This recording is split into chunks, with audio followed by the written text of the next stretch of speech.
Oh, that could have been the kill there for Punk, who doesn't pull the trigger. Double rush, easy confirm. Punk is back in EVO Grand Finals, looking as dominant as that year back in 2017 where he fought Tokido. He can do it now, drive rushes in, finds the counter hit. A second shot for Big Bird here as he sends himself to his second Evolution Grand Finals against Punk. Punk wins in one hit. He burns himself out, but he's got critical art here. One hit for Punk to do it. He's trying to stick to him, and he finds the hit, finds the reset. 3-0 right back at you for Big Bird. When he reset the bracket, I felt good because I knew what I was doing wrong. And I noticed what he came different within the next set. I could see what he changed up. He never actually beat me in the tournament until he reset the bracket. And I feel like he just had a good momentum from beating Ending Walker in a very, very close set. So when he won the 3-0, I was like, okay, I know I need to do these things more. And I need to try to stop him from doing this. I didn't think that he stole my momentum or anything away from me. I felt like I just had to adapt to what he was doing. More forward drivers to get this started. Oh no, anti-air! That could be an Evo losing anti-air. Just like that, Punk. One more hit. One more hit will do it. When I landed a crouching medium kick, I just start talking to myself. Then, while doing the combo, I'm just like, wow, I won Evo. And then after I land the combo, it just doesn't feel real. Big Bird gets hit low, and there it is. Punk gets his retribution, his revenge. He is your Street Fighter 6 Evo champion. I don't really know how to even put it in words. There's so many people in the crowd. There's so many people cheering. It's a crazy feeling to really be able to actually experience winning Evo. I feel like whatever means the most to you, being able to accomplish that thing, I feel like that's the feeling, you get from winning Evo. I was just so happy. And the fact that I could share it with Big Bird, pretty much my best friend, one of my best friends in fighting games. When I started walking off, I think he just gave me a hug and just said, you deserve it. It's very cool that even though he just lost, he still found it inside of him to still congratulate me, even though, he just lost the tournament. I'm sure he was very heartbroken, which is why I personally would never popped off because I've experienced it too. So, I'm able to make jokes with him at the time and, just try to lighten his mood up. So the fact that he was still able to say something to me after losing, it meant a lot, honestly, in that moment. If I was someone else in Grand Finals, I feel like it wouldn't be, as special. Of course, I would still be happy, but the fact that it's with Big Bird, even if I lost, I would feel like it was a very cool Grand Finals, So being able to experience it was just a very cool feeling. After all those years, almost a decade ago, yes, he is the champion. 2017 didn't go his way, but that kid from Philly is on the stage, and he earned this Evo win. Even now, still winning, to me, thinking about it still doesn't feel real. It's something that everyone comes to and everyone gives their 100% every year, Being able to come out the winner knowing that everyone is coming there, trying their hardest, preparing their hardest, it's just something that I feel like I'll never forget in my life, and I'll always remember how it felt winning Evo. No matter how old I get in my life, I feel like I could always be able to feel that feeling. I picked this match to be on my list of matches that I made because it's winning Evo, You can't, if you have a segment like this or anything, you have to put winning Evo if you want Evo, right? Everyone would have it there, so, I had to throw this on there. Come on, this is fighting games. They can only be won in Punk the God today and for the rest of the year, to be honest. You're the best in the world, man. That's how it is. Straight up. Punk, you the best in the world, bro. You hear me? パックの使い方うまいですね。結構あ、これは行きましたね。さあ、ベキちゃん、リーサルは見えている。おじハントっていうのは、格ゲーで強いおじさんたちを僕が倒していこうねっていう G スターゲーミングの企画でして、最初は企画どうかなって言われた時に大沢明さんっていうバーチャのレジェンドプレイヤーの方と対戦してみたいっていう感じで始まって今に至る感じです。おじハントのルールは、6先 ×2 回ねすごい長期戦で今までのおじのレジェンドたちで今まで倒した人たちは、石井プロ、総師範圭介さん、ハンサム織笠さん、国2位大瀬明さんです。おじはんとは最初はやっぱりちょっと見る人も少なかったんですけど、回を重ねるごとにどんどん伸びていって、前回は大須さん対戦相手の名前がツイッターの X のトレンドに入ったりとかして、すごいどんどん伸びていってて、でそのおじはんとを通して自分はやっぱりキャラ対を長期間やるっていうのがすごい自分の身になってるなって思います。そうですね、やっぱりその後に対戦を踏まえてお話しさせてもらった時に、やっぱりいろいろ今までの話を聞けたり、普段だと絶対に関わらない人たちだと思ってるので、ストリートファイター6を通じてそういう方と話せる機会、対戦する機会ができるのはいいことだなって思います。次は多分順番的に R さんですね。そうですね、いっぱい練習頑張ってください。じゃあ他の国からもしレジェンドプレイヤーを呼べるのであれば、ジャスティンと対戦してみたいです。一番知っているからです。Virtua Fighter 4 Evo to me is the I'm gonna say third best fighting game of all time, but one that's maybe just like maybe more responsible for any other for me falling in love with like the mechanics of a fighting game. And what it was is like Virtua Fighter 4 came out, and it was a big deal because it was the game that wasn't Tekken Tag. It was like this really big deal on the PlayStation, and it had like a fidelity that was I think nearly above those games. You had stuff like, you know, snow that would like kind of get carved as the characters were fighting. The Virtua Fighter aesthetic has always been a lot more pulled back than anything else, but there's like a sharpness to it. I always think of Virtua Fighter similarly to like Dragon Quest, in that you're not going to see a whole lot that's like subversive or different in terms of like tone or characters, but every one of them is just so well done. Virtua Fighter 4 Evo came out, and they added 2 new characters, Brad Burns and Go. I think there's so many bad ways to do the edgy character, but Go, with his blue gi and his facial piercings and like he looks like a ghost, I was just immediately taken with him. I loved him so much. I was like, I don't even care how this dude plays. I just need to put hands on him. Nearly everyone in Virtua Fighter has jab, jab, jab, or like triple jab or quadruple jab or whatever, and Go has this 1-2 that is so slow and so awful. I did that first and I was like, how am I ever gonna play this character? And then I realized like, okay, he has this entire directional focused grappling. I would get so much like enjoyment from maneuvering like the CPU into these really bad situations level wise, and I started like nearly going more for the level out than like, you know, just like a normal, you know, HP drain victory. Individually, there's no real one move you can point to Go and be like, this is what I'm always gonna come back with, this is what I'm always gonna like poke with. It was how to use those moves together and how you could take 2 of his moves, which by themselves seemed stupid and like ridiculous, but together they would just make this really complicated situation for your opponent to get out of. The big other thing about the Virtua Fighter 4 Evolution was its quest mode, and this was basically a simulation of you going around to all the arcades in Japan and fighting all the local players there. It had like a really, for the time, robust like character customization. It was really fun then going to the later arcades and seeing how much each character is dressed up. And by today's standards, it might be a little tame. Back then, it was just so good. One of the things I really loved about it is you were fighting like named CPUs. You might be fighting in Akira, but then that Akira would show up in a different arcade and you'd be like, oh, I know this guy. There was this one CPU. I think the CPU's name was like Holly Bell or something like that. Every time I would fight this CPU, I'd be like, oh God, here we go. Because he'd perfect me and then he'd just like wash me in the other 2 rounds.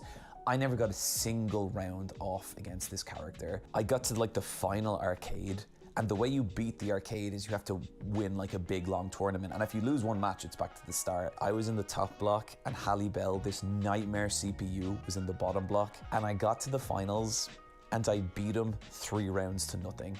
I popped off harder in that moment than I have ever popped off against a human player. It was like this exorcism of this demon that had been haunting me for 40 hours, you know? Virtua Fighter 4 Evolution taught me the technicality of fighting games and like how subtle they could be, because on top of everything I've said, it had like the most insane tutorial. This was a PlayStation 2 game teaching you about meaties and fuzzy guards and the different ways you could guard against the throw escape before you're actually being thrown. Learning all that technical technical side of it and learning how to play Go and putting it all into action in this one match against this nightmare CPU, that is just one of the best experiences I have ever had playing games.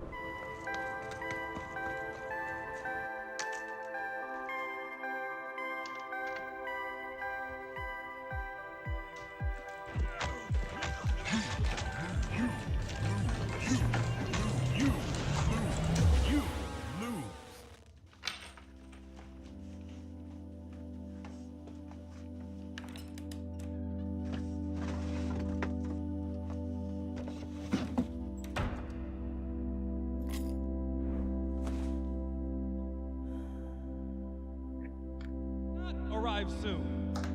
However, they are arriving now.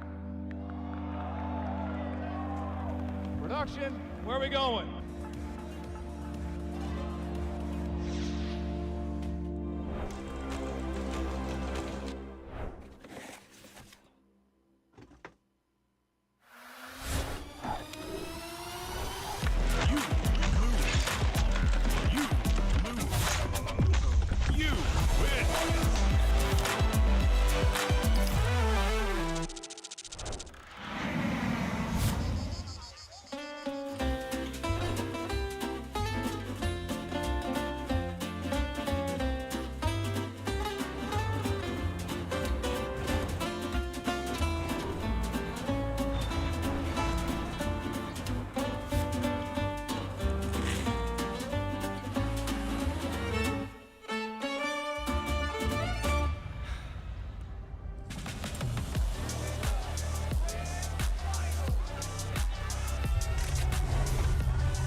Daniel Julian asks, how do you calm yourself from stress? Content creation is stressful in itself for fighting games. So what would you recommend to people that struggle with the stresses of fighting games and like FGC stuff and fighting game players? Yeah, and I think this comes down to like a ranked anxiety situation where you're sort of just nervous about performing. I will say, personally, there is more pressure on individuals and players and content creators just to inherently be super good at all times, and for you not even to see that process. I try not to put myself in that space nearly as much because it can be just extremely daunting. If you're kind of expecting yourself just to jump into something and be good at it without experience, then what are we doing, man? Like, no, the process is what's interesting. Getting to that certain point, achieving micro goals throughout it is important. I actively recognize that within myself, I can only get so good at any of the individual games I play because within my space, there's only so much time allotment I can put into each game. And that's been the case for 10 years, and it's had an impact on me mentally of just like, I like flopping between games. One gets kind of like, stale after a little while. I want to flip to something else to be reminded why that other game before was so good, or the other game might be good. Don't put those expectations on yourself, is all I'm trying to say. And even for me personally, I want to show people the process. That's kind of why I like highlighting and emphasizing some training mode stuff, that this can be fun. Like, look at us discover this like sandbox, this toolkit a character has. We're gonna get into it, decide it, figure it out, discover some things, watch what other people are doing, try to implement that into ours. Like, that's really fun to do without spending too much time doing that, That's a really important thing for me. I try to put myself in the eyes and the heads of players that are just trying to get into this a lot. So one of the goals of my personal style of content nowadays is to show that process and to show like, oh, where the neurons are firing, where the connections are being established, and how long does it take to eventually get to a point where you're able to land it in online matches and even apply that stuff, because that's an entirely different, operation that goes on in your head.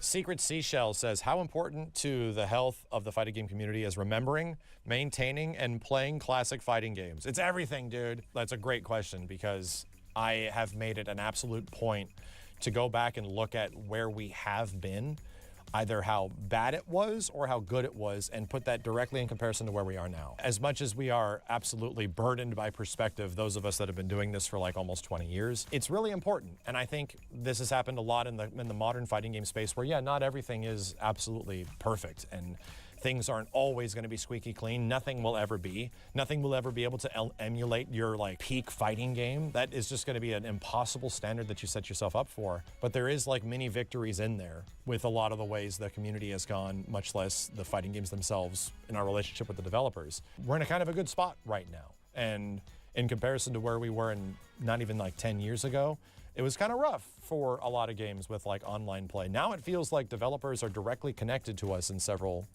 fashions. That's good. And the only reason we have that is like classic fighting games teach us that lesson, you know, that we have the perspective of why it was so good here. And we're starting to see that actually reflected in some new games that come out where it's like, oh yeah, the influence of this older game is felt in this new game. It's clear that they wanted to do something unique and different. That's why they're going this route, because everyone talked about this in Tekken 7 or, you know, Street Fighter 5, Street Fighter 4, all that kind of stuff. That had an impact. So identifying those impacts and getting those like little victories is kind of something that I really like highlighting. Yeah, actually my first fighting game tournament was Marvel's Capcom 1. There was a major tournament called East Coast Championship 5. I did not know this tournament existed. I actually didn't know what the definition of a tournament was. Normally I go to the arcade every weekend, Saturday, Sunday, at 10 a.m., right when they open. Nobody is at the tournament at the arcade at all. I go there at 10 a.m. and there's like a horde of people, like 20, 30 people. And I'm like, and I know some of them. I was like, why are people here? They're like, yeah, we're about to go to New Jersey to go 8 on the break. I was like, what's that? It's like another arcade. And I'm like, wait, there's another arcade? I didn't know there was other arcades that existed. I thought it was, if at best, there was like little candy shops, like Raoul's Candy Shop I mentioned, those type of places. They're like, yeah, there's another arcade. We gotta take a train, go to New Jersey. I was like, oh, I never been to New Jersey. He's like, you wanna come? And I'm like, yeah, I'll go. Sure, why not? I go there and I see like hundreds of people from like tri-state area that I never seen before. There was John Choi there, Alex Valle was there. I didn't know who these people were. And the funniest part is I got 5th place that tournament out of like 300 to 400 people.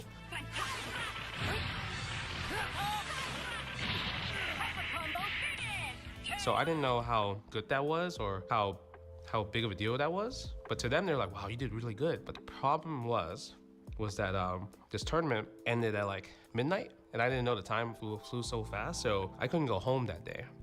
And because there was no Ubers, the train stopped running past 12 in New Jersey. But then I called my dad and he was pissed. He was so upset because he's like, oh, you need to tell me beforehand if you're staying over at a friend's house. I just said I'm staying at a friend's house. I'm not saying, hey, I'm in New Jersey at this arcade and I can't get home. Like, you know, I'm not trying to get my ass beat. It was such a great time because after playing in that tournament, I was so addicted to like, when's the next tournament? I want to go to more different places and play more different people. I think that's really what sparked my like competitive drive. I didn't care about winning. I cared about making friends and, you know, meeting new people and them like having a conversation with me, because growing up I was just like this socially awkward kid. So it really worked out, just like finding out this tournament existed, especially just going at 10 in the morning to the arcade just to play against the computer. Yeah, it showed me the world, really. Oh no. You were actually too good at these guard breaks at the time. Yeah. Like it was just like impossible. Like Senno, incoming guard break. Oh, look at that, I gotta hold all this. Especially on you, specifically you, Desmond, and Sanford are the reason why I upgraded my my guard breaks. Damn, this looks really good though. I'm not even gonna fry. It looks. Credit to the first two characters. All right, so at this point, you know, in my head, I'm like, I can't make a comeback. Okay. I'm done. The reason why I always kept fighting is because when you fight against Santhrax, people just like let go of the stick or reset the game. And I was like, no, I don't like that. I'd rather like, if you're gonna win the game, you might as well try to like beat my randomness and just go for it. Because at this point, I'm just gonna go random. There was no plans to start this Gene Splice, you know, comeback thing. I was just Gene Splice happy. I was just mashing like Daigo, like just doing DPs. I mean, I'm gonna be honest with you, Jay. I was just blocking with my face at this point. Yeah, because you thought the same thing. Because in my mind, I'm thinking to myself, yo, if I land a couple of more hits, I'm just gonna hit you with the most spiciest reset I can. I got one. I'm not gonna lie to you, man. I was trying to hit you with something fly, but you know what? And then you right here, you try to go for the reset here. Yes, that should have worked. You should. I blocked. What do you mean? Damn. All right, I tried again. Damn, this is kind of embarrassing looking at it now. That was smart for me to push block. That was nice. Stay up there. Damn, I should have done it later, huh? I think you still get a punish, no? Yeah. All right, now see. All right. Now, come on.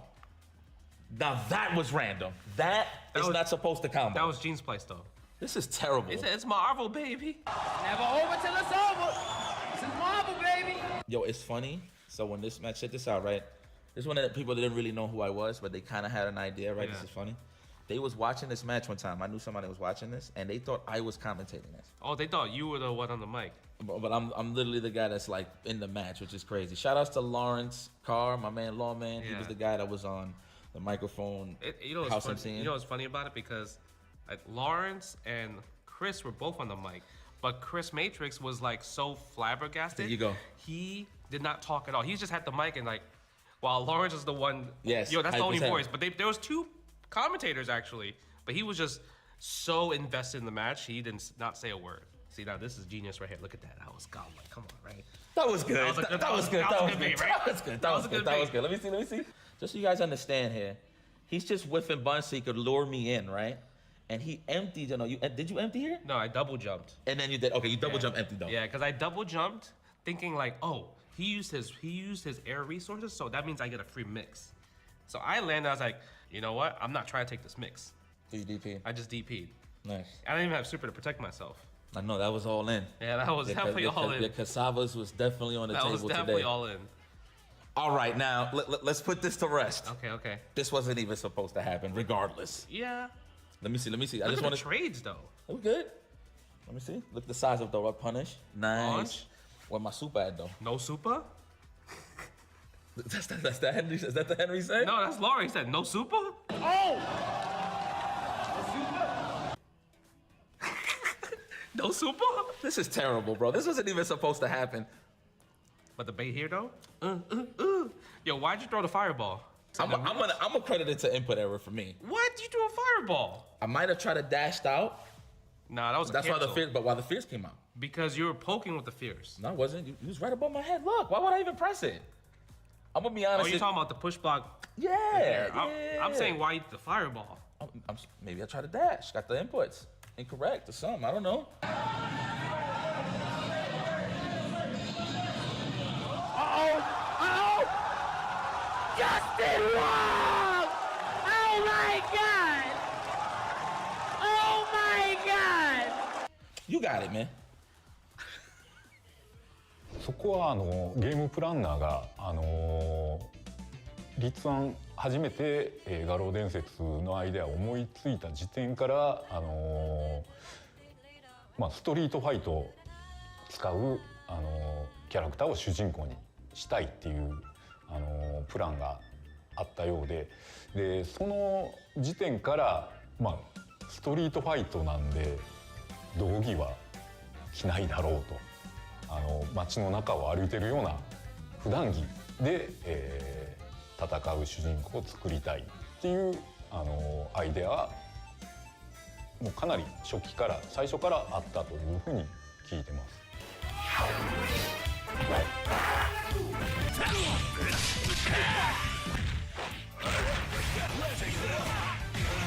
格闘スタイルとしてはこう空手とかボクシングとかっていう日本のジャンルの動きっていうのはしてないと思います。で、技名からも分かるように、パワー何々っていうのがあるので力強さの、強調したような技っていうのがやっぱりテリーのこう魅力というかの一つなのかな、特徴の一つなのかなというふうに思っています。技の一つ一つのこうポーズが普通のこう武術の、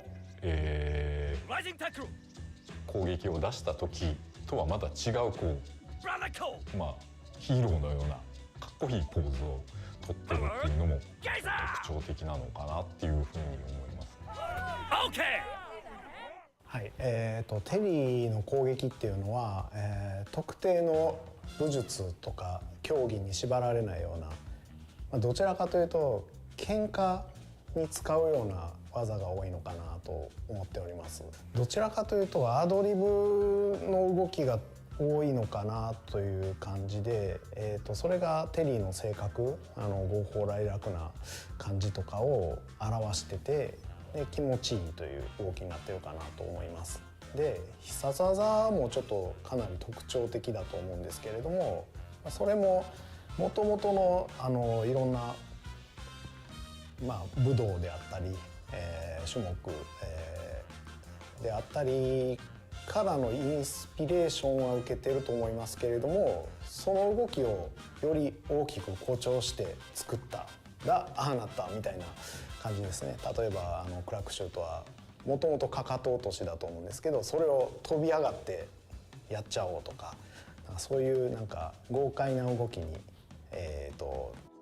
New Chipotle Honey Chicken brings a hint of pure honey and seared smoked peppers with fresh chicken hot off the grill. For Chipotle heat with a touch of sweet and a perfectly balanced sauce. Chipotle Honey Chicken takes heat and sweet to a whole new level.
And welcome to EVO presented by Chipotle. Give it up! No! Okay. Oh my God! We'll do it. It gets hit low, and there it is. Punk gets his retribution, his revenge. Not enough to kill, but that's okay. Still, looking up for the situation. Takes the kill. That's gonna be Nitro. Shoulder again. Oh, the razor. Oh my God. Get kill with it. No, he got the block. Finish. 524.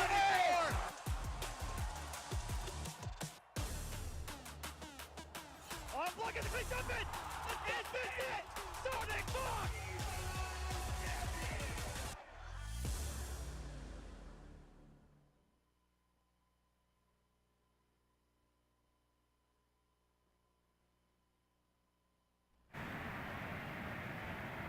Hello everybody and welcome! EVO 2025 is upon us already. Can you believe it's already been a year since last time? I kind of think this year needs to slow the hell down, to be honest. Yeah, a little bit. Welcome, we are Ketchup and Mustard, and it is our privilege once more to bring you the action here at this prestigious event. Pro Competition Direct Qualifier Grassroots Fighting Games World Championships. You know what EVO is by now. This intro isn't necessary. Welcome once again. This is going to be a cool tournament. We have early pool play lined up all ready to go.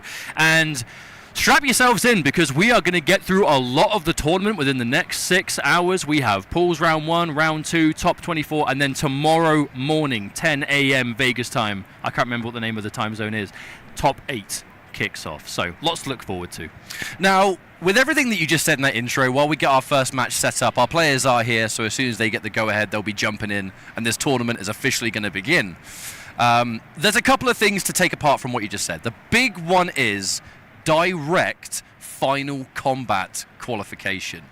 I mean, it pretty much does what it says on the tin. For the first time in the Pro Tour history, if you win EVO for Mortal Kombat, you didn't even really need to bother playing in anything else. You will get directly sent to the World Finals in September in Mexico City, and it means that you go in as really one of the hot contested #1 picks to maybe even go on to win the entire thing. The reason I say that is because if you were to look at the sign-ups for this tournament, almost every single major hitter is here. And I'm not just talking about the standards, right, where of course Sonic Fox is going to be here, of course Rewind is going to be here. There are some players in this bracket that haven't actually had the chance to travel to the States for a major tournament. The #1 in my head, Kanamani. Kanamani is in attendance, and for those that know, he has the chance to take the whole thing. But this is his first American tournament. And hopefully we get to talk about Kanamani later on. I imagine he probably will progress through. But again, EVO, anything can happen. It is the Wild West of events, right? Early pool play. There are so many players around who, if they go to one event of the year, it's EVO. You know, and considering that direct qualification exists here, it's a total wild card. You can have 0 pro competition points so far, not have gone to a single event the entire year round with the world coverage that has happened, whether it's in LATAM, whether it's in EU, North America, or even online, right? The online events. You could have ignored every single event. You win EVO, you make it to finals, which means there is that wild card factor where players like Hourglass of Rain, Kanamani, I saw Hourglass practicing earlier. But then, yeah, me too. At the same time, you then have the players who are looking quite good on points, because even though, you know, this is direct qualification event, you still get Pro Tour points for placing here. So for some of the players who are looking to really just solidify themselves in, you know, Gur has been to so many of the offline events and is kind of coasting the edge of safely being in the points area. Javier in the same boat. You know, it is such an important event, and I wouldn't have had it any other way for EVO. But we are starting things off with our first ever match of EVO 2025. It's going to be Jerry Glint Blank versus Gringo Umehara. Infiltrated the palace. And as you can clearly see, some Ghostface already stepping up to the fray. Yeah, I did say EVO's a bit of a Wild West event. We're literally starting with Tanya at the beginning. Tanya is in the front. This character who has completely dropped off the face of the competitive side of the game due to changes received over time. But it looks to me that this is probably not a button check. Yeah, I think we're good to just start. Now, okay. the Tanya Chameleon, this is actually a team that when Chameleon was kind of the go-to... Oh, wait a minute. Wait. We're going to talk about Tanya in a bit.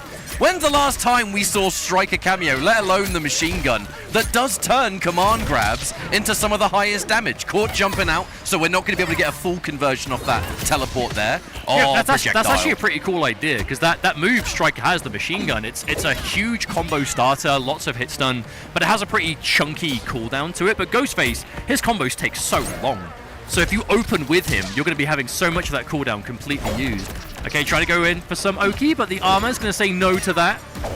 Oh, you know, I love how aggressive Jerry is being with this armor already, because Ghostface is such a snowball character. This is a character that wants to get that hit, put you in a restand situation, and make you guess. So if you armor early and show them, no, I am not just going to sit here and guess for my life. I am going to armor, I'm willing to do it. Although saying that, a drop combo. That would have been the end of the round. We had the restand, we had the teleport. Doesn't matter though. We're going to get ourselves that command grab. Now, while we go after this first round, got to mention, Tanya Chameleon actually was, at the time of Chameleon being kind of the go-to cameo last year, there was some sauce with this team. I will be honest, we haven't seen it in a very long time, so I'm not sure how much of that sauce is even still possible. But it had some pretty neat tricks, especially off the armor. It definitely turned Tanya into a different kind of character. It wasn't just armor and everything else. It was a lot more. The question is, will we have a chance to see that now? Was Gringo looking good with a life lead so far, but execution looking a little bit rusty right now. But, you know, game 1 of the tournament, round 1 stuff. Nothing we haven't seen before. Sticking out a lot of forward 2s as Tanya, but a little bit almost timid to commit to the forward 2-1. I mean, that string is so hit confirmable in this game. Nice conversion. We have Jade locked and loaded, and of course, we're going to stick out a glaive on top of that. But that's one of those, again, another drop combo, but that's one of those interesting chameleon features you were talking about. Turning Tanya's standing 3 into a full combo opportunity, right? You can just buffer it into that Jade glaive if it hits. Full combo, tying things up now. Tanya will be getting that overhead low mix-up. You've got the strings that can go into the low near the end. The low, the Melina size can still turn that into a combo. You can just go for the raw overhead if you feel like, you know, the heart of the cards. Oh, spending the meter. Restand. Okay, tries to jump out. Jerry not wanting to block in this mix-up situation. But again, if you're going to jump, that is going to be a good way of reading grabs, right? There's the mix I was talking about, but a wonderful block on the overhead. And the punish. Oh my god, that's going to hurt. You got no breaker either. Oh, this isn't a grab start. This is going to do a lot of damage. Yep. And we have 1 bar to spend. Is Umehara going to spend it? Yes, we will. Restand. What's the mix? Oh my! Grab time! Yo, I love the confidence to do that because Jerry has, on numerous occasions, jumped out of hit stun to probably, you know, beat the grab specifically. But to still commit to the grab at the end there, it says, no, I know you're making this read, but at the end of the day, mate, it's a guess. And I think you're not going to do that every single time. It's a real kind of, I dare you to keep doing it. But man, that was close to 500 damage. Striker, he actually got them, he got them tools. It's like vanilla MK3 to Ultimate. They finally gave him the gun back. They just give Striker a gun and it fixes everything. I know, a lot of people, they were hesitant about it because the long cooldown, but I mean, if you look at how much damage that machine gun gives you, it kind of needs that cooldown, let's be honest. Oh, there it is again. I love the choice to break. I think at this point, not only breaking the machine gun, but the penalty, because technically Striker gets hit. So that's going to be... They haven't even started coming back yet. It's finally back now, but we're going to be here for a while. I guess the downside is, though, when Striker is on cooldown like this, Ghostface, he kind of has his own, like, vanilla mix-up, and that's it. And we do normally see Ghostface thrive on those cameos that let him turn, like, a sweep or other strings into launches to kind of complement his mix-up. And without, obviously, cameo available, it's going to be a long time to not have that effect. Although I imagine you can probably still do things like sweep into grenade, strings into grenade. Looking for the trip guard, maybe. Fan lift. I think Jerry Glimpblank, I think in game 1 we saw quite a lot of the chameleon in use, but in this second game, I don't know whether it's just a lack of confidence or maybe a lack of just not being that comfortable with the swap times, the disguises, but we've only really seen a little bit of basic summons and that's it. Chameleon thrives on those on-the-spot ambushes. Oh my goodness! Gringo just finishing the launcher on block. It completely caught Jerry off. And another drop! Unfortunately, a character like Ghostface drops are particularly... Oh, hello! Are particularly important because, again, this is a snowball character. He needs to get that hit, land the combos, get the restand at the end. So if you drop... I saw a head shake on the player cam there from Gringo Umehara. I mean, looked for a confirm, but you just don't have the machine gun, right? Yeah, but again, that's the problem, right? We wouldn't be in that situation had it not been for the drop prior. And the damage still there, you know, 110 for a grab isn't bad, but compared to what we normally see, good confirm, however. Okay. You know, I'm going to on the spot correct myself. I'm not going to say for sure that you just wanted the machine gun from that grab. We have to remember, Striker's grenades got buffed. If the opponent is somewhat airborne, they get the same launch property as like a sector missile. I'm actually not sure if Striker's grenades can still turn you honestly, into some combos. I'm sure there must be a number of situations that grenade will pick up. There probably is. It's just gunshot is the highest reward, and obviously gunshot will be there. Like it's got a lot of hits on block as well. So should the mix-up be unsuccessful, you're probably still going to get plus frames on it. Sorry, folks, no one really plays Striker these days, so I'm just happy to see him back. Let's go, Curtis! Let's go, Curtis! It's just nice to see cameos again. These are two cameos who used to be at the forefront of the meta and have kind of disappeared. No break. No break is a bold play. No, waiting to keep that meter. Flawless block. Never mind. Two good flawless blocks. Yeah, to hold on to the meter there, it was greedy, but again, this is a character, you get that hit, you can spend that bar. You can take a life bar on that, but again, requires you to get the hit in the first place. I mean, we've seen Ghostface when he gets going. Oh, absolutely. Ghostface, some of the higher damage that you can get, some of the longest combos, which makes those longer cooldown cameos not as punishing. If you play anyone with a long cooldown and your base character, by the time the combo's done, you got about half of it back, you're laughing. Oh no, another miss. Went for a last-minute punish. Now, I've got to remind everyone, folks, these are the very, very first games of EVO 2025. Oh, that is a drop you don't want. Dropping it off of that, you still spend the cameo. Striker is going to be gone for a long time now. Now, the reason I mentioned... we were just saying that the importance of using a long cooldown, opening a combo with it, and then doing the combo. If you drop the combo, you don't get that benefit. So Not it's at completely all. gone. Now, the reason I was mentioning these being the first games is some of these players, I mean, I don't want to just instantly default to the nerves, but people get nervous at EVO, man, especially when, like, 10 a.m. pools, you might not have had a chance to get as many casuals in before we begin. Hey, 10 a.m. doesn't sound early, but to gamers, may as well be the crack of dawn. Okay, here we go. No! Come on, man. Another miss! You can't let it happen there. My kingdom for a combo. No, but the thing is, that wouldn't have been the round because it most likely would have been broke, but get that meter out of them, you know? Somewhere out there, Foxy Grandpa's going, I'm not the only one. Okay, well, we do see rare footage of the 2-bar used there. Another neutral jump, lovely up block. I don't actually think that was a punish. I think they just pressed after the up block come out. I think so. Ouch! My head! Oh, we are seeing so many, like, just whiffs. Lovely trip guard, though. Oh, she can pick up from that. She can, yeah, she can. EX drill. Yeah, once upon a time, Chameleon was like picked with most characters in the game and had so much utility, but comboing off of mid-screen Katana fan toss, not everyone could do it. You did kind of need a particularly long-reaching normal. But this game definitely going more in the way of Jerry. Okay. Oh my god. Oh, they're fist bumping. No, it's 3 out of 5. No, it's 3 out of 5. It's 3 out of 5. 3 out of 5. No, sit back down. Sit back down. It's 3 out of 5. It's not finished. You've still got one more game, folks. And there's the admin. So we were just saying about how there's a lot of people who EVO is like their first tournament. This is kind of an element of that, you know. Players, they might not be the most used to the kind of formula, right? Even here, even the format. Also, it happens. Might be here playing a bunch of other games that are predominantly 2 out of 3. You're entering Mortal Kombat, and then you just forget that it's 3 out of 5. No, that's true. But hey, this is MK Pro competition. All pro competition events are 3 out of 5. I think we're just completing the bingo card in this first game. Oh, dropped combos, incorrect format. Yep. That's all right. The whole lot. It's part of the EVO experience. That's one of the beautiful things about EVO. And again, I don't want to be a broken record or repeat myself too much. Like, all I'm saying is, no, to give these players their credit, you should have seen my very first match in EVO 2015.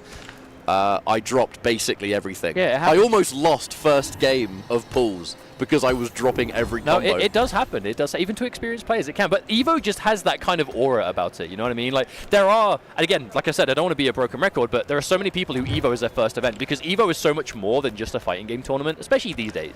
You know, you can't see it on the camera right now, but, you know, should the camera pan to the right, you've got this entire convention space where it's kind of like the fighting game convention, right? Where you've got, like, booths of games, playable, merchandise. There's the big finals opening up. You know, the arena opens up tomorrow to watch all the top 8s and stuff. So it really is that kind of real fighting game convention experience. It is, I would always describe it as the biggest fighting game festival on the planet. Yeah, absolutely. On that note, though, for you Mortal Kombat viewers watching at home, Digital Eclipse and Atari, they announced at EVO this morning that Mortal Kombat Trilogy is in the Retro Collection. Yeah, the Legacy Collection. It is playable here on the show floor. Trilogy lives. The PlayStation 1 version of Trilogy, so the version that many of us included, grew up with. No Ghostface or Tanya in that game, though, sorry. But okay, back into it. An immediate up block, and this time the punish is good. Oh, no, the gun!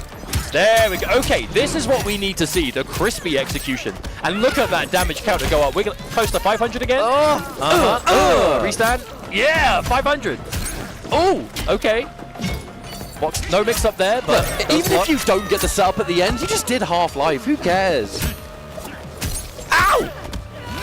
Not even going to be worth breaking that, because you have such a insurmountable amount of work. Well, should there not have been a drop there, that would have been a two-touch round, basically. That's the benefit you get with this kind of damage. And when you have that kind of damage with a mix-up on the other end, I guess the downside is if you use Striker to cash out on the damage at the start, if you use Striker to cash out on the damage at the start, you're not going to have him for the mix-up that follows, so your damage on the next hit will always be lower. But, you know, there are worse ways to start a round than a 50% life deficit. Oh, the opponent really wanted that command grab. Wasn't looking to see if it hit or not. I got to mention, though, that was a really dominant round one from Gringo Umehara. You got to look at the reality. Thought you went down 2-1. The fist bump was already coming out, and you actually might come back and win the whole set. Ooh, especially with whip punishes like that, but nothing huge on the back end of it. Oh, lovely turnaround. Probably the round, right? It should be. He ends the bar. Just nice. Let's not forget, Tanya did have some, I mean, if I'm not mistaken, there was some damage scaling adjusted. Oh, a few patches ago, she did more damage. Oh, okay, the overhead connects. With Tanya, it's like there's just a lot of changes in practically every major patch. Oh, judo trip! Down one, the disrespect. Now this is match point for Jerry Glynn Blank. Uh-oh, oh yeah, shitty, not gonna be able to pick that up. Opponent's on the ground. Anyway.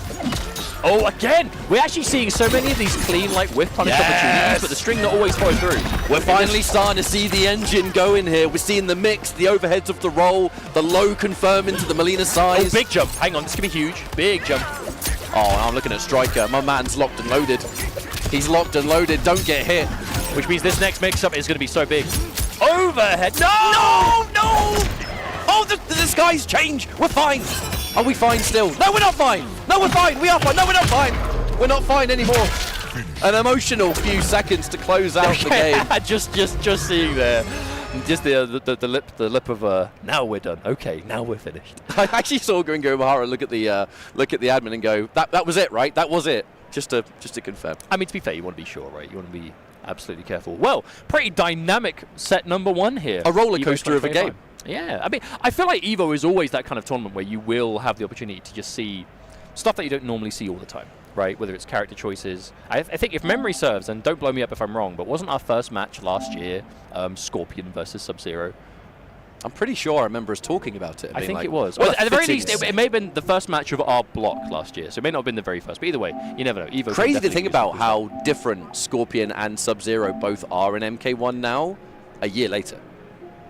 Yeah, that's true. One thing to really mention about Mortal Kombat 1 and the journey that it's had, that some characters, the patches changed some of these characters over the course of a year or sometimes even over quite significantly. I mean, look at Rain from launch to now, not even the same archetype anymore. There are other characters that receive some significant changes now as well, like bit of a mixed bag, I suppose. Well, particularly for MK1, a huge thing between last EVO and now, Chaos Reigns is a thing. So suddenly Sector and Cyrax base roster. Yeah, more guest characters, Sector, Cyrax, Noob Saibot, and a lot of those DLC characters have continued to be quite strong. Especially the Chaos Reigns characters have been quite strong. I mean, we're getting out of the way early. You're going to see T1000. You're going to see Homelander. Those characters are unbelievably strong. But the newly buffed characters, Chaos Reigns, totally reinvented Havoc. Yep. To the point where Havoc went from, in my opinion, the worst character in the game to now top 5. Like, so many changes can happen that alter the meta of how this game is played and the characters that we see. When we get our next match set up, which will be between Madhouse Tundra and GOAT himself, while we get this one set up, there is also a talking point. A lot of us haven't really seen Sonic Fox practicing as of late, but Sonic Fox mentioned on social media feeling very confident going into this tournament, trying to win that 8th EVO trophy. Confident in my teams. More than one. I mean, I don't feel like it's a huge surprise at the moment that that Sonic Fox is probably going to be playing a combination of Sector and Cyrax. I think so. The Cyrax Madden Bow, we saw that team kind of invented at this level by Sonic Fox. And then the Sector, I think on stream there was some Sector Kung Lao? Sector Lao. Who the hell uses that team? Well, it makes sense on paper, right? It's like Sector Motaro without the far teleport, which to be fair is a big thing to... it's a big thing to miss out on, is the far teleport, but in response you get like access to low hat, which is good for keep away. Teleport itself is still going to be strong. But we'll talk more about this in a bit, as for now we're going into Madhouse Tundra versus GOAT himself. Could potentially be Kenshi versus Ashura if this button check is to be believed, but it is a button check. If this isn't this isn't just button check characters, this matchup would actually be a bit of a throwback. Ashura Serena versus Kenshi and Sub. I mean, for a very long time, we saw kind of these two teams be the go-to in the early days of the game. I mean, they were there, but that's an interesting thing about MK1 is I feel like over the various versions of the game, like so many different characters and teams have been viable. But it's just a question of what remains like strong at the time. Ashram Avado, we're going for the modern stuff. Yeah, Ashram Avado is very much like an aggressive team with this character. You know, Ashura normally has that reputation as being a very kind of like neutral, heavy, kind of footsies character, right? Really likes that kind of sweep to jump distance, long buttons, very good reversal. And Movado just completely flips a lot of that on its head. It just makes her so aggressive. A lot of dark stance application, which we see already GOAT himself. going into Dark Stance immediately. I gotta say, on paper, this probably benefits GOAT, because if you look at how things have changed, Kenshi, the puppet stance does not last as long as it used to, so Kenshi is a very different character now. And when you do finally get that kind of pressure on deck, we're looking at Ashra, who has a multiple hitting armored move that you can absorb anything, and on hit, Movado turns it into a full combo. I think on paper, this benefits the Ashra Movado team quite a lot, to be honest. And already, we're playing a million miles an hour. And that's what you want to do. Ashra Movado is so good at that, especially if you are in that Dark Stance, you get the cancels on deck. Okay, there's a pickup. I think that punch was meant to be projectile. I think when we look at our first games, one thing we have to remember too, the online for this game does have a couple of frames to accommodate rollback. So players, when they go into this offline space, they got to get really familiar with just how narrowly different the offline is. Yeah, that is true if you predominantly do play online. But Which most of these players do. Yeah, that's true. Still though. Oh no, Wake Up standing too, but from that range, if it's going to connect, why not? And then wow! And then Movado, game one. You think the combo's done, Movado comes out and like another 100 damage is landed.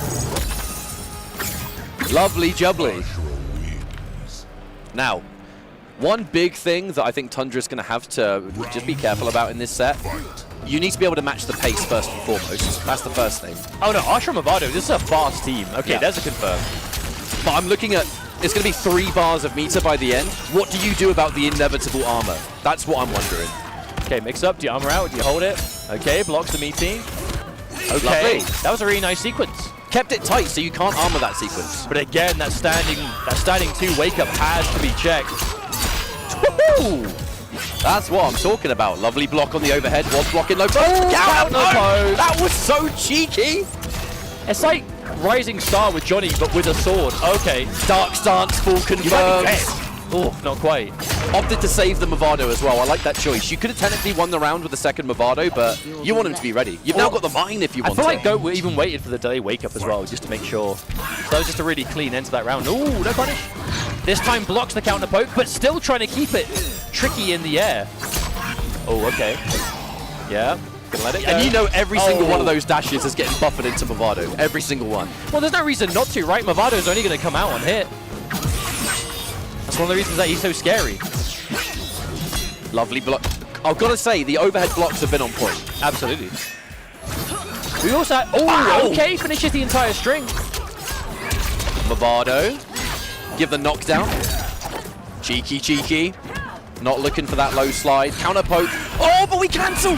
I love that. I love holding the EX uppercut there to go into like the stance change, so you gain access to the dash in the air. There's the punish. Sorry. The players went to fist bump, but almost happened again. Not going to let them get away with it. I've got the player cam. I've got the player cam. It happened again. It happened again. But immediately noticed this time. So we're improving. We're improving. Yeah, this Ashra looking tidy. No, for real, it really is. I feel like the game has gone in such an aggressive direction. When you look at the characters who are strong, or the things... Oh, what a whip punish. That was clean. All right, things this that is your have chance. been strong is aggressive teams, aggressive characters, whether it's mix-up, command grabs are really big. So Ashra, is he getting more aggressive in Movado? Hey, I can see it. Team players like Young Monster, I'd say, is one of the real players in the community who is known for this team a lot. And again, very aggressive player historically. I'd definitely say that Young Monster is the one that really put the team on the map competitively. Okay, there we go. But that's how you can keep it going, right? You do that kind of huge damage, meaty with a slide, guarantees. Got to jump in, and again, another catch. Plus frames, goes in for the jump. Oh, had the right idea. Just chipping it down piece by piece. Goat himself, match point. Looking like it's probably going to be a 3-0. I mean, the offense has just been too clean. I feel like when we finally do see a hit, you know, we are seeing those old Kenshi combos, the old setup. By the time that combo is done, there's barely quarter of the puppet stance left. That being said, though, Kenshi doing the big damage, getting the kind of sandwich after. This is a good opportunity. Look, it's basically all gone. It's all gone. Kenshi, the beloved. Sub-Zero has forsaken. Do you break? No. Very nice. Very nice. That was it was sensible to not break, but part of me is always like, do you go for like the hero break? And you're like, no, I'm the chosen one. And now, when you've got this kind of lead, be safe, be sensible. But watch out for that. Oh, hello. Oh, okay. The are you going to do it read. Do I let this go? Do you hold the reversal for longer? Rare footage of Ashra actually being too far away to confirm something. Nice catch. We're going to spend it. Get even more damage. The corner positioning. Lovely jump. Found it. Counter poke's too strong. Breaker. Last one you're going to have in this game, I think. There is still a possibility. We have Sub-Zero. Oh, that could have been huge. Can we find a confirm? Oh! Blocked overheads all day, but the one you didn't is the one that wins the set. Unfortunate business, but that Ashura was looking crisp. And the character's changed, you know? I think that's one of the big things, that the utility of some of these cameos and players being able to put a new spin on how characters were historically known for. Ashura, known for being this reserved defensive style character. Elements of almost Scarlet from MK11. The second you chuck Movado on top, that character totally changes. Yeah. It becomes way more aggressive. You get way more combo potential. And Movado picking things up from distances that other characters will struggle. Ashura's got the sword, you know? Hey, that was Kenshi Ashura. That was a straight-up sword fight. Yeah. But that was going to be the end of our first little chunk of matches, as we're going to go to a quick break. But don't go anywhere, because in a few minutes we'll be back, and so will EVO 2025. This is the best Chipotle order. I would like a bowl. Triple wrap. Mild, medium, hot. Then dip it in here. Sour cream inside the vinaigrette. 2 tortillas. If you know, you know. Lettuce, cheese, waffle. Yes. Oh, that is good.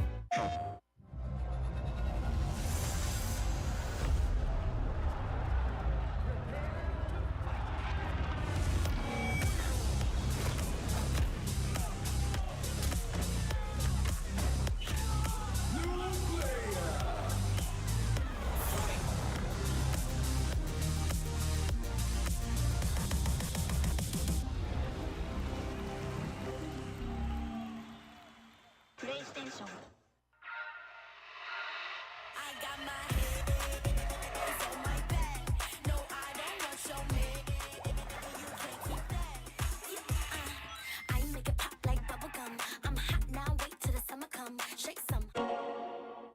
Those who have lost their lives will never return.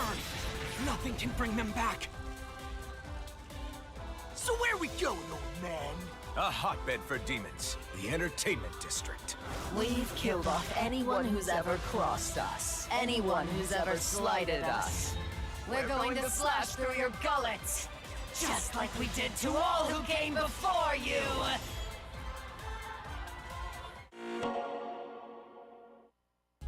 Sunglasses in the day, blue light glasses for the gaming at night. Zenny's got affordable eyewear for everyone. Vibe and style while protecting your eyes. Evo sunglasses, available now.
What's going on, everyone? Welcome back to EVO 2025. My name's CotW, joined by Mustard. We're going into more pool play, and as our next match, a heavy hitter joins the fray. It's going to be Frost versus Kanamani. This is a player to look at. I believe made it to EVO by winning the PlayStation Tournament's Road to EVO for EU. Yep. That was won last year by Javier, who ended up qualifying for the top 6. So clearly sends some possible champions with them. Okay, so the real story here is Kanamani. If you are a regular MK1 viewer, you know this name. You have seen Rips Arena, you have seen the offline EU events this year, even some last year as well, traveled to VSF as well, just for the love of the game, you know, and won there. A very successful player in the online and now offline space in EU. Completely untouchable in EU at the moment. But now, first time competing in North America at a major of this scale. Qualified for finals last year, did not get the result he was looking for, but had a respectable showing. Wants it all this year, 100%, has what it takes. This is going to be such great practice for him before we go into Final Combat. But hey, a player that many are looking, especially in the EU space, as a potential winner of this entire tournament. But got to get through pools, got to get through this very stacked bracket, and Frost currently in his way in this round 1. Now, I have seen Tech using the Noob Saibot and Tremor team, but we haven't seen it a huge amount in tournament play, so I'm really curious to see what Frost Tremor brings to the is table one here. of the strongest cameos in the game right now, arguably the strongest, so... I would say strongest, I think. Yeah, when I see Tremor with just anyone in the game, I'm just going to assume there is some source, because he is the ultimate Swiss Army knife. Just has everything and then some. All right, gonna get the knockdown, looking at a fully stocked Tremor, so that's gonna be a fake low, no low, just the overhead. And that is where the Sindel becomes absolutely deadly. Even before Tremor became the go-to. Oh, guaranteed! Oh no, dropped Didn't get it! I'm gonna say, even before the go-to cameo of Tremor was everybody, Sindel and Tremor was really one of the first teams that was showing this style of play. Yeah, but even there, right, if you hit that Tremor ground pound as ambush during the start of a throw, it becomes like guaranteed. That's so cheap. But Sindel, a historically quite a cheap character. Oh, counter poke, there it is. Yeah, Sindel, an interesting one though, because a character that Kanamani has pulled out here and there in the past, but a character who has seen a decent amount of competitive success. But when you're talking about characters who are seen to be the best at the moment, I feel like Cindella's kind of left those conversations. I don't really understand why. I feel like she still is so strong and so scary. She got a few minor adjustments, mostly like her forward one, the advancing hair string. I think it has 2 highs in it now instead of just one. Yeah, it went from high mid-mid to high mid, but that was never what made her good. But again, player like Kani is going to have access to a number of those characters, and feeling Sindel right now, that's what we're going to see. We'll say though, Frost fighting back. Oh my goodness. We just let it rip, and Frost getting caught out in the open by it. That was Kani's only meter as well. So just really going for that momentum above all. Got clipped by the 2-1, however. No follow-up there from Frost. Didn't believe in it. Oh, there's a catch. Do you break? No, chooses to hold on to it. Keep the resources, keep the Tremor. I think if you were going to break there, you would have broken this right at the start. And there comes Tremor. Would have made that safe, no doubt. Didn't need to. Kept the meter. Candy goes up another round. Oh, love it. Instant air. Oh, okay. Into the fast cooldown. Yeah, that was actually quite bold. Normally, that move has a decent amount of recovery, but when you're covered in that green armor, even if they hit you, what are they going to do about it? Okay, do you really have to care? But an opportunity for some big damage now. Frost nails the combo, and another reversal. Canny not looking to lose momentum a single time. I love that choice of the cameo recharge move from Sindel. The second you're covered in that armor, I mean, if they overcommit and do something unsafe on hit, the armor, you just turn it around anyway. Tremor, the meat shield, the man of many utilities. With the overhead, that's bad, that's really bad. We've got Tremor ready to go, restand into Mix. The Mix will successfully win the game, and Kanamani knows it. 2-0 up here on Frost. I feel like that was the first time in a while that Canny has actually pulled the trigger on that like actual ground pound option there. I feel like with this kind of character who you know about, Sindel is very quite common, right? You see Sindel, you see Tremor. If you're playing this game competitively, you've seen this team, you know what to expect. So you kind of start matches with the layer of, you know, I'm not even going to go for the mix-up, right? I'm going to call Tremor, fake it out, not even commit. You know, because so many people know about that matchup, you can kind of have that layer already. And can he put that to use? He faked out the low, didn't actually use it so many times until the very end. But a big change here. Conan the Barbarian makes his Evo debut with the Tremor behind as well. A very healthy team is this. Some of the highest health in the game. I know the usual team being Conan Shujinko, the 1200 Wonder, but I imagine we're still going to get some nice bulk here. However, the problem is Conan, big guy, not amazing ways in, and I think Kanamani's going to use that to his advantage.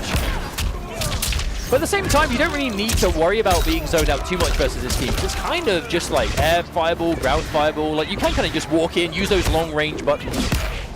Don't get caught jumping, that's the last thing you want. If you get caught jumping versus Sindel projectiles, you get knocked back anyway. You have to restart so much progress. Oh my goodness, the full dash up into forward one and it counter hit. I think Frost tried to check that forward movement, but a little bit too late, as Kani's going to go up on match point. Like that combo choice from Kanamani, the instant jump into the ender, looks like it had a bit more corner carry. Oh, no! The counter poke again. And we still have Tremor, folks. That means that when we get this knockdown, we're going to get something dirty from it. Oh, we tried to guarantee. Tried to guarantee the fast recharge, the combo into it. No! Breaker for you! Oh, God. Oh, God, make it stop. Make it stop. Oh, no. Okay, no, tries to up-block Frost, trying to fight back, still playing that good defense. Okay, manages to get out of the corner at least. That was absolutely grotesque from Kanamani, and unfortunately, this ain't gonna kill. I mean, this is a healthy Conan, but... Oh, but Tremor's there, this is Mix. Yeah. Oh! Ouch, ouch, and more ouch! Kanamani with a quick 3-0 over Frost, moving on. I'm telling you, if you are familiar with competitive Mortal Kombat, you'll know the name Kanamani. If you watch this game a bit more casually, only watch the American tournament, probably haven't seen him all that much. However, this is a player to watch. We talked about this during the break. You know, you made the comparison that Kanamani's dominance in Mortal Kombat 1 is very reminiscent of that of a Mortal Kombat X Foxy Grandpa. Untouchable in basically outside of America, winning every single tournament, and then the test happens when you go to the States and fight the best of the best. I mean, Evo 2015, the first time we really saw someone outside of America who was winning every tournament make it all the way. The only player that could stop Foxy in 2015 was Sonic Fox, and that did result in Fox winning it, the Fox finish, history being made. Here we are now, 10 years later. Are we going to see a similar situation with Canny being that EU champion? I can guarantee you, if you're one of the players in this bracket, you are keeping an eye on him for sure. You know, because he's also pretty much guaranteed himself. Say pretty much, there's no two ways about it. He is guaranteed 4 finals. Number 2 on the leaderboard. Yeah, that's true. So we'll be seeing more of him this year. But I'll tell you another player we'll see once or twice already, and we'll continue to do so. Scorpion Prox. Guess who's playing next? Oh, gee, why do you say that? Scorpion Prox versus Heisenberg. Yo, who do we think Heisenberg's going to play? What do you think? Any hints? Any hints there? Quan Chi. Any possible giveaways? Hey, in this game it's Shang Tsung, right? He's got his lab, he's got his chemicals. Oh my God, he's mate, up to no good. You're an idiot. Look at his T-shirt. Yeah, I'm trying to make a joke of the name, but it went over your head. Don't worry, I'm sure someone out there got it. I thought you just didn't look at the shirt, man. Yeah, but I've seen the show, but I don't know if I'm allowed to name or not, so I won't. Yeah, you have to zoom in. I get it. Point taken. My joke wasn't funny. Wait for it to Understood. focus. Let's move on. Wait for it to focus. Yeah, right. I can see it. Wait, is it going to focus? It's got Johnny on it multiple times. Ask Kai. Yes. Yeah, well, I hate to be the bearer of bad news, but it doesn't look like he's even playing. If this is probably a button check.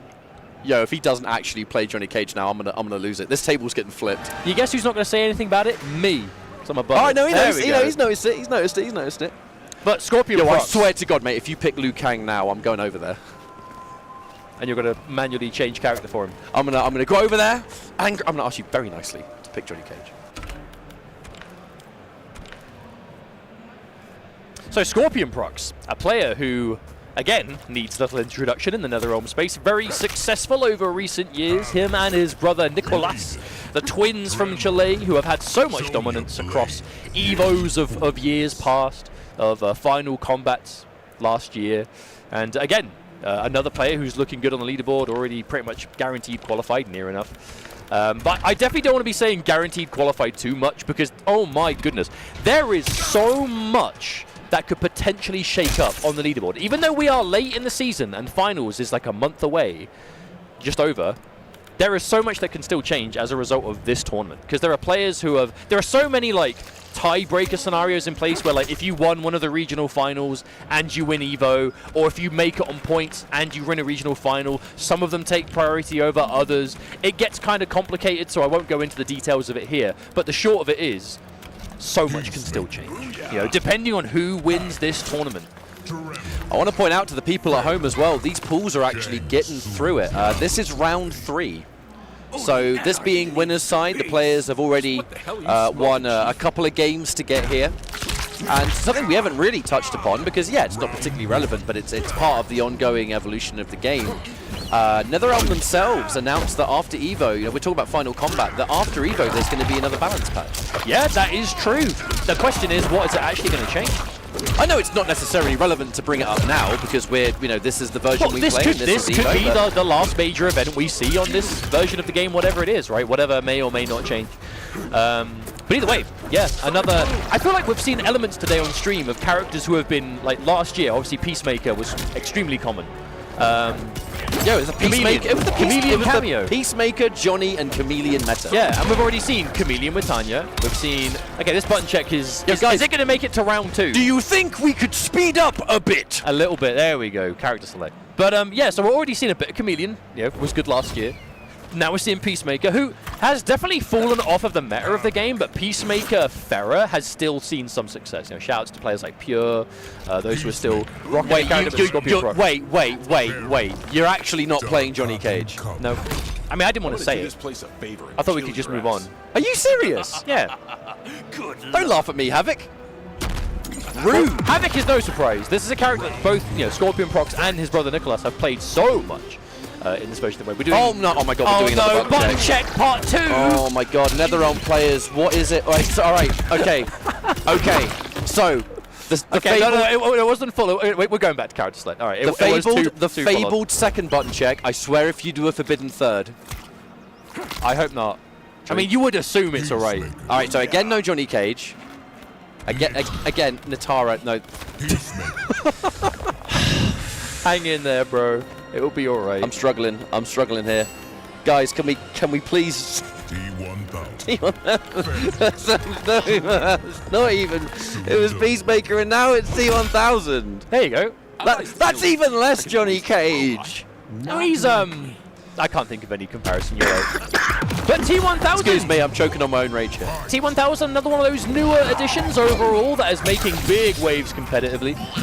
Already seen quite a lot of him. T1000 Tremor particularly as well. T1000 Movado, so aggressive. Oh my God, excuse me. But this is an interesting A to B. T1000, like, extreme offense. Peacemaker still wants to put up that kind of brick wall. And when you least expect it, right? Torpedo into Farah, many of those airborne options into Farah. The question is, will we get a chance to see much of it?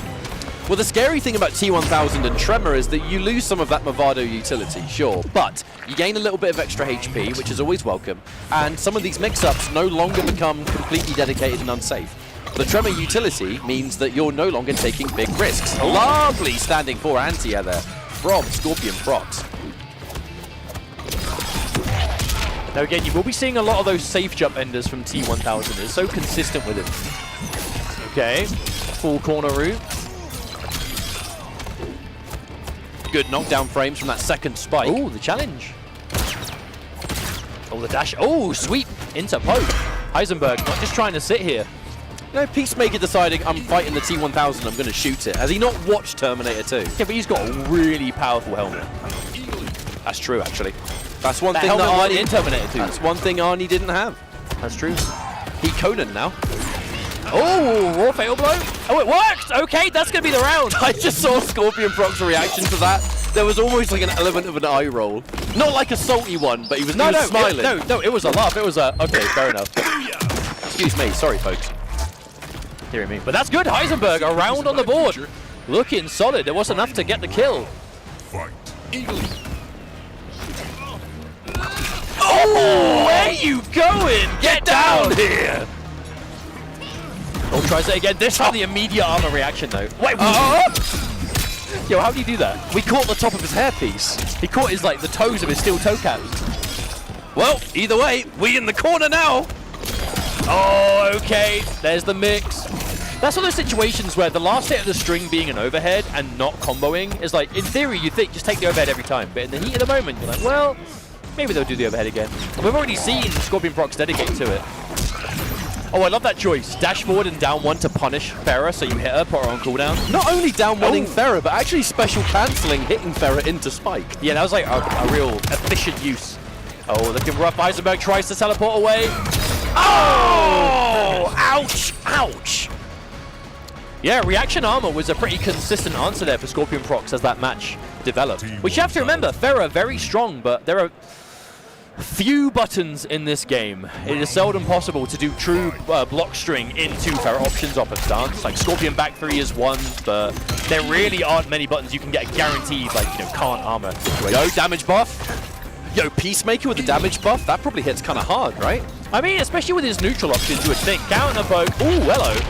Well, the lava burst. Pain and gain's going to be long worn off now. One thing we haven't even really touched on while this match is happening, you know, is that Farah, we know Farah mostly through maybe Natara, obviously Homelander, Scorpion. Peacemaker was one of the characters that benefits quite greatly from this pick. Yeah, it's because so much of his options put him airborne. And airborne into Farah, that's dirty, man. That is dirty. But there's also things like, you know, his 2-2 grab, you can special cancel so you can stance off it, which we almost saw there. But again, Scorpion Procs, I feel like every single time we are seeing a string that has a gap in it, we are seeing armor. And I think now the ball is in Heisenberg's court to finish those strings early, make the armor. That's going to hurt. Because that reversal is unsafe. Safe jump. Mix up. Oh, no! Oh, mix up into mix up! That grab takes so long, he swapped Tremor 3 times. Oh, another one! Meaty. And that command grab takes a hot minute, which means Tremor cooldown. Tremor's going to be back by the end of the second grab. Oh, just back. Just enough, but the breaker is there to keep Heisenberg going. Peacemaker, mate, that blow dart's not going to do anything to a Terminator. What are you thinking? What are you thinking? I mean, may as well give it a go. He is trying to punch it. You're better off putting the blow dart onto T1000 and drinking him like a milkshake. What, like a straw? Like a straw. I don't think that's how blow darts work. I mean, I'm not an expert. Yeah. Oof. Oh, that was a big boy punish. No, the torpedo! Oh, no. That is unfortunate business because now, once again, knockdown frames, mix up, staggers it. Oh, it's going to be low this time! Yeah. Scorpion Procs is mixing up every time. We're rarely seeing the same option back to back. Such a consistent combo ender with the Tremor team. Just take the special move that takes the longest time. Spend the Tremor when it's ready and finish the combo. Put yourself on match point. Easy business. Round 2. What does Heisenberg do? I was about to say, what does Heisenberg do here? But you... Oh my... Even that is an anti-air. T1000. He just has such a complete set of normals. And again, every single whiff high is being punished. Went for the highest damage punish there, but somehow just didn't manage to find the gunshot. Oh, no! The shimmy! T1000 saying, mate, what are you pressing for? Okay, this time we see the block. The pushback on that down 4 is so good on T1000, man. So good! I mean, Scorpion Procs just won that entire set on armor at the perfect time and with punishment 101. A good game for Scorpion Procs and staying in top form, it looks like. I mean, we were talking about players that you need to pay attention to, has the capabilities of winning this tournament. Scorpion Procs is another one of those players. And, you know, we mentioned this earlier on. There are a lot of pool matches happening as we speak. I haven't seen in a Mortal Kombat tournament so many matches happening simultaneously. We have stuff on stream. This isn't even close to seeing just how many matches are taking place. It is the Wild West out here, as Mustard said. We're going to go for another quick break. When we return, Mortal Kombat returns with it. I'm Ketchup, joined by Mustard. See you in a few minutes. This is the best Chipotle order. I would like a bowl. Triple wrap. Mild, medium, hot. Then dip it in here. Sour cream inside the vinaigrette. 2 tortillas. If you know, you know. Lettuce, cheese, guac. Yes. Oh, that is good. Well, Vaya is laughing right now. Look at Vaya laughing right now. Oh, he's doing a dance. What is he doing? Man, he's just too ready, you know. Not today, man. Oh my God!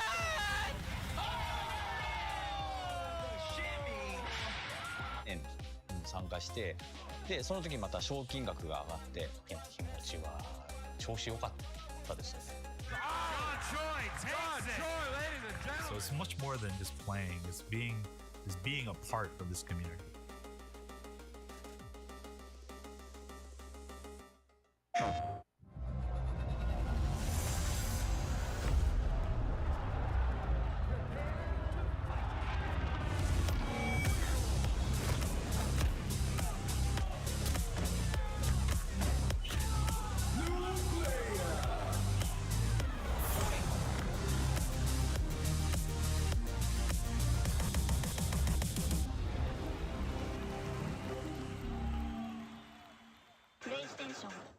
All right, Jay, you ready for this block?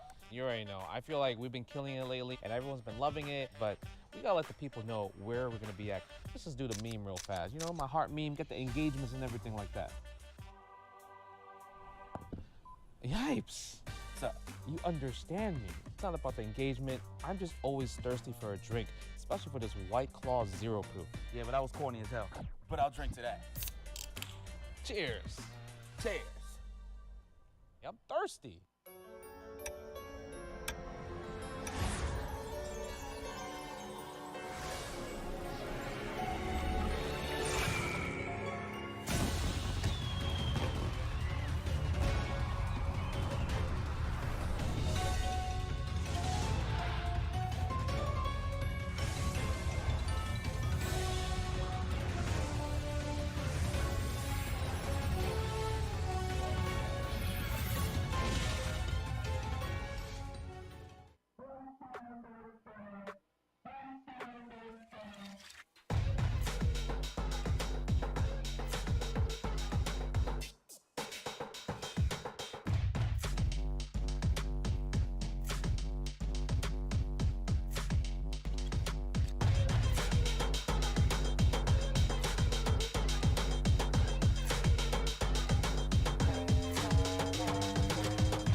Welcome back, folks. We are back at EVO 2025 where the MK1 Pro competition is continuing. We are still in pool play, and we will be for the next few hours or so, but top 24 awaits us later on. But we've got to get there first. And on the way, we have our next match, which is going to be Gummy versus Smugoi in this pool play. We've already seen some names, some known, some who have honestly been really impressive so far in general. I think we've seen some really interesting character choices, some really cool teams. I think we are slowly, as we progress, going to be seeing more of the kind of familiar stuff as usually happens in MK1 tournaments, but it really is cool to see other stuff on the way. But right now, Baraka, Kano, Liu Kang, Kung Lao. Two teams that have been prominent for the game's entire life, I would say. Liu and Lao.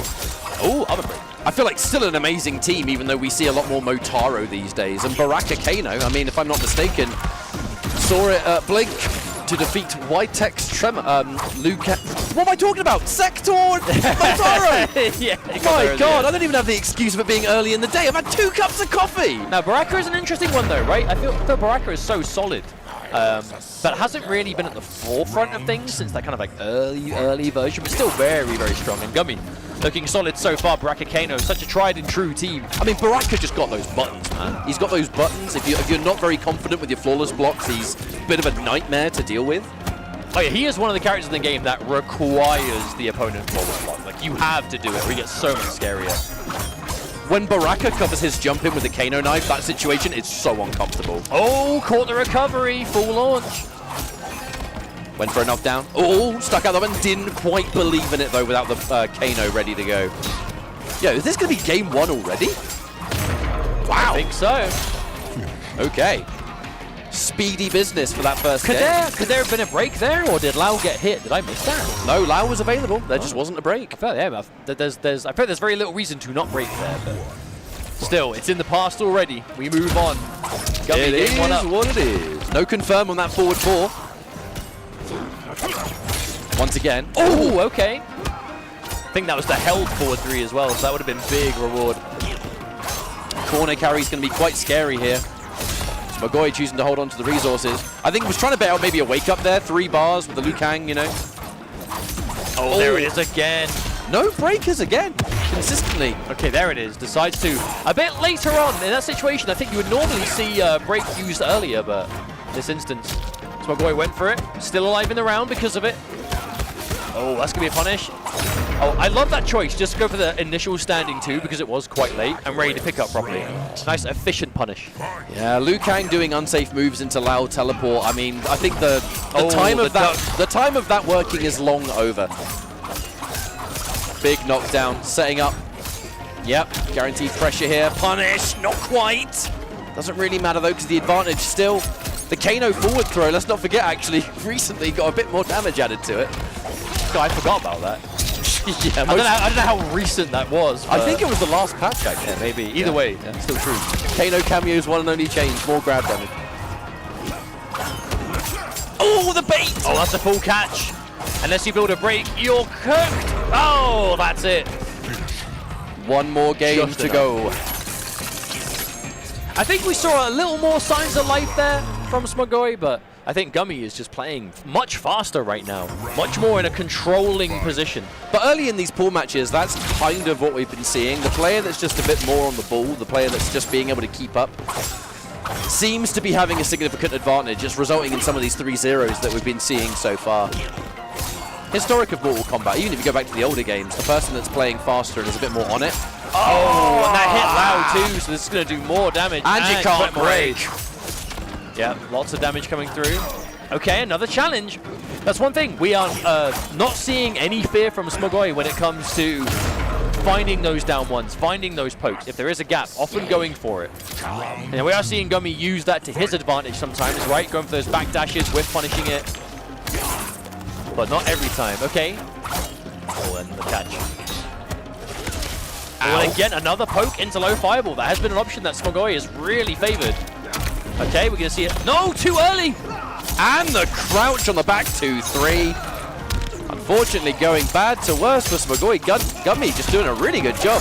Meaty knives just to get that pressure in. There's the punish that we didn't see before on that low fireball. And the last chance here for Smogoi. There's the immediate armor. Where you going? No flawless block. I mean, you had to really just bet on that. It was all you could have done in that situation. Was to know you're going to back 3 now, and I have the flawless block because they got no last breath. And that's all she wrote. Gummy moving on. Well, we did see like almost every single time from Smogoi in that was every down one was cancelled into low fireball. And the reason it's, even though you can special cancel your pokes, you shouldn't every time. And the main reason for that is you need to confirm the pokes by themselves. You know, pokes in this game, pretty much universally on hit, they're going to be advantage. So you get to move, and on block, they're minus. So your turn is over. You can cancel them. And character like Baraka, we see do so quite often because the mind game of poke into like his launcher, which you can make save. But generally speaking, you want to confirm the poke because on hit you can do something that you want to do, and on block you know play defensively. Be careful. If you're cancelling it into a fireball every time, you'll have a situation where the down one can hit, they then block the fireball, and your advantage has now turned into your unsafe, right? You can be punished for free and take full damage because it's not a safe special. And that's what we saw as a threat there time and time again, unfortunately. But our next match is already setting up. It is going to be Nicholas, so the other twin from Chile, versus Deliriums from the USA. I think that's Deliriums. What's that? You're right. You're definitely right. Why did I say Deliriums? I don't know. You're the streamer. You're the streamer of the two of us. Okay, technically Deliriums isn't incorrect. It's just not said the right way. So it doesn't help that you said it in pieces. Deliriums. Deliriums. It's definitely Deliriums. It's for sure Deliriums. Well, if he comes up to us and goes, actually, boys, it was actually Deliriums. Sorry, yeah, it was Deliriums. He had it right the first time. Why do I even bother, dude? What am I doing? Check out Mr. Commentator over here. Hey, man, it's written in text. I do my best. It is. That's all we can ever ask of anyone is their best. Lucky me, I've got a very passive-aggressive, sarcastic co-commentator to correct me on literally every mistake. That is literally you commentating, though. Yeah, anyone that knows us in chat will agree that you are often worse for that. Yeah, that's fine. Justice. Now, Nicholas, who has, I think in MK1, fair to say, has been slightly more successful than Scorpion Prox.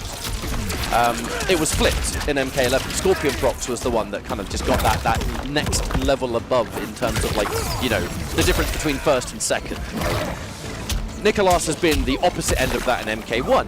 We saw that from Combo Breaker. We saw Final Combat. We've seen Nicholas be as high caliber as you can be. Going into this tournament, you know there's going to be the motivation to take that first place regardless. Well, again, yeah, like if you're like an EVO finalist in years past, and maybe perhaps even a year ago, it's like you want that first. You got so close. Now, I'm going to assume... I mean, it could be button check, maybe, I don't know. But if it's not, this would be interesting, because Baraka Tremor, a very... I'll say it, a really cool team. I really think this team is so sick. It really fits Baraka perfectly. This don't look like a button check to me. Now, Baraka Tremor, in my opinion, the best team for Baraka at the moment. I know that you don't quite have the Kano knives into advance, which we saw Scorpion Prox use that at Blink, if I'm not mistaken, for the zoning matchup. But damage, throw combos, The counter poke game, which is just more alive than ever. The extra health. I mean, how do you go wrong with this team? Yeah, it's basically the most complete Baraka team that I think exists currently, because Baraka Kano is still good for like getting you the way in, the knives to cut through, make things safe. Tremor just gives you everything else. You still get safety, you get higher damage, you have nice utility with the ground pound. Ooh. Oh, that's going to hurt. That's going to really hurt. And the damage over time was adding up throughout it too. Oh, bad whiff. Big whiff punish is ready. Tremor is there. Do we see something here? Oh, just going straight for the back three. Instant break though. Oh, wow. Armored reaction. Oh, launches because it's close to the corner. Okay, you actually do get to pick that up if you're this close. Oh, no. And the guaranteed chip. And the guaranteed chip. You got a flawless block for your life. Oh, too hard to defend against. Now, that was a really dominant game one, but Delirium's going in with the Reptile Sonya. We've actually seen a little bit of this team as well, courtesy of Poseidon. Just being able to have elements of mix-up with their lows. You have the Sonya's leg grab. Square Wave does result in some pretty insane high damage combos. There's quite a lot of utility here to be had. Yep, there's a safety. So much advantage on that punch too from Tremor. Okay, still catches the backdash, and again! Unfortunately, there's a few times already we've seen that from Deliriums. I think maybe a little bit too preemptive. Those kind of, that airdrop from Reptile normally can catch movement, you know, if they're going to press a button, but in this instance, Nicholas isn't really sticking anything out. Isn't the airdrop also the move that you cancel? It can be done, so yeah, maybe there is a chance he's just trying to cancel it by missing the input. I do have a feeling it's just a bit of an input error. The downside, though, is if you do get the input error and it ends up just getting blocked, you are taking a lot of damage. I just kind of refuse to believe that we're seeing so many of them. Oh, that was cheeky. That was cheeky. Oh, that was like, oh, they get, okay, no, in that instance, yeah, we see the head shake. I think that is meant to be cancelled, but just the execution not quite being there so far. How much damage for one bar? Yep, hurt so good. There's the sweep. Looking for something. Didn't extend fully, though. Lets the whole thing go. There's the counter poke. I mean, that has been a threat since day one. And we're going to get even more damage here, thanks to the Tremor up punch. Right. What are we going for? Full screen. Not really where we want to be, but if you're doing the grab, it kind of has to just come out. Oh, whiff. There it is again, another catch. Nicholas looking on point. Interesting to see, though, because I know it's kind of hard to talk about one of the twins without talking about them both, right? Nicholas, Scorpion, Prox. But one thing that always makes them so scary is they just play everything. If something is good or something is discovered, like they play all the meta stuff, sure. But if anything comes out of like the blue and ends up being a really strong team, they will just learn it and grind the matchups against each other all the time. Unfortunate drop. But like this, you know, Baraka Tremor. We saw this team, thanks to Mateus Zim in Latin America. Yes, we bloody did. Sent Sonic Fox to losers with this team, you know, in dominant fashion. So I don't think anyone who's watching the game would see that and not be like, hello, you know, what is this team saying? Baraka Tremor, might be something here, might be something cooking. I'm seeing some combos with this team that I didn't see previously, though. Yeah, well, I think it all stems from the fact that the charged forward three, yeah, the charged overhead that Baraka has does give you that big launch. Right there, there it is. Wow, that really does do so much. Oh, and there's the low. Not seeing a break come through, just gonna eat this. Good knockdown. Are we even gonna see a mix here? I mean, the grab becomes a threat. Still no break from Delirium's holding onto this bar. All right, no chance for a break now. That was your last opportunity. Yeah, trying we to are reacting to that. that. Holy moly. Oh, at this point, I mean, there's so little that Deliriums can do. Don't want to say it's impossible, but right now, he doesn't Nicholas care about getting hit by that low. He really doesn't. 140 damage grab. I mean, better than nothing. No, but if he finds anything, I mean, the way that Deliriums is playing this, staying in that long range, going for one hit at a time, was beginning to look like it was working out. But Nicholas just waiting for anything at all, a fireball to trade with, avoiding that point-blank range to try and avoid the block strings that will no doubt plow through any chipped life that may have been remaining. I'm going to be honest, that could be me just, you know, being me and not paying enough attention, but seeing Nicholas there with the Baraka Tremor, I've seen that team quite a lot since Gamescom Latam, because it definitely did light a bit of a fire underneath some, especially existing Baraka It really players. did. It kind of just demonstrated what that team was able to do at high level.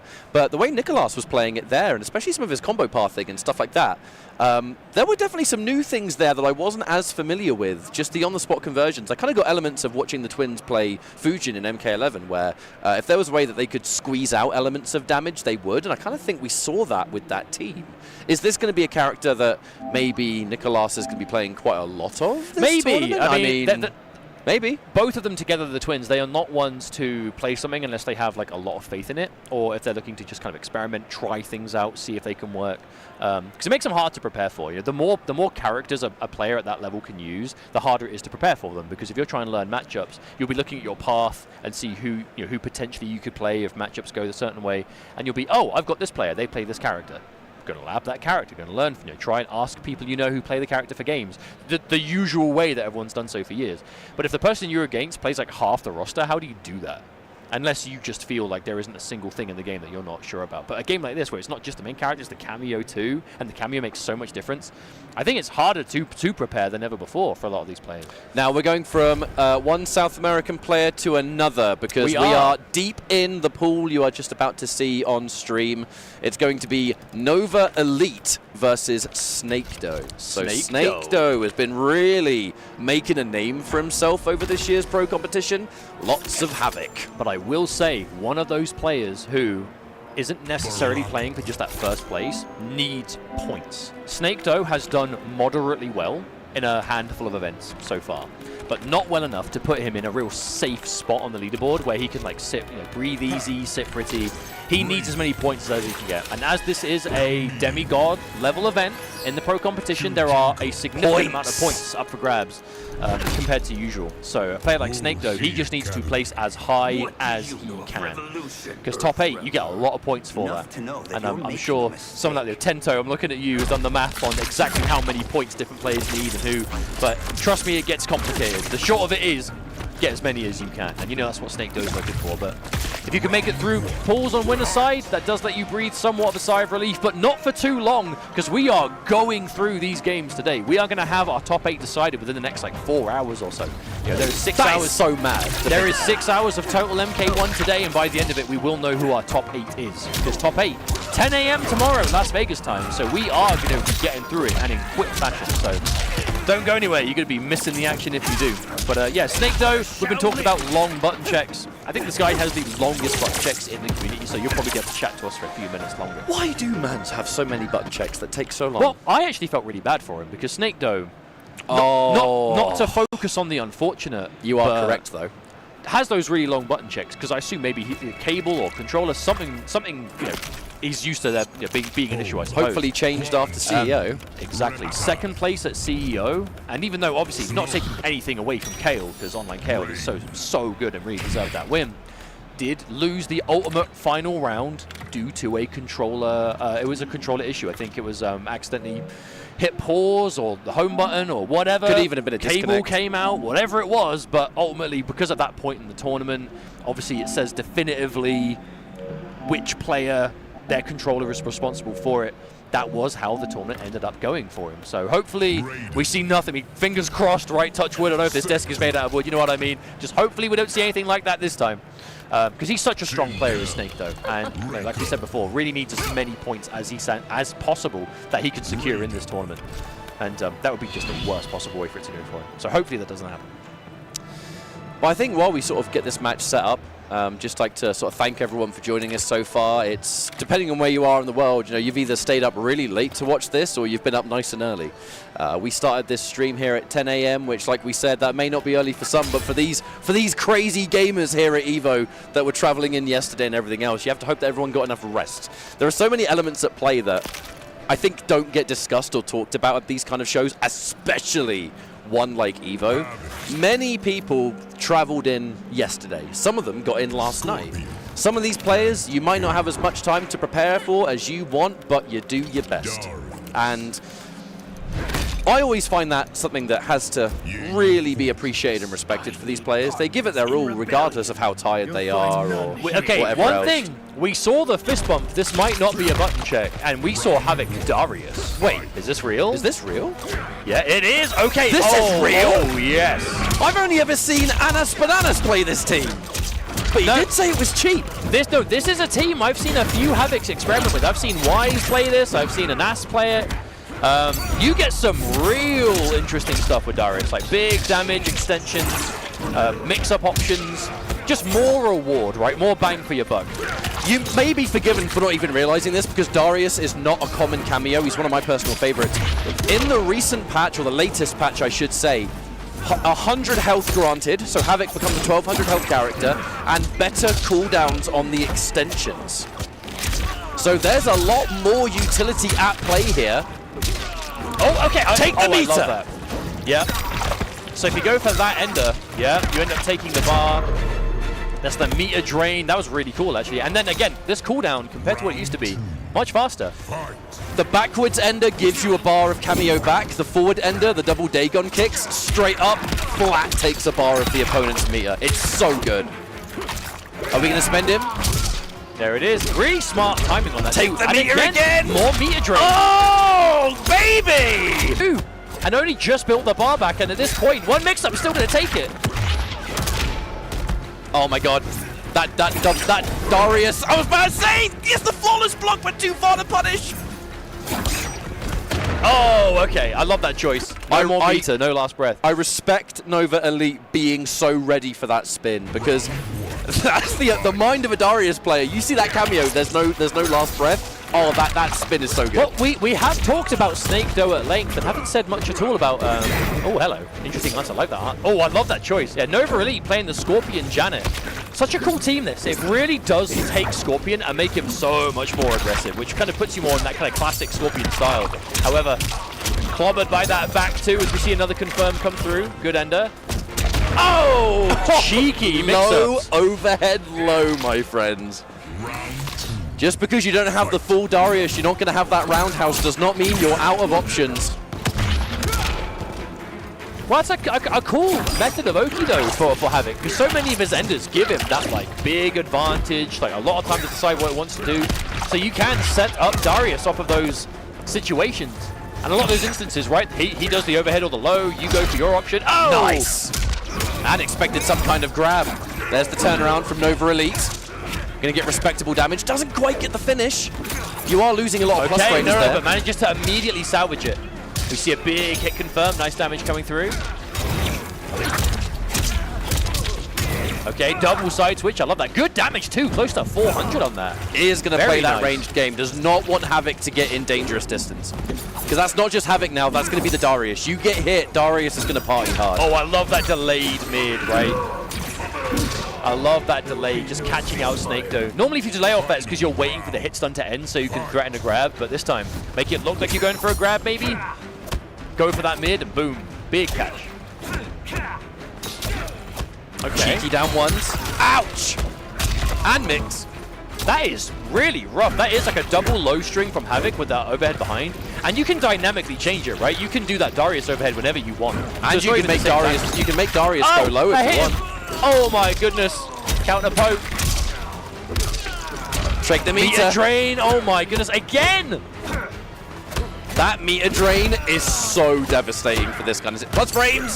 Oh! Even if you got a flawless block, I think it would have taken too long. That plasma would have just broke it anyway. I'm not sure if forward 4 into Neoplasm actually jails. I don't think it does. I'm not sure it does. Yeah, I think you maybe could have ducked that or poked it or something, but either way. Go Darius! Too little, too late. Let's go! I am such a Darius enjoyer in this game. No, but we're also seeing a lot of the meter drain as well. Yeah, and we've already seen how strong meter drain can be in this game. Okay. That is a lot of damage for that mix-up option. I should say, too, quite a lot. That roundhouse from Darius has a lot of startup. The fact that he hasn't missed one yet is really impressive. Darius roundhouse is quite hard. Oh, this combo started off of Neoplasm. This is going to hurt so bad. Oh, my goodness. Oh, he faked it! He faked it! He just brought him out to flex on him. He was there just to farm aura. What's cool about that, though, is you don't have to commit. You can obviously just not do it, right? So if you hit the low launch, you can just take the launch and do the full combo. I did not even know that Snake Joe was playing this team. This is so I genuinely he has not missed anything. I genuinely have only seen Anus play this team. That's it. I mean, the execution is so impressive. This is not Here we an go easy again. cameo to play. Again! Does not miss them. And the danger of Darius here, especially with Havoc, is all you need is one of the cameo There you gauges. go. The Oh, second bad you've got one cameo gauge, it doesn't matter. Like, you can then establish setup after setup after setup. Oof. Doesn't call in Darius there. Wants to prioritize it for close range only. The scary thing, though, is a lot of what Havoc's doing with this team doesn't punish. A lot of what Havoc's doing with this team does not cost meter. No. So even though he's down on it right now, it doesn't really matter much. Okay, I love that choice. No, instant armor. Oh, and again! But he can't break because Janet's on the screen. That might be it. Oh! And he does the overhead kick just for the style points. Just for the style points. Yo, Havoc, Darius, though. No, that could have been a really good opening for Nova Elite. You know, got the advantage. Janet was on the screen, but as soon as Janet is there, immediate reaction from Snake Doge. Just go, hell no, armor. And because Janet is still out, dude, can't break. That team is cheap. That was cool. No, that was put to good use. I think that I'm is impressed. a great example as to why that could be good, and not a huge surprise. I know Havoc is so good and he has so much cameo versatility, but another one to add to the pile as Snake Doe moves on in this winner's bracket. But it is that time once again. We're going to go to a very short ad break. We'll see you in a few minutes' time. Don't go anywhere, because MK1 at EVO will continue in a few minutes. New Chipotle Honey Chicken brings a hint of pure honey and seared smoked peppers with fresh chicken hot off the grill.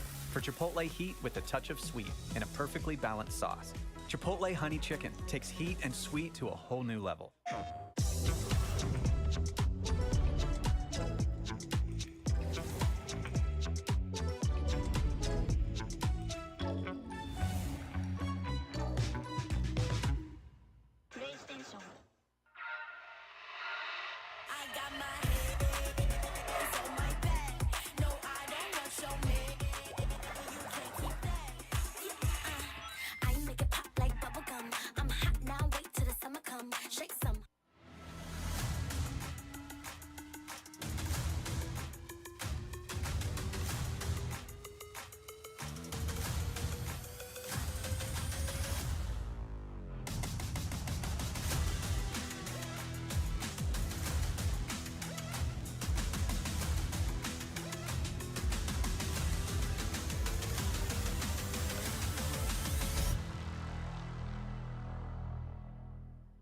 We knew pretty early on that the game was fun to play.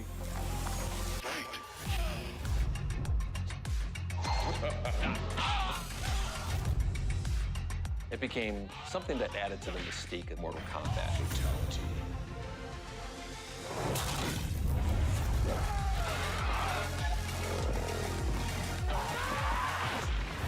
Flawless victory.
Welcome back, everyone. You're currently watching EVO 2025 Mortal Kombat 1. Big ol' pro competition qualifier, this one. My name's Ketchup, joined by Mustard. We are going to be seeing the on-stream debut today of Rewind, who, over the last few tournaments, has just become a real force to be reckoned with, but forever people's champ as well. Yeah, I'm going to try not to be too biased. Big time Rewind fan, have been for years. And EVO champ, did win Injustice 2 in its second year at EVO. And like you said, has been on a bit of a tear in this kind of later half of this year's pro competition. Was not able to compete earlier on in the year. Picked up by a sponsor a few months ago and has just gone from strength to strength. Really kind of came out swinging at Combo Breaker. Done well at basically every pro competition event he's been to since then. To the point where I don't even know if it's possible for him to lose out on the pro competition leaderboard.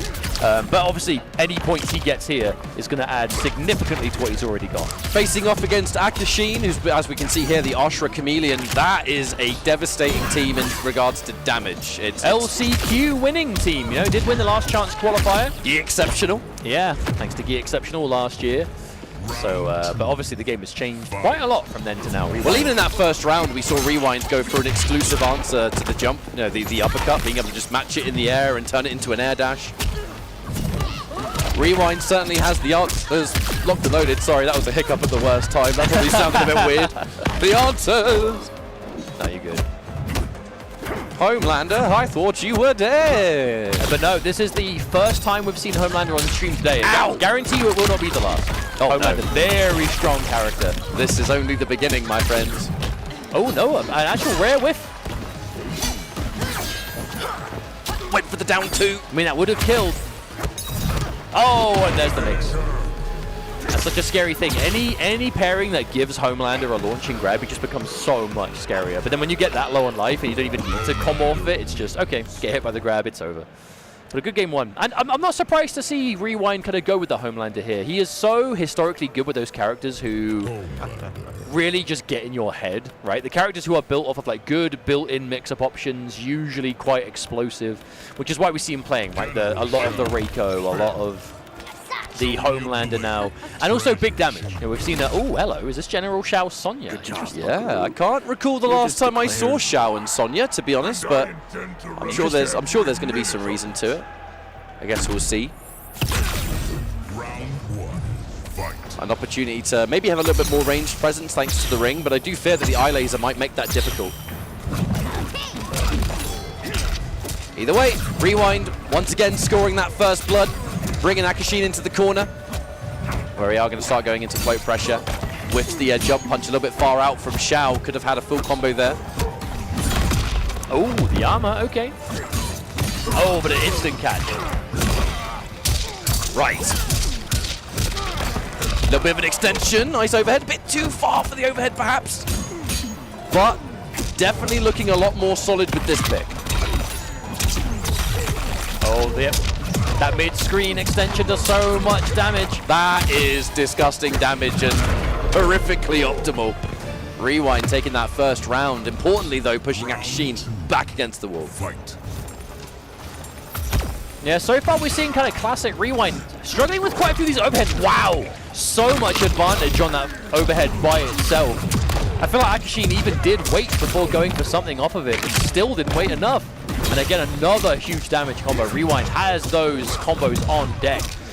And letting Akashin know, I'm not afraid to make that wake-up attack completely whiff. I feel like just making that down 4 to force the whiff of the wake-up there, that's going to change the dynamics so much. Akashin is not going to be comfortable getting knocked down from this point on. Dominant game 2. But also a character we've seen Rewind himself play, albeit not for quite some time, but early on we did see quite a lot of General Shell from Rewind. So if the character does have those matchup options, right? Like, you know, that armor launch potential being so scary, but it is a high, so you can get underneath it. He's gonna know, and he's gonna understand how to safely go for it. Do we think Akashin is even gonna try going for a wake up after that? I guess that remains to be seen. Well, at the end of the day, you're still in, you know, you're still facing down Homelander Vera, so just because it can be beat doesn't mean it will never work. It's just will Rewind be scouting for it every time. Hit by that overhead you see last that time. side switch as well. That was disgusting. Tried to make it whiff again. Was calling the bluff. Oh, tried to up block there from Akashin. Akashin trying to make these big defensive plays, but hasn't worked out just yet. Oh, another pickup. Oh my god! 500 plus! And again, another down 4 Rewind. Apologizing. Scouting for that wake up every time and with huge damage to boot. My goodness. I'm not used to seeing Homelander do 500 damage, I've got to be honest with you. Well, it looks like he's going for like a different combo path that maybe uses an extra bar of meter, but you build so much bar in this game, why not? And Homelander's going to build so much bar anyway, because it is very difficult to interrupt this man. And again, hit the armor. Your opponent's back to the corner. Rewind manages to find it. Vera is spent. Oh, and another meter. We are doing as much damage as possible, squeezing everything out. Akashin's he's taken the right call to not break there because it had done so much damage. There's no point, right? But he's just waiting out Vera. Just waiting out the Vera cooldown. No reason to go in. Oh! That was so clean. Did you see that? The walk back into the walk forward duck at just the last moment. Even Sheen looked at Rewind and smiled after that. Walking up, making that standing 2 completely whiff. What a cool guy maneuver. That was just disgusting. But, I mean, it is Rewind. Yeah, that was main character energy. Surprised, that was main character energy. I mean, it was just so deliberate as well, you know, to walk back all that way, walk forward a little bit, micro duck and smack. It was just the ultimate, I know that you're going to do this, so why waste both our time? Do you know how many anonymous henchmen I've killed over the years? Look at you. You haven't even got a custom skin. You've got no chance. Oh dear. Still though, good effort, but Rewind is absolutely just blowing his way into the leaderboard in pro competition. Even though it is late in the season, has already pretty much put himself in good points running for a reason, because of plays like that, because of confidence like that, and has just been able to go from event to event, getting points everywhere he goes, and just getting phenomenal placements because of it. And it's because he is one of the strongest players in the community. So GG's all round, and a good effort. Now, if you don't mind me, I'm going to try my extreme hardest once again not to be biased, because we're going to have another EU MK1 legend stepping up to the plate. It's going to be MK Javier, the Scorpion Master, and I think a player that has consistently proven that he is the strongest Scorpion player in this game right now. I say right now, of all time, when it comes to MK1. He's got the highest accolades. He's done the best in tournament. I feel like statistically has just been the most consistent Scorpion in the game so far. You know, there are a number of strong Scorpion players out there, make no mistake, but Javier is just, he's going to the offlines. He made Final Kombat last year. He got top 6 at EVO last year. You know, he really has been consistently performing when the chips are down, when it matters. That being said, has not had as successful of a year in this pro competition. He's been to the events, still has a chance. There. That's the thing. There are still possibilities for him to qualify, but this EVO really is kind of make or break for Javier, and he knows it too. I think this is his only chance to still make it on points. Is to do. I think he has to get like. I know he needs top 8. I don't know the exact placements, but I'm fairly sure Javier at least needs to get top 8 in order to be in a chance to make it on point. Here as well, top 8, needing to get top 8 here is so scary. But he also has to look at the players who are like around him, right? Like the Dialogues, the Snake Does, the Grr, you know, like these are players who are very scary in bracket. Obviously he is one of them too, and in his way is Sir Cocoa Butter from the USA. who, again, I'm fairly sure we saw on stream last year and had a very respectable showing. So this could actually be quite a good match. And you have to remember, I don't know if we've mentioned it yet, folks, but we are doing every single pool simultaneously. If you have a look at the start GG, every single pool has begun and is making progress. You know, like I said, we have 6 hours of MK1 today, and by the end of that 6 hours, our top 8 will be decided. So all the pools are running in tandem alongside each other, which means obviously a lot of those pool matches we aren't going to get to see, but there are so many of these strong players who are already just duking it out to try and get towards that top 24 round 2 pools. But yeah, we have plenty to get through as yet.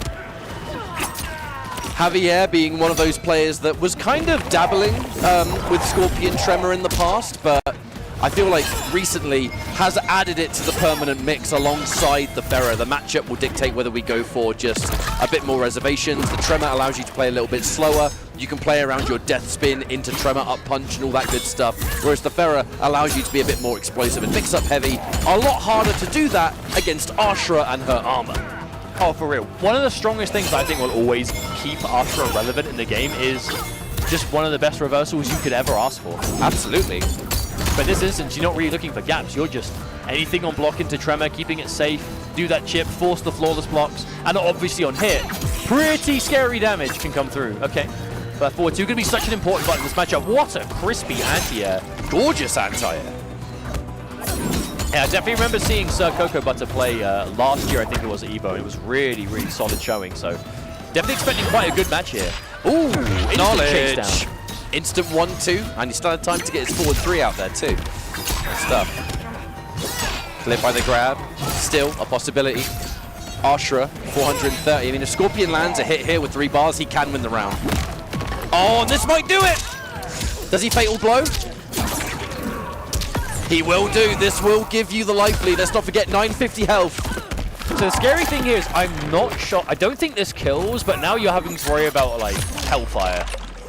Actually, does this kill? It might. It's 950. What? It's 950. Okay. Just the magic number. I know I've not been the most reliable in this game for like will it kills, but I honestly thought I thought there'd be 1%. No, I was convinced that wasn't going to be enough. But this opener right here, oh no, button into like teleport into Tremor Launch, that is a high damage opener for Scorpion with this team. Get off me. Waits for the poke. Tremor's going to just give us some nice little, you know, safety there. Bit of plus frames depending on when you release. I'm actually kind of surprised that we see the bowling ball used there, because in Metallic, isn't the forward like lava blast more plus? I'm pretty sure that is more plus than the bowling ball. I wonder if the bowling ball hits, I think he can pick up from it, so I wonder if that's the idea. Thinking you can the forward blast as well. There will be a reason Javier is doing that. I wonder if we'll see it. Oh, you're dead! And you're not going to have time to break. Oh, no, sorry, you can't break. I'm stupid. You've already spent the meter. Either way, game number 1, Javier. But it was not free for Javier. This could definitely be a pretty competitive set. Was significantly more comfortable in round 2, though. We saw extra use of the back 3 that time. I think he was getting kind of out footsied in the first round, but just opting to go for his kind of longer reach. Well, it'll be scary, though, because back 3 will catch Ashra buttons, but at the same time, it is so whiff punishable, and Ashra has that forward too. Yeah, so you have to be on point when you do it. Then again, we're going to be seeing, meterless confirmed. Still not afraid to enforce that back 3, even without Tremor, which I think is going to create such a mind game in the neutral. I mean, that was practically 300 damage just for catching it for no bar. Not bad. Ooh, nice pickup. That wasn't even a counter poke. I think just was not expecting it to come out on hits, and it did. Plus frames. Oh, that's cute. That's cute. Yeah. Melina's disguise grab there. It does very little damage, but is the most plus on hit grab in the game. Oh, you cheeky man! Okay, that is pretty rude. Point blank fire. No, I see Tremor behind it. I see the reasoning for it though, because if you've seen the combos, Scorpion button into Hellfire into up punch gives him like 500 damage consistent. It's so scary. Tremor again, this time ground pound. Still not afraid to anti-air. Good block. Oh, that's be bad. Unbreakable even if there was a chance. But I think we just want to guarantee it instead. A little bit left to go. Meaty with it. I'm so used to seeing the down 2 and being like unbreakable even without it, but either way, I think it's just nice and consistent answer. Well, I almost wonder if Javier was was just, for the moment, wasn't like super sure on the meter. Yeah, screw it, let's do it. Because I feel like break there wasn't a threat, but at the same time, it still ended the round anyway. So. Double standing forward, this is going to hurt. Are we spending it? Yes, we are. Oh! Ah! Good lord! That's so much damage. Yes, it is. Oh, the double trades. And then on the third time, they both chose to back off. A mutual respect.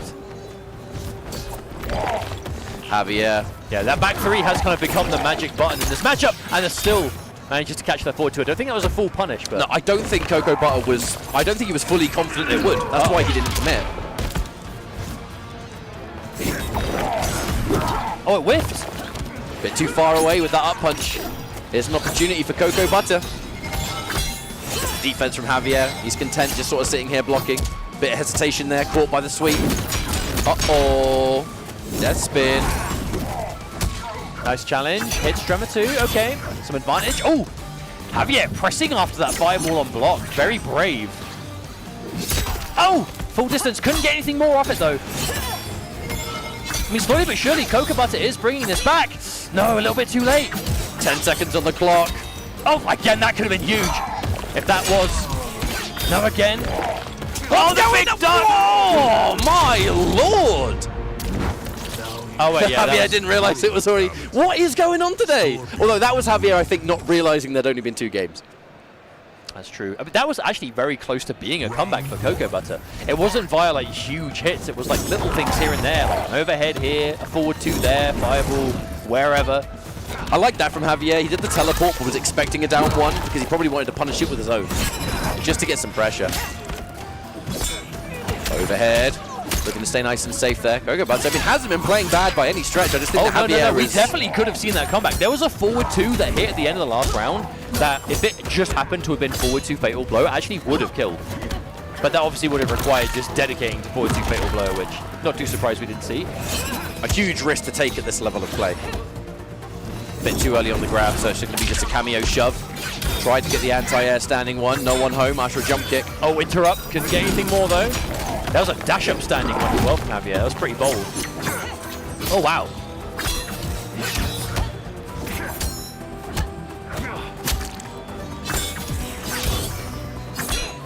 Once again, Javier, he's just kind of happy to wait around and kind of just bide time until the tremor comes back. His stagger game has been so effective, those last-minute overheads from Death Spin. And again, that down 3, the magic range. Javier only really pressing down 3 when it's going to connect some like max distance. And again, we're going down to a timeout. Oh, tries to interrupt again. This time, no. Still has a life lead, though. 10 seconds. As small as it may be, however. Oh, huge! That could be the round. Chooses not to break. That was a uncomfortable first round. I think they were both looking a little bit further ahead with different ideas and different plans of how it was going to go. Instant teleport. Oh, no. I think he might have been worried the glaive was going to come back. All that meter gone in an instant. Oh my goodness, Javier! Seems a little bit desperate to just sort of close things out, but you got to be careful, man.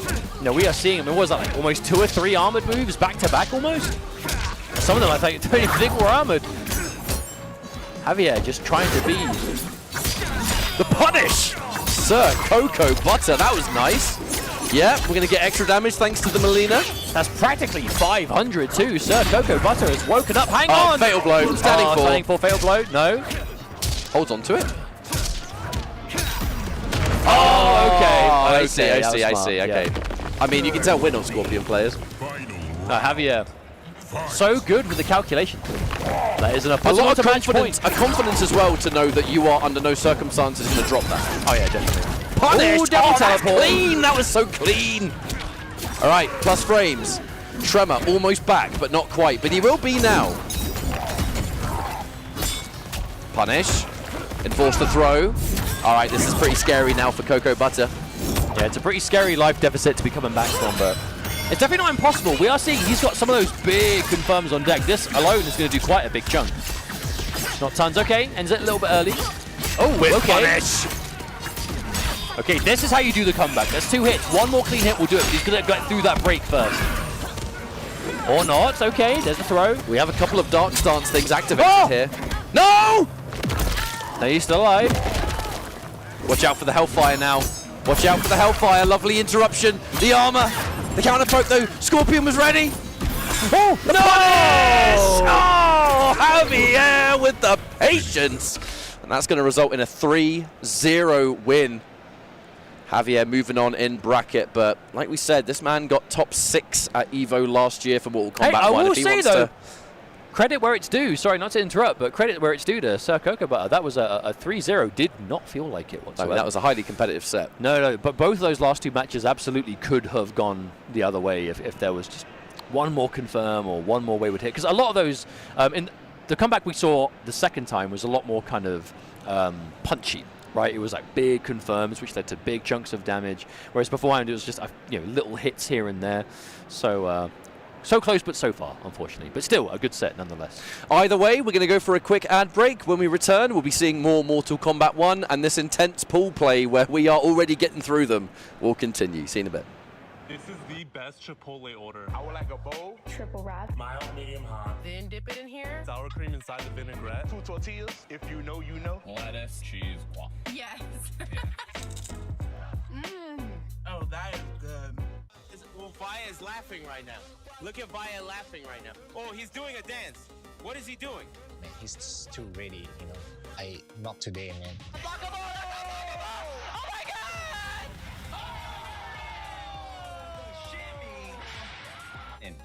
参加して、でその時また賞金額が上がって、いや気持ちは調子良かったですね。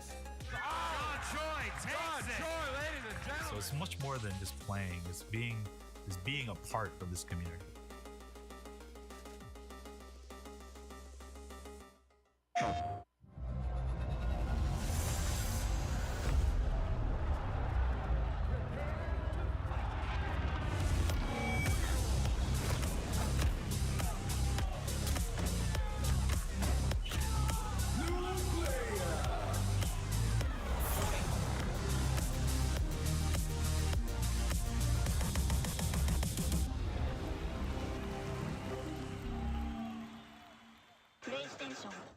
All right, Jay, you ready for this block? You already know. I feel like we've been killing it lately, and everyone's been loving it, but we gotta let the people know where we're gonna be at. Let's just do the meme real fast. You know, my heart meme, get the engagements and everything like that. Yipes. What's up? You understand me. It's not about the engagement. I'm just always thirsty for a drink, especially for this White Claw Zero Proof. Yeah, but that was corny as hell. But I'll drink to that. Cheers. Cheers. I'm thirsty.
Welcome everyone, welcome back to EVO 2025, where pool play is continuing for MK1. Our next match is getting ready and should be with us in a few moments. It's going to be Perfect Shinny versus Wits. So, character-wise, I think we kind of know to expect Raiden and Melina here. Perfect Shinny has been Melina main since day one of the game. Wits, I think one of the few remaining competitive Raiden players in the scene. I mean, Raiden was, I think, a character that has had a weird journey because depending on the cameo was really, really strong at a time, but when those cameos get adjusted, he kind of dropped off. I think we saw that with Raiden Cyrax at the beginning and then Raiden Kano. You know, he's a bit like Baraka in that respect, to be honest. They've had a very similar kind of journey. They had similar play styles and pairings early on, but I feel like whereas Baraka still gets played here and there, Raiden's largely disappeared. But Raiden Sector has always been good. But Wits is a long-standing believer in this character. You know, is very active in the online tournament space, is a very solid player. I hope you're ready for homing missile into back two, because I am. Oh, absolutely. But this is just a really clean pairing. Ooh, hello. Right.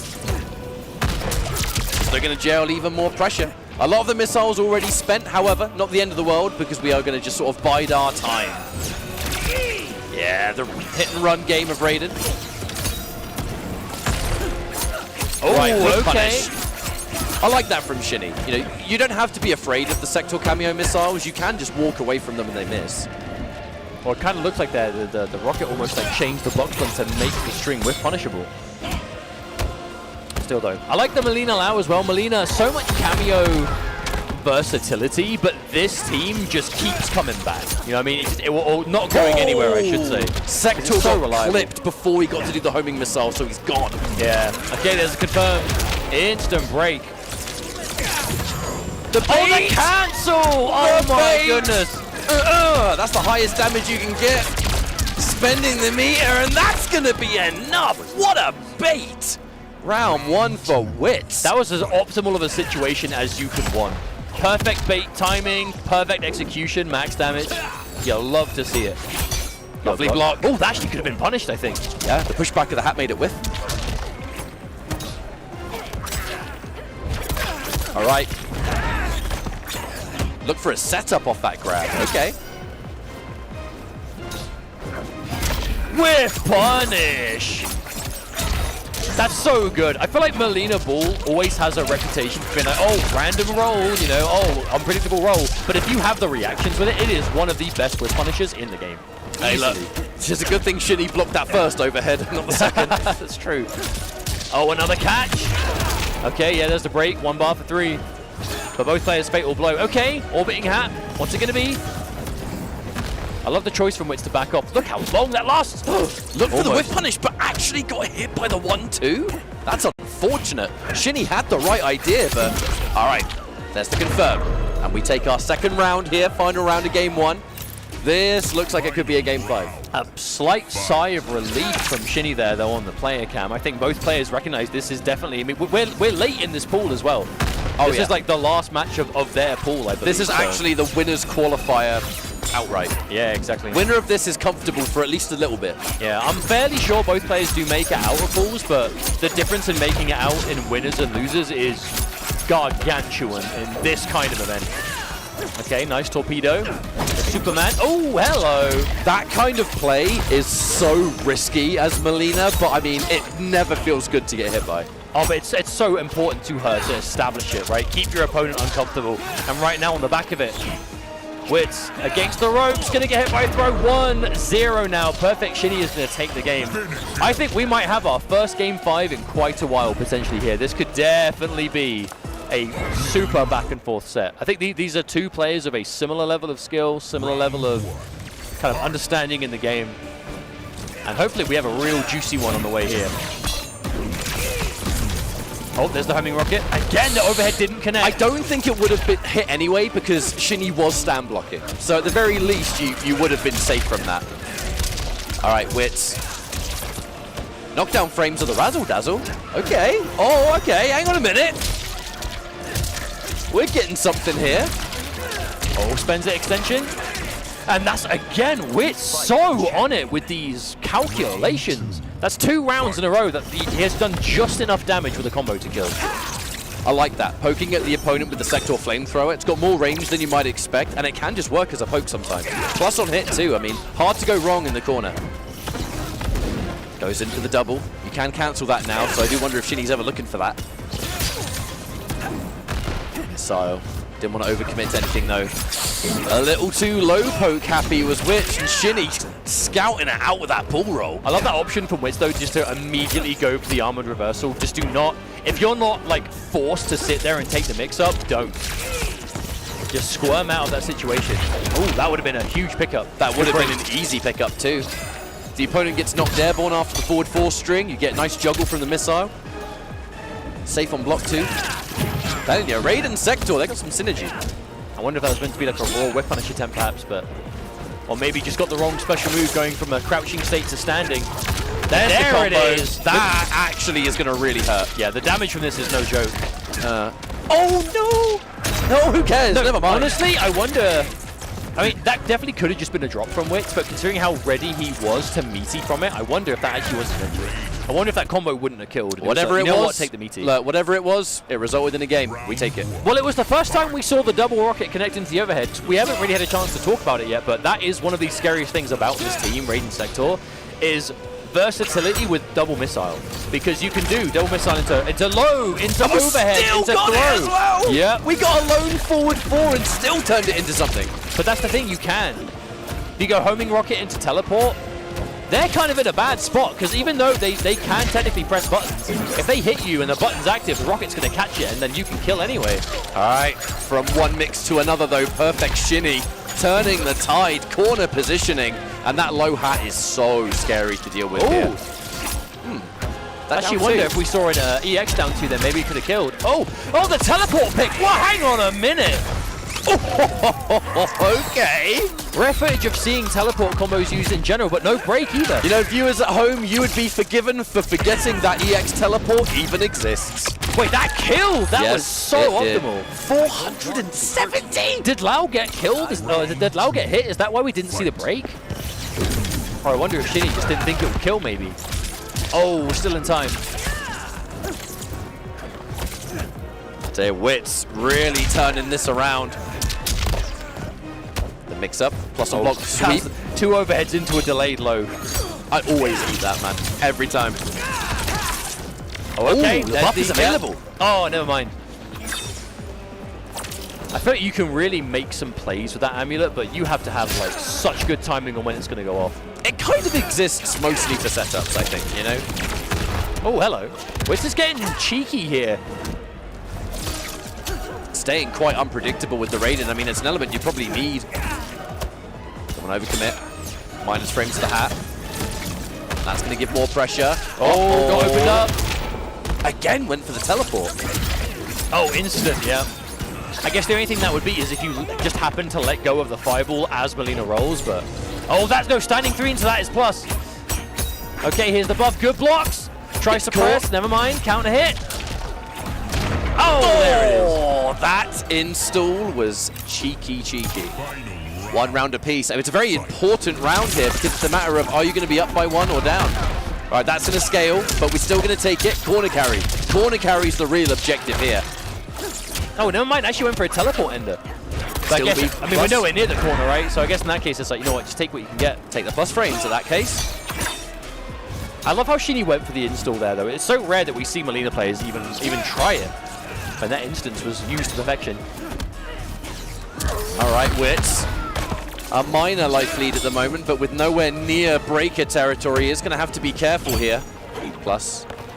I think that might have been jump roll. Jump instant whiff button. Oh, the chase down! The instant roll, though, Shinny. Not letting him get away with it, but the wake-up button's okay. We are getting pretty volatile on wake-up now as we get to the end of game number 3 here. But we are neck and neck. All right, hang on. Back to the mid-screen. Are we going to go into established? No. Back to neutral. Trying to bait out a button. There's the telly. A turn stealing down one. Overhead double missile. That might be the enough. double missile. No meter to confirm. No meter to confirm. Big risk was taken on the side of Perfect Shinny though, not blocking on wake up and just eating the mid as it was. However, a pivotal round. There are some fans in the crowd, by the way. You probably can't hear them on our microphones, but they are getting behind. Yeah, we've definitely got some supporters for Wits here. Oh, there's the catch. I mean, let's just reiterate, this is to make it out of your pools in winner's side, entering that top 24. What an answer! What a matchup piece of knowledge we just saw there! That was so clean. He knew that the shocker would interrupt before the hack connected.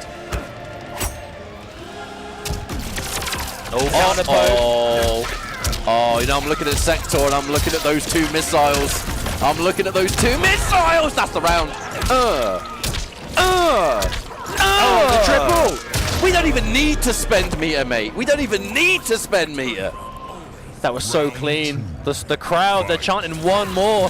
Wits 1 round away from sending Shinny to losers. Oh, what an answer though. This is such an important round for Wits. One of the only competitive Raiden players we still have in this community, making it into the next stage of EVO winner's side alone. Even that is an accomplishment at this level. Shinny, been here before though. Uh-oh, did not want to whiff that grab, I tell you that much. Double missile, the delayed sweep! Oh, but this time, gets to hit off the back of the blocked missile. Right, knows you have to respect the low hat. Plus frames. Oh no, catches the recovery of down one! We're not going to have a double missile, but there is at least one missile ready to go. Do we spend it? Yes, we do. Continue the pressure. The double low blocked out by Shinny. However, we are so low! That is going to be the round, and it will be Wits with that Raiden moving on 3-1. And a comfort zone. The celebrations in the back, Wits and the crew. That was a really, really good match. And the level that, right, you know, we're starting to evolve here. The pools are progressing. We are reaching the more critical points in those pools. We're figuring out who's making it out, who's going to have the comfort zone. And I mean, look, seeing as almost every single one of the world's best players are in attendance for EVO 2025, if you can make it out in winner's side, you'll bloody well take it, trust me. Oh, for real, absolutely. And again, the winner's side out, making it out of that pool. Top 24 will be following relatively soon. We're not quite there yet. We do have a few hours left. We've still got some more pools to go. We do, but all in all, that is a fantastic statement to make for Wits. You know? And again, I like to see him do it because he is, as you said, one of the few Raidens still left in general. So to get him that far already, really happy for him. And this is a hard pool. This is a pool with like rewinds, obviously Wits, Shinny. Yeah, definitely not an easy pool either. So GG's. Taking the stage though, as you have already noticed, we have Conqueror from Latin America, who, I'll be honest, has seemingly come so close yet so far at so many large-scale like Latin America tournaments this year, where Conqueror is still, in my opinion, one of the best players in Brazil, like, period. But when it comes to like the biggest wins, we're like first place, because, you know, shout outs to WB LATAM, who have been doing a lot of competitive support for that part of the world. There are so many tournaments where it's, hey, they hold a tournament, if you win it, they send you to Combat Breaker. If you win it, they send you to EVO. You know, things like of that kind. And Brazil is getting quite a lot of them. And I feel like Conqueror is always there. He is always in like grand finals, top 3, top 4, and just cannot get the big first place this year. But here he is at EVO, and as we've said many times before, you win EVO, you make Final Combat, and Conqueror is exactly the kind of player who I genuinely believe has a chance. And a cool thing about Conqueror has been playing a lot of Kenshi Frost. As of, you know, Kenshi has received a lot of changes in recent patches. With the changes, you kind of roll with them and adapt your play style, or you play something else. And Conqueror has stuck with Kenshi the entire time. However, he is against Plus, who is no slouch of a player. We've seen Plus a few events now this year. One of those really reliable, solid, you know, never count out types. So could definitely have another match on our hands. And again, this is, I believe, actually, let me quickly double check the bracket. I believe this could be another one of those same matches where if you win I think both may be guaranteed out of pools at this point, but I don't want to say anything to a guarantee. I'm just going to have a quick look now while we wait. By the way, lovely viewers at home, I'm looking at the match queue on stream, and make sure you stick around because after this we'll be seeing Sonic Fox, and we'll be seeing what one of the possible new teams will be. Now, Kenshi Frost is coming out from Conqueror, so we're going to be seeing even more of that. But your defense will be tested because you're fighting Cyrax, Madam Bo. Oh, I think this is round 2 of pools. I think we've moved on to it now. I'm just double checking. I think timing-wise it makes sense. I know Fox has played or posted about the pools just beginning about 20 minutes ago. So I think the next round of pools would have started. I think so. So that would check out. No, this is so we're on the same side. The matches we're going to be seeing are in this chunk. We have Sonic Fox versus Drupak, Conqueror versus Plus, Online Kale versus Mars, Lavender Rain versus Pure. Ooh. Oh, come on now, come on. Yes, that's on the winner's side. Lavender Rain and Evo, come on, man. So if you win this match, you then have to win 1 more to be top 24. So 2 of these will guarantee you top. 2 wins from this point guarantees top 24. So definitely we are all to play for. Officially, round 2 of pools has begun. Let's go! Okay. I'll do my own crowd and I'll go, woo! The crowd can't hear us here, you see, just you people at home. Lucky you. This is for your ears only. How lucky you are. All right, so the names will be swapped because it is definitely Conqueror playing Kenshi. But Cyrax, Madam Bo, this team is disgusting. So much mix-up, so many layers. And still choosing to go for those drinks mid-combo. I mean, you know those drinks with Cyrax. You know, the dash cancels. If you get enough, you get that instant overhead launch. Ugh. Okay, empty jump. Maybe trying to wait for the up block potentially. Now, Conqueror, one thing about him, he's always been the neutral. That has been his forte. I'd say neutral and particularly defense. Conqueror has historically had such good defense in games, and just remember, it's pretty hard to defend in NetherRealm games. You know, there are a lot of crazy mix-up potential, a lot of like strike throw, overhead low. Over the funnel. I say forward two. I think it's probably the wrong normal in it. What's the Cyrax one? Which one? The one where she hops over. Oh, the overhead back two. Always back two. Yeah.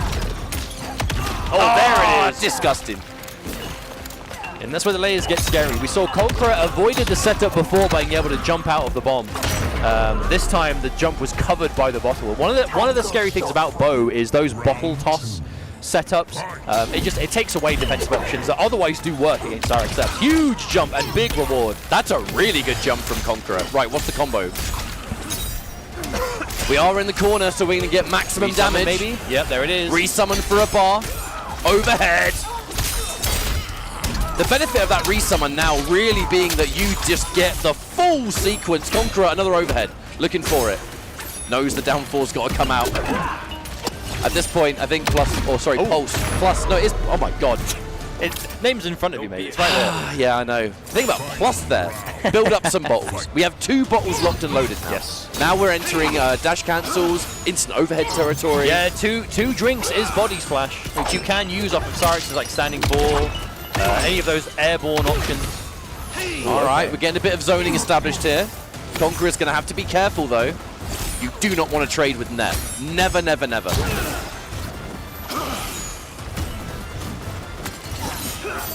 Oh, really trying to threaten max range. We're punished. Yep, instant break. I told you, Conqueror, he's all about the neutral. That's his forte. Okay, cool. Oh, actually go for the punish on Bo. Okay, hang on. Yeah, we're definitely going to see a bit of an improv combo there. Don't think seeing the net into the bomb is ideally what you want. Cheeky low, unsafe option, but worth the risk apparently. Now the second we get Frost all the way, she does have elements of free guarantees. The wall, the explosion. There it is, I'm telling you. And yep, Conqueror seeing that it landed. Launch! Oh, couldn't pick up with the clone. Oh, never mind, Sento recovers anyway. I absolutely love the way that Conqueror has adjusted to playing Frost now though, because it's using the complete kit. You know, the major changes Kenshi received, right? We have to. The main one is the lower uptime on Sento in general. A lot of Kenshi players saw that and were like, this character is dead. This character will never recover. Not playing him anymore, not worth it. Conqueror sees the changes and goes, okay, I'm going to adjust my playstyle, really play around the resummon, which stays facing the same way, and obviously Frost lets you get all that too. I think Conqueror deserves a lot of respect for sticking with this character despite the many nerfs Kenshi has received from launch to now, and is still making it work at a high level. Big whiff punish though. Big whiff, and Plus is ready to make the most of the situation. And this is going to be setup time. Nice catch. Yep. Here comes Drink again. Another level. That's now one instant, so the dash cancels there. All right, take the meter. Just goes in for the raw grab, and that looks like a Cyrax round to me, Mustard. That should be everything. Oh, it's scaling quite a lot. No, okay, going for resources instead. I feel like from that, Plus could have done a combo that killed, but this way, go for resources instead. You know, you've got a lot of life to work with. Oh, huge catch! Okay, this is definitely a change of pace. Oh, no, a drop! Never mind. Narrowly just close enough to the bomb to still get the launch. All right, it's party time. No doubt. Oh, not going for the end. Oh, there's the body splash. That was a good block on that body splash, I gotta say, from Conqueror. Most people do just eat that. Yeah, can't commit to that jump kick though. Oh, there's Bo, okay. I couldn't overcommit to the forward two either. That bomb is just shutting down the effective range of why Kenshi wants to do something. Look at the state of the floor, man. Oh my goodness. Oh, huge. Wait, hang on a minute. Hang on a minute. We've got plenty of time left on the clock. We don't have enough meter for a resummon, though. That's the problem. I will say again that, there we go. So I was just about to point out the names are unfortunately incorrect, because it is definitely Conqueror playing Kenshi, but shout out production. Got fixed before I could even say it. Whiff punish! No, it didn't work! That actually didn't work? I am so shocked. Oh, God, and now throwing everything! You may as well grab the kitchen sink at this point because there's nothing else left, man. Conqueror knows that time is not on his side. The trade! We found it! We found it! That was just enough. I feel like if it was even a few... reeled back in his chair. I feel like that was even a few frames more. That wouldn't have worked. The Conqueror just in the nick of time. Wow. I just said it. I saw we've got the player cams here, right? Plus leaning all the way back in the chair when that happened. That was the one thing you didn't want to happen, man. Oh no, couldn't pick up from it. There's the summon. That is something that Frost will give Kenshi. We don't have the sandwich, an unfortunate bit of a switch around there, Mustard. No, it wasn't quite enough. Oh, whiff punish again, but no meter. Oh, wow, okay, yeah, Conqueror went for the stance-changing reversal, but it got interrupted with a break. Oh, whiff punish again. Has the bar, just the one. Oh, okay. Yeah, there's the transition. That's what Conqueror's been looking for. This team. You know, I'd always known that Kenshi and Frost was a legitimate team. You just don't really get to see it all that much. It's one thing just like sitting there in the lab and looking at what's possible on paper and then seeing people use it in actual like high-level tournament matches. And Conqueror has always been, you know, the proof is in his gameplay. Forever. Oh, yeah, from that's it. You're dead. Right, this is just going to be easy B&B for Conqueror. No breaker for you. Mind. Conqueror now. Looking really, really good. That is 2-0 Conqueror, right? I'm pretty sure it's 2-0 Conqueror. Am I dumb? Am I not paying attention? I think the names got swapped, but the scores perhaps didn't. I'm pretty sure it's 2-0 Conqueror. Oh, yeah. Because I think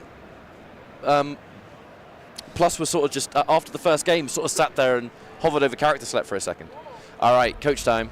First time we've seen coach. Someone get the stopwatch. I'm timing you. Yeah, Conqueror, very impressive. Oh, mate, I'm loving it. I'm a big fan of the Frost cameo. No, I would honestly love to see a player like Conqueror be the one to win this tournament, because not only would that just be fantastic for him as a player, because he's never... Like, Conqueror is one of those players who has really, like, earned a spot as, like, one of the best... You know, considered one of the strongest players in the game overall, I would say. But he's yet to have that big, like, you know, world championship style win, which so few players in the community can boast. Well, I mean, before we saw this crazy rise of Brazil, which we've seen recently this year, I think really, you know, Killer Genot, Conqueror, they did so much work to put Brazil on the map for years, like 10 years at least. Now we're going back in. I think I might just be dumb. The score still says 1-1.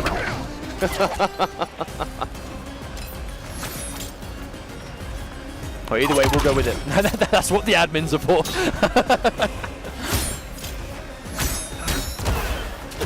Oh, tried. All right, there's the summon again. Oh, the patience, and there's the armor. I feel like Conqueror spent so long waiting for that. Armoring means like such a great deal versus Kenshi now because of that reduced Sento time. Oh! Nice catch. Oh, squeezing everything possible out of that. Oh, maybe expected a grab at the last moment.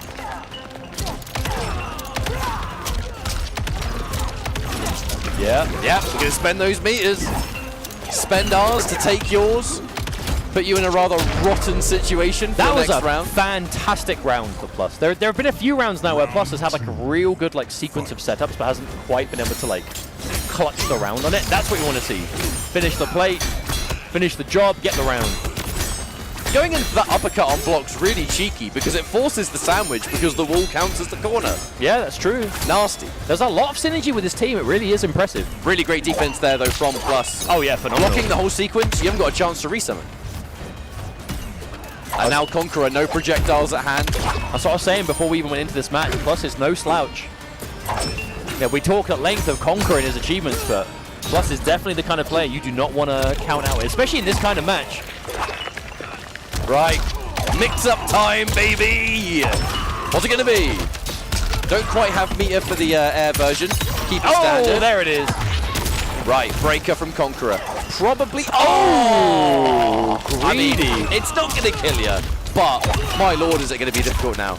We're probably seeing EX net end. This setup will kill if successful.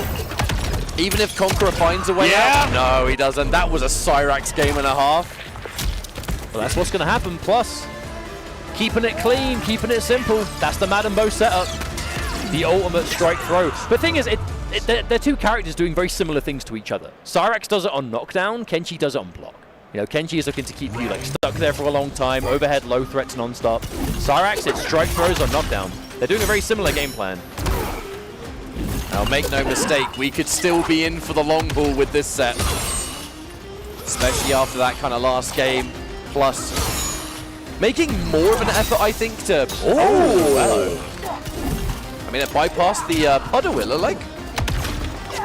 Must say, that's an interaction I haven't really seen before. Not many people use Frost these days, if ever. Yeah, a slight reel in the chair there from Conqueror getting hit by that net. I think he knows that was an unfortunate mistake to make. Okay, there's a triple bomb. Ooh, Conqueror having a hard time with these different layers of setup from Plus. Whatever options he chose to escape in those first couple of games. Oh my goodness, turned into a reset. It seems like those options, like the waiting for the first bomb, the jump back and everything else, whatever setups that Plus is now doing seems to be mitigating a lot of those. He's now going for setups that are essentially beating what Conqueror did to escape in the last two games. And now Conqueror not with a lot of time to readjust and find new escape options. That's the danger of Cyrax Madden Bow. Your evolution mid-set is almost endless. Well, the main issue Conqueror is having right now is just having such a hard time with just the raw Madden Bow slides, getting clipped by one too many of these nets. And obviously the penalty for doing so is you're in setup town. Yeah, there's the strike. You red grab. Unfortunately, I didn't grab, I did something else. This might be enough. This actually is enough to kill. Can you avoid it? No, there's the last breath, and almost immediately, Game 5. We went from a 2-0 lead from Conqueror all the way to Game 5 in instant time. I am not surprised. The second he didn't hesitate to go character select, in my head, I'm like, he's going sub. So Sub-Zero Cameo is an interesting answer to Cyrax because the ice armor, which nullifies projectiles, is an ambush. So you can technically do it, like on wake up, you can do it if there's a gap. And obviously it will immune the Madden Bow bottles as well. So not only do you keep all of the usual Sub-Zero utility that we know Kenshi Sub has had, you then get that like anti-projectile. Like there.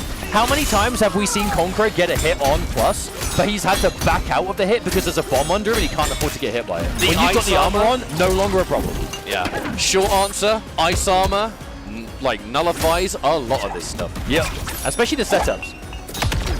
Because we actually saw elements of that in other matches, right? We saw Kale versus Fox in the T1000 versus Cyrax matchup, and Movado Mine, where Wake Up Movado Mine, because it's an ambush, is actually a really good option at getting out of the setups.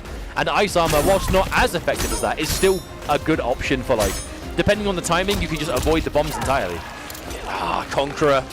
He saw some frustration in his face there, just getting clipped by that string. That is not what he wanted to happen at all. And now mixed up time. Not quite. Defensive Ice Armor. Oh, still confirmed. clipped again, though. We are going to be able to break, but we're putting it on. We're banking on it. Oh, dash up grab! And that's going to be the round. Plus now completely on the verge of a reverse 3-0 here against Conqueror. Match point is now in the lead. But can he finish it? It was a tall mountain to climb, but he's found it. Not quite at the peak yet, but reactionary there to punish it on reaction. Plus frames. Plus is plus. Hey! It's not every day you see Cyrax players actually use that button these days. Oh, another one! It has just constantly boiled down to strike or throw, and Conqueror has just been, frankly, guessing wrong here. Plus just seems to be looking into a crystal ball. He knows what to go for. There it is again! This could be all she wrote for Conqueror's winner's bracket run. Maybe. Defensive, Sub-Zero. Okay, interrupt. There's the interruption. Never say never. Has got to make this count, though. There's no meter left. Next hit's Fatal Blow can potentially kill. Baits out. No, can't punish because the bottle. The Madden Bow, the threat of it was too great. Oh, but look at the Conqueror. Does that work? It reaches! Yes! Conqueror staying alive. Was just about to say, so starved of resources. No meter, no cameo bar. But I'll tell you what was ready. Fatal Blow and Conqueror with the instant reaction. Now, no super meter is there, sure, but Sub-Zero is back. However, match point both players. This is a game 5 final round situation. Thing is, if you have the choice of going into the round with no resources or losing that Quick round... punish, no! Didn't get it. Take the plus frames. Better than nothing. Cyrax is losing the bar. No! Oh! Okay, the Conqueror looking very frustrated. Getting hit by a wayward Madden Bow slide is not how you're going to want this to go down on Game 5, final round. Tried to go for the wake up, didn't find it. That is unfortunate because Plus has all of the advantage right now. Oh, there it is. No, the armor. Yep. Got hit first. The armor was turned off. This is bad. This is really bad. Conqueror has to make miracles happen. He can't break. He has one more chance. Okay, no, this is one of the situations. It is not impossible, but oh my goodness, is this going to be difficult. EX Net gets rid of Sento, and there is the armor. Plus, popping off the reverse 3-0 is secured. Conqueror very much not going to be happy with that, but no.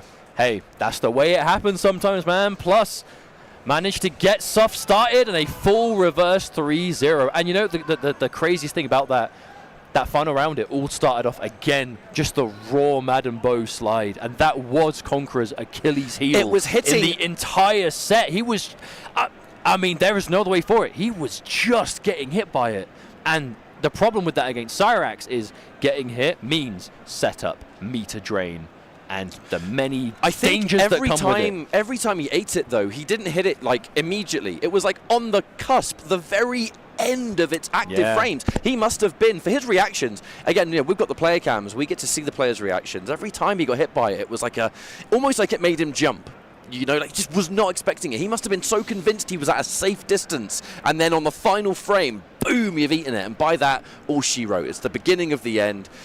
Crazy set, and the closest one we've had on stream of the day. Oh, but absolutely. That does mean Plus will be moving on and keeping that that comfort level of winner's bracket. Our next matchup, as our players are sitting down now and getting ready, probably heard of one of them before. It's the not so young these days, Sonic Fox. But to interrupt before we do that, we're going to go to a quick ad break. Oh yeah. So after this ad, sorry, I didn't want to cut you off in your stride. It wasn't there first, but I think that set just took too long. But anyway, we're going to go for a few minute break. We'll be back in a minute, and then we'll see you with the Sonic Fox match after the break. See you in a minute.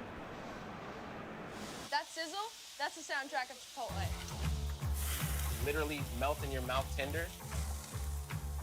Let's see our chicken glistening, our fajita sizzling. It's magic happening. And this is gonna be in your bowl. This is it.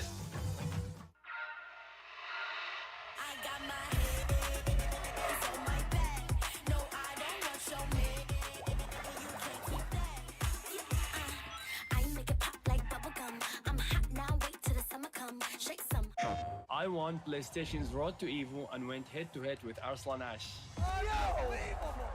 I won PlayStation Road to Evo and battled against Sonic Fox. I have never seen that in my life. To compete on PS5, choose your game, find PlayStation tournaments, and register. It's that easy. Sign up for PlayStation tournaments for opportunities to win unique prizes and much more. PlayStation. Whether it's sunglasses outside, blue light glasses inside, or night driving lenses in the dark, Zenni has affordable eyewear for everyone. Get 10% off at zenni.com.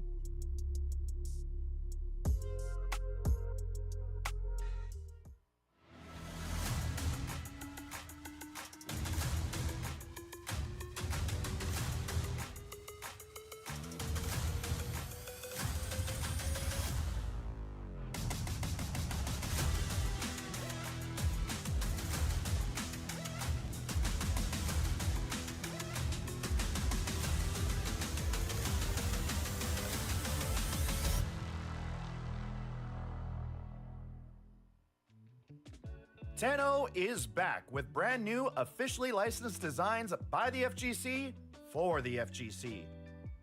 Our vendor booth will be open across all 3 event days, and if you won't be at EVO in person, the full range of products will be available online at merch.10-o.gg. That is merch.10-o.gg.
We are back once again here, EVO 2025, Mortal Kombat 1, and oh my lord, we're going to be seeing a couple of heavy hitters up next. Yes, my name is Ketchup, joined by Mustard. Our first matchup, as we alluded to before the break, is going to be Drupak versus Sonic Fox. Followed by that, it's going to be Mike Lowe from Mexico, who was actually a final Kombat contestant last year, versus Kanemani, both of which still in the winner's bracket. I gotta say, we are going into winners round 2, and some of these matches are looking pretty crazy already. We just saw Plus pull off a reverse 3-0 against Conqueror in the winner's side, so the winner of this match will actually play against Plus to see. I think their butt checks are done, yes. So, okay, the talk of this is going to be most likely Sonic Fox is playing a new team, Sector and Kung Lao. Definitely. Oh, okay. Tricky stuff. I'm already seeing the vision. Yo, I was gonna say Cyrax Movado as well. Yo, this team is sick. Cyrax Movado is so cool. Yeah, that was your favorite team. That's for a short while.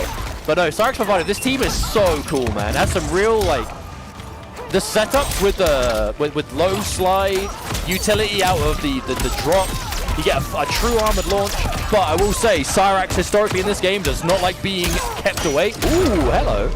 Yeah, extreme keep away is normally not what Cyrax wants to see, and that is the name of the game in this. I feel like Sector and Cyrax, they are so 180s of each other. You know, Sector extreme keep away, extreme defense, Cyrax extreme offense, and full punish on the teleport. So what you just saw there is why, in my opinion, this matchup is Cyrax's hardest matchup. Sector has the mobility, the range, the recovery, everything you could possibly need to stop Cyrax from getting in and doing any of the mix-ups, this character has. Trust me when I say this could even be 7-3. That is a bold claim, but I definitely think it's a bad matchup for Cyrax. But at the same time, you know, Cyrax Sub-Zero is a team that can work, but you don't want to have to change your entire cameo just for one matchup, If right? Cyrax can't pick hang on, Sub-Zero, no meter. There is no meter here. This could be the start of something. Do we see some Movado stuff coming through? Okay, no, keeping it vanilla, but the chase out. Okay, good option here. Cashing out with the fatal blow early. So good damage, potential maybe for Movado Slide to follow up. I don't think Cyrax gets guaranteed Movado Slide after fatal blow, but still maybe something to attempt perhaps? No, oh, I love the choice! Going for the mine instead. That was a perfect round from Drupak. Drupak got in once and made damn sure to make the most of it. It did cost a lot of resources, but still worked out. That's what you want to see, okay?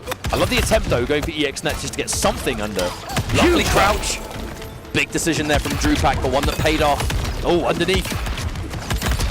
But this is going to be a lot of the matchup in that neutral. You want to be doing those jump back missiles. Instant confirm though. Hang on a minute. Hold that thought. Right, what are we doing? Set up. Oh, it didn't combo! Yep, I think it must have been the hat. It must have been something about the hat there that just caused it to not connect. Either way, another situation where Drupak, we've got the 2 bars, we're going to spend them. Oh, I love the layers, Drupak. Oh, still landed on the mine! So active! I think Fox was really betting on that mine disappearing by the time she landed. I will say that teleport has definitely been the pain for Sonic Fox so far in this match. Oh, tries to jump off the wall as well, but can't do it.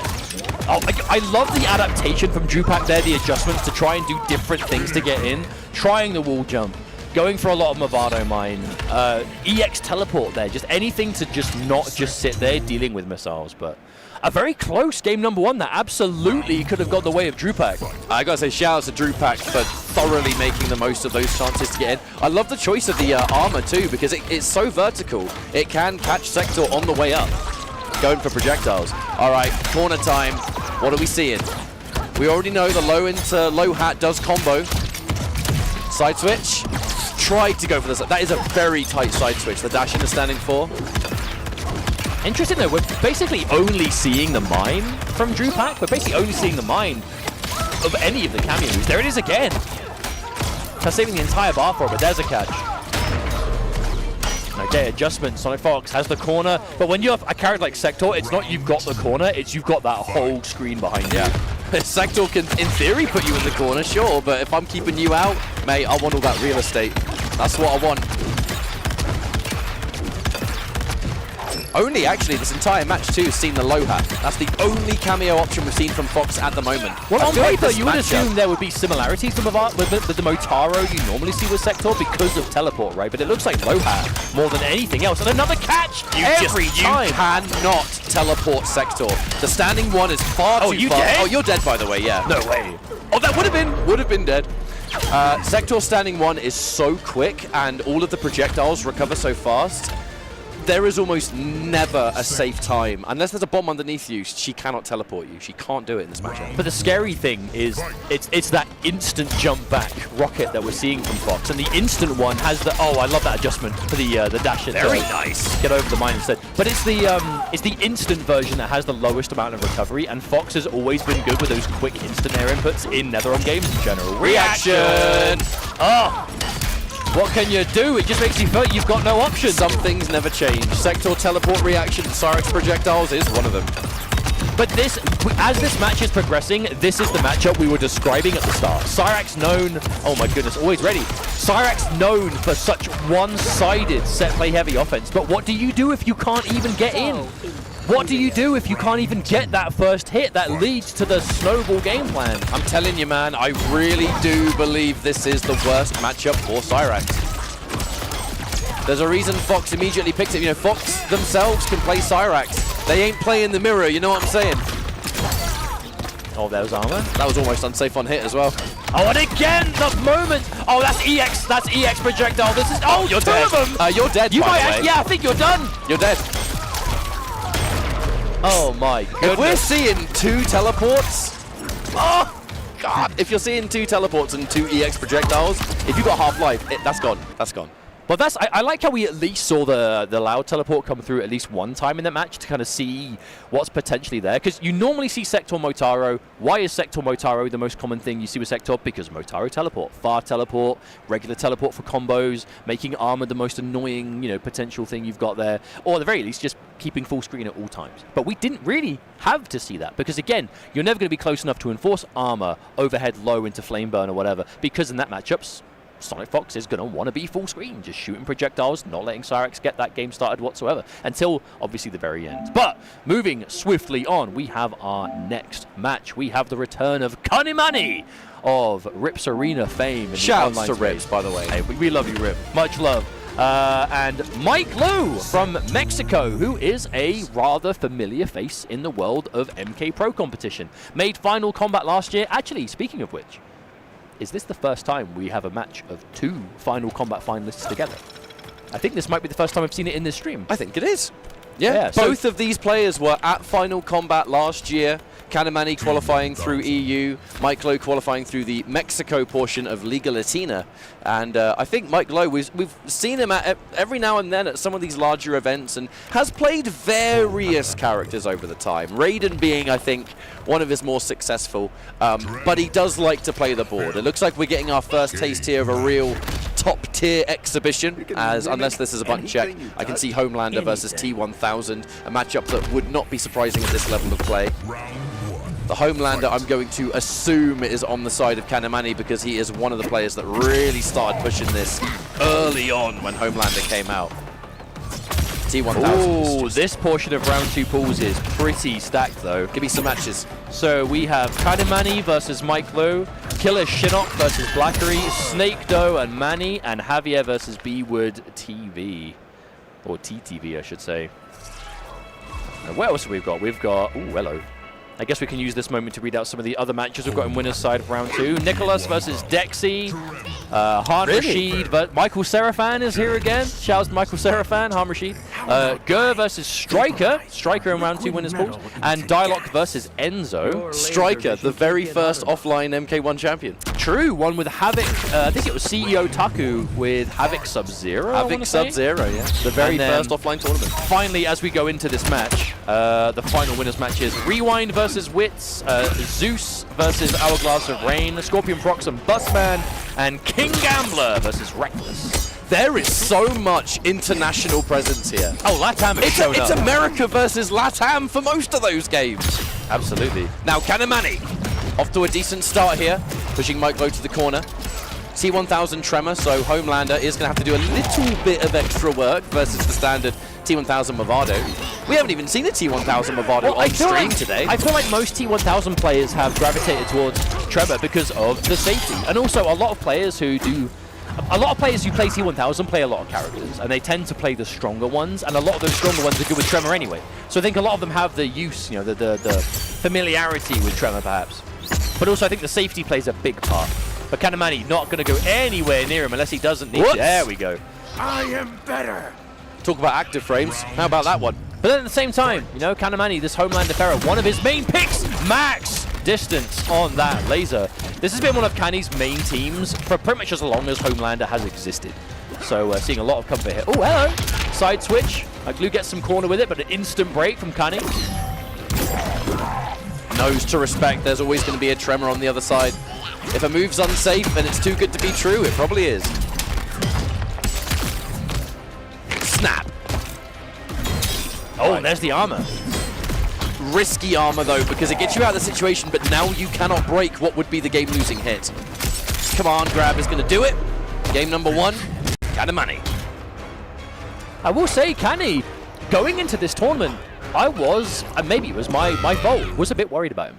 Because why? He's come here, there's like no one else from Europe here for the most part. He's like here by himself. His only experience in playing in North America was Final Kombat last year, where I know he didn't even do badly, right? He had a decent showing. It's just a difficult event. It was an element of a tiebreak for him between him and Zombat, wasn't exactly, yeah. So part of me is like, you know, I wonder, is he going to be able to bring his usual standard that we see?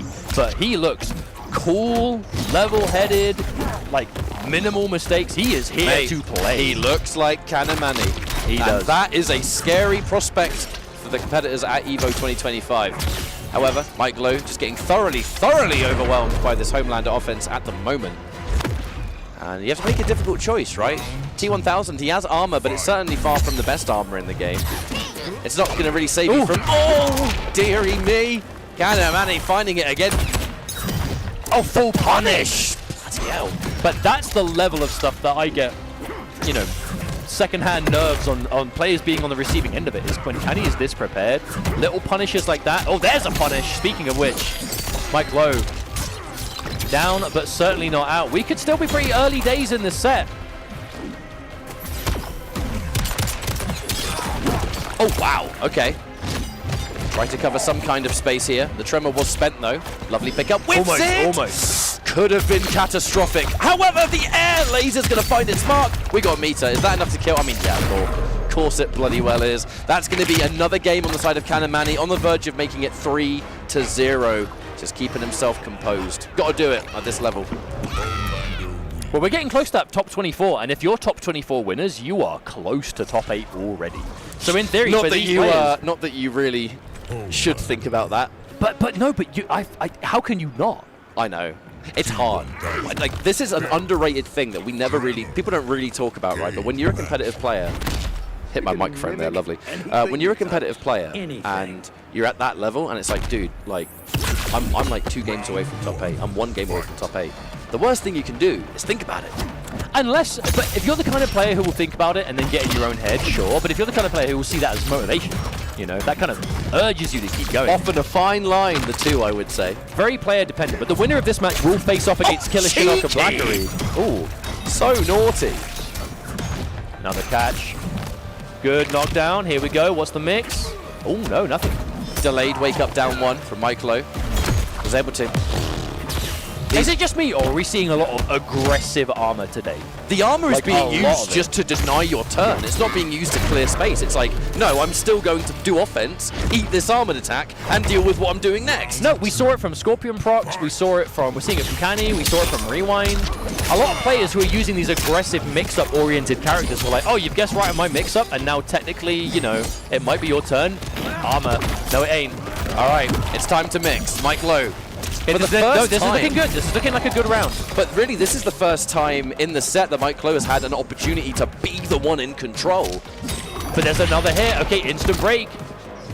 Things looking very winnable. Attempted up block, but Mike Lowe, he's still playing solid. Definitely back against the wall now. There's this match point deficit, but like we said, he is an experienced competitive player in this game. Oh no! However, could be disastrous. I mean, he is sitting on break, so he can afford to do a few more of those. he needs to. Oh, trying a fuzzy maybe. Too far. No! Get hit by max range. Now it's looking rough. Anything into Fatal Blow will do it. And Mike Glow will no doubt be aware of that. Can he? Whoa! No, that's it! Just walked into the edge of it again. Kanemani. 3-0 over Mike Liu. Oh my goodness. And it all came down to the laser every time. The perfect spacing. Just the positioning. The positioning was off the charts. And now Kanemani moving on, winner's side.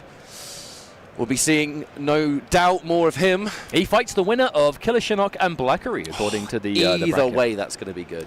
Either way, that's going to be good. Well, that was a pretty swift beginning to round 2 of pools, where we're already beginning to see a lot of... 3 hours already? I know, it's pretty crazy. Where's the time gone? But that does officially bring us to the halfway point of the MK1 action here at EVO 2025. This is it for us, but make no mistake, there's plenty more matches left to go today where the commentators coming in will no doubt be able to keep things going. We're going to do a quick switcheroo and have some lunch. Indeed. We'll see you in a few minutes, everyone. Don't go anywhere, because MK at EVO 2025. Sorry, tongue-tied. We'll be back in a few minutes. See you in a bit.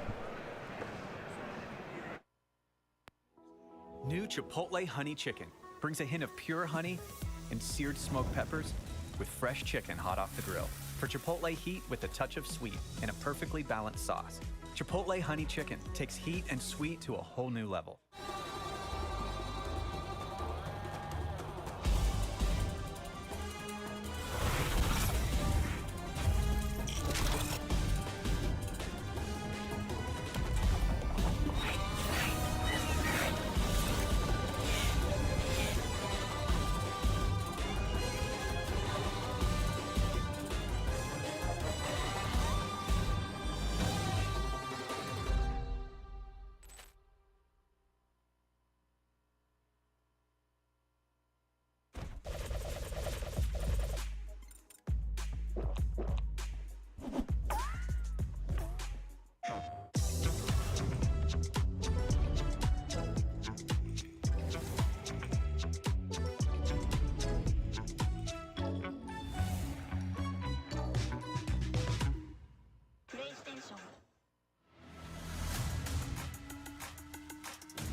What's going on, everyone, and welcome back to Evolution here in 2025 Mortal Kombat 1. On the menu, we're going to be setting top 8. I am going to be Mr. Aquaman.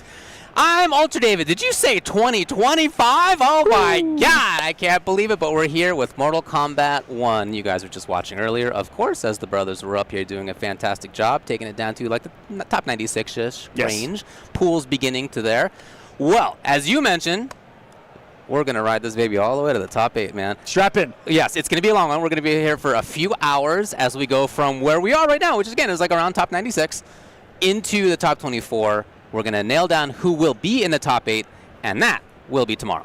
Yes, ladies and gentlemen, like he's just saying, strap in. You're going to see all the meat and potatoes of the Mortal Kombat stew right now. You're going to see what these culinary experts of Mortal Kombat have been cooking up in their kitchens for the last couple of months here. It's the last demigod stop on the World Tour, the pro competition. There's also at stake an automatic qualification into Final Combat here, which could shake things up dramatically. The points that are at stake also can shake things up dramatically here for a lot of these top players. And on top of that, let's sprinkle on some bacon bits of some of the stories coming into this. That's going to be the likes of Connie Mani over here competing for the first time stateside. We're going to see the likes of him versus Latin America for the first time ever, seeing these massive continental matchups that we haven't seen before as the biggest kind of preamble to Final Combat that we could possibly ask for. It's going to be a major theme as we go through the points, how people are doing, who is qualified already. We certainly have some folks in here who have automatically qualified. We have folks who are pretty much fine when it comes to the points, but then we have a lot of people who are on the bubble, right on the precipice, either just outside of it, or speak of the devil right now. That's one right there, David. Teeing it up right now. Gurr, 9th in points overall coming into this thing. you need to be in the top 8 of points getters other than people who have already qualified. So what that means basically is that he is currently in the points where you need to be. Yes. But he can easily fall out of it unless he has an excellent weekend. Yeah, two things can occur as well. If someone above him wins Evo, their spot would be overtaken by the leaderboard, and he would be bumped up automatically. That's true too. A lot of people here betting on other players, which is something that is very rare to see in a situation like this. But let's get into another round number 2 here of the pool's top 96. It's going to be Striker, who won CEO in that very early tournament. I remember, yeah. For Mortal Kombat 1 here. Yeah. No slouch himself, now in the Ghostface and Scorpion, which has been a universal good pick against the Gearus that we know. Yeah, both from this these characters vendor. have some interesting combo routes where, as the opponent, you can't really get out of it in normal ways. I should say Gearus in this matchup needs to be in particular worried about doing rewind out of some of the combos that Ghostface can do. We'll see if that kind of stuff comes up. I'll get into it a little bit more there. But yeah, interesting matchup of two characters who would love to be up close pressuring. Snapping through. Get a big catch here. This is the all she wrote for round number 1. Yes, got the corner to the meter build on the command grab ender. And a strong start for Gur here. But Ghostface Scorpion has a lot of firepower. It has a lot of long, damaging routes that go back into restand mix-up situations. Scorpion allows him to get a full combo off of his command grab, which is absolutely lethality. And what a check on the empty jump with a normal grab from Gur. And from Gearus, it's going to set you full screen, game plan all over again, keep away. That's one of Gur's staples. Yeah, especially Gur. Like, a lot of Gearus's don't really make that work out. Gur has been making a living out of running away with characters where you're like, how are you running away with that character? For 10 years. So congrats to him. He's still making it work. See, he keeps the distance for himself. Pillar out of the forward 1 string. This is a young man that was zoning with Joker back in Injustice 1. Let me take you on a trip back to 2013. He loves those eclectic characters too. With Adam back in Injustice 2. Has that Gears for a couple of times. Gets a sick reflection here to deny the pressure from Ghostface, and this has been all Gur in control. They get started, just needs a hit. Okay. That never happened. No, it's fine. And since that wasn't the buddy out there, he's fine. Oh, dang. Nice work, completely in control. And how demoralizing is it to finally get your open up, you're a mix-up Vortex character, and he denies it by reversing time there. Gur has been traveling big time. 5th place at Blink Respawn, 4th place at CEO, 13th place at CB, 7th place at Brussels Challenge, Gamescom LATAM, 5th place, Texas Showdown, 4th place, Viennality, 9th place, MKPK Mexico, 7th place. I got it through in one breath. By far the most traveling-iest player that we have had on the tour this year, going to almost every single stop, and Striker breaking out the big guns. Yes, yeah, I've heard about the Conan, yeah. With the Shujinko too, which you don't see picked a lot against Gears here. See what kind of shenanigans the old master back there has. Yeah, like as usual, he turns moves better, right? Like, so some of the stuff that for Gears is minus is plus frames when Shujinko does it. Can be pretty strong. And cool team just in general, of course. That's right. Big life, cool combos. Yeah, there you go. Oh, look at him using Shujinko to set the whip punish right there. This is a character that also excels at big range, and it's hard to kind of keep this character away, especially when you're, even at full screen, you're a jump 3 distance away. Yeah, for sure. Oh, got him in time, Shujinko! That was sick, actually. All right. Big combo route. Gur's going to hold on to the damage. Gets a huge knockdown, too, here. Setting up the plus frames off the big boot. What a mind game cancelable is that big boot as well. Another hit from Shujinko, and a solid round from Striker. On the board with this one. All right. Gur did have the rewind there. He chose to hold on to that. Still stuck in the corner. You can get a lot of harassment going in this matchup, in my opinion. And in neutral, I really like Conan's buttons. I mean, obviously he's got great buttons in general. I don't know that that's a big strength for Gearus compared to some characters, and I think in this matchup in particular, you really notice it. Got the cash outs right here. You sit back and watch a movie that Conan Shujinko does to you here. Great exposure of the gap right there from Gur, though, with the armor. Chance and swings with a big advancing button of his own. Both these characters can really throw down from about half down. It's huge, not just for damage, but I guess you can get more towards the corner. Maybe more importantly, he's got the snap ready to go. He's got the rewind ready to go. And the interruption! Blown up! It is not invult when you started out. You got to know what the opponent's combo route timing is, and in that moment, Gur did not get it correct. It's all Striker. It's so aggressive with this, has to chase. Gears down right now, meets the final end of the sweep right there. Oh, he jumped it, but nothing! Oh, no! what could have been, and another mind game from Striker on block where a throw exists. Normally a gap exists, and then Shujinko comes in with the actual kick to the gut. Yeah. Taken away. Here's defensive option right there. Striker on the board now, 1-1. Very much in control. Yeah, neutral game looked great. His pressure was excellent. And you mentioned Gerd, one of the top seeds here. I believe seeded 8th overall.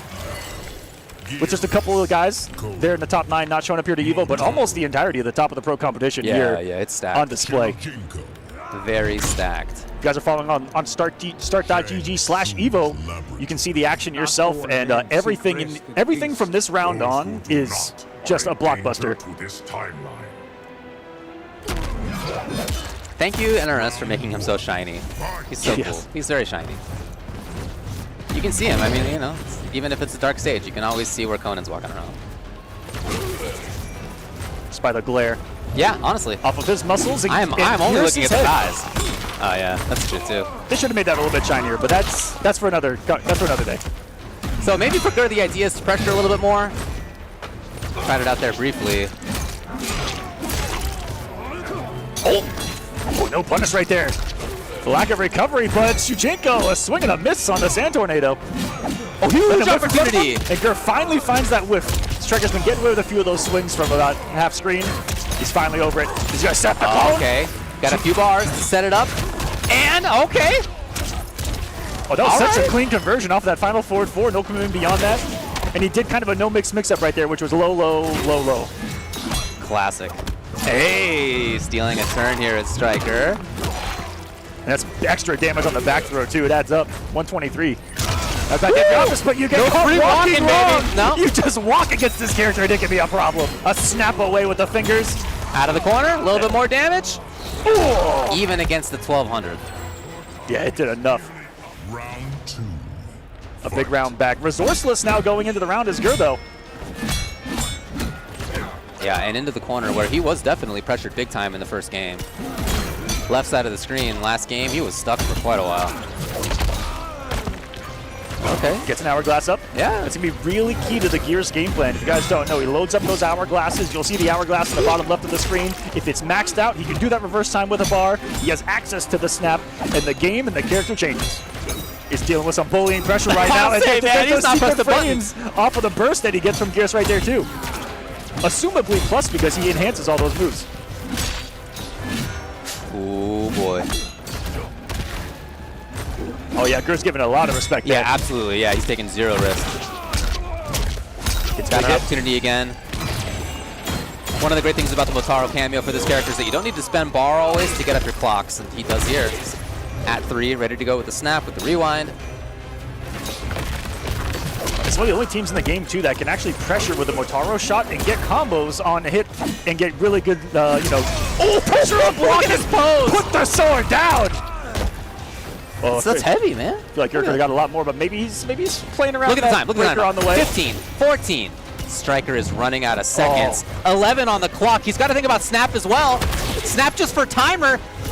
You cannot walk safely. Uh-oh! That was so close! Forces the break with 3 seconds. Snap him. Yep. Oh, baby. He had to move. I mean, there was no... What was the mix-up even potential? Snap on block takes up some frames. You no longer have enough time. All you had was jump forward 2, I guess, from Conan. But you snap out of the sky, right? Exactly. Yep, that's right. Shout-outs to Gravity Squeeze.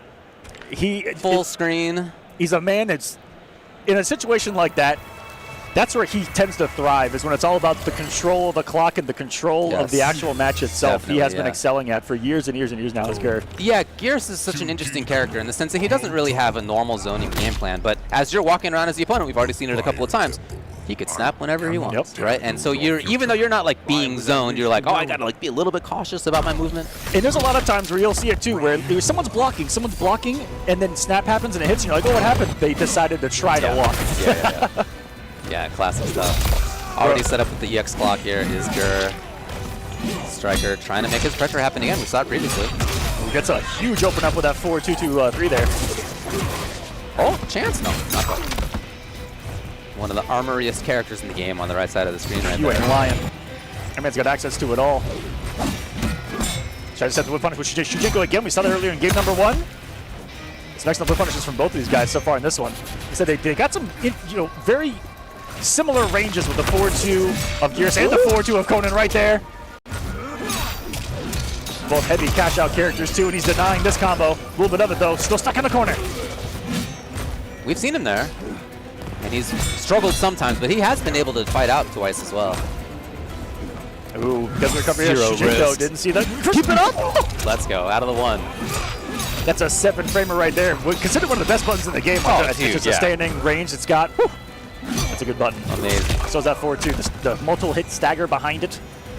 He's using well to just get a good 4-2 on block right there, get some distance again, reset. Oh, what a whiff of a sweep! You can hear him trying to break. No. Gur has been very cautious. Look at the time, by the way, 7. Is that life lead? Maybe. That's life lead for sure. No! He gets the life. I don't know. I don't know who's winning. Because of the percentage. Wow. He has a higher health percentage, meaning that even if he was just, he has a little more HP percentage-wise, he actually did not. Thus, going to Gears in that one, and what a crazy way to put him on a match point. That's classic Gur. And that's where those health differences of the characters really come into play.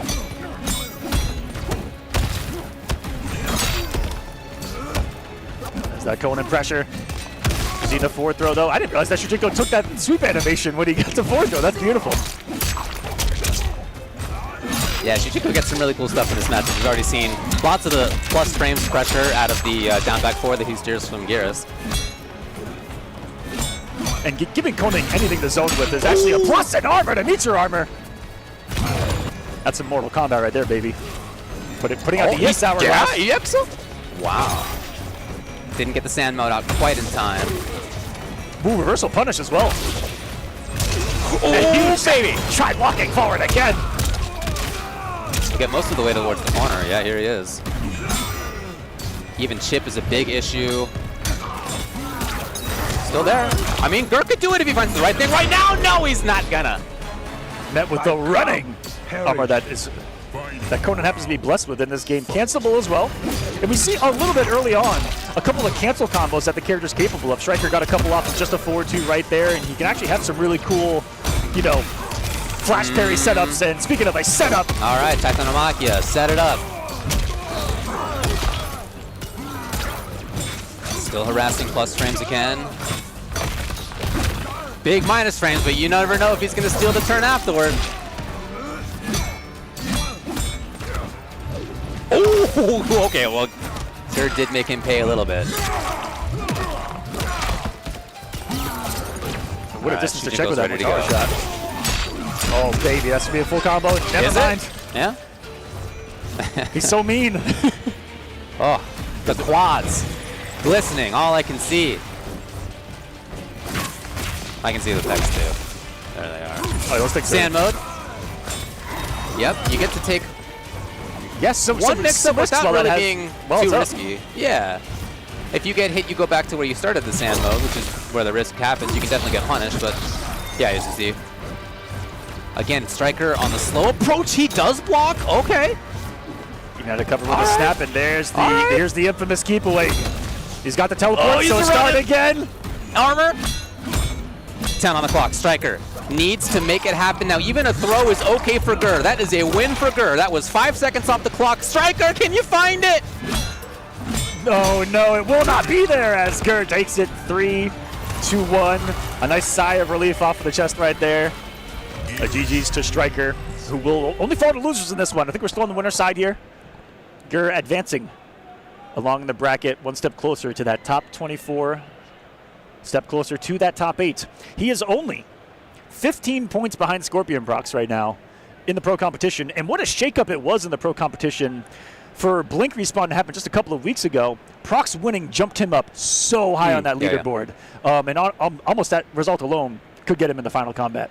Because throughout the entirety of the pro competition, he was the one twin that didn't have the results that we had seen from the last couple of years. Nicolas was dominating, but Prox. Yeah, Nicolas already qualified. Here and theirs. Get the big victory down there.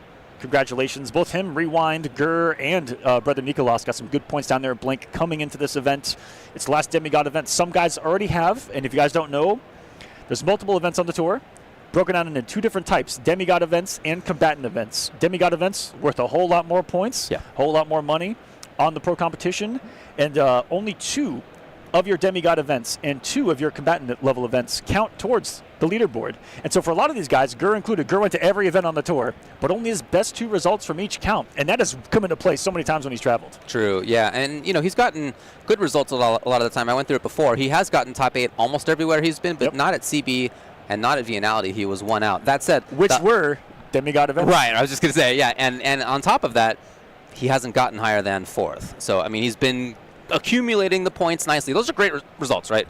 Who can be upset about 4th place in moments like that? But he is, as we were saying, on the bubble-ish. He's got to keep it up for himself. He's got to hope other people do certain things. And that's part of the fun of having a pro tour where the points matter as much as they do here. And they really do. And I like how they broke it up into 2 separate. One's worth a little bit more than the other. It's kind of got that. I mean, I come from tennis as a background, so that that kind of major going into a minor event throughout the year and different point spreads across them has always been a beautiful thing to see. Which I think is how Tekken works too. I don't follow too correctly, but those multi-tier events giving different weight and substantialities to all these situations is a beautiful thing. I didn't know you were a tennis guy. Yeah. One-on-one bracketology is my thing, man. I don't care what it is. That's I'm in cool. There. That's awesome. All right, well, we move on. Coming up next, we're going to have Scorpion Prox up onto the screen. Scorpion Prox versus King Gambler. Let's go. This is on the other this side. Early? Here we go. Ladies and gentlemen, King Gambler, Scorpion Prox. Both with some great results throughout the year. And on more of a somber note, but I mean, great for him. This is King Gambler's last run for a while. Right. He has taken off in his world choices of career and is going to be starting off as a firefighter, EMT, I believe. So congrats to him. He's trying to make one last hurrah run here for this year's pro competition, and has always been a threat time and time again throughout the last few. So this is. Well, I guess I don't really know what to say other than this is round 2, but this is to qualify now for top 24. Scorpion Prox just beat Bustman 3-0 to get here. King Gambler just beat Reckless to get here 3-1. And on the other side of this pool, Rewind 3-1 over Wits, and Hourglass of Rain 3-0 over Zeus. Wow. Yeah. That's interesting, huh? One of the biggest. You can't even call Hourglass a dark horse. No. A lot of people are talking him up, of course. But in-person events like this is a huge showing for him, right? I mean, that's already fantastic. Of course, he's going to go far. I have seen people say, like, this is a top 8 guy that they think. I wouldn't be surprised at all. But there is that kind of overshadowing of it's all been online primarily for the last couple of years. But the respect on the name is 100% there. Having just won some of the biggest series online coming into this event, I've seen Sonic talking about Hourglass coming into this event. Been heavy training partners. So far, and so, that's going to be a storyline we're going to definitely get into because Hourglass is definitely one of the favorites. But him versus Rewind for top 24, I mean, it's getting crazy. It already is, Yeah, one of my favorite parts of EVO is like this era here, this like phase of the pools. Top 8's a blast, right? Well, everybody likes top 8. A lot of people were asking about top 8, and I said, this section right here. Yeah, this is the exciting one. Top 8's great. Like, don't get me wrong, obviously it's awesome. Fantastic. But the uncertainty of this phase of pools for me. There's way more pressure, I feel like, here. Honestly, if you make top 8, like, obviously you still want to win, but like mission accomplished to some degree for many people. Yep. This is the phase where like anything can happen, where the stakes feel high, where the uncertainty is high. I've already got some uncertainty happening. Okay, let's go. In one of these other brackets I've checked out. Yeah. Some usual suspects moving through. This is going to be C342 here in round number 2, top 96. Kanimani over Mikalu. Okay. Yeah. Blackery over Killer Shinnok. Interesting. 3-2. Okay. Well, 3-2. Wow. Yep. Snakedo over Manny, and then B-Wood 3-2 over MK Javier. Is that right? B-Wood, who on the streets they call him Pro Wood, and he's about to earn that name. That's very here interesting. today. So it's going to be B-Wood versus Snakedo for top 24. Blackery versus Kanimani in that section. It is definitely getting exciting out there behind the curtain. Well, we'll see what we can bring you all. Again, we have a 3-hour block here, but we have a lot of matches to move through, so not everything's going to be up there, but we'll get what we can. Here we are. Scorpion Prox, King Gambler, the T1000 up there, T1000 Tremor. And of course the Johnny Cage Tremor that Gamblers were rocking for quite a while. Yeah. The name of the game. Plus frames, Conversions and a big read from Prox early on with the micro duck. Facing down the middle, Johnny Cage. No fear from this young man. Again, coming off a victory. They're at Blink Respawn just a couple of weeks ago. Coming in with some of the most momentum, I feel like you can, because that was also a tournament littered with killers. Oh, yeah, his brother sure. was there. Gur traveled, Rewind traveled, vice versa. And it was with a multitude of characters as well. And Prox always comes in with, you know, dice loaded. Never know he's going to break out. True. But he's going right for the jugular, I feel like, with the T1000 out of the gate. Hey. The variation of T1000 where you can take a little more risks, right? You have the safety of Tremor behind you. And you got some different mix-ups that become more of a threat. Yeah. You know, most of the variations, the Shao Kahn hammer overhead, for instance, not really much of a threat, but here, combo and a really big damage, always making you think with, you know, all the lows that you're worried about. And as long as he's got full Tremor, that's what you got to be thinking about. But it's a team that, if he doesn't have Tremor, has a whole lot less firepower in some of these instances. Like command grab launching. Yeah. As you see. You're not getting everything out of some of the circumstances that you can out of the Movado, but you of course have some extra risks, or some extra mix-ups and less risk. And one of the beauties is that you saw that combo lasted so long that Tremor was almost 100% back. Right. Tremor's a good boy. Woo!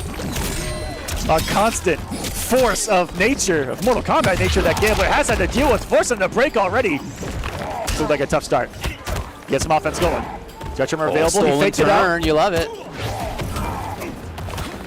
I love those mind games. Prox is just blocking it out. Excellent defense. Very safety first approach. No need to do much, you can tell. Yeah, he was threatening that for sure, stabbing in and out of that range where he can stab. If he sees that he gets close enough to it, there's the Tremor to back it up, push you further away, try again. Okay, but this means no Tremor for a little while, at least for that usage of him. So here's Gambler, trying to make it happen now. 18 on the clock. I mean, he needs to find some route into Fatal quickly. Even that, I'm not sure it's going to be enough. We'll see. He's got to make it happen fast, though. As Prox is just blocking it out. Grab is a win for Prox at this stage. As you said, so much time off the clock on those, and it's not going to be enough firepower. Pretty tough for Johnny to make some of that stuff happen, right? He doesn't have the big overhead low mix as start of strings that you really need in a moment like that. Strike throw is important, right? It's certainly a huge mix-up for him and everybody in this game, but when you have 5 seconds left, it's not super effective. Great time to armor there, though. It's going to be one of his best ways in on a T1000. Some of the reactions, gets him with a sneaky Tremor of his own. We're taking him to the corner. Close enough. Whoa. All right. Sometimes you got to challenge, man. Sometimes you got to press button. I mean, you're made of molten level, of molten metal, right? What are you worried about? You're fine. It's not like this human's going to affect you, right? No, I don't think so. But also kind of an interesting time to press a button was you see a character kind of at the apex of their jump, and only with a jump 1, there's definitely negative frames there to work with. So it's a really quick recognition by Prox, just knowing all the little intricacies of the game like that. Gets a throw. They're adding up for Gambler. Tremor got hit. Oh, no, it's not even matters. Gambler finds a connection. Prox tried to absolutely rob that man on Wake Up with the Wake Up 4-3-4-3, hoping that the advancement of it would just close the gap real quickly there for him. Good interruption by Gambler. Deep armor. Prox again with more pressure. Oh! But again, that's the kind of mix that you can take. And not be quite as worried about the opponent's counterattack after. Thanks to Tremor. What a good boy. Whoa! Okay, I feel like there's some tech there. That was sick. That was definitely unfortunate for the Cage family in this one. Staying nice and low. Yeah, underneath. Limboed him. Round a piece. Trying to get him with the eye stab. It's a great button to throw out there. Neutral, and that's a whole lot of whipping moves covered by the Tremor so well. Dang, shout out to Tremor. What a good boy. And you know, it's a whiff punish that you don't want to challenge really early because it is kind of hard to interrupt that. Yeah, they are active for a long time and they're coming quick. Yeah, you want to see it end first for sure. Yeah, that's where the massive recovery is. The boldness again across right safety, there. Yeah. I saw that he just woke up with that one. He is not afraid. Right, so exactly as we were saying, it is tough to challenge in between. Possible, but it's not very easy. A lot of hitboxes presented. Yeah, you got a needle in a haystack in between the strings. Tries it again and stayed low on this one because there are some highs in there. Why is he still trying to break this with no meter? Sometimes I do it just to try to get in my opponent's head and like annoy them, and I'll just do it for the rest of the round. He's gonna keep him restood. Now he wants damage. He wants it now. Gambler's got a life lead, but not by much. Oh, and maybe loses it here? Wow. Yeah, how about that? Getting caught by the kind of the Mortal Kombat special right there, which is poke into special. Yeah. Is he alive barely? No, I think he's dead, right? Yeah, okay. But just on the very last little roll. Rolling is, that's really what hurt you. You know, you got stabbed through your entire chest, but then after that, you rolled off of it. That part was painful. And then he becomes you. What an insult to injury. I know. Really funny watching online tournaments sometimes where like the producer will like look at the results. I've gotten it wrong. I've seen you guys. Yeah, I don't blame you. I would get caught too. Yeah. You're in the heat of the moment. And yeah, of course. Yeah. Okay, so did Johnny Cage just win that? Right. Yeah. Who won? Yeah. All right, 2-1. Because I gotta tell you guys on commentary, sometimes, you know, that movie Anchorman was true. We kind of just say what's on the teleprompter and whatever's on the screen at the time. All this is pre-planned, obviously. So we have an elaborate script that we're staying, and the players are sticking to as well. So it's all elaborately scripted. It's easy to forget because there's so much to remember. We actually wrote the pro competition about 9 months ago. I know. It's all coming together, David. Yeah, it's we all wrote coming this together. part too, which we maybe shouldn't have. But here it is. In the meantime, Scorpion Procs up and at match I don't know point. about you, but I made a footnote that this should be a game 5, and they're kind of ruining it. So Come on, guys! Come on! Stick to the script. But it's not over yet. We saw a nasty reverse 3-0 on stream earlier. What was that? Plus versus Conqueror. Was an amazing match. I might get you guys caught up on that bracket as well after this match. It's a command grab. Back to the corner, buddy. Whee! And again. And just the command grab alone getting you plenty of time back on your game. Oh, here we go. So give him the lead. Gambler up close again. Trying to steal his own turn in here. But there instead is Procs. Gambler got counter hit trying to look for a button. He's got a life lead again. He's been in this position. Last game he was here.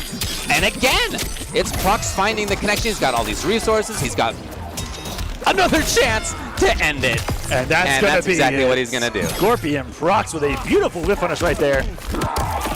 We'll take this 3-0 over Gambler, advancing into the top 24 winners side. Not exactly what we had scripted 9 months ago, but still, good job to Procs. He moves on. And sometimes as you said, these players in top forget. 24, It's okay. I understand. I mean, we sometimes forget. Yeah, that's it. That too. Now, having said that, we'll catch you guys up on some more of this bracket, which is Sonic Fox's section. Okay. Not a ton of upsets, but Lavender Rain Pure going to Game 5, setting up Lavender Rain versus Online Kale. Online Kale taking it over Lavender Rain 3-0. Oh.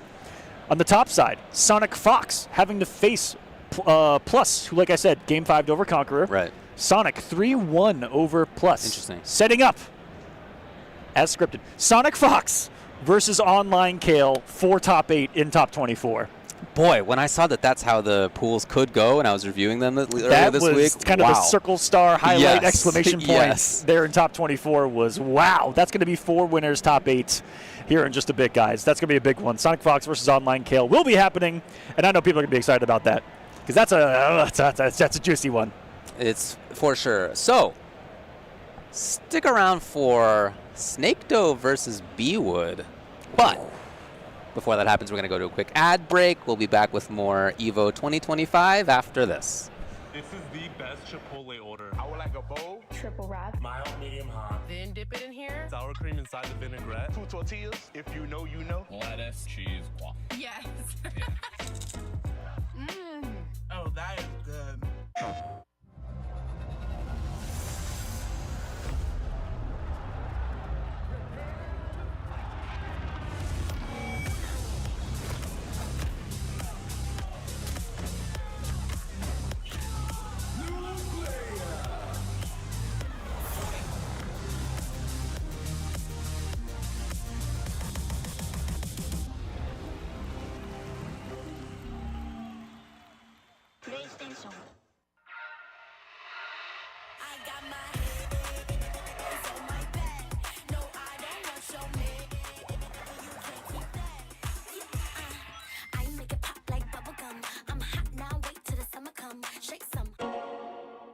Those who have lost their lives will never return.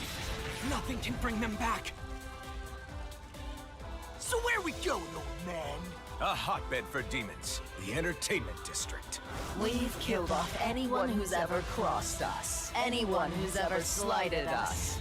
We're going to slash through your gullets. Just like we did to all who came before you.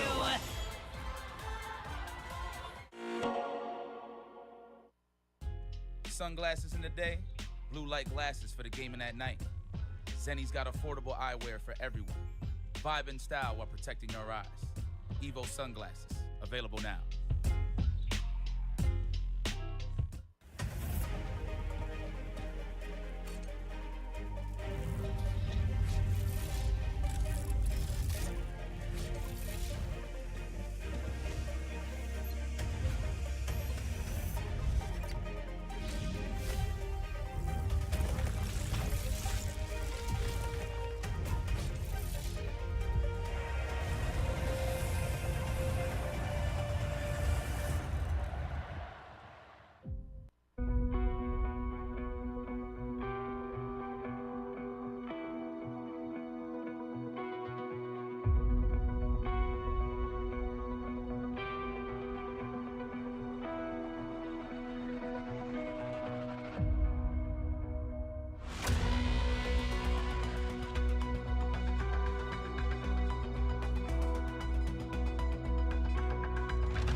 Can you believe it? It's even more. MK1 at EVO 2025. I'm Ultra David, and this is Mr. Aquaman, and we're back here with more of the route to top 8.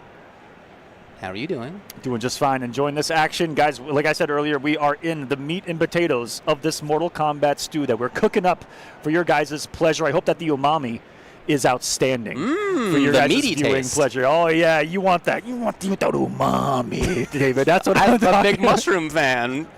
That's what we're talking about here. I want the beefiness. I want the stockiness. Okay, all right. To really come through. A big mushroom for the meal that we're gonna get, and boy, do we got one in store for you. This dish, international, as we got snake dough coming in from Chile. We got a little bit of spice in this one, coming from Chile, and then we got B-Wood, who has been a player on the up these last couple of years, has made that transition from online to offline. Absolute killer, and someone I got to play early on and really love his approach and just knowledge of General Shao, as he's going to have a big challenge against Snake Dough here. We're getting into it already. Wasn't sure what the cameo pick was going to be either, because he's really good at excelling with Tremor, but Sector as well, giving Shao everything that he wants, especially in this current build of General Shao, where he's got a new cancel, and it's all about really setting up the axe kind of safely, and they're being denied immediately by Snake Dough, and that's what this matchup is definitely going to be about. It's shutting down General Shao's access to axe on the ground and that new buff that he's been given. Very good defensive awareness and neutral by Snake Dough. Anti-air was there, patience was there. He armored out of a previous situation by B-Wood.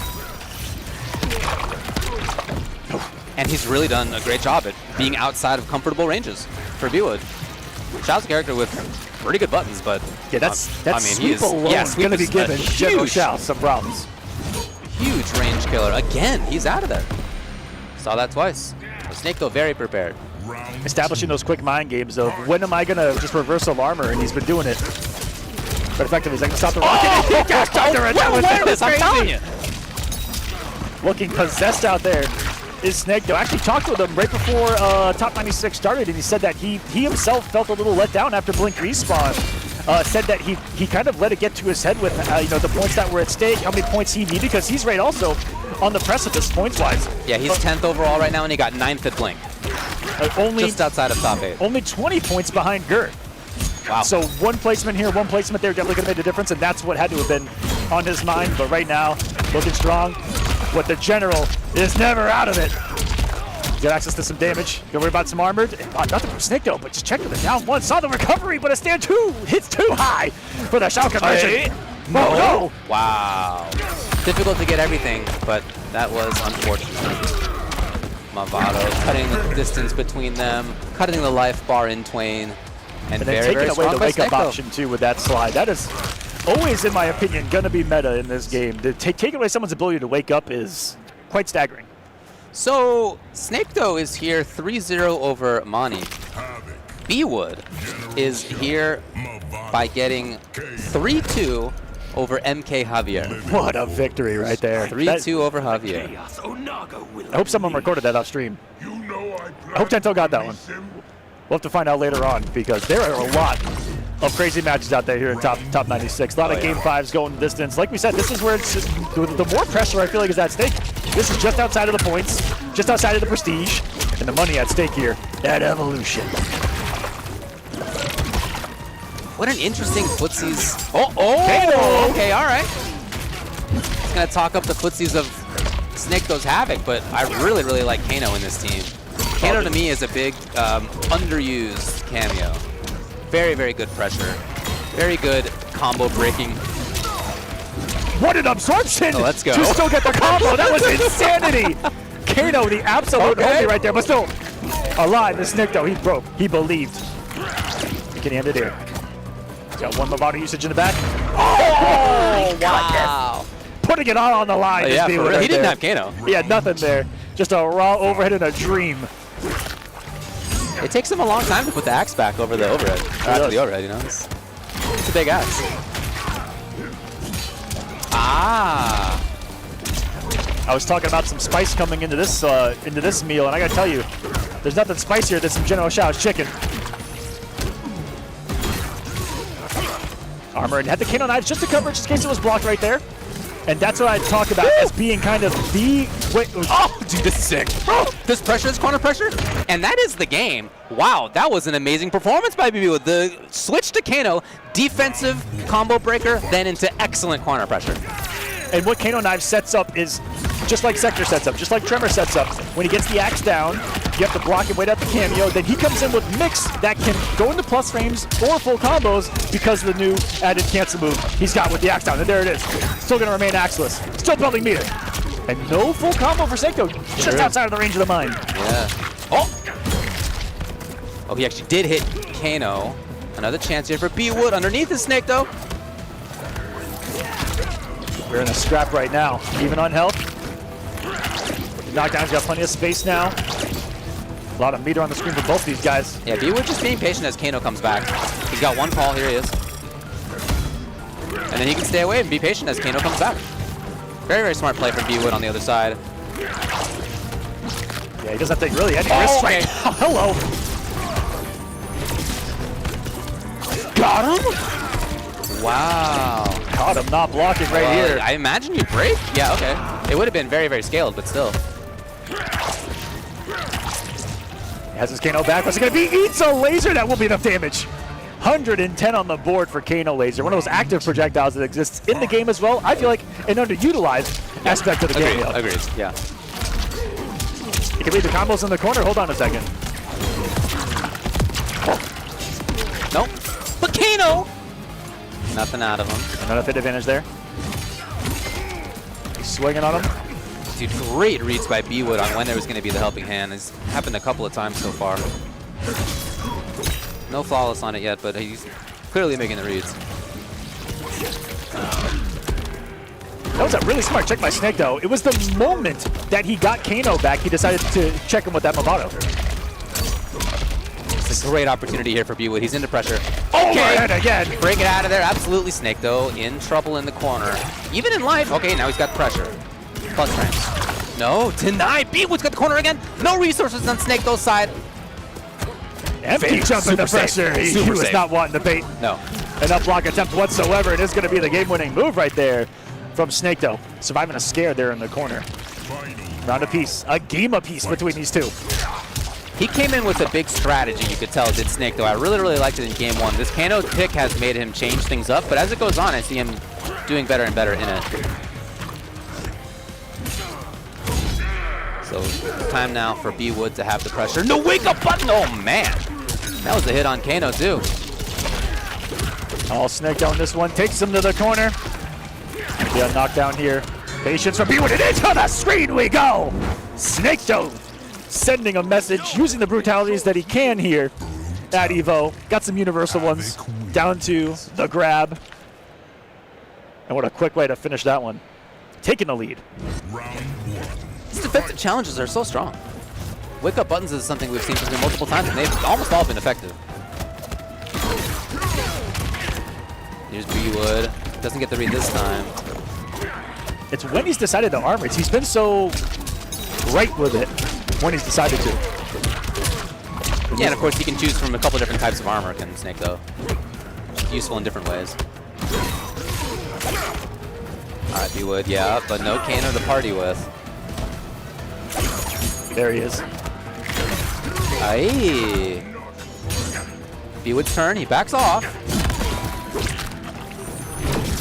So we're hearing the of the cameo call, the option select after sweep. Here it is! Overhead! Force it! Yeah, make him spend those 3 bars. Give me that meter. Yeah. The winner of this match will be playing against Connie Monty in top 24. Oh man, alright. Either way, I'm excited. It's a catch! Footsies right there by B-Wood into the corner and into the round. What a satisfying round ender there from General Shao. Get on the axe and then get off of my axe. It hurts to get off of the axe, too. That's where all the damage is. It's secret. Yeah. It catches a lot of people off guard when they try to calculate. Ooh. Just outside the mine again. No conversion for Snake. Got the throw at least. Some breathing room. Some blood pressure. Yeah, got him. He oftentimes calls Kano just in case that's blocked. I don't think that's been blocked, though. I think he's done a really good job on it. It was just in cases. What having a cameo and an assist is all about here. Finds another armor. Hey, oh, but he's a little early on it. Kano! The boy. Very nice awareness by B-Wood. Now, this is going to be the round. Snake, though, is at match point. Talking about a lot of good stuff that B-Wood has been doing. But again, Snake, though, done a great job at adapting to the Kano pick, at putting himself in the right spots on screen. And I'm sure, you know, in the mind of Snake, though, something like that, not going to hinder him too much. He's like, yeah, it's 110 damage, but two less knives to worry about. And there's a lot of armor and damage. That was sick. I mean, he's counter-adapting very quickly. You were talking about the kind of duplicitous edge that man's armor has. Quick hitting armor or slow multi-hitting, very hard-hitting armor that he's gotten up his sleeve. Setting up a game-winning decision here. If possible, B-Wood needing a comeback, looking to do a knockdown here. 2 blood vessels coming in. Here's a third. And Movado as well for the victory.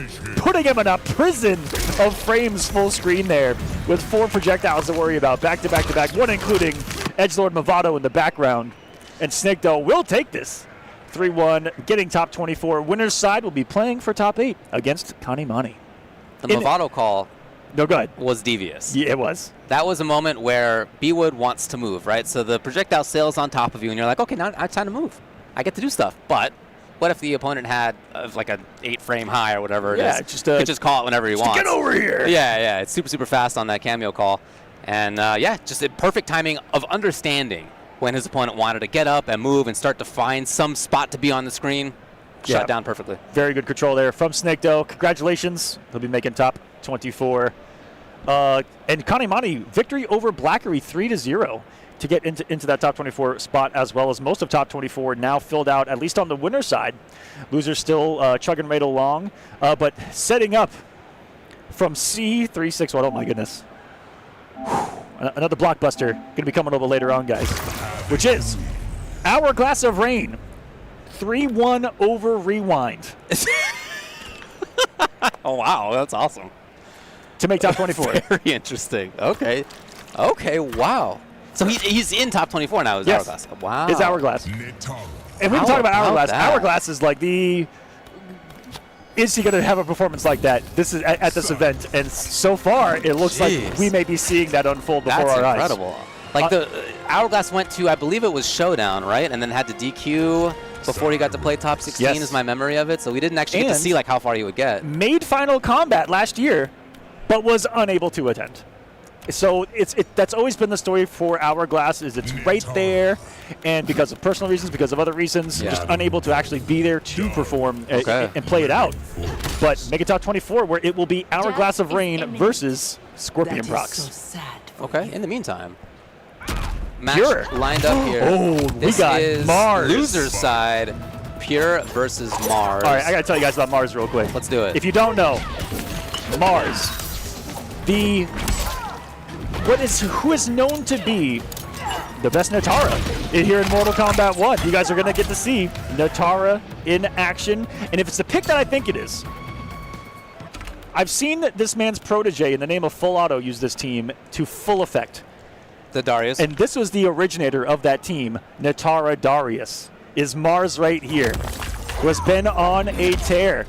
Yeah, Darius is in a really interesting spot. You know, he's not a neutral helper really, but he has but it's not just I don't want to downplay it too much. It's not just that you're like only doing the setup into overhead low mix up anymore. Like he's much more fleshed out than that at this point. You have Rekkas that you can go to that are cool, that have armor in them even.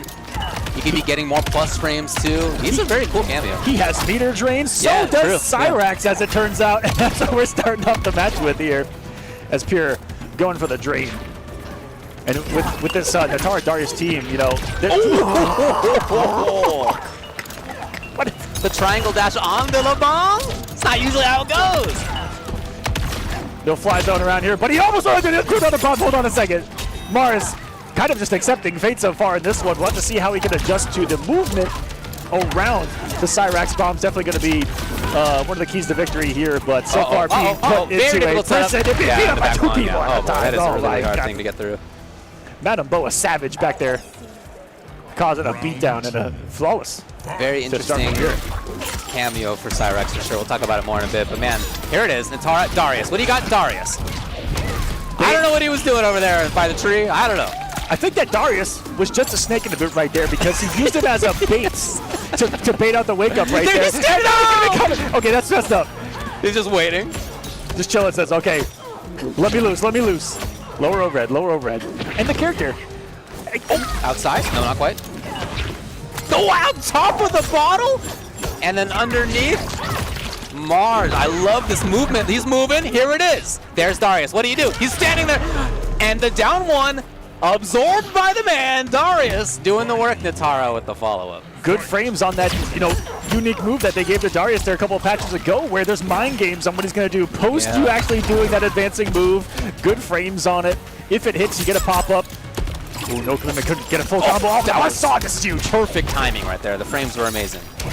Mars, now again, the boy comes out, spinner. Took meter as well. Yes, he did, yeah, so part of the record there. Giving Cyrus a taste of her own medicine. And the wake-up micro duck might be in for the victory. She's definitely got some firepower. Multiple dive kicks. Big launching again, and this might be it. Oh, Natara hitting like a grown woman here. That's Mega Nito out there, right? Mega Nito. That's a lot of damage. Okay, all right, the bottle. Oh, yeah? Okay, sometimes you're a genius. To wake up insta-flight. The pressure.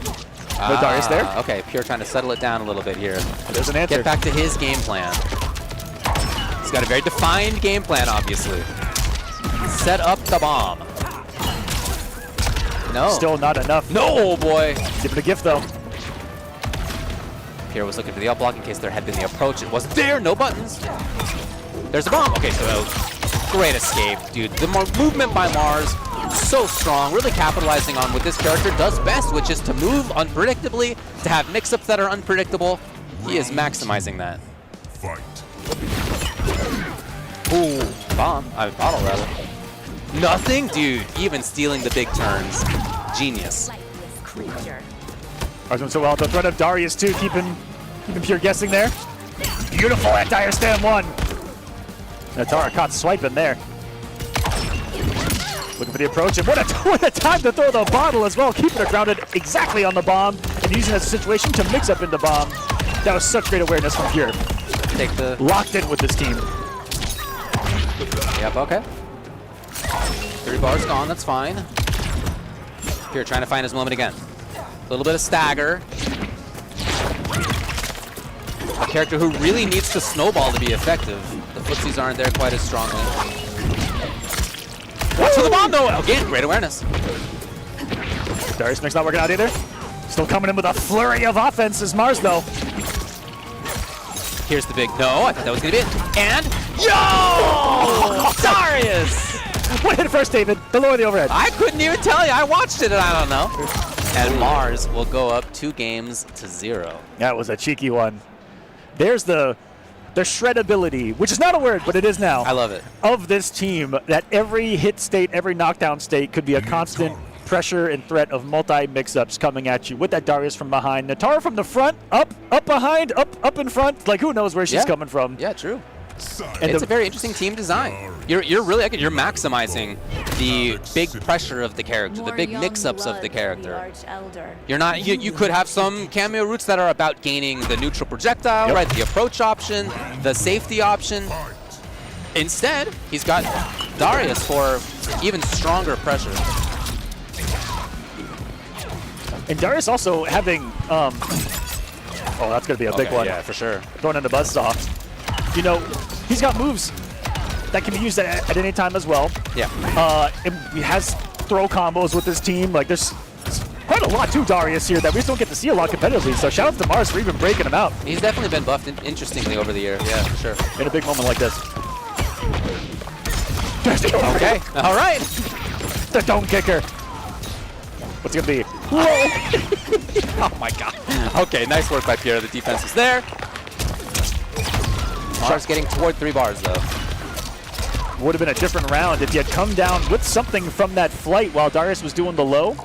Only getting the low right there, giving Pierre the moment, and with that moment, getting the round. Going for the mix early on and denied. You know, he's up around. This could be some huge pressure on him. Low crushes with the back two. What a button. Ibuki forward medium kick to the rescue. Mars aware. Gonna get the damage as she always does. Oki comes. And the big question is, where's that man going? What do you got? 460 the wake up, getting him out of dodge there. I like wake up, one of the strongest in the game. Yeah, absolutely. That was a great choice. Mandible bottle to back it up as well. See is huge. Mars, No breaker. defense. Yeah, that may be the round, actually. This actually might be enough. Hold on a second. It honestly might be. With Darius to chip as well. Not going to be needed. Hello? 480, 90. Oh, my God. Ability of the cameo call. What a genius move by Pure. The wake-up bottle. Is it enough for the victory? He's training meter. He's going to set up some bombs. And what do you got? Got to have the good defense. Oh my goodness! Unbelievable comeback by Pure right there. Off of the wake-up Madam Bo, saving the day. And you heard, I heard the crowd there for the second for the first time from all the way back here. You can hear the crowd out there. Absolutely right. Wow. We're gaming. Whew. All right, Pure in this thing still. Gonna need 2 more games. That was an armor breaker too. It's not just mix-ups that come, it's the timing that comes to also take away an option like armor here. Oh, excellent defense by Mars. Another chance though by Pure. All he really needs is a route into bomb. That's where he is.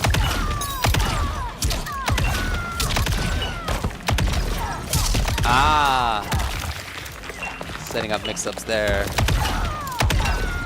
Another chance here for Mars, tanking it. He did have 3 bars. And just taking the risk, it went a little too far.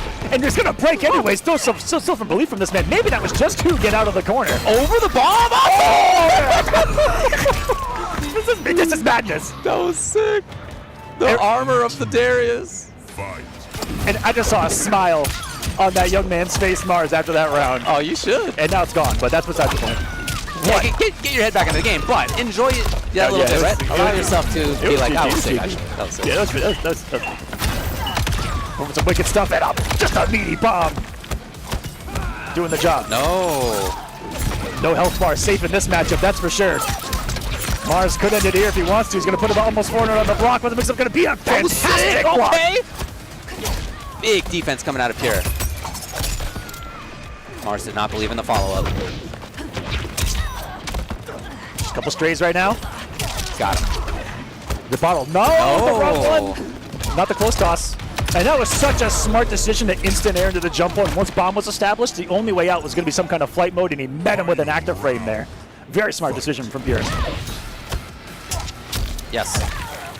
Maybe a break? What do you got? Yeah. The bottle! How much do you think that bottle weighs? Here you go, Pure. Another chance. He's got a couple of bars. He can make it damaging. He can drain it. That's where he goes. No EX dive kick for you. Thought process here, and that's the dirty mix. You know, he's been trying that, and it's been getting blocked, but he went back to the well on it, and it worked out this time. You love offense like that. It was only the last iteration where he finally threw the overhead on the string right there, and it worked. And so the mind games, it took a little time, but he finally got there as Mars looking to the back, going to the coach. Not letting his coach come to him. He's going to the coach. And even Pure's like, what? What the heck? I really like what we're seeing from Pure here. I mean, there's so much cool stuff coming from Mars, but it's not just from him. Like, there's really good set of... Now, you can't play for him. That's not how, that's not how it works. No, you can't. Is it? No, he's just... talking up there. Anyway, we'll get the players once they have consulted with their respective They're all coaches. gone apparently. There we go. Okay, the little bit of a chat here. We'll get them back shortly. Anyway, I really like how Pure has gone back to the well on some of the stuff that didn't work there. We did talk about the offense too, but we talked. There's been some defensive calls that he's made too that don't always work out, but he's still confident in. So I like that there's clearly like the practice. Like I'm okay with it not working out sometimes because I think that I'm going to get it right when it counts. And in that game, he definitely did, both 100%. On offense and defense. Both players now having to re-come to the stage right here and play this out. This is now a 1-1 for winners. Is this for winners top 24? I think so. This is this is loser losers side, actually. This is loser side. Round 1. Fight. And here we're in. We're playing the game. 2-2. Gets it into the bow. What a start. And setting it up a little bit. Drinking. We only saw the dash cancel once in the first round, first game. We'll see if it comes up again. Dude, all right. Well, Pierce starting out great. A dirty one there. Empty jump throw. behind the bomb, the casino, as we like to call it. Fully open. Doors closed. Mars giving a moment. There was not an up block that time. There have been often up blocks there, but this time Pierre was more patient. He does get the dash cancel. Very difficult to deal with defensively. It's so fast. Just a flash of the light, and she's coming and doing something else entirely in your face. Those look like headlights, man, coming your way. And that was all Pure in that round right there. Drink up. You earned it. Match point. Meter build on the end, too. Icing on the cake. Match point for him. Mars given no reprieve from Pure whatsoever to get us started. He's got a lot of resources, though. Comes off one for some decent chip right there. Yep. A safety. Ooh, okay, all the way through. Here it is. Mars with the connection. In the corner, Darius again. What do you got, baby? Great block. Excellent defense. Eats an up block, those extra damage on this. The beat down for 193. That's very active challenge. Can you get anything? No. What an escape! Defense by Mars was there. Another one. Low. Looking to end it. Looking to go down to the final round. Because he spent the meter too. No breaker for you. Final game, final round between these two. Fight. Yo, Comp with the bottle. They both got. And because it's so plus, you actually got a little bit of a decent trade there advantage-wise, even though the bottle toss hit. Craziness. Ducks the bottle. Mars moving. Darius was still there for the mix-up. Steals 3 bars from Pure. Building meter of his own, working on a breaker. It's Madame Bo. Nothing to cancel into. Yeah, she was already hit. No bow to worry about. No meter drain to worry about. Oh, Mars! Free to move out the cabin, finds the hit. This will be a lot of damage. And you know Darius is coming back into the mix. And just like that, Mars will take it 3-2 over Pure. The Natara Darius on full display, taking out the most talked about character, one of the most talked about characters coming into this. What a victory for that man, Mars, making one of his debuts in an offline setting, a very talked about player in the online realms. I was only told a lot about Mars here recently, having just seen the Natara Darius for the first time in online tournaments recently, and everyone's saying, yeah, Mars is the one who kind of originated a little bit of it, and we're seeing it on full display. Whew. All right, sorry. Yes, yeah. I had my human face on, my bad. Showing him the eyes, David? No, I'm trying not to. I try not to. In 2025, they'll turn to stone. Be careful. That's you. You got some beautiful baby blues over there. The buddy. Gorgons? Yeah. Here's what happened. So Mars was down on the loser side because online. Well, thank you very much. Online Kale sent him down there 3-0, right? And Lavender Rain is who sent Pure down 3-2. Super close. Pure then, of course, and Mars fought. That was to get into top 24 on loser side, confirmed, and that was 3-2. So Pure goes straight from losing to then 3-0 over Joestar to then again 2-3 against Mars. I definitely understand to not making top 24. I fully understand the difficulty of that moment. Like, that's not an easy moment to get through. Like, as a player, you're in a moment where, like, I can almost qualify for top 24 winner side, and then it's like you're out before top 24. So tough moment. If it to be that close both times, absolutely. Pure definitely got to walk away with the head just a little bit high. Yeah. Because man, that was some great play. Yeah, like, it's easy in the moment. All you're thinking of is the loss. Yep. Obviously, I get that, but yes, he played very, very well, and obviously he's a great player. So. Yep. And guys, we'll be getting into a little bit of, I believe, the top 24 coming up after this. We'll see how it plays out here. Just a few more losers matches to be determined. But before we get into that, one more ad break here with more Mortal Kombat on the way at EVO. This is the best Chipotle order. I would like a bowl. Triple wrap. Mild, medium, hot. Then dip it in here. Sour cream inside the vinaigrette. 2 tortillas. If you know, you know. Lettuce, cheese, waffle. Yes. Oh, that is good. Well, Vaya is laughing right now. Look at Vaya laughing right now. Oh, he's doing a dance. What is he doing? Man, he's too ready, you know. Not today, man. Oh my God!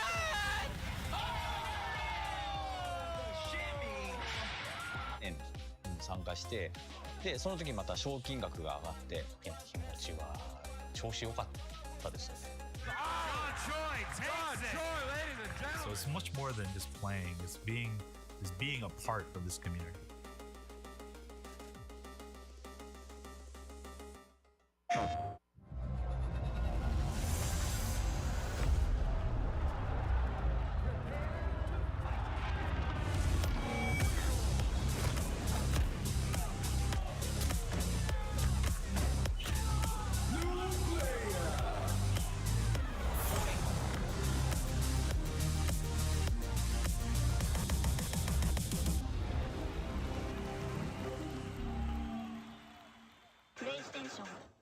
All right, Jay, you ready for this block? You already know. I feel like we've been killing it lately, and everyone's been loving it, but we gotta let the people know where we're gonna be at. Let's just do the meme real fast. You know, my heart meme, get the engagements and everything like that. Yipes. So, you understand me. It's not about the engagement. I'm just always thirsty for a drink, especially for this White Claw Zero Proof. Yeah, but that was corny as hell. But I'll drink to that. Cheers.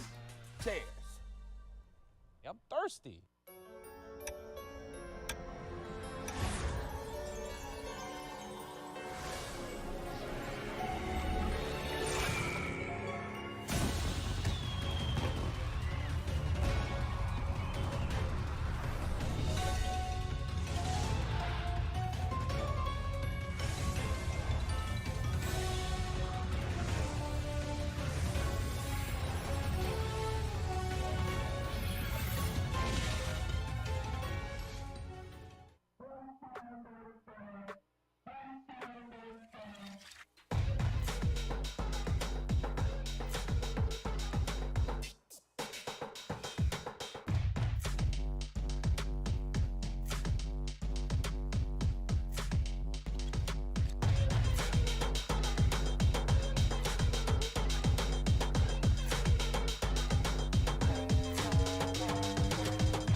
Welcome back to Mortal Kombat here at Evolution, and I get to be proud to tell you guys that we are entering the top 24 of this tournament right now. Top 24, 4 top 8 matches are about to occur. This is where so much is at stake. There's a lot of points, a lot of money, a lot of prestige on the line right now in these matches, and I have the honor and privilege to get to introduce you guys to this next match on stage. This is a big one. This might be the big one, Ultra David, as coming to the stage, it is going to be Sonic Fox versus Online Kale 213.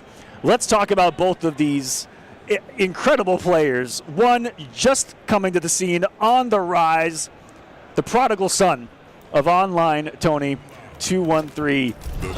Just won CEO, incredible player, very young, just turned 17, or just turned 16, or 17 years old. So young, going up against the greatest Mortal Kombat player of all time in Sonic Fox. This is for winners top 8, ladies and gentlemen. Let's get into it. In my opinion, this is Sonic Fox from 2013 or 14 versus Sonic Fox from 2025. Like, this is the same dude. A great way to look at it here. And Kale has been, I personally feel the energy of the entire community backing Kale as that player to ascend next to that upper echelon of Mortal Kombat players. Of course, Kale a beautiful story. Is qualified by winning the online NA West over Sonic Fox in a double Jeopardy situation. Beat Sonic Fox, sent him to losers, and also won in grand finals in the second set as well. One of the hardest feats to get in fighting games. Like, right the there. list of players who have beaten Sonic twice in a tournament is, I don't know if it's 10 people. I mean, it's small. It's almost nobody. I think it's only on one hand. I think I can only think of 3. You're right. Yeah. Anyway, that's a lot of setup, but here we go with Fox. Of course, you guys saw earlier that they were playing the Sector Lao. Kale with Lao. Kale with the opposite, Lao Sector. The only Lao player at the upper echelon remaining in MK1 is right here, winning CEO with the character. And this is quite a unique take from Online Kale, in my opinion. I almost never see this young man go with the Kung Lao Sector out of the gate. True. It's always when his back is to the wall. So this is really interesting to see him just kind of break him out of the gate. And Sonic with the disrespectful. You better put some quicker frames on me, young man. Okay. Let's see what the approach is to the Sector from Fox. Great absorption there. Setting up the Sector. Oh, hit! Yeah, double even. So Kale's going to get whatever he wants here in the corner. Some decent damage and some good frames on this knockdown. You get a safe jump if he wants to. No, keeping it grounded. Goes to that 2-1 pressure right there, trying to break some armor. I think he's going for the flamethrower. Aye, confirm it, yes. Kale looking to end the round. Close. Very close. Setting up chip, and that's going to be hard to stop right there. Really smart decision to go, to chip out at the end of the day. A lot of people can play themselves thinking about how to chip out someone like that. Really good coverage. Excellent block by Sonic. The low was there. As they take up a lot of the screen, you can see part of the reason for the Lao here is that hat from the sky from the other side of the screen. They have the armor, but didn't expect. Maybe thought a longer delay was coming on that flamethrower as well. Yeah. Oh, those instant airs, crisp as can be. A cheeky throw behind the corner. Yeah, missile. they both had throws in unexpected ways. Both have tech, and they've just got the wrong direction a couple of times so far. Okay, guess it's right this time. Kale just putting up his own wall, the hat wall. Yeah, it's been a little bit of a problem for the Sector zoning so far. Oy, spinning the extra bar. That was all she wrote right there. Fox had to break. Fox in trouble, really needs something. Oh, jeez. Scary Stare stuff. down. And now Fox into the corner, setting it up. You see Fox looking for so much right now. Out of there, oh my God, Kale's away. Being very shifty with his movement. Who knows where he's coming next? An overhead from downtown. That is one of the hardest, in my opinion, setups behind the Lao hat is when you throw the overhead before the Lao hat actually comes to you, because you're just naturally waiting out the low hat, blocking low, thus opening you up with the overhead. Fox taking game number 1. Down to the wire though. Back to the wall a little bit there. But given space and time to put out that Lao hat, and the possibilities are endless. Yeah, it's really cool to be able to go directly into Fatal. You can't go into Fatal if your cameo is still out there, but the hat was out there and the cameo had gone away already. Really, really cool setup. a chance here. Yeah, Sonic out of the air. Conversion, okay. Expecting the jump back. Those missiles that you set up are not auto, right? You're putting them wherever you want, so you're making the read. Swing and a miss with the armor. This is getting punished. Gonna take him for a ride to the corner, and in the recovery, ready for the anti-air. Sexter, wow. Man, what a choice. Aye, okay. Fox full steam ahead so far in this round. You see just the basic and effectiveness to Sonic Fox's decisions with this team. It's nothing too flashy. It's just, you know, the zoning keep away and the play behind the Lau hat. Yeah, I see shades of the Sindel Lau and how he's playing this. Very interesting. Yeah, that's totally fine. So, I mean, I feel like they did that a lot in that round, actually. Sonic put out the missile, was happy to take the trade because they had the big life lead, and that's fine. Yep. Right? That was a good chunk of the damage that they both took in that round. Shocked that Kale stayed so full screen as he did with the health deficit. But he himself, I mean, he has the Sector fatal blow. Maybe looking to be a little bit more reactionary in some of these situations, but Sector, hard character to get a reaction to on some of these rockets. The recovery is so strong. Interesting. Yeah, they both have the option to do that. That's kind of cool, actually. This is... It's a mirror reversed. Yeah, they do similar things. Literally Sector Lau and each Lau other's Sector. cameos. Yeah, this is just an odd, different mirror. The actor frames the hat was there to meet him. Kale back to the wall. So Sonic dash up into advancing mid. Caught him going for the throw. Sets up the smart rocket. No matter where you are, that thing will find you, David. Yeah, I don't care who you are. It's coming. Fox. 2-0 right now. And a lot of people are just under, I think, blank assumption that Fox was coming in with more Cyrax into this thing. Yeah. I mean, I didn't know either. There it is. Sector. Okay, so it's often the case, as you mentioned, that Kale will come in with Homelander, and if it doesn't work out, then he'll go to Lau. But here it's the opposite. Yeah. Lau to start. Spent a couple of games on it. Didn't work. And Homelander is the result. When they played in the NA Finals, I believe it was T1000 versus Cyrax, so it's super different matchup all around. T1000 for Kale, to be clear. Nasty stand one from Fox to get the train started. And armor quick enough from Homelander to stop any kind of armor break attempt. That's one of the beautiful things about that wake up is just how fast it is. And you got the Farah to back at the two, making a mind game. This is a character that loves to be airborne, and that's exactly where Farah wants you to be as a cameo. Stealing some frames to get up close there with the dash. Here's Kale now into up close pressure. It's a character with a lot of firepower himself. Even without the Farah.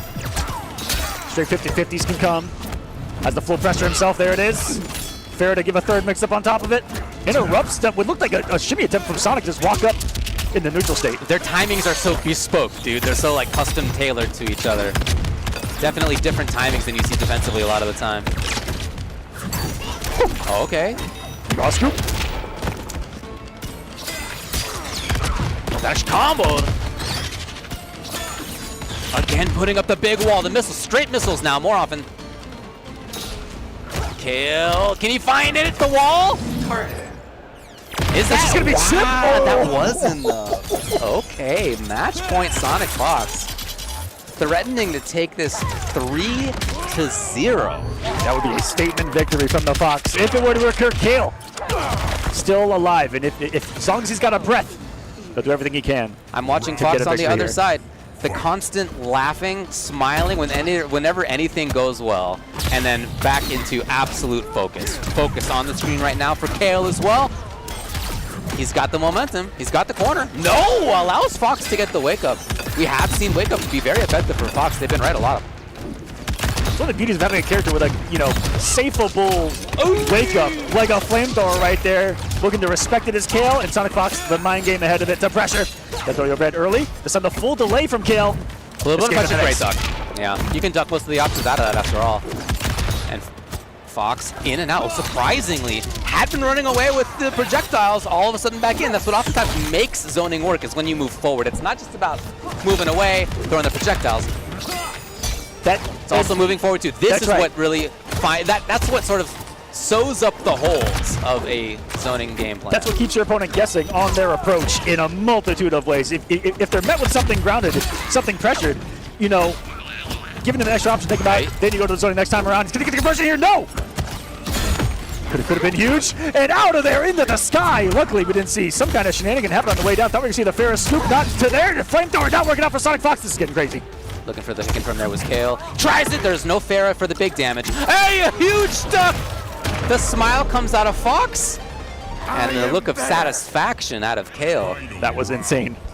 Sonic has, in general, been doing a great job at placing the rockets at the right place. It's not like you're just throwing them out wherever and anything that happens, happens. You are calling out the opponent's movement with every single missile that you throw. And even there, beautifully seeing the demonic dash and having the 1-1, sitting there waiting and just throwing the 1. Gets a full conversion, and guess what? Start again. Again, he called out like a second in advance. Super, super cool.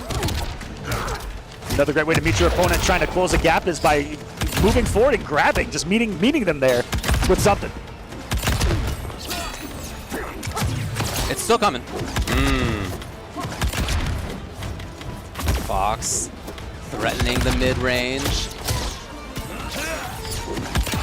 I really like the navigation that we're seeing out of Kale at this moment. His jump back's actually been really important. Getting over. Health starting to dwindle though, but he's slowly cornering Fox here. Some recovery. This is the opportunity. Okay. Found a hit. Yeah, this is how it starts. No breaking to worry about either. No full Ferris. What's mix-up going to be here? Just put a mid on Sonic right there, and we'll force a break.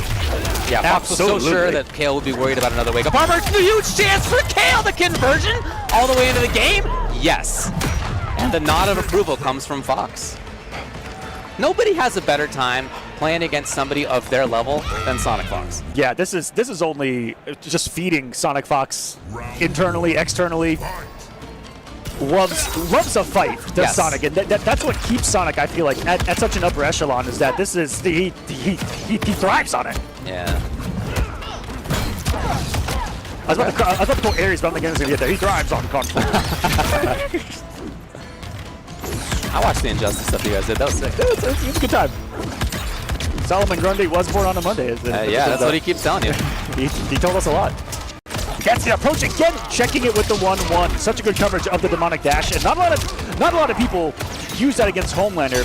But just putting something quick in front of you from full screen is a great way to stop demonic dash from Homelander. You just catch the interrupts, don't commit beyond too much, maybe get some proximity OSs in there. But I love that Sonic is just on the 1-1, has the safety behind it as well, just in case he gets blocked. Big stuff. Again, throws out of the corner. That's been where a lot of the damage has come from throws, is unusual directions. Confirm, will Fox keep it? Yeah, they do actually. Had resources to break out if they wanted to. Here? Gonna tank it again? Okay, forcing it maybe is Kale? No! Kale, Fox is just gonna hold on to it. It did start out with the grab, so it's gonna be heavily scaled. Yeah, it's only gonna about even us out here. Fox with that confidence. Let's see what they would decide to do after waking up here. Has a couple flamethrowers available. Lost a laser and has the punish from downtown. Yo, putting on the extra damage over time into the chip is genius in this instance. That was so great. I hate to say it because he's fighting Homelander, but that was absolutely diabolical. Love it, man. That was so what a smart decision. What a unique way to approach Sector in some of these situations. Yeah, I've never seen anyone try to smartly close out with chip like that in sequences. Well, I mean, there were 3 bars to think about on the other side. Right? You don't want to get broken. Just super, super smart decision. And Fox just knowing, that's a no-fly zone around here. Got them re-stood, and the pressure is on from Fox right now. On match point. Fox called out that's where Kale is going with that? Well, that is so sick. Is that a straight combo? It sure is. The active flames paying off for Fox on the hunt now. Once I see a Sector put the missile close to them like that and being right about it, I'm like, all right, man, okay, all right. That's a big brain. Okay. Fox putting him in a proverbial prison of frames right now here in the corner. Mix-ups included. Can he escape? Again out of the corner, but it wasn't teched. Oh, the confirm was not there by Kale. It could have been huge. Fox just a hit away now. Yeah, even chip damage becoming an issue at this range. Yeah, okay. Kale with the pressure in the corner. Wake up buttons. Still high mountain to climb. Has a breaking to worry about from Fox right now. Finds the hit, but not the pickup. That could have forced the break and changed everything. But Sonic Fox will take it 3-1 over Online KL in a battle for winners top 8. Congratulations, Fox, back in the hunt here at EVO. Going for their, correct me if I'm wrong, David, 11th title here at Evolution? Something like that. It's a number that's up there. That's a hard stat to pull from the that is from that area right it's there. It's a big number, but the number is something like that. It's getting crazy. Yeah, I think Fox is going for games, like 7 different titles here. They actually entered a lot of different tournaments this year at EVO. Okay, wow, yeah. So we'll see what they can do by trying to become Mortal Kombat champion once more. And that's a big victory right there. Kale was one of the favorites, and for sure. They've gone back and forth. Yep. Yeah, that's, I mean, for as we even mentioned, right, when we were teeing it up in the first place, pre-top 24, or pre-top 8, I guess, in the top 24, that was the match that we were super looking forward to. And the rest of this going to be unfolding here. Winner's side for top 8. Coming up next, Hourglass of Rain versus Scorpion Prox. After that, Connie Mani versus Snake Doe. After that, Nicolas versus Dialogue. Dialogue getting the victory over Gur. Was it 3-1, I believe? 3-1, I saw, yeah. 3-1 there in the winner's side of top 96, which was all the top 8 seeds almost made it to their respective spot in the bracket where they should have been on paper in the projected, right? Dialogue being the only one to kind of say, whoa, I'm still here, buddy, and taking it over Gur, who he's pretty close in points with. Dialogue is up there in that position as well. Yeah, Dialogue is very close, right behind, I believe, 14th in points. So outside of the bubble at the moment. But a run here. A run here is winner's top 8. What he needs. That's some big points right there. And it's all about catching up on those guys in front of him. Lavender Rain just above him in points at 355. MK Javier just above that at 350. And then Online Kale at 375. But like we said, Online Kale has a little bit of an asterisk next to his name. Already qualified in the Online West portion of this. Yeah. And the player that qualified last year through Online West on stage now, Hourglass of Rain. Right. Yep. Coming up here to play. Scorpion Prox on the other side. It is very cool to see Hourglass in this position. And plays a team that's not, some other people use it, but really was the originator of this team that stuck through it throughout so many different cameo changes that did occur with the character. He stuck it out with Kung Lao. Right. All the way through with Molina. And with the last change to Kung Lao really spiced this team up. Orbital Hat is now doing MKX, David. It is MKX Orbital Hat all over again, which really helps out the Molina. She's got really good proximity OSs that'll combo into it. If it's blocked, it's plus on block anyway. She can do a different style of, put down a hat or put on a hat and then just teleport in and close the gap immediately and force pressure and always be, being hard to contain is this Molina Lao. That's all true, but I think, honestly, when I think about Hourglass, when I watch him play, for me, it's the footsies that I always keep in mind. His footsies range are so strong. The ball roll timings are so unexpected. It's that neutral game that, for me, is what really seals the deal for him being one of the best. Has just recently made the switch to PC as well. Moment, by the way. Is that right? Yeah. Saying, I think I'm quoting Hourglass, saying that is, after playing it, it's definitely feels like the superior experience to play on and lab on. It's what I play on personally, but tournament standard is PlayStation. PlayStation, baby. Representing Oni. Scorpion Prox representing Top 7 Games. I know Dijon's out there in the crowd going, tink tink.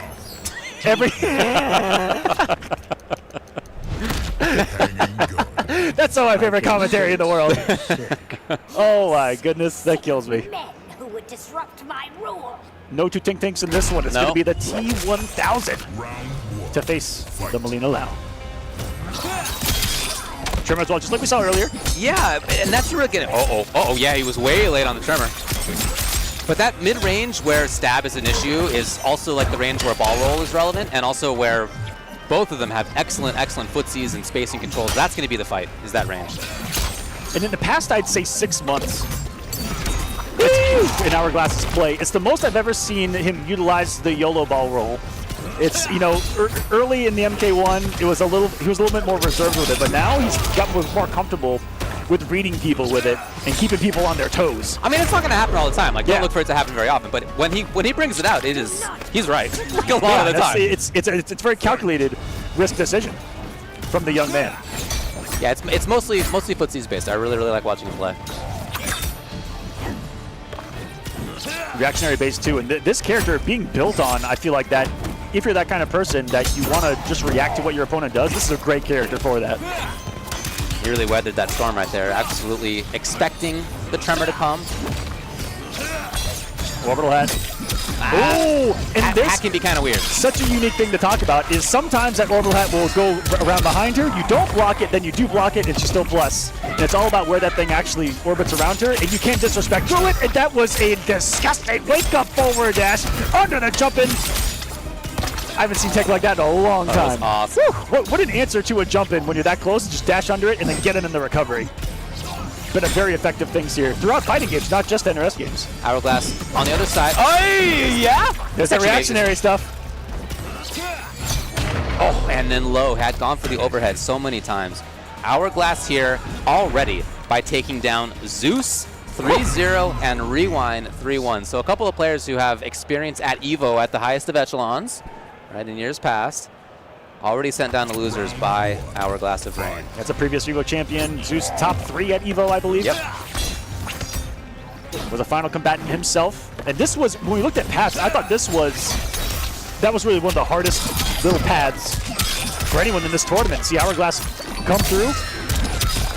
Could be top 8 winners. Could be. Prox is not going to want to let that happen, and here he is, exactly where he needs to be, in the corner, harassing. Has Tremor ready to party. Yep, here he comes. Party time. And here, look at the time off the clock here. Is this going to go into command grab? Yes, we. Yeah, it takes almost the whole cameo bar to come back. Super cool. And now he's going to be able to use some firepower here. Yes, keep himself safe. And what offense from Prox right there. No raw hits, but that did a chip's worth of a combo.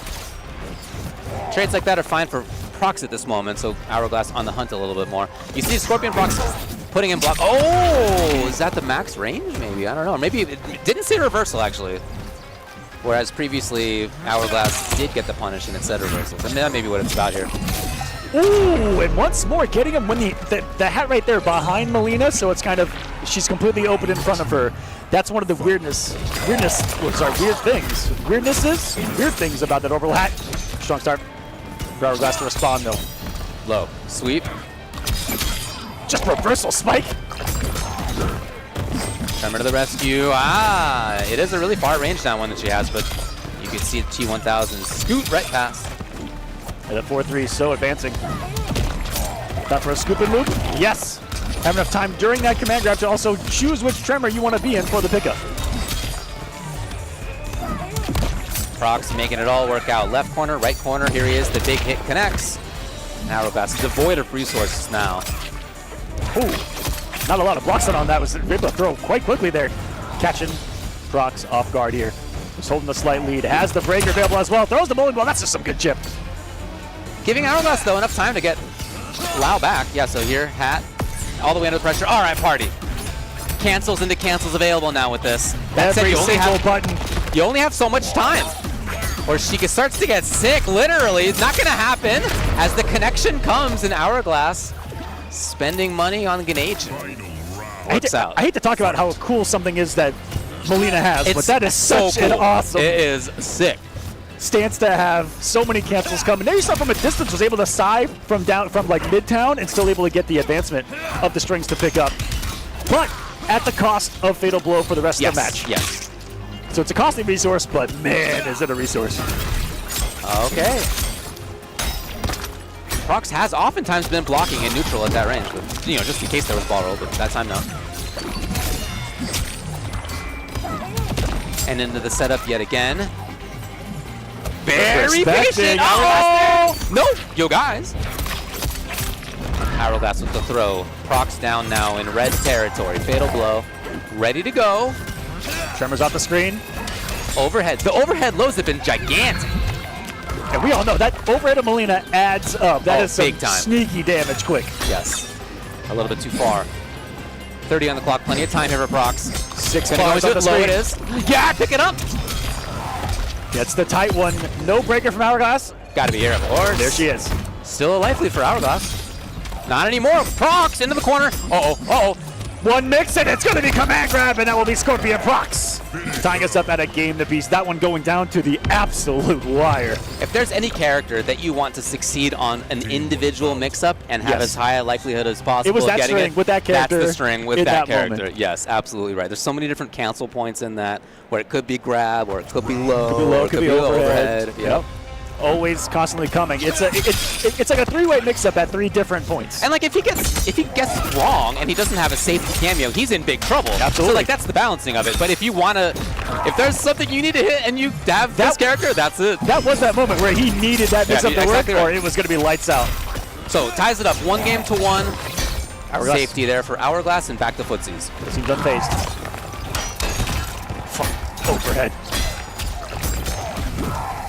Yeah, spends the tremor.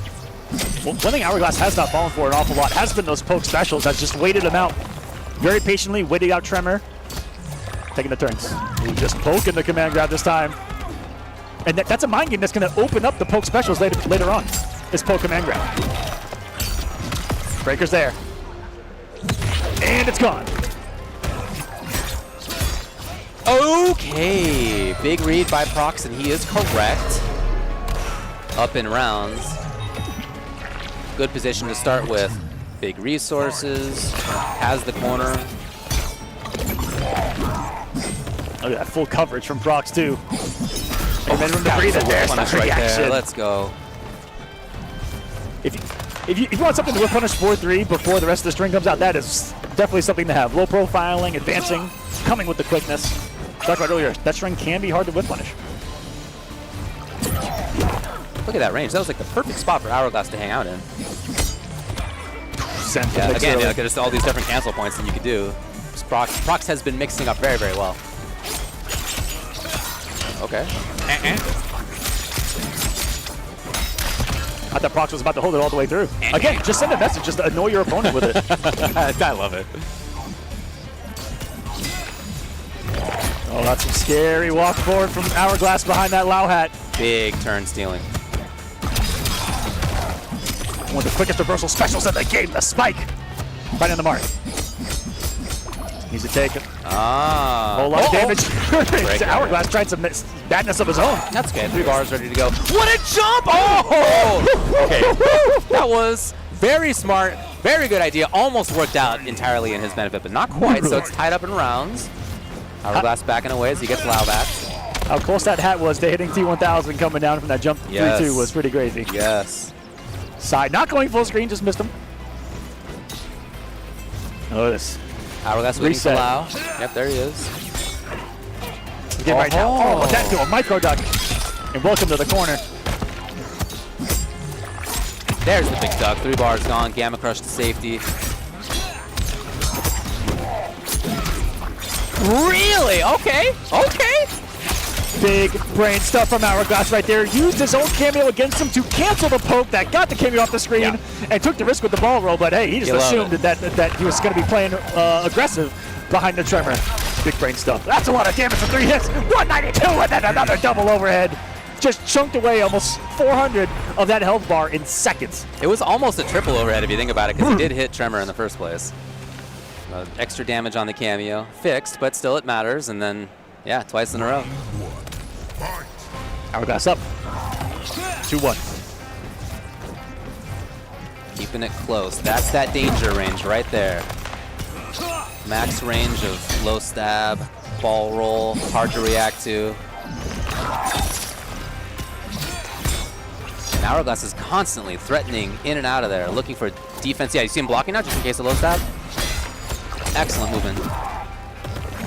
And now with that much less of a threat. Oh, so Scorpion Prox responded to that by pressuring, right? Knowing that he wouldn't have safety or damage out of those slow stab. Very pressure up close. Very aggressive forward dashes into that 4-3-2 that found the mark. They just caught Hourglass blocking backwards. Situation like that. Hourglass finding some damage though, and behind the low hat comes over to the 1-2. That's all she wrote for this one, and this is match point. It's match point, yeah, but it's match point to 3-0 over Zeus, then 3-1 over Rewind. then 3-1 over Scorpion Prox to get into top 8. So, okay. 2-play Sonic Fox and top 8 winners? What is happening right now? Come on, we'll get there when we get there, if we get there. Scorpion Prox still very much alive. Big up. Prox is never out of any fight here at Mortal Kombat. No. I've learned my lesson commentating this young man for the past 2 years. Lots of resources. Here's the connection.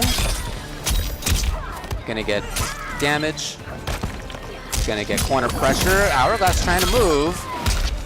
And denied. OSV. A tough position. He had Trimmer in the wrong variation. What could have been? Unbreakable, this might be it! Into the fatal blow! No fatal blow available! What just happened? I don't know, man. A misinput. I don't know. 2 triggers away from victory guaranteed, and he's going to find the Loud Hat anyway. Unbelievable finish. What could have and should have been on the down 2 cancel, executed perfectly besides the ender. What a victory for Hourglass of Rain, and the player who will have to play him in Winners Top 8 coming up and congratulating him. I believe training partners coming into this EVO were those two. I think that's why you see the support. Shout outs to Hourglass of Rain. Oh man, you can hear the crowd out there. I hope you can hear the crowd. I can hear the crowd out there. Is that Barney the dinosaur? That's Barney the dinosaur. That was him, again, over Euphoring in pools, and then over Zeus, over Rewind, and then right there over Scorpion Prox. That's an impressive again, run. Zeus 3rd place last EVO. Rewind has 1 EVO in the past. Top 8 last year as well? Top 8 last year as well.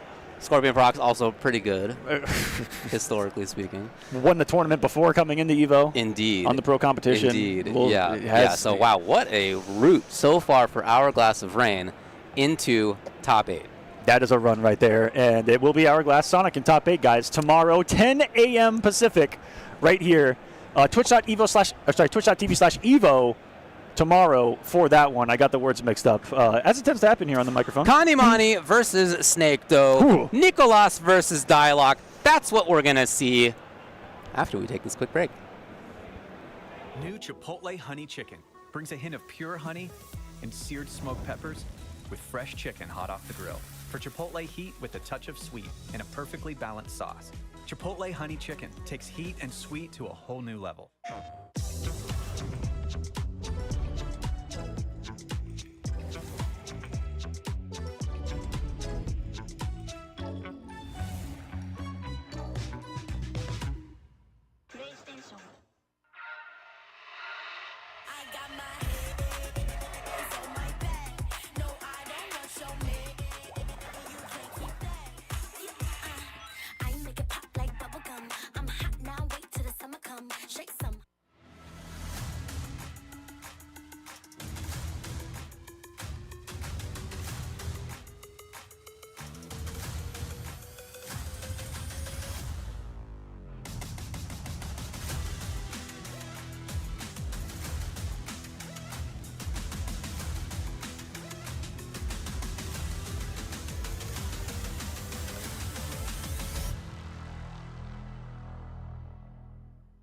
We knew pretty early on that the game was fun to play.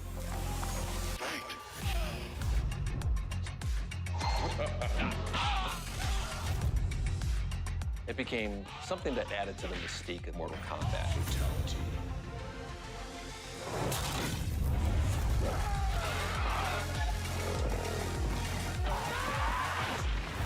Flawless victory.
Welcome back, everyone, to the top 24 action of MK1 here at EVO 2025. This is a demigod stop of the pro competition, and we've already had some insane matches for top 8 go down. We got a couple more coming at them, David. It's going to be insane. We sure do, buddy. Man, this next one coming up right now, big international, big intercontinental flavor that we are bringing you.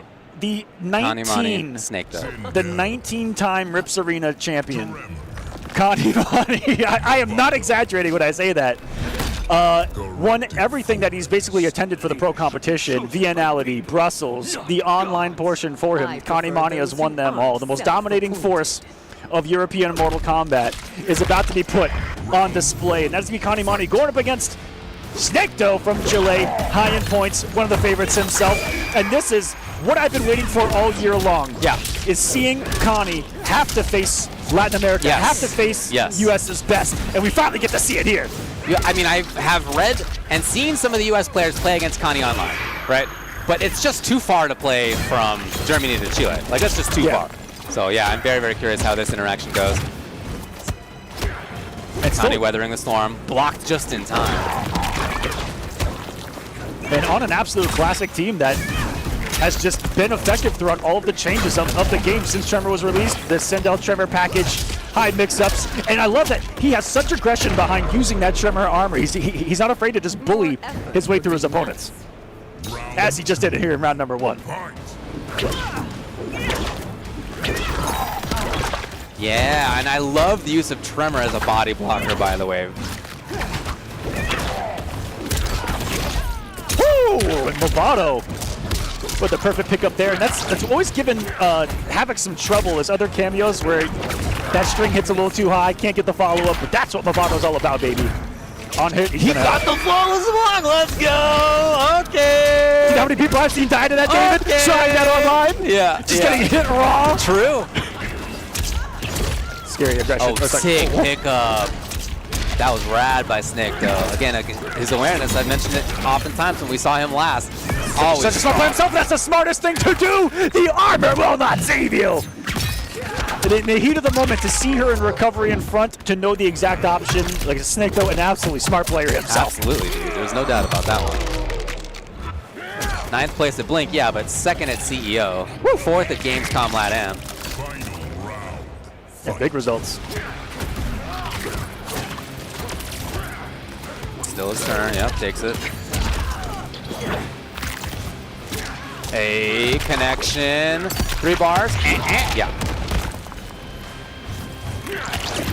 Slight lead here, beautiful range to get the down 3 out, and follows up with a flip of that hair, and Snake, though, opting not to break, says, I can eat all this.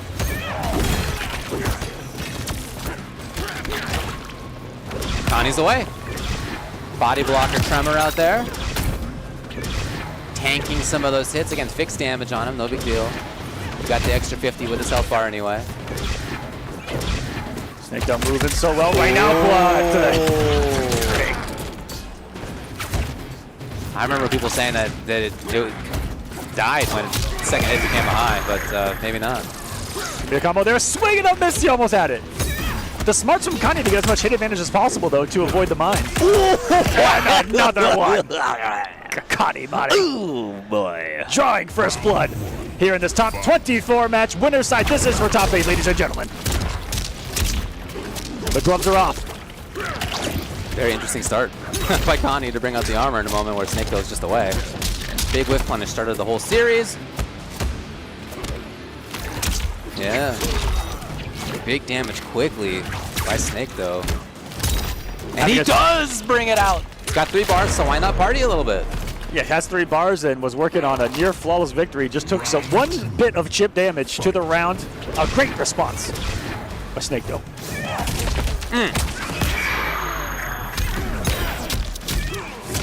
Okay. Ooh, okay, Getting the buddy back faster. One Tremor. Yeah. That's some real unique synergy to just these two. Tremor already has an incredible recharge, and she can go, I'm going to make it even faster.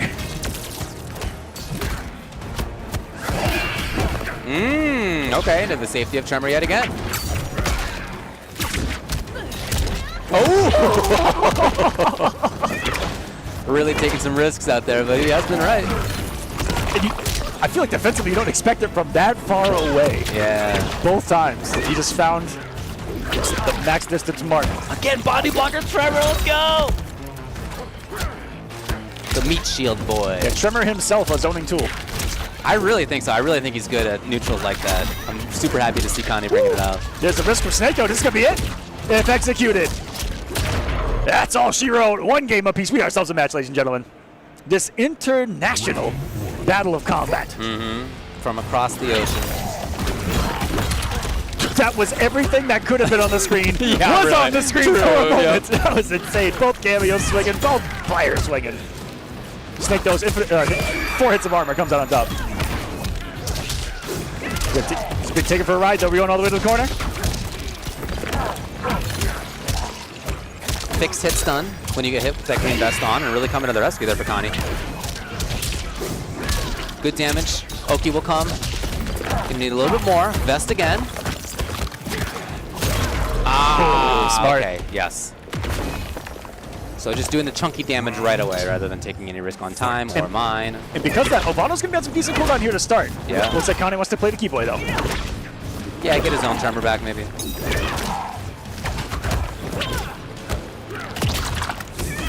Got the down one interruption of the blood ball. Okay, great defense there by Snake. I mean, just in general, whenever he's seen tricky stuff like that, he's been ready. Huge backdash by Connie to make it whiff. Yes, false box an option, but why don't you just not be there? Why don't you just get out of the range, whiff punish, big damage. Oki! Snake though trying to find a rhythm through just kind of bullying your way through the armor on hit, which you can do. Once you find a hit, you can have some sequences that kind of weather that storm out. Gets a great Movado pull here, and that's a great hit advantage for any team. Let's conversion. Are we going to the fatal? Saving it. He needs a little more. Oh! Flawless, both of them? Come on! Threatened with low Tremor, and Snakeo still blocked it correctly. That was such a clutch block. Connie caught some fire for just a couple of brief moments right there with a double flawless block. That was a little insane. Absolutely. You can feel right himself out of there. forcing the break early. Connie with a mental victory here in the final rounds. And catching meanest whiff punish imaginable. The synthetic outworld weave of Sindel, the Scream Queen. Oh, put a mouse form and catching the whiff punish from the mid. Yeah, tough to get a conversion there at that range. Someone like him recognizing what is and what is not going to work in a situation like that, smartly not overcommitting to something that would have put him in some recovery. So patient and cautious. And then the low, the one that he threatened with before, this time does come out. Low ground pound. Catches Snakeo, and it's 2-1. Snakeo. What is the adaptation? Excellent player at adapting, counter-adapting. It rarely takes him more than a couple of games to figure out exactly what to do. And with the shake of the head there, yeah, I'm not was sure. That was not a good shake of the head. No, I am with you, man. that looked like some mental damage. Rarely seen. For sure. And when I was first introduced to Snake, though, that was one of the things I took away was just how much of a mentally strong player he seemed to be. Nothing seemed to phase him on stage whatsoever, but that looked like phasage if I've ever seen it. I'm with you, man. Snake, though, here from Chile. Connie lives in Germany. Deutschland, it's DE. He's in there. Woo! And just playing Super Mario Maker with a field of projectiles right now for Snake to try to get through. That's such a smart way to complement the zoning, right? Yes, that's what we're talking about. Just checking with any kind of forward momentum. And a forward dash grab is so good at catching people trying to dash their way in, walk their way in. If you are just running away at a high level of play, it's not going to work. Yeah. It doesn't work in any game. Like, you have to always have forward movement. Here's Snake, though, with his own forward movement. The rolls in. Didn't believe in the rest. He just didn't. I mean, who can blame him? But he didn't believe in the rest. Connie's got the life lead. Connie says, if you're not going to finish the plate, don't bother eating. Yeah.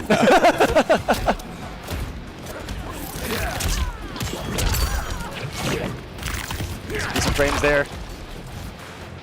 A knockdown. He's walked his way to the corner. Did it? Connie, though, he bullied him from a defensive position right there, which is saying Snake, though, backing up, I think, away from the armored wake-up range, and Connie reading it with the forward walk. True. Menacing. Match point. And when that happened, I saw Snake, though, and there was the big exhale. He does not look happy with the situation. See if he can find it. I mean, again, I still really believe in his ability to adapt quickly. Here we go. This character with some extreme firepower, baby. The Chaos Master. Yes. Connie's correct. Multiple. Look at the damage up there! Oh my god, that did not Something hit him, they call 400 damage. That was a slobber knocker if I've ever seen one. So Tippity Flawless blocked the Movado slide? When have we ever seen that too? What? That's actually incredible because it's not like it's a can timing, right? Like you can do whatever you want. You can do whatever timing. You have to be one with the Force, and the Force has to be with you for you to flawless block that. And you just might be a young Jedi out there. Snake, though, in there again. Dude, Connie took what he could and then blocked. That is so strong on awareness. It was. Snake goes taking some risks. They paid off. Forcing the party crasher from Tremor. Woo! Swinging a no-whiff punish there. A little too far. An immediate duck from Snake. They're going to find the hit. And he's now starting to run away with this final round here. The grab, but it wasn't close enough to the mine. Looking for up block. Nothing came. Great blocks by Snake, though. The threat was there of low. Didn't come. Here it is. Good punish. Boy, on connection. Yeah, different story. Snake, though. Oh, he's close. You can feel it. Connie chasing. So all this distance game now, he can't body block anymore. He's got to get in. He's got to find it. And rather than the low, it was just the overhead, so the 3 bars are gone. Snake, though, now in the corner. Connie threatening. He needs one more hit into Fatal. Everybody knows it. Snake, though, what do you do? It's the low. That another situation to be in where you ask yourself, you have one mix to win. You have a string that goes into a grab or a low that doesn't have a gap. That's exactly what it came down to right there. I think Connie reading the grab, and this is a match. Wow. So we have been talking about Snake, though's sort of expression up there. As that went on, he, as I said at the beginning, he was kind of shaking his head. He didn't look good mentally, just his sort of expression. But as it went on, he seemed stronger and stronger. On the other side, you can see Connie Money's literally just chewing gum and hanging out. Yeah. Like the whole time, I have not seen his face change at all. I haven't seen his body position change at all. He's literally just chewing gum and hanging out and playing at the absolute apex. Final game. The winner's top 8 here at EVO in the Chaosium. Have a look at you. Oh my goodness, another flawless block of that move. Guys, that is one of the hardest things to pull off in this game. You have to not block for quite some time and block that at the very frame it comes to hit you. The mine, just going to take a quick absorption there. Yeah, the best was fine, yeah. Unfazed. He's rocking out. Oh, it's a huge whiff. Too early. He gets to take big advantage. The damage is here. The pressure, yeah, standing reset. Very nice work. Low with the overhead of Sindel. Match point, Kanimani. Top 8 on the line. That's a unique way to kind of mix in Tremor right there. Just the overfloat. Chillin', chillin', chillin'. Tremor low with the mix-up coming. Could have done a Tremor right there as well. Opted not to. A little bit of damage on the table right here. Keeps himself alive with the armor. Hello. Armoring back. Tremor, come back to me fast. Catches the stray, and this is not looking good for Snake. Forced off the 3 bars a meter. And now it's to close this gap on the Sindel. The keep away's been strong from Connie. Snakedo's had adaptations, though. He very, very rarely now does Blood Ball from far. He's much more focused about trying to get in there, looking for Movado pokes. And that was another just beautiful display of him threatening zoning, dash, dash, dash, grab. Okay, all right, man. I was wrong. A lot of Blood Balls. He hadn't been doing that for a little while, though, to be fair. Here's Connie. This might come down to one mix up here. There was no low. That's the threat. You can call Tremor out, not press the button. Here's the connection. Connie, they both have already leaned back in their chairs. Connie Mani is going to make top 8. In his debut outside of Europe for the first time, Connie. Well, I take that back. In America, making the Canadian Final Kombat just last year. But here, winner's side, Evo, top 8. I know everyone over there in Europe and the Rips Arena crew going crazy right now for their boy as he has performed up to what they believe is his standard. I mean, everybody's been talking about it, right? It's no mystery. It's no surprise, really, that he makes a deep stab. It's been very, obviously watching him in EU, a blast. Like watching Rips and the tournaments that he's been to, awesome. Huge part of the scene. Shoutouts. Definitely. But also seeing NA East players play him sometimes online, hearing them talk about that as well is just like an insight into, like, they're like, this guy, he's really good. He's actually really good. It seems super good. And we've sent some of our best online demons to combat him in the arena. Yeah, true. And I'll tell you guys one of them, Online Kale versus Connie Mani. They did an infamous 1st to 10. It was 10-9 in favor of Connie. Very, very close. And they've had some battles there in the arena as well. But like I said, it's a little bit of a different setting here, especially on stage where there's so many different factors that come into it that are not in the comfort of your own home. Typically so, but really, Connie was just up there chewing the gum. He was looking pretty good. Just having a good time. Very close match. That's what I took away from Vianelli and Brussels both. That was an unfazed human being the entire time. Unfazed. All right, up next onto the stage. Ooh, one half of the players have already come up. It is Dialogue. Going up against the other Chilean twin, Nicolas. Yep, Chile, huge power in Mortal Kombat, of course. We just saw Snake, though. We saw Scorpion Prox earlier. And Dialogue, who has been one of the most consistent players across pro competition. He is always threatening in all these events. So top 4, quite a few if I'm not mistaken. 4th at Blink Respawn, 5th at CEO, 7th at Combo Breaker, 2nd at Texas Showdown, and 5th last year at Evo 2024. That's a consistent man right there. Very consistent. Yep. And was it last year or the year before that he crushed it in Street Fighter 6 as well? I don't remember. He was like top 64 in Street Fighter 6. I'm not sure I ever knew about that, actually. Okay. Yeah, incredible. Very good player, obviously. Yeah, very good. When I watch him, his tremor usage stands out to me compared to a lot of people's tremor usage. I really like Connie's as well. We were talking about how I really like the body blocking aspect that he does with Tremor. And that's really cool. He's so aggressive and so high usage of the Tremor armor as well, which not a lot of people do that actively. Yes, for sure. He doesn't only do ambush Tremor, the Dialogue. He does the cancel into call, whatever. It's ambush versus something with an S. The other option that you do with the cameos. You got the 2 ambushed in the other one. Anyway, he does that one a lot. You know the lingo in the game. You never done the. All right, anyway.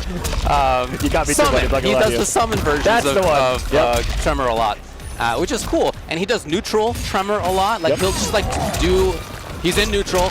Bowling ball into pressure. He's in neutral, overhead. He will exactly. do some weird stuff with Tremor. That catches a lot of people off guard. I really like that usage of him. Tremor is so varied. Yes, he's one of the best Tremors in the game. You'll see him all the time, obviously, throughout the stream we have. Personally, I love it because he is so varied. You can do almost whatever you want with that cameo. And so if you want to have big combo route Tremor, cool. If you want to have safety Tremor, great, right? Make whatever you're doing safe. That's a huge part of it. If you want mix-up Tremor, that's cool. If you want neutral demon Tremor, if you want body blocking, meat shield, like it's whatever you want, right? And you get to like really express yourself. Frame pressure, which is it's hard to find pressure in this game that's plus double digits. Lava's plus double digits on block, setting up the General Shao. Axeless pressure, which is some of the best pressure in Mortal Kombat 1. And we're going to see it all on display. I think it's going to be a great showing of what Tremor's capable of. That's outside of when this team was first kind of explored, Shao Tremor that is. Yeah. It was really very basic linear of trying to get into the command grab of General Shao and then get the aftershock, to pick it up, which is something we still is a threat. I mean, of course, it's part of it. Yeah, we haven't seen it in quite some time, but it is still a threat. This is a launching command grab character still, but that Axeless buff that he received in the last patch really changed this character. And Dialogue, already such an offensive onslaught of a player, given more to pressure with, it's definitely cranked things up, I think, a couple of degrees. Totally agree. As we wait for this in let's catch some losers with these guys. Let's talk a little bit about what's going on. We're waiting for Nicholas to show up. In losers side, wow, okay, I'm actually just reading some of these for myself. First time. Oh. 3-1 over Conqueror.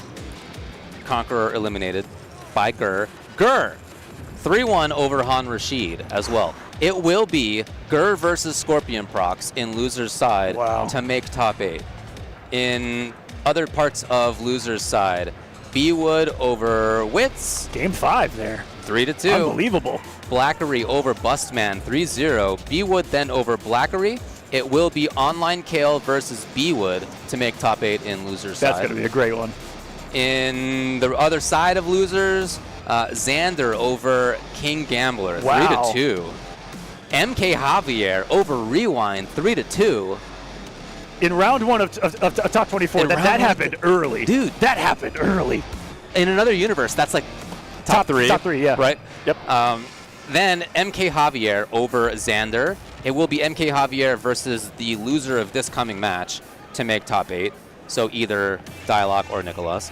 And then at the bottom of losers side, Michael Seraphan 3-0 over Lavender Rain. Michael Seraphan. I know that man has a lot of fans himself out there. It's so fun to watch. As a Gears player, I love it. He has been one of the fan favorites to watch play this game for the last couple of months in online tournaments. So glad to see him in an offline setting like this and absolutely performing big time to his best. And on the other side of that, Trillion, an incredible Rain player. I'm giving you some shout-outs, Trill. 3-0 over Plus. And just fell to Michael Seraphan, setting up Michael Seraphan versus Snake Doe for top 8 on the loser side. Wow. That's another one I feel like could go either way. Seraphan's been on absolute fire lately. Just got second in my Coliseum, just behind Hourglass, who's been in dominating fashion. And just like with Connie Mani, those online series, when those players consistently play in them and are always winning, it tends to translate well to an offline setting like this. And he is definitely one of them. It was CEO, I think he got the same position as Gur, if I recall correctly. It was either CEO or CB that Michael Seraphan showed up. I have to look it up, I guess, but I believe that's true. Let me know if that's wrong. I think that's true. I think you're right. So just to run it back down, while we're waiting for Nicholas to pop up here, qualifying matches for top 8 in losers side are Scorpion Prox versus Gur, Online Kale versus B-Wood, MK Javier versus loser of Dialogue and Nicholas, and Snake Doe versus Michael Seraphan. All going to be absolutely sensational. It's a pretty good lineup, folks. This is a great tournament. I'm telling you, this set of this phase of pools, awesome. Yeah, we were excited. We said, hey, doing top 24, that's juicy. It's just unpredictable. Like that's the. And it has been across the board. Like I said, like the likes of Rewind's result down here, Gambler as well. Conqueror following that early to me is crazy. Lavender Rain following that early is crazy. Michael Seraphan making a name for himself. The lone representative of Canada, I believe, in this section of the pool. Was the hometown hero at Last Chance Qualifier last year at Final Combat. And that was kind of our introduction to Michael Seraphan. Yeah, that's the first time I'd seen him. Yeah, same.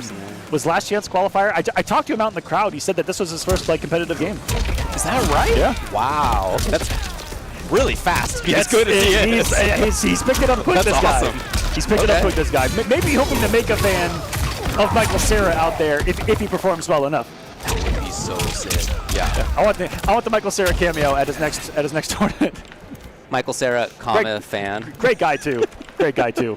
And like I said, a lot of people out there saying that they are fans of Michael Seraphan themselves. Totally. What I love about all the Gearses out there in the world is that they all have such different approaches to the character as well. Yourself included. Yeah. But Michael Seraphan tends to not be the keep away Gearus. He's the I'm gonna mix the crap out of you Gearus and take your health bar in about 4 seconds. He's my favorite character in the game, obviously. So I can talk him up forever. But yeah, I don't want to beat around the bush, but he might be the best designed character in the game. I'm going to say it. I'll say it for you. My opinion is that he's the coolest modern fighting game character.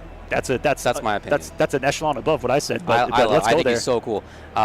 You can never. Whatever. By the way, Nicholas has now come up the stage. We're just waiting for him to play. Is that Nicholas, or is it Scorpion Prox in disguise? Well, I guess we must be truly out of stuff to talk about. No, I love Geras. You can do whatever you want, right? You can play whatever style you want. He's extremely you. He's extremely how you want to play. He has so many options. He has so many big tech. Do you want to be the tech lord? Yeah, he is a tech guy. Do you want to know what everybody's combo in the game is? Every single character's combo route, so that you can snap yourself out of them with rewind at the exact right moment. You got to know what every character's combo route is to be able to play Geras well. You know, I actually picked up Geras not too long. It was after ProCon Brazil. I picked up some Geras Motaro, and the very first thing that I found out was how difficult it is to get out of combos. If you're looking at Geras, you can just do whatever. I'm not gonna lie. I thought you could just brain deadly mash it. All right, and get out of dodge. It's not I at all thought it was a get out of dodge free card. All right, David, there we go. That's what I've been seeing. No, it's geniuses only for Geras. As we move on into, again, winner's side, qualification match for top 8. Nicholas versus Dialogue. And Nicholas himself breaking out the... Is that Chanel Darius? What?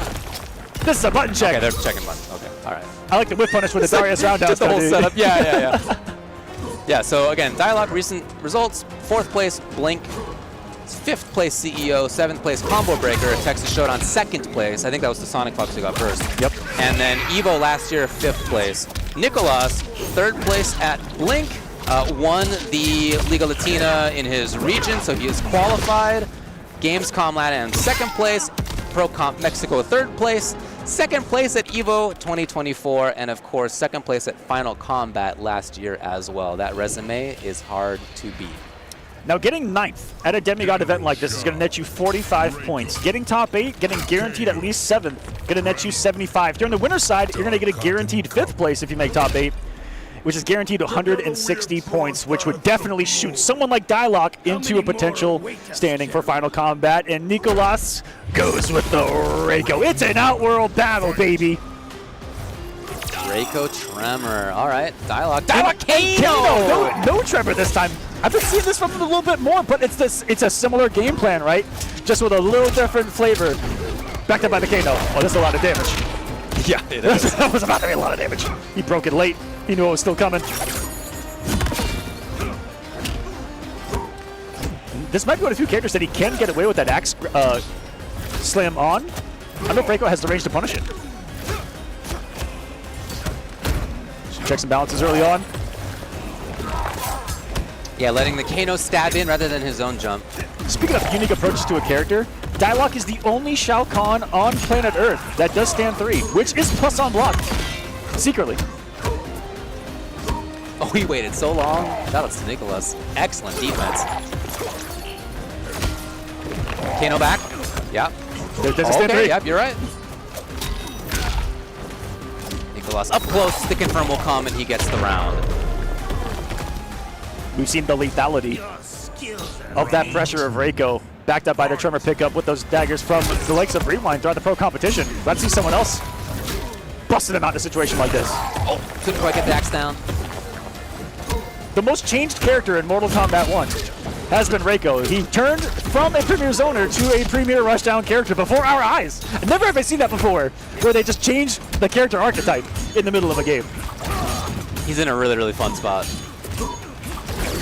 That was some pressure. Dude, Dialogue's timings are so strange and cool, and yet Nicholas has just hung out. Excellent defense. Bowling. Oh, was close up for the axe summon too. That had some armor on it. Oh, dang, Nicholas. Throw tech happened to hit.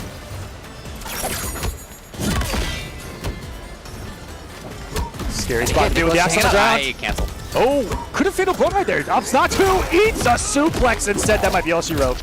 Nicholas taking game number 1. Dialogue not having it. When that happened, as Dialogue does, he was talking to himself big time. Yeah. Because he's a very talkative guy to himself. Yes, you might be thinking he's trash talking his opponent or something else. No, he's just having a full conversation with himself about what's happening. He's talking right now. I'm looking at him. Seriously, yeah, he was. Yeah. Still talking.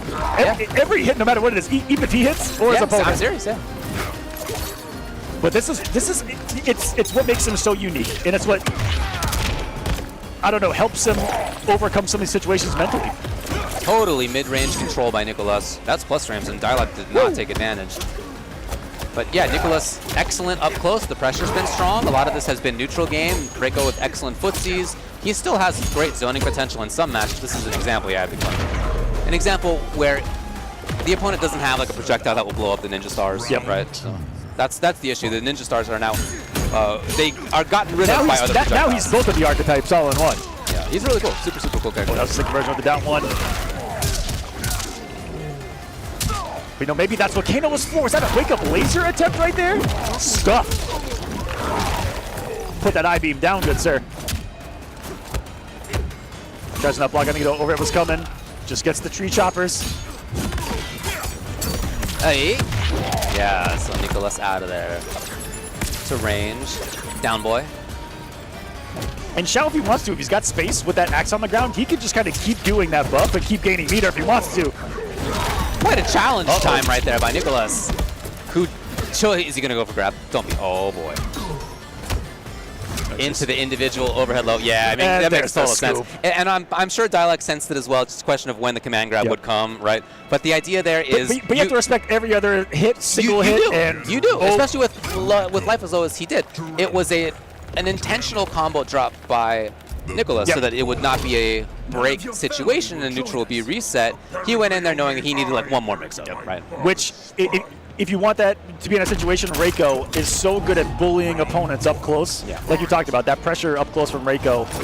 Sweep, back two, forward two, 1-2. And now we see the Tremor. A little bit extra health. That'll soak up a little bit of this damage. Ah, that still hurt. 410, and Tremor not saving him. Nicholas was ready for the punish, not to keep him safe. That was cool by Nicholas.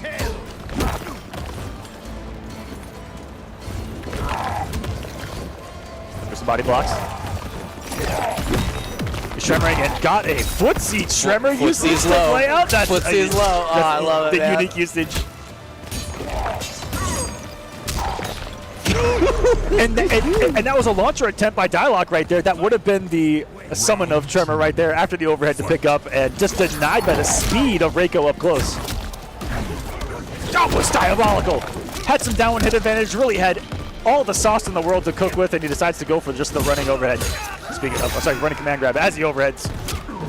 Empty jump denied by the buttons of Nicholas. Yeah, his throw techs have been great. They've been hitting a lot. And no axe for you. Overhead. Kill enough time to get the axe back too. And General Xiao is a scary character, but a slightly less scary character while he still has axe in hand. I know how crazy that sounds. But that's he has so many options when it's down there. There's a command grab. Armored. Does have the resources to launch. Oh, but he got past the bowling ball. There you go, man. Oh, Nicholas, anything will do it. Dialog in huge trouble. He's got to steal big turns here. One. He needs something else right now. Yes, he was outside of the range. The connection comes. Round for Dialog, he's alive. Unbelievable. Tremor absorbing the down 4 right there and then throwing the slowest normal he's got imaginable to catch the punish into the big damage right there. Such a Dialog moment to close out. He's going to need a few more of those if he wants to stay alive in this titanic battle for top 8. Still more pressure. Yes, grab. And he's exactly where he needs to be. Nicholas guesses right on wake up.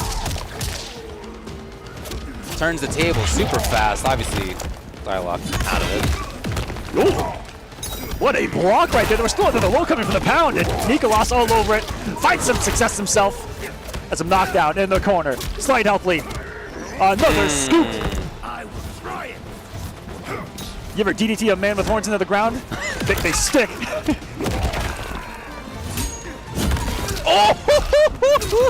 This time, ready for the axe with the up block, and this he mistimes his Tremor. That would have been up for the kill. Still slightly alive. Dialog given a moment here. What can he do with it? Look at Nicholas. He actually has dashed up intentionally, point blank. Okay, and this time in the grab. And they have already shaken hands. And Nicholas, top 8, will be there tomorrow. Dialog, one more match to play to try to make top 8 himself. Setting up Nicholas versus Kanimani. as our second match in that winner's side of top 8. Winner's top 8 across the board. Sonic Fox versus Hourglass of Rain, and then Connie Mani versus Nicolas. I mean, you're looking at the top 4 seeds making it through, respectively. As always. Respectively. Top level play. The big internationality that you expect out of the scene, like that's all in there. So cool. You have the players who've been playing at the top level for a long time. Maybe you would say that about Nicolas, to be honest, at this point. It's been many years now. It has been. And Sonic Fox for over a decade at this point. And then also Hourglass, his first offline big major was earlier this year. Yep. And here he is in top 8 on winner's side. Connie, first time in the States competing.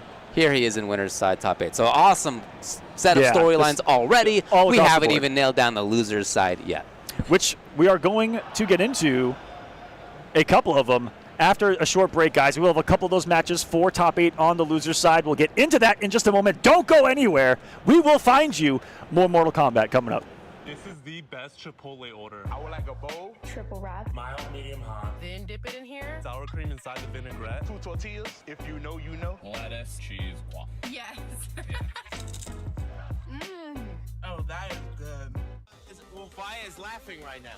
Look at Vaya laughing right now. Oh, he's doing a dance. What is he doing? Man, he's just too ready, you know. Not today, man. Oh my god!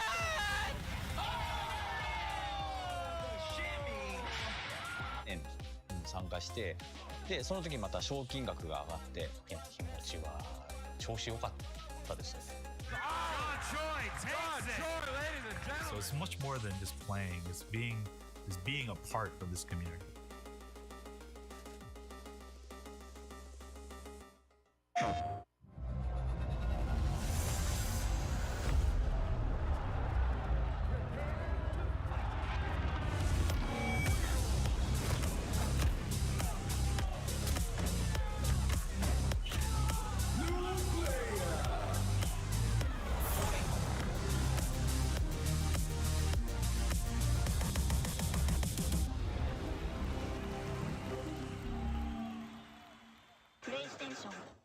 All right, Jay, you ready for this block? You already know. I feel like we've been killing it lately, and everyone's been loving it, but we gotta let the people know where we're gonna be at. Let's just do the meme real fast. You know, my heart meme, get the engagements and everything like that. Yipes. What's up? You understand me. It's not about the engagement. I'm just always thirsty for a drink, especially for this White Claw Zero Proof. Yeah, but that was corny as hell. But I'll drink to that. Cheers. Cheers. Yeah, I'm thirsty.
Done. Top 96, done. Top 24, out of here. Top 16, we're already past it. This is top 12. And we have just a few more matches remaining to determine who makes top 8, which will be tomorrow. My name's Ultra David, with me Aquaman. What do we got coming up? Ladies and gentlemen, we have got matches for top 8 on the loser side. Michael Seraphan versus Snakedo coming up. After that, Gurr versus Scorpion Prox, both for top 8. So much at stake. That prestige, the points like we talked about, at stake right now, all going towards the pro competition, all going towards the prestige that's just here at EVO alone. Of course. To become EVO champion, put your name in the history books. That's what's at stake here, David. And these players are going to be fighting with their apex to get there. On the left, for those of you that are out there, make yourselves known if you're a fan of this man, Michael Seraphan. Let's go, Michael Seraphan. I love you. And those fans of Snakedo, let yourselves be known. It's going to be a battle here, and let Mortal Kombat begin. You could really hear the crowd. That was incredible. Going crazy. Already in there is Snakedo. Pressuring. Okay. Okay, yeah, chunked down the life bar right there. You can see that happen. That was fast. Snakedo taking his turns really fast. Yeah, you mentioned how Michael Seraphan is pretty buttonsy up close. He's got great pressure. Snakedo so far done a good job of getting through, but here's the chance. And he has meters, so we could see a clone setup immediately here. Gonna go for regular tackle Oki. instead. Yep. Oh, just neutral jumps? Interesting. I'm probably reading command grab. It worked versus 4-4 as well. Yeah, Snakedo defense coming to play. A little delayed on that forward 4 attempt. Seraphan's got his hourglasses loaded though, and that was so smart by Snakedo. The counter of the counter, ready for that summon of Motaro. That's one way to check it. Maybe that another's going to come in right there. Heavy usage of the reflect, only slightly hindering the game plan of this Havoc Movado so far. And we see another flawless block of it. Okay. Hold on, offline might be different, David. Maybe. Let's see what the idea is here. Okay, so up close, point blank pressure. Big block. That never happened. Big block. You go for it, but just tried to simply move, and Movado was there waiting for him. Yeah, that's the Movado. Again, even if it's not really zoning per se, you always have to be cognizant of whether the opponent's going to call Movado or not. You can't move around for free. Both of them having the options right there. Exactly. Snap as well, doing the same exact thing, but not saving them. He knew what the result would be. So restart match. Round 1. Fight. Really everything firing for Snake, though. And David, I gotta ask you a question, because I thought about this the other day. Is the quick restart like an NRS specific thing? Yeah, I don't see anybody do it in any other scene. In any other game? Any other scene. It's not even in most other games. I've never seen it. No, it's true. Many games don't even have a quick because rematch, of it. Oh, hello right. Conversion from the Tombstone down, but he only used it to build the resources. Didn't have the cash out available. Very smart by Snake, though, to bring out Movado right there to deny another clock. I really like that, even though it didn't end up hitting. The idea was just to dissuade. Now he's up close. And he gets the press. Hey, back movement by Michael Seraphan. Good work. 1 clock, please. And look at the damage that string tacks on some of these combos. Upwards of 400 and the load. You can't do some of the normal stuff in this matchup. Yeah, so there's a lot of Movado calls. Bringing up Blood Ball from far is not going to work. There's enough startup that you can react to it with Snap. So things like that are not going to be as effective. Out of there. Times it perfectly. Gets some pressure going overhead there. Oh, hey, so maybe try to jump again. And there's one of the unique things about this team is that he can do that forward 4-string, send the Motaro shot, and if it hits, combo. If it's blocked, plus frames, he can jail behind. That's what we call in the business synergy. Oh yeah. Option selects. He's out of there? Did you see where the foot was? It was like right outside. Barely walked past it, tossed him on his own mind right there, and met him with an overhead. Still had the Motaro teleport as well. And that, I mean, that's what we see from all of the teams that use this, that use Gyros Motaro, is the ability to make those mix-ups even safer by sending you back to full screen. And even though, you know, again, Michael Seraphin not the most zony Gyros, still likes space to play with. You definitely want to be at a spot where you can play footsies for sure. Yeah, that's a punish. You got to call Motaro to get out of it, but just to my knowledge check, Snake though there, knowing it. Even there, I'm sure Michael Seraphin will play it around it next time. Here we go, up close pressure. Waited just long enough for that grab too. Saw it was a space where he didn't have to Motaro out of it to stay safe. And look at Snekdo immediately just dashed up in his face right there. Good block too from Sarah to negate the meter of Snekdo as he's slowly creeping his way towards potentially a game here on the board. Whips a sweep, and he caught the Ross! Whip punish with the 1-2. Unbelievable conversion. And just gets some damage. Again, trying to jump, trying to move in some way. A lot of times, against that forward 4 in particular, we've seen him just try and take to the sky, but this time Michael Seraphin throw it a little bit earlier, get a little bit more meaty with his pressure, and we got ourselves a match, a game apiece. As always, you can count on Snake though to adapt, see if he gets around that. 1-1 for top 8 here at Evolution. Denied. And then Snake though trying to press buttons, trying to move. Again, who knows? One of the big benefits of Motaro in this team is that you don't have to always spend bar. You can just do freeze and then call Motaro. You still have a bar to do EX block. Really, really good synergy. Yeah, which can happen with every teleport cameo in the game. One of the unique things about Gyros. And that's Seraphin away a little bit here. Snake with the chance to punch. No, okay. He was there, then he wasn't. See that Motaro teleport. That combo as well. Simply didn't happen. Erased from the timeline. Just zapped.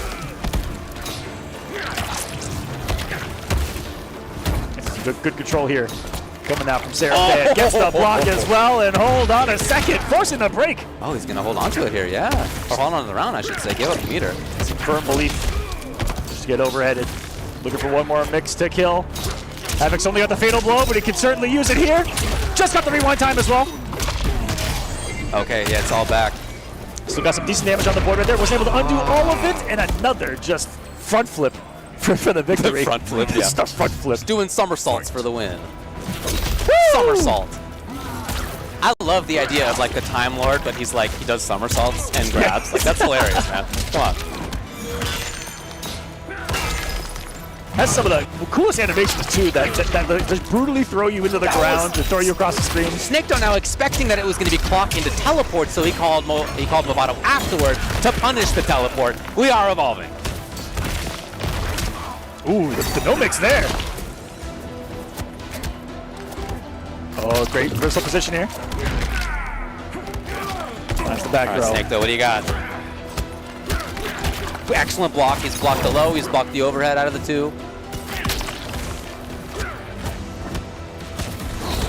Yeah, medium mix EX almost enough for the kill, but the 4-2 haymaker coming downtown from Gears to close things out. Michael Seraphin, you see him starting to kind of feel it there on the stage. You know, just move around a little bit right there. Just kind of feel in the moment. It was a big fist pump. Yeah, no doubt.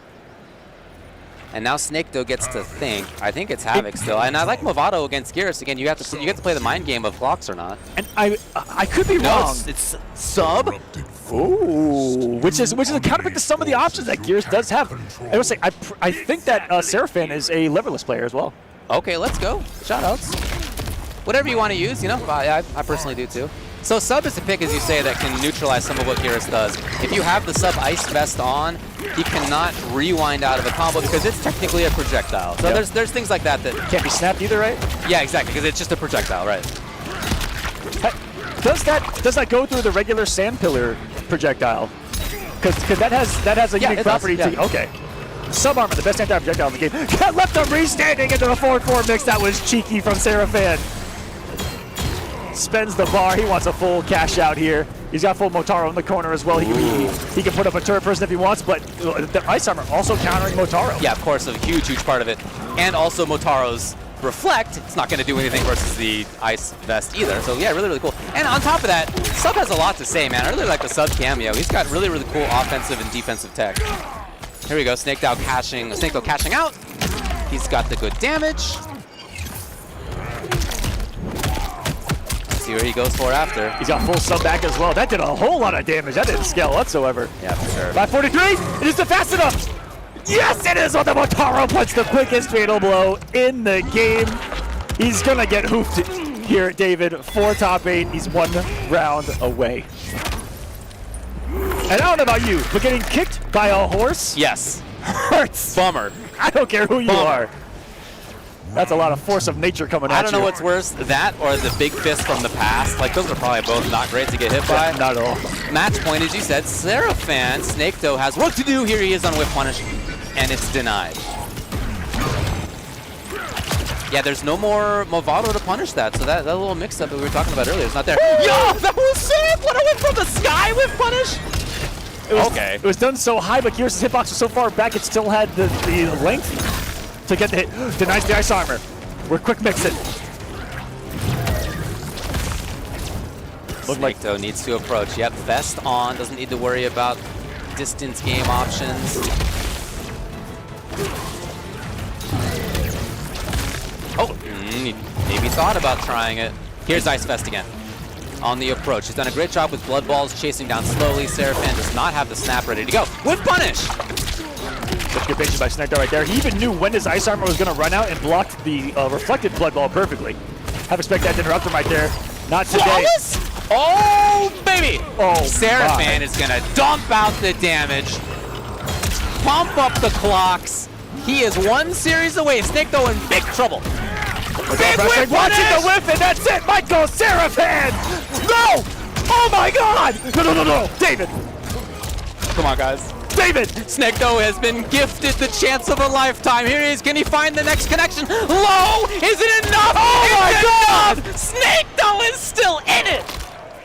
I cannot believe it. What are we witnessing right now? It was in his hands twice there in the corner. And Snakedow with seconds on the clock. Well, can Seraphan recover? That's a very, very tough thing to recover from. No.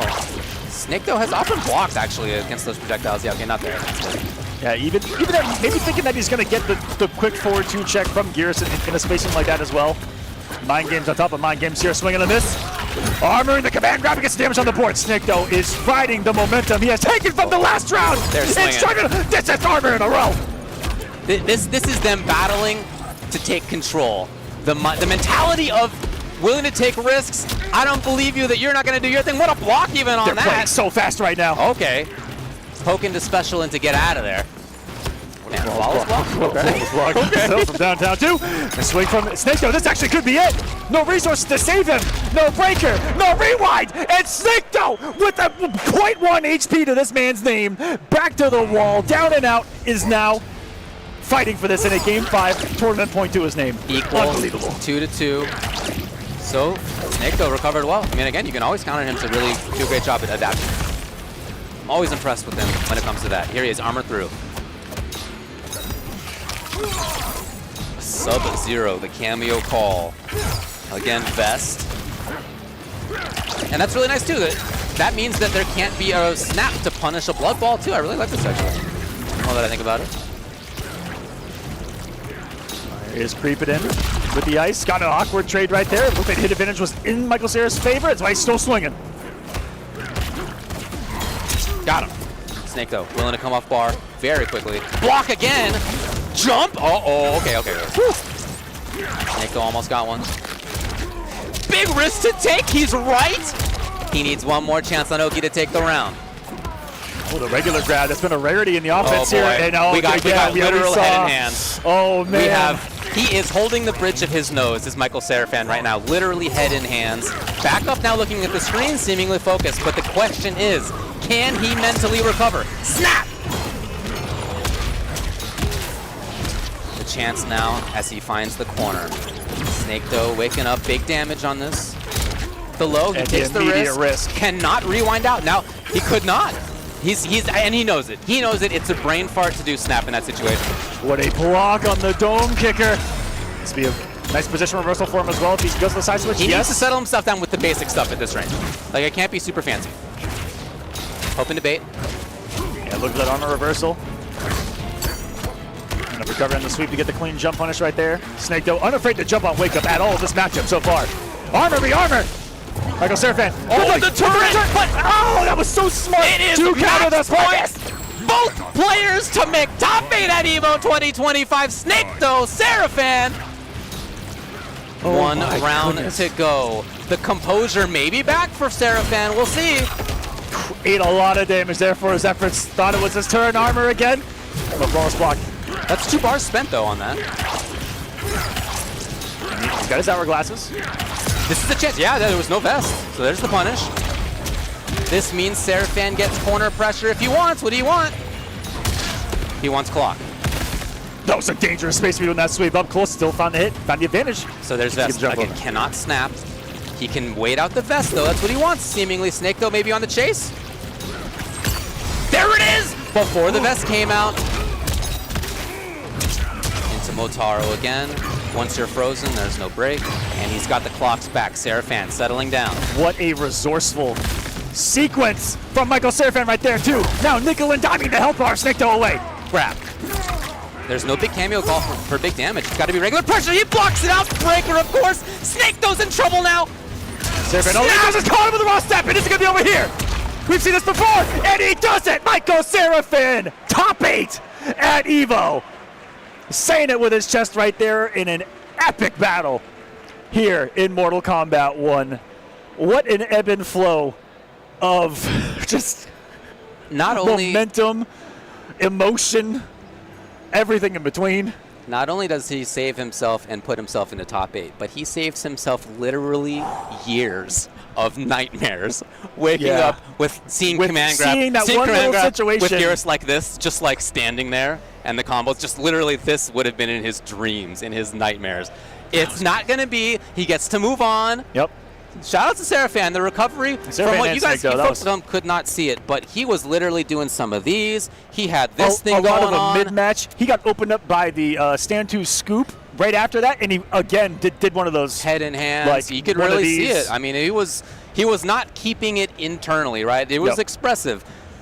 He settled down and he got it. On the other side, again, I always love watching Snake, though, play. I'm sorry for him that it doesn't work out. 9th place is where he ends up at EVO 2025. No slouch, one of the best in the world. Absolutely not. I love watching his adaptation. I love watching how well he takes advantage of situations. Many people could have been in that situation where the opponent had anything would have killed you, right? Yep. That moment, and you're like, well, I don't know. It's not going to work out, I guess. Yeah. And not been able to find the hit. And believe. And he believed. He believed took multiple risks, times. And he was that kind of thing. That kind of like stick-to-itiveness. Shout-outs. That was awesome. You love to see that. And for some, it can be hard to come back from a situation like that because mental damage can be done. But, you know, your opponent's feeling themselves on the.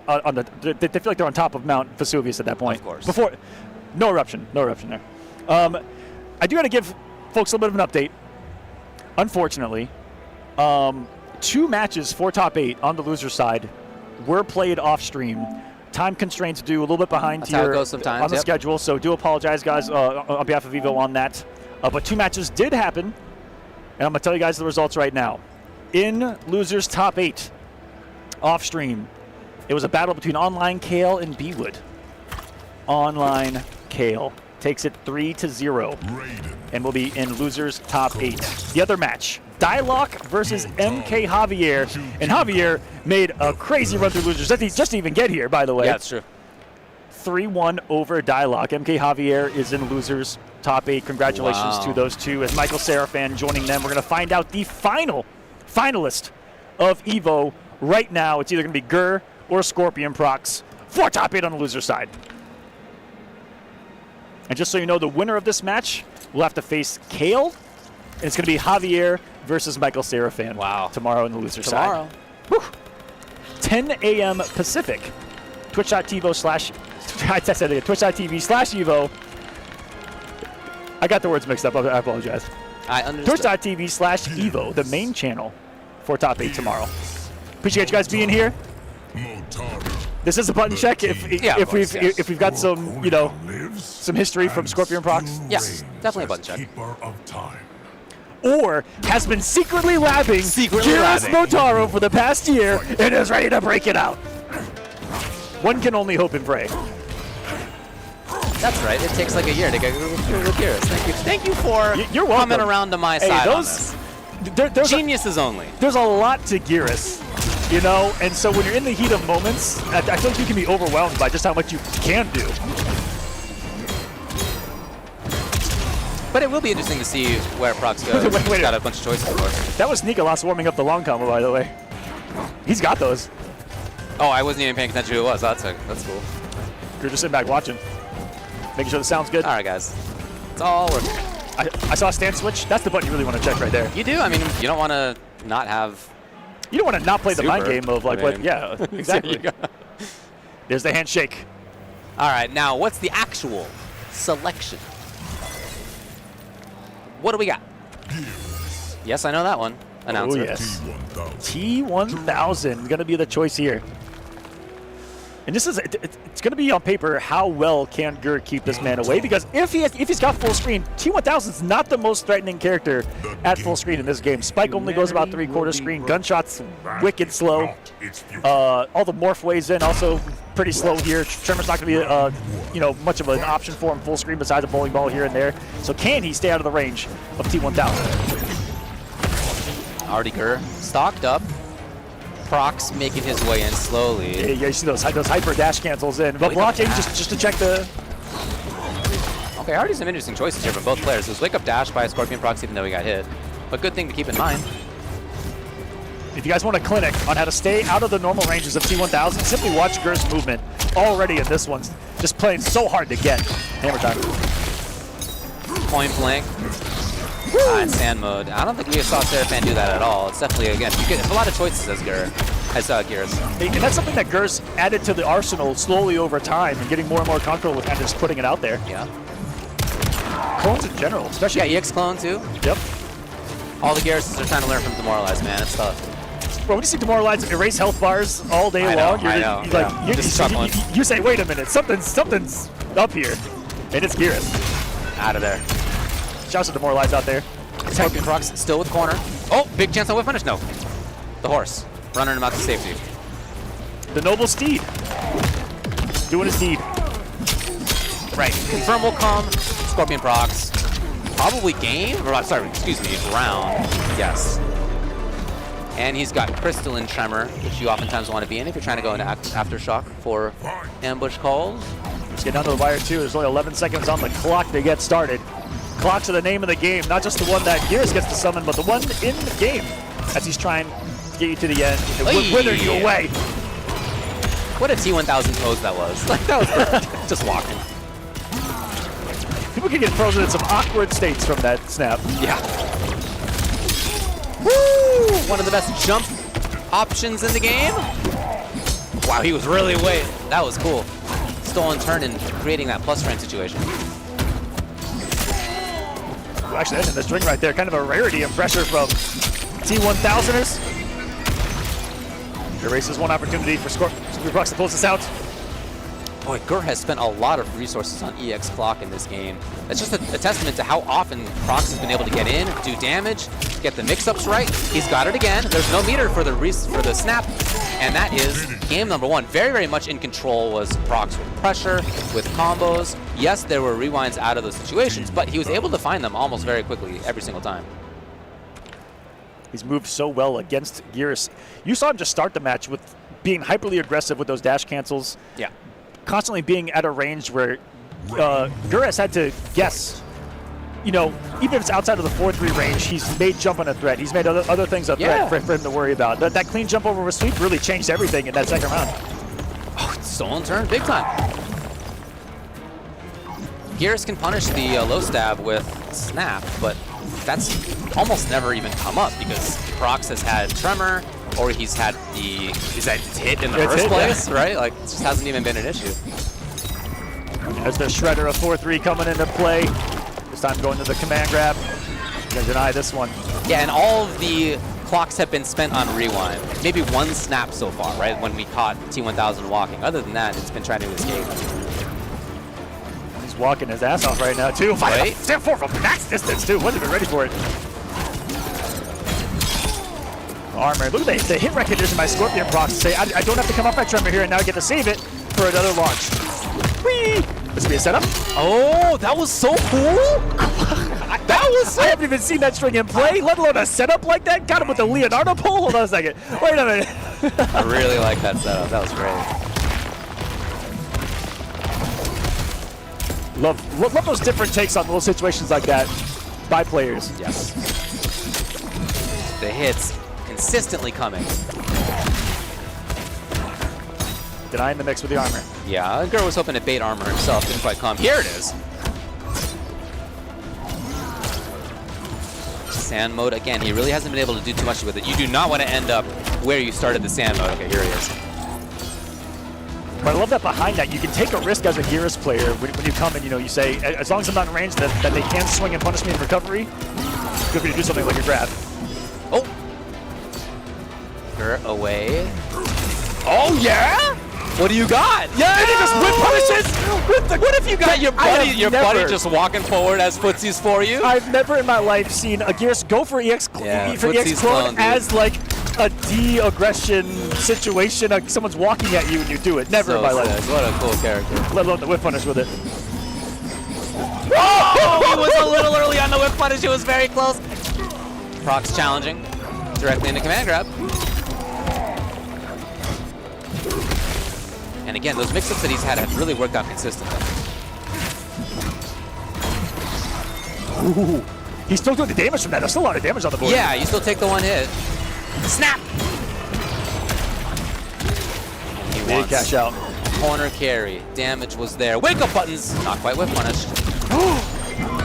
So quick on the reverse time, and he teleported way too early right there. Procs is all over it. He's got the lead though. Here's the keep away.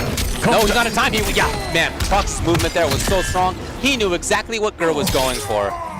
That micro movement forward chasing him down has been sensational because not a lot of people can do that effectively. Gur is used to being able to freely move about the cabin right there, rebuild the space, just found the stand 4 mark perfectly. And that thing's got a sneaky range to it, that initial swipe on stand 4. Definitely. The blade. Very close. Sand mode again. The risks are low. He tries it. I'm out of here. That never happened. Try again. Yeah. No. Simply no. Not this time. I'm denying your entry to top 8. Sand up. Oh! Good point. Look at the time now. That was 13, 12, 11. Gur needs something. 9, 8. What has he got? Chipping away. I don't think it's going to cut it over. Oh my goodness. That was so maliciously calculated. Just weathering him down with the sandstorms and meeting him with the overhead. I feel like that was in Scorpion Procs' hands the entire time. Yeah, dude. He may have been a little too patient there in the end, letting him kind of freely zone, letting him chip. No checks whatsoever from that distance. Could have walked forward a little bit and tried to spike as a trade for the victory, Definitely could have gotten a trade, I feel like, with the slight health that he had. So many things that could have gone his way. Instead, the mentality of Gur standing his ground. We got ourselves another battle. I feel like it's longer, deeper in than just 1-to-1, but look at this. And with the time situations and the rewind time situations, there's definitely been about 17 health bars. Absolutely, I mean, really, like Gur, especially his style, will oftentimes have like effectively 1,500 HP. If you think about it, like it's a great way to think about it. Already erasing one decision of Procs. It didn't happen. We made it up. This one will though. What you say that Stranger Than Not meme? Yeah, that never happened. No, we made it up. Not this time. It was fiction. Not this time. Freeze. He's gonna refreeze? No, he's cloning. Hourglass is up and it hit the droop coop as they call it in the streets. I think that's what they call it. Is it gonna happen or will?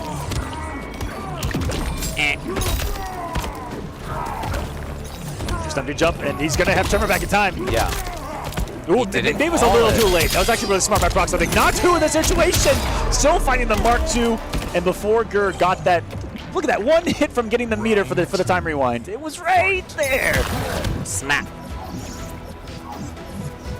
He would love to get Motaro back to easily do EX clock into teleport, but not there yet. So in the meantime, it's Scorpion Prox with the chase. You know, that was actually poke into special. The takeaway from Gur after Pro Comp there in Gamescom Brazil, I asked him like, hey man, I'm looking to learn the character, what do I do? He goes, EX, Hourglass, teleport with Motaro, baby. That's what you do. It's huge, and that's a big part of his game plan, as you see in here. No special that time out of poke into special. Here it is. Ah, we made it up. Prox finding his bit as well, just gets scooped. Disrespecting the jump, but it didn't get punished. Recovering quickly there was the bald bandit, as I call him. Oh boy, Prox thought that was going to be a big damage, but it was already under the cameo call. Now, what do you got up close? Mix up? No, he can't quite chase. Gur hoping to put up the shield. Sand mode again, blocks it out. He needs to find something though. Yeah, okay. Still stays alive. And what usage this entire round of that mid before too? No. Okay, that one also didn't happen. I take that back. It never happened. Why'd I even bother commentating it if it didn't happen, It didn't David? There are even some situations where like the opponent will be whipping stuff and you get hit out of sand mode and then they're still whipping and you can punish it with fatal. It's actually amazing. Here comes Prox though. In the meantime, 2 games to 1.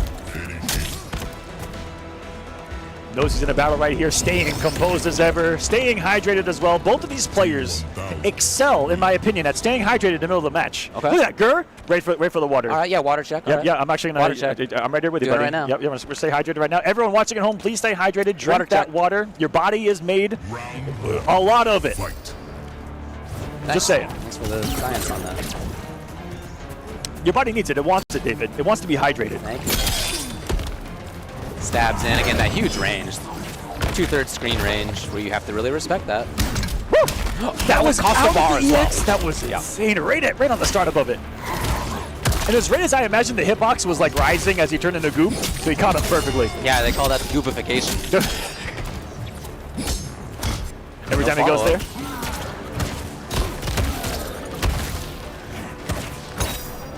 Lots of action here from Gur. He's so much buttonsier than usual. This is aggression. Maybe that's the adaptation here, as he does need to make something happen. It's 2-1 his opponent. Blocks correctly. Defense is there. And the tag, okay! This is one of the great things you can do as an adjustment, being such a defensive keep-away player, is to turn up the heat and go straight offensive. Beautiful work. Here, that's Uh-oh. Okay. Woo! Does he get the Hourglass? I wasn't sure if it was No. animation right there. Let's see. Still resourceless in Hourglass and meter, but around on the boards, around on the board.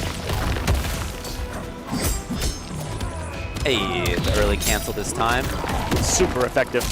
Yeah, Prox has done a great job at all the little mix-ups in there. The different timings, the different options. He's been nailing it. And in that particular route, does that do more damage on the airstring, or is it all about getting more time and just being a longer combo going for that airstring into the grounded thing? It's something I'm trying to keep track of here. Got him? Pick it up? No, it would have been tough. Low! Oh, jeez. Challenge. Prox is stealing turns.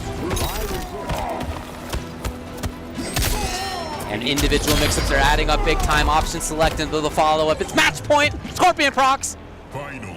Gur, expect maybe a teleport out of the corner here. Walk up into the sweep range. Again, changing up what he was kind of been doing. Getting aggressive immediately out here. He's got the corner to his back though. That's scary. Still a big plus.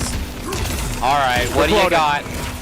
What's the mix? What do you got? You can pick it up. Yeah, you can reset. Here we go. And he could have snapped right there, but decides not to. Underneath. Oh man, Gur is waking up big time. Speaking of waking up, it's Scorpion Prox with the stand 1. It's denied. It never happened. We made it up. We're turning down the overhead. So swinging through all this is Gur right now in a flurry of offense, and the tackle at the end of that does so much damage. Sneaking up on you there as we got ourselves a match. This Look is at the the final eyes. match. Do you see the eyes on the right side of the screen? That's daggers coming out of That Gur. is demon mode Gur. Have you seen the pictures? Just dead white in the eyes, full Undertaker. That's that man possessed by Geras himself. We call him Guris for a reason. With his white glowing blue eyes. Round 1. I'm going to need to see that as a GIF later, please. Right when round 1 fight begins, the eyes just going about 6 eyes larger there from Gur. Gets goofed on the start, though. Here's Prox now. Mix up exactly where he wants to be. Corner pressure, yes. Yep, the story happened this time. Yep, Gur let it all happen. Woo! Raw snap breaks. Boy. No breaker for Prox either. He's eating it all. Not the most damaging sequence. And no Oki at all. Gur very cautious. Outside of the stab range no longer. They're really playing in and out of that spot. Just getting time back at the Motaro. That shot recovers so quick. Yeah. There it is again. Covering the screen in front of him where there could be low stab. Sand mode again. He's up. Oh, he finds it. Frog splash. How simple of a mind game is it to just be doing low shot, low shot, low shot, and then overhead? Be effective, but hold on a second. Nothing there to save him. That one it happened. Snap. Costing him big right there. Unable to escape. A match point now for Scorpion Prox. Top 8 here at Evolution. Puts up the wall for himself. Sand mode. Yeah, a little bit too far. Overhead. Taking the risk. Well, sand mode again. Denied. Leads to spikes, doing some damage. Gains a little bit of meter, though. It's Prox. Into the mix, where he has been so successful. Yes, again. Again, especially if you don't have Termin for safety, you are taking risks on all of the sides of that mix up there. Looking for armor, nothing came. And Gur, sand mode again, stabbing in again. Plus frames, okay, armor's denied, but some damage on Gur. I think Prox perfectly fine with taking, I think you're right. Taking the damage from that right now and just letting him rebuild the space. He's got the lead here. He's going to deal with all kinds of nastiness. This is going to stop him. Go! Okay. Grab! Cheeky. Not the most damaging of the setup. 3 counter pressing buttons, and this could be it. Oh yeah, this is at least 400 on the board right here, and that is going to be it. Double match point for both of these guys. Gur! Scorpion Prox, one of them moves on after this round. And what else could it start with then? No, instead Gur up close. Absorption of not running away. This is the final position in top 8 at stake in this round. All right, Prox settling it down, playing what he wants to play. This up-close mix-up game. Oki will come. And what do you got up close for the mix? Instant air goop, but it's armored by Gur. Keeps you standing as an advantage as well, and Gur's all over. Big damage available here. Corner pressure available here. Up-close pressure available here. Plus frames again. What a jump! Perfect movement by Scorpion Prox. No rewind available out of this. This is going to be the full damage. Prox with the life lead. The question is, what's the pressure afterward? Gears has a fatal blow. Gears' fatal blow can go full screen reactionary. Motaro's is so fast. Has some invincibility to 2-2 here and there on those first couple of frames. Tries the whole thing. He can get another clock. Yes, he does. Chip damage as well. Sand mode. Gur. Everything is coming out. Is it the punish? Yes! No, he didn't get it! That's gonna do it! He will get the extra follow-up hit! Gur! Top 8 Evo! In an absolute scramble of a lifetime on both sides, all the way down to the final game, final round. The last person to make the top 8, head in hands in the best of ways. Gur! Unbelievable finish to that one. Another situation that we almost had. It was almost Gears again, too. To have the victory in your hands, to not get the full punish there, but to still close it out. Gur winning a classic here at Evolution. His boy, Coach Steve, coming up, who's been with him time and time again. That's his local training partner, and boy, going back eons in NRS titles. You see how much that victory means to Gur in the emotion right there. Finally getting a victory over one of the twins, getting top 8 here at EVO. That's big points, and Gur is right now on the precipice of making Final Combat with a performance like this here. I think he needs a couple of more, and he could be guaranteed. I think you may be right, man. We'll of course, count up everything, right? There's going to be a lot of changes due to how everybody else has finished as well here. Yeah, of course. But wow. Gur, look, has been one of the nicest and most sort of community favorite people in the scene for a long, long time. And shout-outs to him for all the work that he's done in-game, yes, but outside of that as well, really taking care of his health much more. You can see it, right? Big shout-outs to Gur. Big shout-outs, dude. Absolutely. Yeah. doing big stuff in work. Like real quick, I just got to come on the left field, but Mustard earlier as well, also looking fantastic. I want to give shouts to everyone on the health grind out there. Guys, take care of yourselves. It's definitely, you know, we want to be on here a little bit longer. We want to keep going, and Gur's doing that same exact thing. So his skill is there. Amazing finish. It could have been a very different story, but for Nicholas, unfortunately, it's not going to happen. I'm sorry, for Prox, it's not going to happen. He made another deep run, as he almost always has at big tournaments like this. 9th place is where he ends up. And so we now know who is going to be in the top 8. And it is going down tomorrow, 10 a.m., right here on the main Evo channel on Twitch. Just twitch.tv/Evo. Just to run it down for you, on winner's side, it's going to be Sonic Fox versus Hourglass of Rain. And it's almost, we talked about how Sonic Fox versus Kale is like Sonic Fox of yore versus Sonic Fox today, right?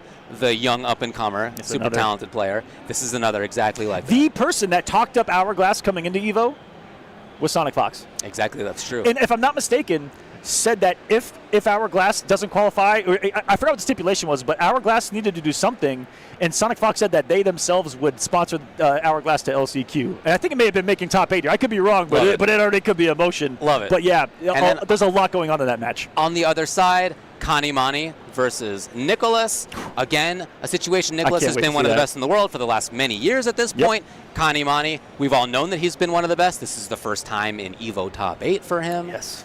And then on loser's side, it's going to be Online Kale versus Gur, who we just saw qualify, and it will be Michael Serafan versus MK Javier as well. So awesome Kale, variety. A couple of runbacks too. I think they fought Texas Showdown top 8. That was incredible. I think you're right. That was was true. incredible. Yeah.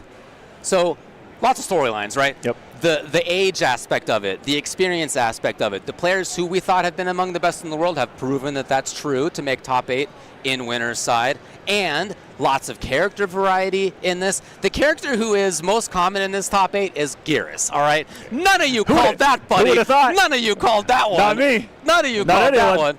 And yet that's true. And on the other hand, we have a bunch of other characters too. 2 Gerases in losers top 8? 2? It's true.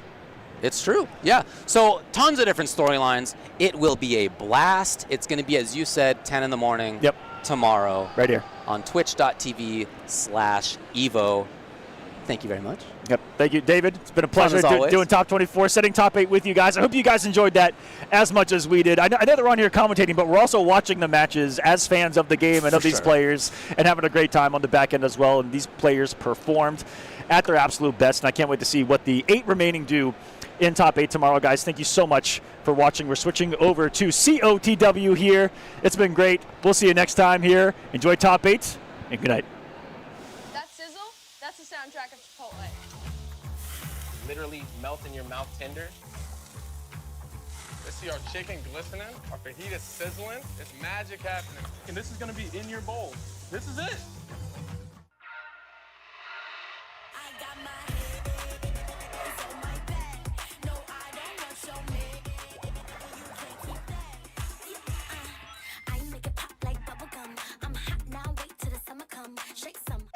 I won PlayStation's Road to Evo and went head-to-head with Arslan Ash. I won PlayStation Road to Evo and battled against Sonic Fox. I have never seen that in my life. To compete on PS5, choose your game, find PlayStation tournaments, and register. It's that easy. Sign up for PlayStation tournaments for opportunities to win unique prizes and much more. PlayStation. Whether it's sunglasses outside, blue light glasses inside, or night driving lenses in the dark, Zenni has affordable eyewear for everyone. Get 10% off at Zenni.com.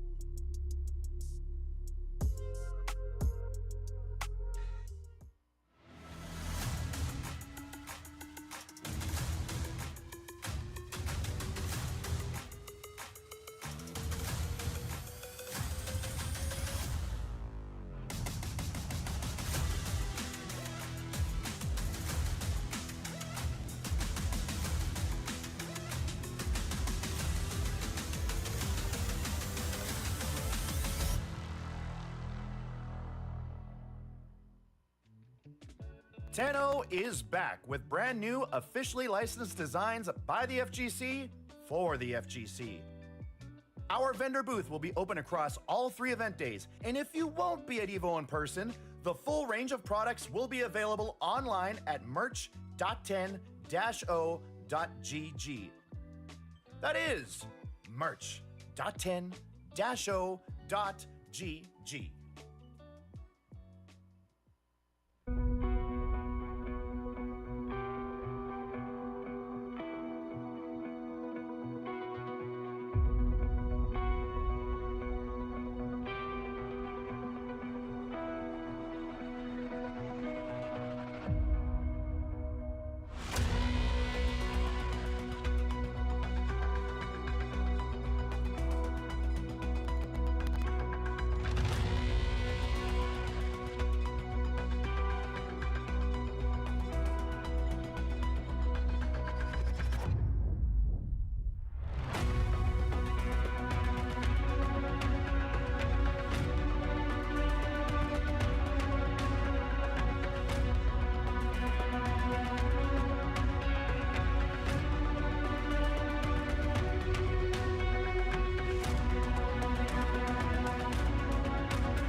Yo, welcome back, everybody.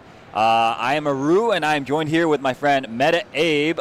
We are here to kick off another block of pools action for Fatal Fury City of the Wolves. How you feeling, man? You know what? Pretty good.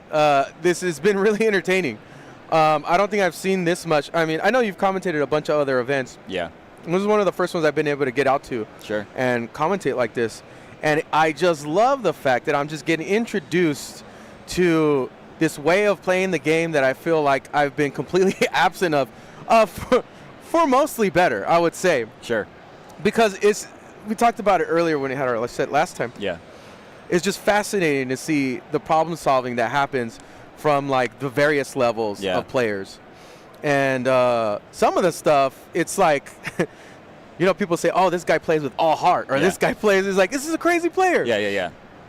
It's so typical of evil pools where it's like, this guy technically isn't the most solid player, but can easily steal it from somebody that's having nerves or being a little too reserved in their game plan. That's what I find the most entertaining about this. And also the opportunity for some of the people that we don't know to showcase the skills and, you know, us as a community get to know them too. Yeah, I mean, like, I totally love seeing all like the new faces that City of the Wolves has kind of brought into the SNK community. Yeah. Obviously, you know, KOF, it's been a very tight-knit group for like the longest time, so it's nice always seeing fresh faces, right? And hopefully a lot of them stick around. Okay, we got an interesting matchup here. We got Salvatore versus Mai.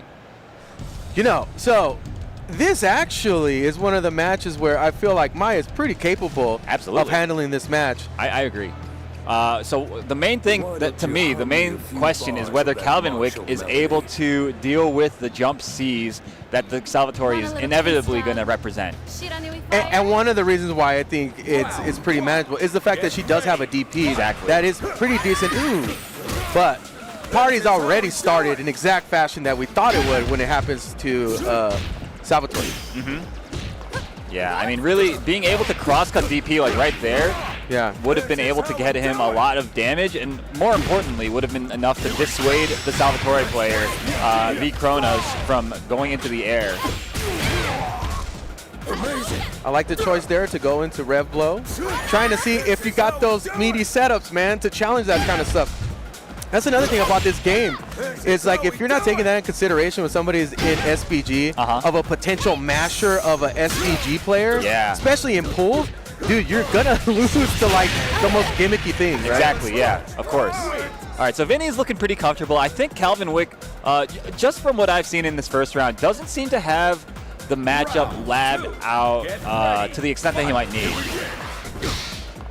But I mean, if he's able to start his own offense, he could easily get the Salvatore to fold, you know, because that character's defense isn't that great. Oh no, huge bait there. That wasn't even a punish, was it? No, it wasn't. Oh man. Yeah, you don't want to start panic jumping against the jump C. That's the opposite of what you want to do. You'll probably get hit out of the air, and he'll probably just do it again. Yeah, and I think Mai has a pretty legit way of being out of that range, but yeah, actually, props to Vinny, man. I mean, controlling the spacing, controlling the air really well, and managed to keep Mai in the corner up until this point. Yeah, agreed. Yeah, like I said earlier, it's showing a little bit of competency as to how to really control the matchup here with Ganachi. All right, and the jump C takes it. Calvin Wick, I think we saw Calvin Wick. He does have DP reactions. We saw him try to do it a couple times, but he got baited a couple times by the jump D rather than the jump C, and he was kind of like scared off from doing it, I guess. Yeah, and you could get kind of worried about the angle of the jump because Mai kind of moves a little forward, so it could completely whiff. Especially, he was trying to do it with C version too, which is like comes out too late. Yeah. And then you know, also has that issue. But like if you're able to identify where he's gonna land, you can very easily input the DP so that it'll automatically come out in the direction that you need it to. Like right there, he needs to learn how to cross-cut that. And that's, I mean, that's not a Mai specific thing. That's every character in general. DP. Yeah. If you're trying to optimally manage this matchup, it's something that you definitely need to know.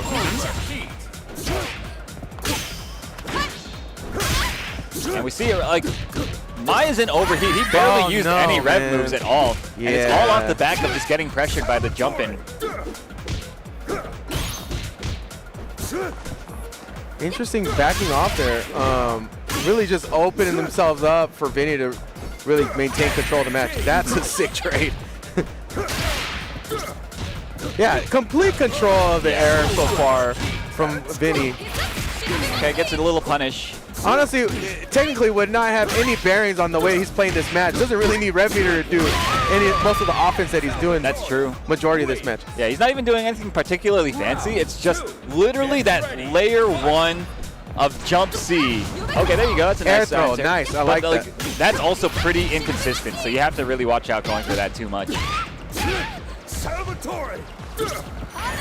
Honestly, if you're not comfortable with dealing with that jump C and the air options that Ganache has, Mai has a pretty good time keeping her distance and still being able to control the match. Yes, but I feel like you also need to keep him on the ground at some point because you want to be able to jump around yourself. And if you're always having to contend with jump C, like you're never going to be able to beat out the jump C. Except for like that, those situations. Starting to find some answers here. Starting to counter some of the offense from Vinny. Nice block.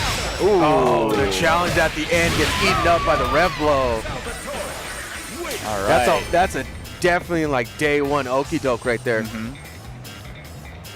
Vinny looking poised to continue on in the winner's side with that Salvatore. Calvin Wick doesn't look too pleased with how he played there, but I mean that's the matchup. You know, you need to know how to deal with these very linear options that Salvatore is going to present to you. You know, I feel for Calvin Wick because I know exactly what happened. Calvin Wick's got 3 kids at home. He's got doesn't have a lot of free time.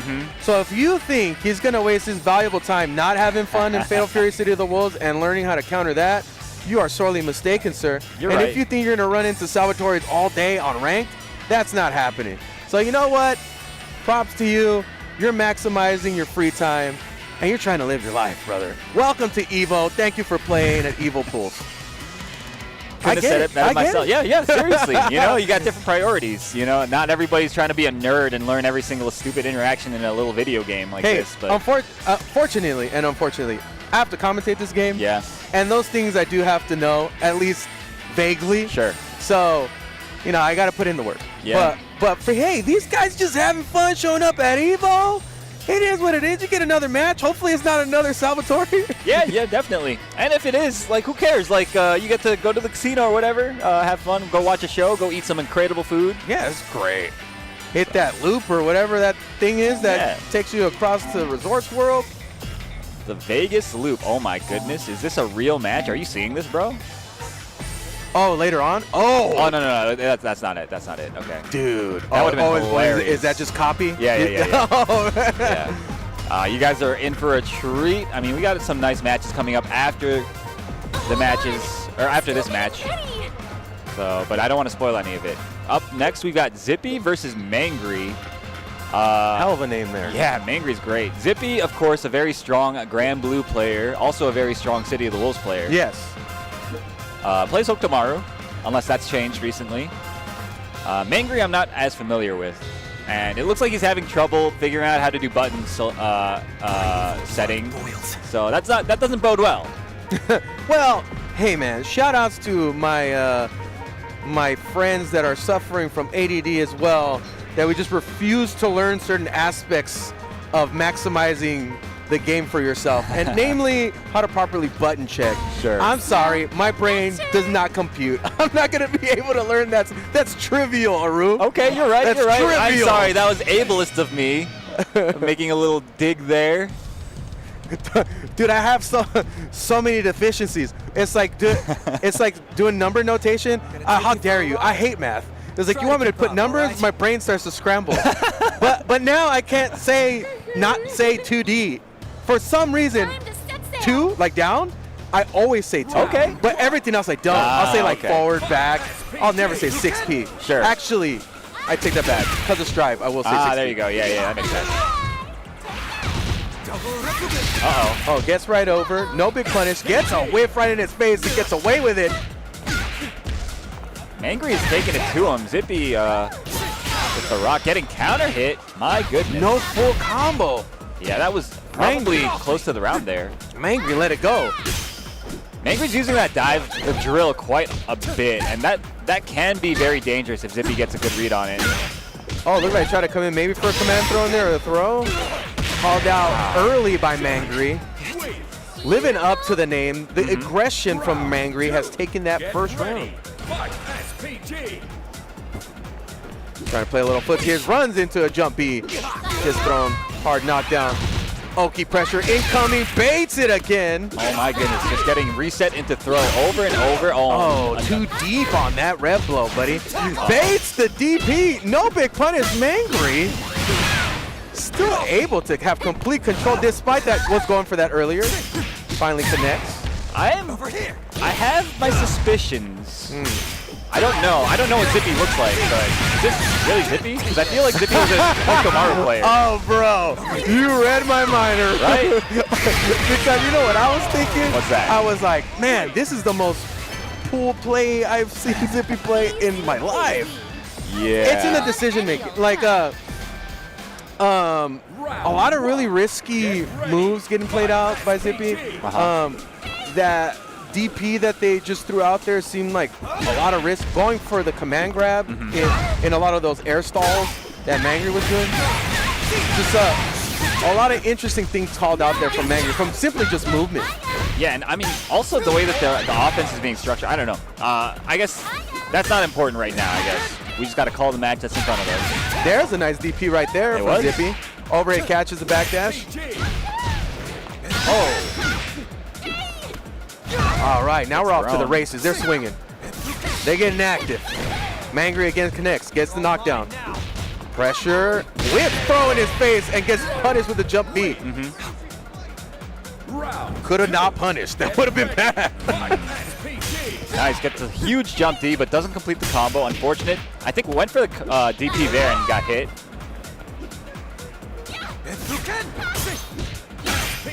Nice buttons are landing here for Mangry. DP ready on the go for Zippy though.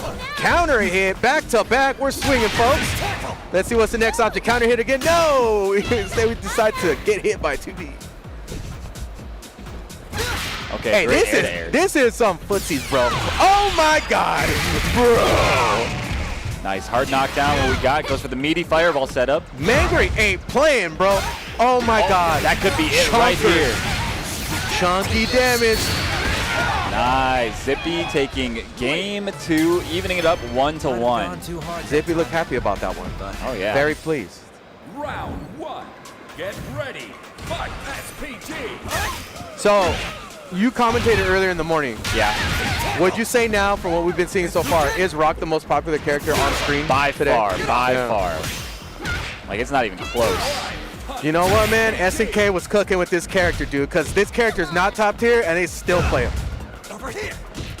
So I'm getting I'm seeing word that this is not the Grand Blue Zippy that we were expecting. You're getting confirmation from the Secret Service. Oh yeah. The foot soldiers have reported from the field. Oh, wow, that was a sick interaction, though. Did that reset him coming on the I think so, yeah, I think so. Oh, my God, that was cool.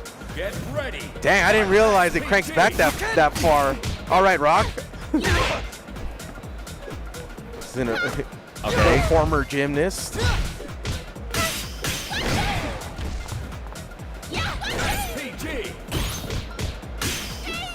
You think Terry gets mad at Rock like, hey man, don't tell people that you do gymnastics, yeah? He'd be like, what do you mean, bro? All kinds of kids are doing gymnastics. You think Terry's that type of toxic masculinity Not guy? intentionally. No? No, I think it's programmed in him. He's a sweet guy. He's obviously a sweet guy. He's an older guy. He's just like, hey, I guess, yeah. I'm cool with it. He's probably like, I'm cool with it. I love the fact that you do I'm just worried about you, you know what I'm saying? Yeah, hey, social situations call for different stuff, man. It's like, we need to be socially aware. Sure. And Zippy takes it 2-1 over Mangry with the Rock Howard. Not at the biker club. Maybe you should Come on, man. Why are you doing windmills at the biker club? Oh, my goodness. Yeah. So, you know what, man? This is what it's all about. You look at these guys. They're having fun. They're smiles. Look at them, dude. That's what I'm talking about. They could go have a brew together. You feeling that? You like how I played that? You see that I hit you on the backside and reset you? Yeah, that was. I don't know. I'm trying to say young people lingo. That was cap, bro. But that's not how you use it. Exactly. Yeah. At least you know that. How you use it. All right. So I'm gonna leave you guys with that. We've got an ad break coming up. Don't go anywhere. We've got a lot more Fatal Fury coming your way after these short messages. New Chipotle Honey Chicken brings a hint of pure honey and seared smoked peppers with fresh chicken hot off the grill. For Chipotle heat with a touch of sweet and a perfectly balanced sauce. Chipotle Honey Chicken takes heat and sweet to a whole new level.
Welcome back, folks, for some more Fatal Fury City of the Wolves pool play at EVO 2025. We got a nice match coming up here, Aru. We do. So we have got Tiny 50/50, who I'm not familiar with, going up against the one and only Perfect Legend.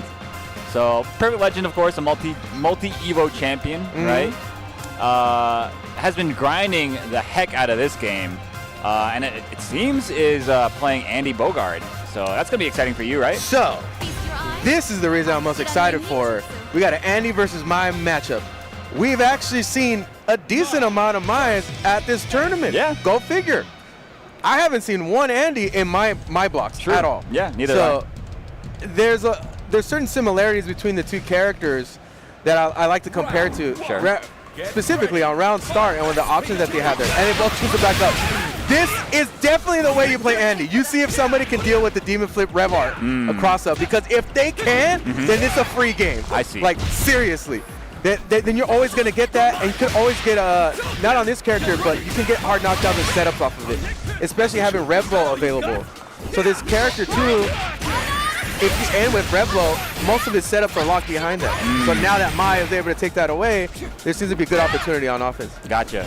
I mean, it seems like besides being completely free to the Rev Demon Flip, Tiny 50/50 seems to know his way around. Ooh, no flip into nothing. The Demon no flip. Nice. That back jump D is very good too. I like it a lot. Yeah, it's like a super good air-to-air button. There it is.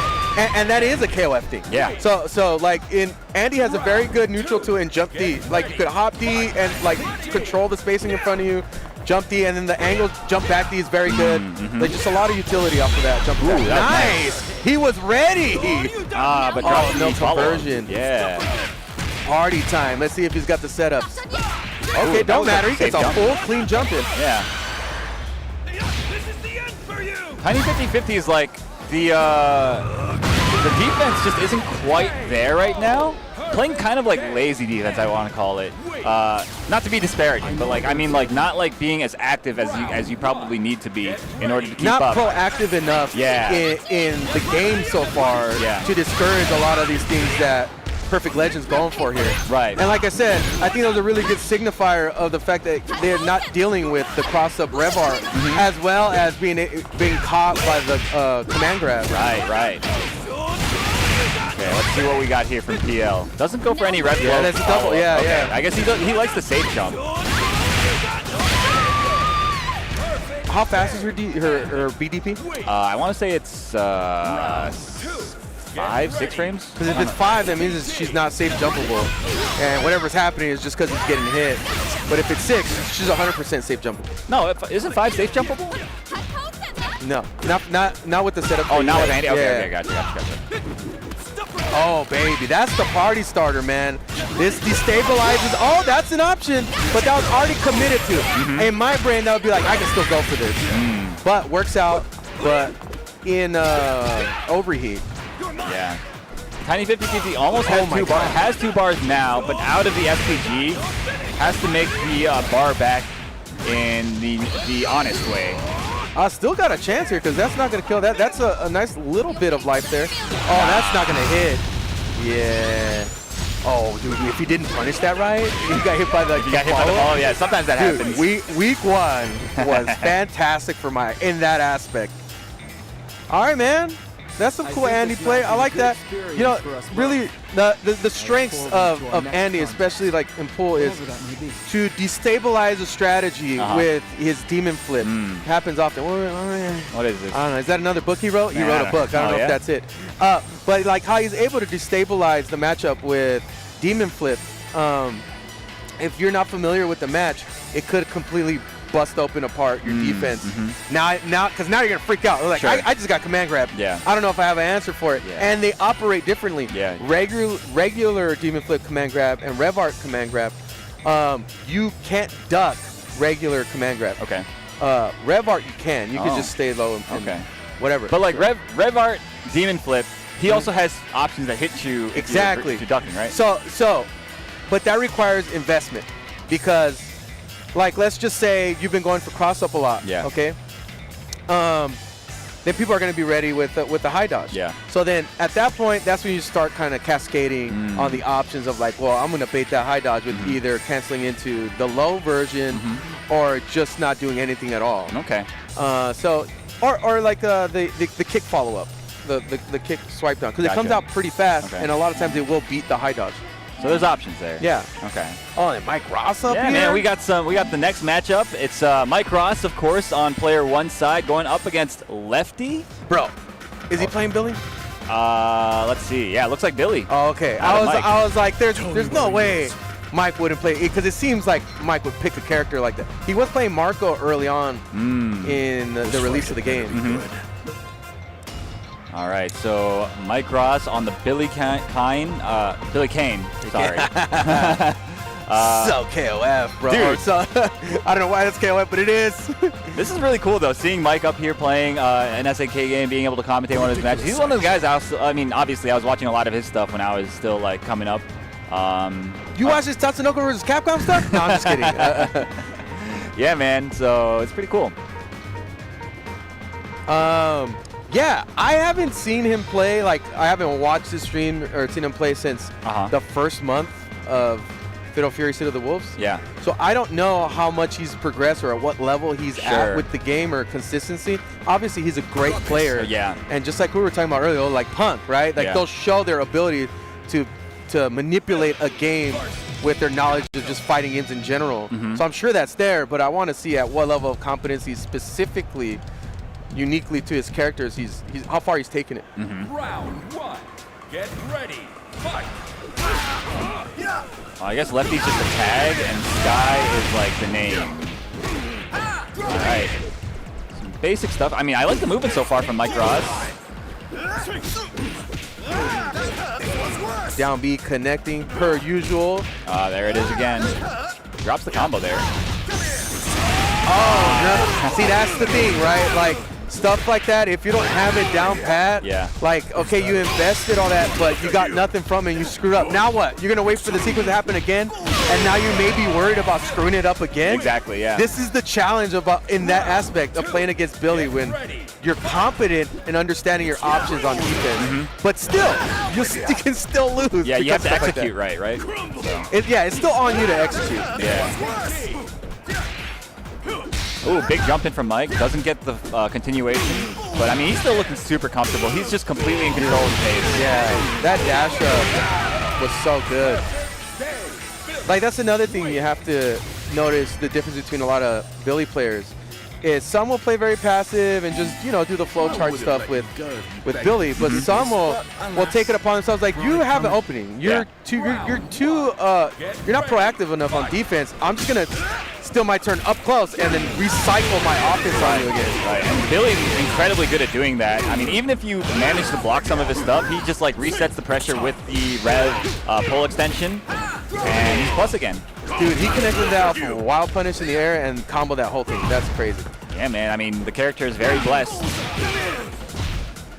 That exact situation that plays out so many times in Billy matchup, you either make a decision and risk it all, or you just get, you know, vacuumed back into the same process again.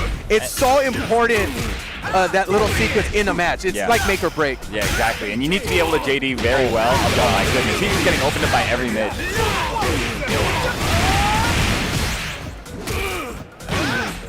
Oh my goodness. Hey, who cares, right? Hey, who cares? He's getting a lot of it back, right? Oh, I'm not doing it. Jesus. What a play there, Mike. Hey, you know, shout outs to Mike for making the job so easy. Wow, Billy. Yeah, of course. I'm not surprised he's playing Billy. Yeah, very good showing. I would really like to see somebody on the level of where Mike is to challenge him to really, really play at, like, not a more competent level, but just a more challenging environment to see what his decision making is. Because there he ran the flowchart. Exactly, he ran the flowchart, and you really get to see like where his mind is at with the game. Yeah. But he looked good, so I want to see what happens further down the line with him. Agreed. Yeah. So before we move on to our next matches, we have got another advertisement break. So don't go anywhere. You guys got to watch these. We'll be right back. This is the best Chipotle order. I would like a bowl. Triple wrap. Mild, medium, hot. Then dip it in here. Sour cream inside the vinaigrette. 2 tortillas. If you know, you know. Lettuce, cheese, guac. Yes. Oh, that is good.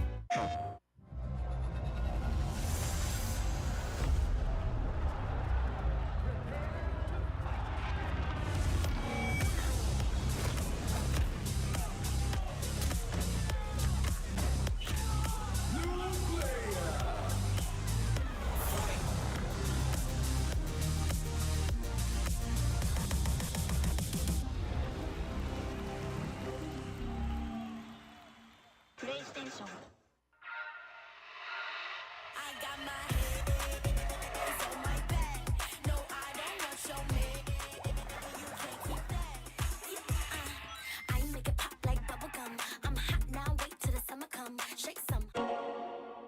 Those who have lost their lives will never return. Nothing can bring them back. So where we going, old man? A hotbed for demons. The entertainment district.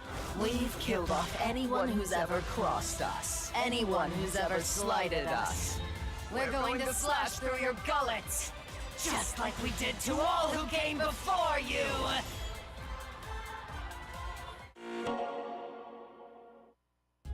Sunglasses in the day, blue light glasses for the gaming at night. Zenny's got affordable eyewear for everyone. Vibe and style while protecting your eyes. Evo sunglasses, available now.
welcome back to EVO 2025. We are knee-deep in this pools action for City of the Wolves.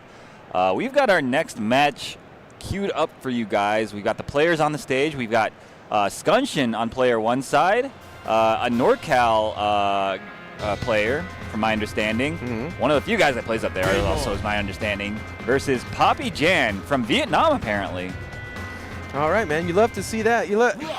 Props to all the international folks, because I'll tell you, I would just be at home watching EVO. I would be like, that's too far for me. Yeah. I just can't. Sounds cool.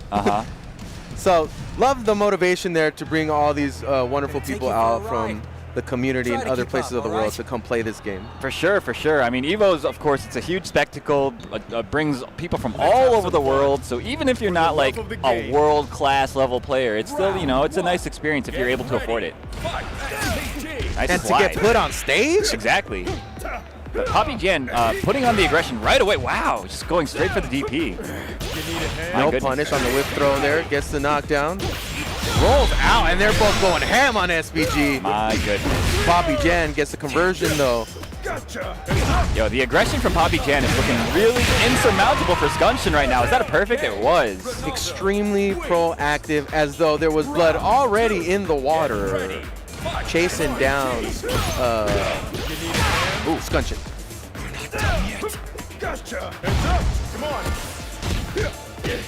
Nice challenge there. I like that. You got to do that. You got to be willing to challenge setups like that. I like Poppy Jan effortlessly doing both the fireballs from the air fireball. Kind of tipping me off that they might be pretty like a legacy player. Yeah. Yeah, especially at the speed that they're playing at, how they're cycling through options so quickly. This is definitely somebody that has hours under their belt. Oh, yeah. Yeah, I'm liking the Ronaldo play, honestly. Oh, okay, nice punish on the mid-space far C. Yeah, so I was going to say earlier, Scunshin is really trying to make that air rev art fireball work. And I was getting a little worried by some of those neutral jumps. It was like, oh, it's telegraphing really hard. And before I could even say anything, gets called out from full screen super. You know, it is a very good tool, especially if you just want to play that keep away type of game. Sure. But you got to be careful to not telegraph that. And it's really easy for characters that have air fireballs to get too much of it in a pattern with that kind of stuff. Of course, yeah, definitely. And this is like, in a modern game, air fireballs, obviously they're still very strong, but they always make the air fireballs have like very glaring weaknesses as well. Yes. I mean, playing Andy, it's the same thing. Like you can't be overcommitting to those types of things. Right. You got to present it, but it can't be part of your main game plan. Yeah, exactly. Scunshin, though, does seem to have some level of awareness of this matchup. Knows when the Ronaldo is plus in these weird like situations where his buttons hit meaty and that type of thing. Oh yeah. That's true. Yeah. Yeah, you do have to be aware of that. Otherwise, you're gonna get counter hit or press the wrong button at the wrong time. Just exploded because this character does so much damage. Almost had a great neutral jump. Okay, big block on the DP. Poppy Jan getting playing maybe a little bit too fast for their own good at the moment. Oh, nice. That was a good chase down from Scunshin. Scunshin looking like can create opportunity to put one on the board. Little bit of patience. Nice punish on that. Oh my goodness, a big counter hit. That is probably going to be the round and the game. All right. Nice adjustments from Scunshin. Scunshin looked really kind of lost in the first game, but now it's like it totally turned around. Well, it seems like kind of got away from the air fireball commitment and playing like that zoning game, and then got really aggressive, but also started playing some footsies and zoning on the ground and was very successful with that. I like this patience. You see that stopping at that range? Trying to call something out and is rewarded for trying to instill that game plan. Oh, no punish on that. Oh, that was unfortunate for Poppy Jan. Got the feint. Oh, and that'll do it. Scunshin taking round one in this pivotal game 3 on set point here. Wheels are turning here for Scunshin, looking good so far. Bar Cs are hitting, but not able to get out of that rev blow. Okay. Has to watch out for a DP here. Oh yeah, you saw him, he was trying to bait out a DP and he got hit by a delayed rev blow instead. Yeah, when they're in SVG, it's something you always got to take into consideration that Red Bull can come at any time. Oh my goodness. And you kind of got to structure your offense around it. Both out of SVG now. Oh, doesn't cast the jump. Challenges. Still Scunchin able to maintain relative control, and Papijan pushing the incentive to try to get out. Fighting for the smallest bit of space, gets the throw again. Little bit of patience, gonna go a long way there for Scunchin. That was nice. Well played from Scunchin. Great adjustments after that. Kind of a nightmare of a first game for him. But Papijan, I think, once the adjustments came, wasn't able to adapt to what Scunchin was doing. Scunchin got a whiff of the timing on Papijan. Yeah. Like, especially it was a good example of how they ended that round. How like the little bit of patience and then caught with the standing B or I forget if it was down B or stand B, I think, yeah. but completed with the combo. And that was all after, you know, managing the gameplay to force a situation like that. But that's not the easiest thing to do, man. No, it's definitely not. It's definitely not. So I mean, it shows kind of like a level of experience and patience that you only see in the grizzled old men that be playing this game, bro. Speaking of grizzled old men that play this game, up next we've got Weibo Gaming's own Punko from South Korea going up against Barry. Now, I'm not familiar with Barry, I don't think, but Punko, of course, EWC qualifier, right? Pretty good player, legacy player that plays at a high level in many, many different fighting games. Yeah. And we mentioned earlier about how quickly some of the players can cycle through options. And Punko is lightning fast at cycling through every option, so much so that he's developed such an aggressive style and also aggressively making reads too. Yeah. Willing to risk it all to really put it on you in a match. But more often than not, successful in those types of reads in that aggressive type of playstyle. Yeah, you know, it really goes to show the strength of the player. The fact that he's playing a style that's so like numerically just against him, you know? Yeah. But he makes it work. Yeah, he's also one of the ones that I really like the way that he uses 6B, forward B in the game too with Gato, because it's such a good tool. Yeah. And he uses that as well as Farsi and the various options like to be able to catch movement a lot. He's very cognizant of how the player is trying to move in and out of pressure and takes advantage of those reads. And a lot of times you see him roll people over because of that. Yeah, let's see if he does that tonight here against Barry.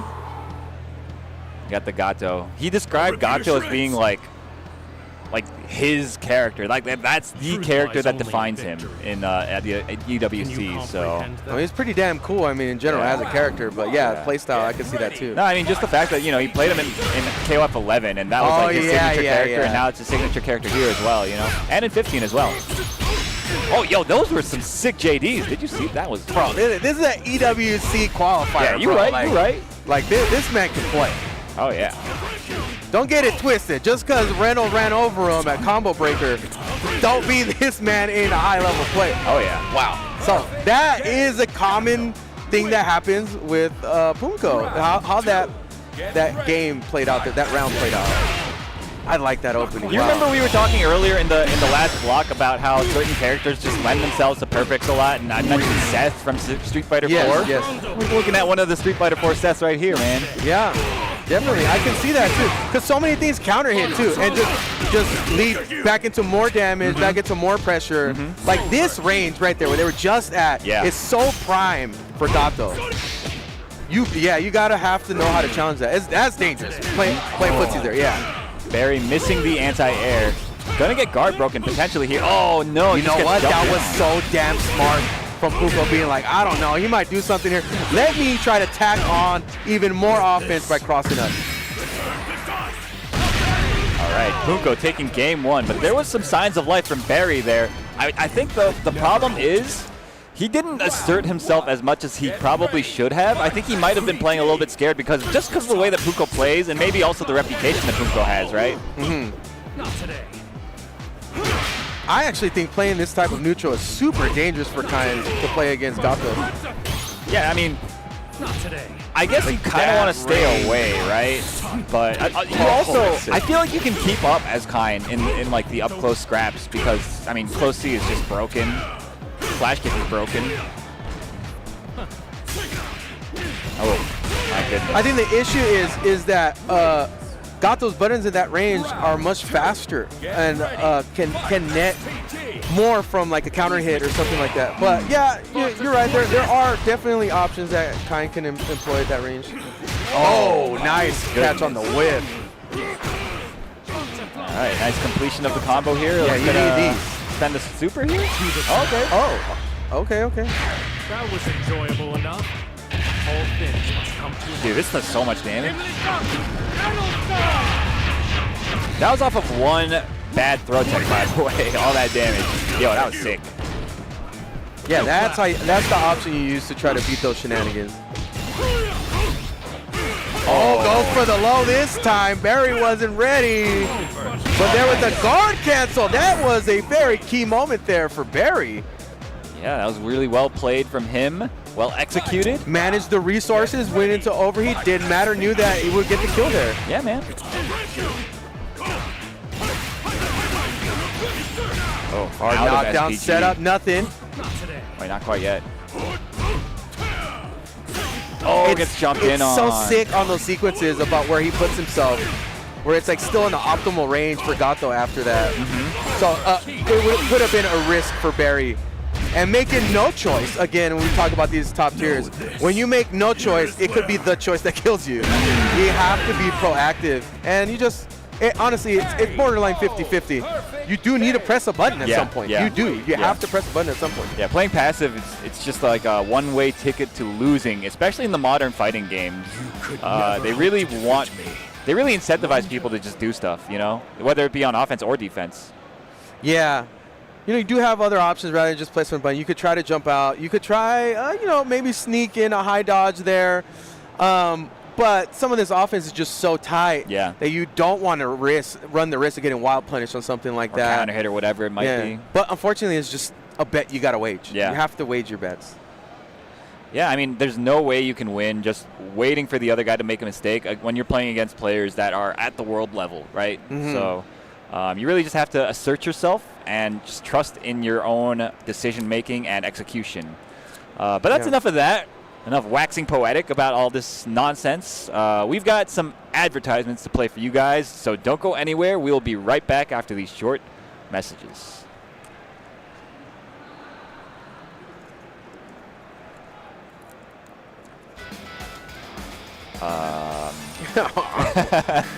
I think watch your mouth, Aru.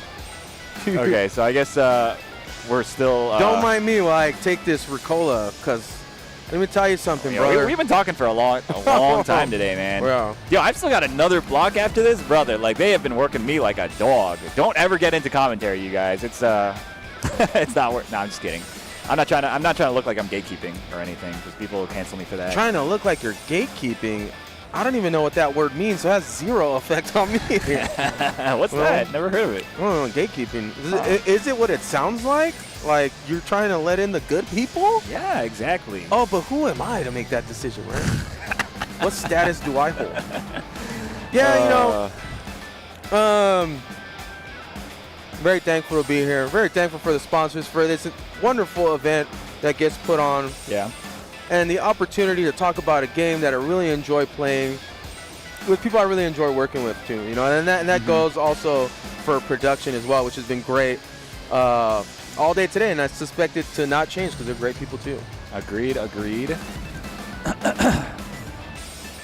Yeah, it's been a lot of fun. I mean, Evo is always a good time. You know, if you've got the funds, you should probably try to make it out at least once, you know, make it like a pilgrimage to fighting game Mecca, I guess.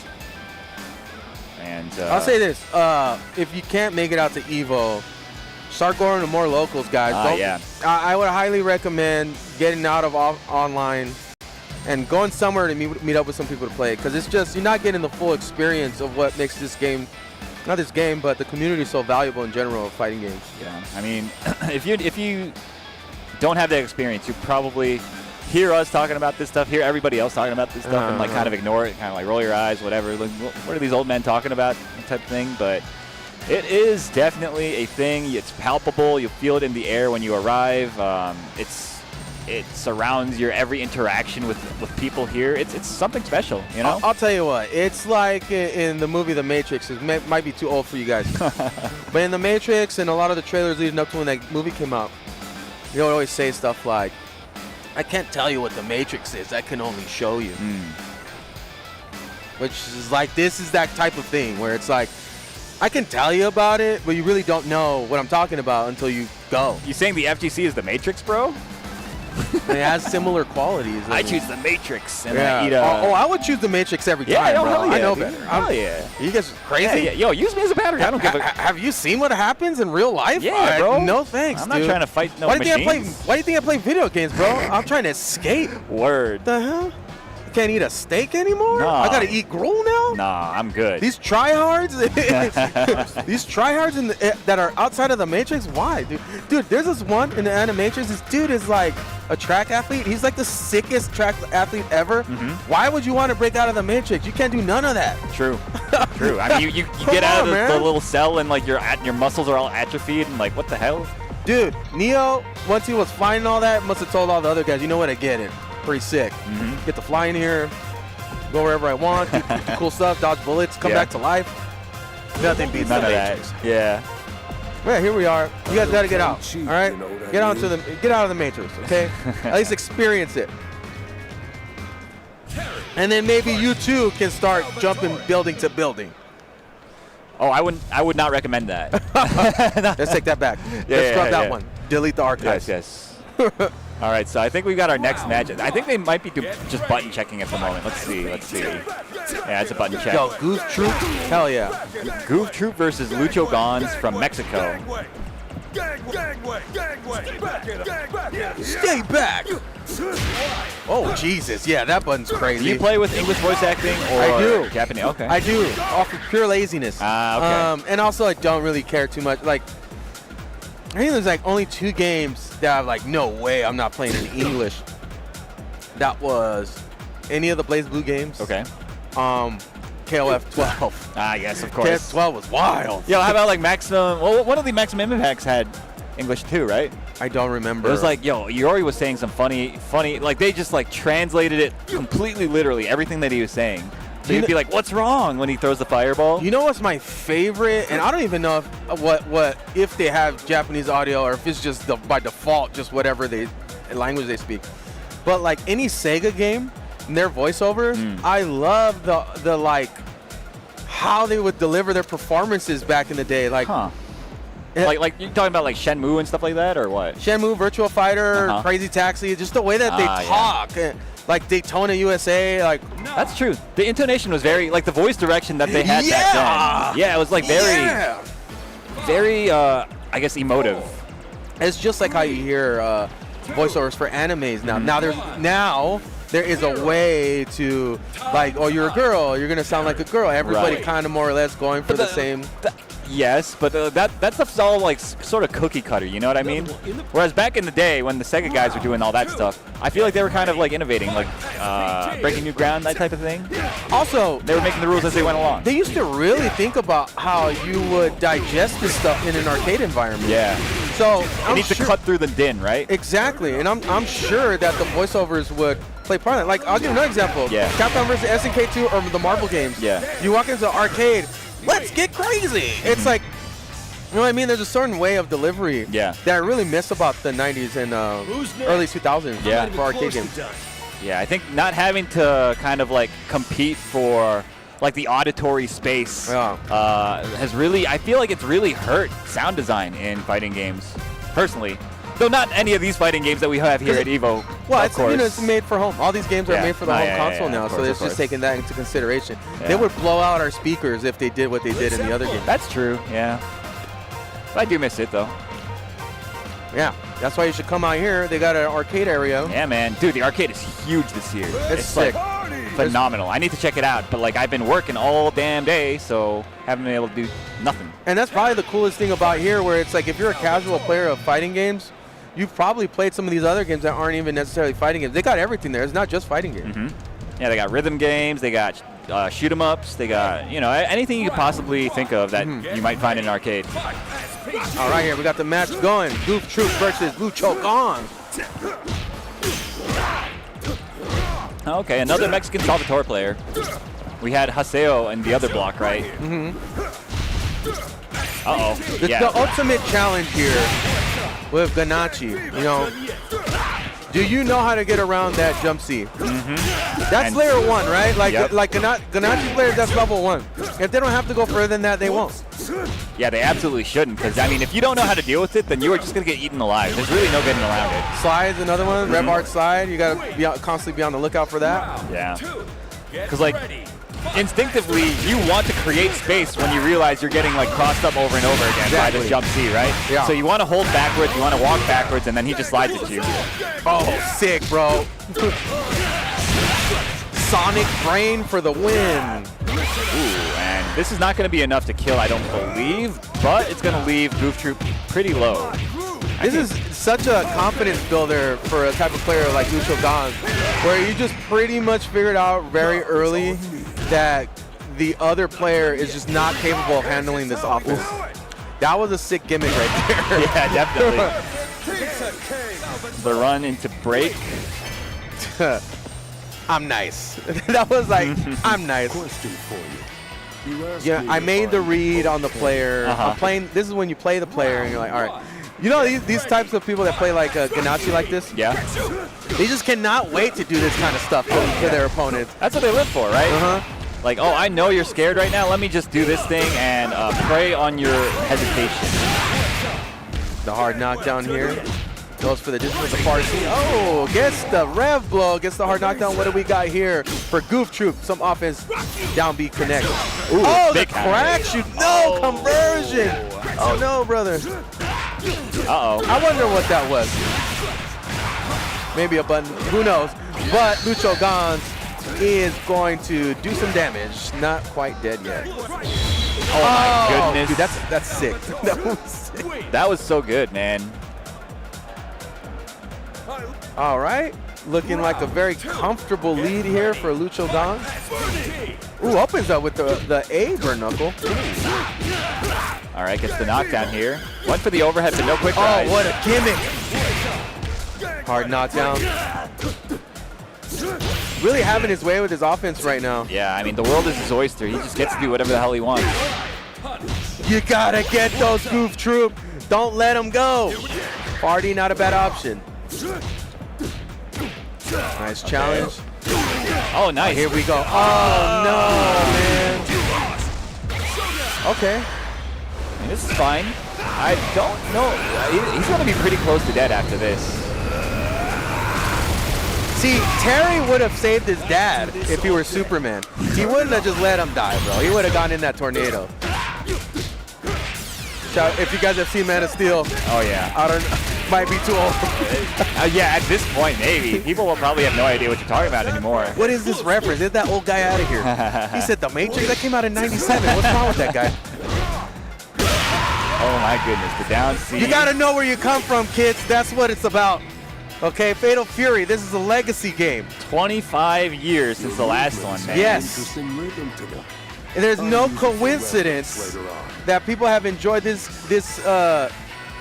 game and Fatal Fury as a fighting game for this long. You know, definitely a classic. The characters are indelible. They're so memorable. I would think even just from a character design point that this is a fighting game player's favorite fighting game type of stuff. Like as far as that goes. Devs for sure. You go that far? Okay. If you talk to devs, yeah, they will definitely always look at SNK characters in general. Oh, sure, yeah. As far as designs go, it's like, I mean, SNK is always really innovative, right? Like as far as character designs, gameplay innovations, right? They do a lot of that stuff, right? That's right. But you know, enough glazing SNK here on this stream. We've got to go to a short break for real this time. We got some ads to play. Don't go anywhere. We'll be back with some more City of the Wolves after this. This is the best Chipotle order. I would like a bowl. Triple wrap. Mild, medium, hot. Then dip it in here. Sour cream inside the vinaigrette. 2 tortillas. If you know, you know. Lettuce, cheese, guac. Yes. Oh, that is good. Well, Vaya is laughing right now. Look at Vaya laughing right now. Oh, he's doing a dance. What is he doing? Man, he's too ready, you know. Not today, man. Oh my god!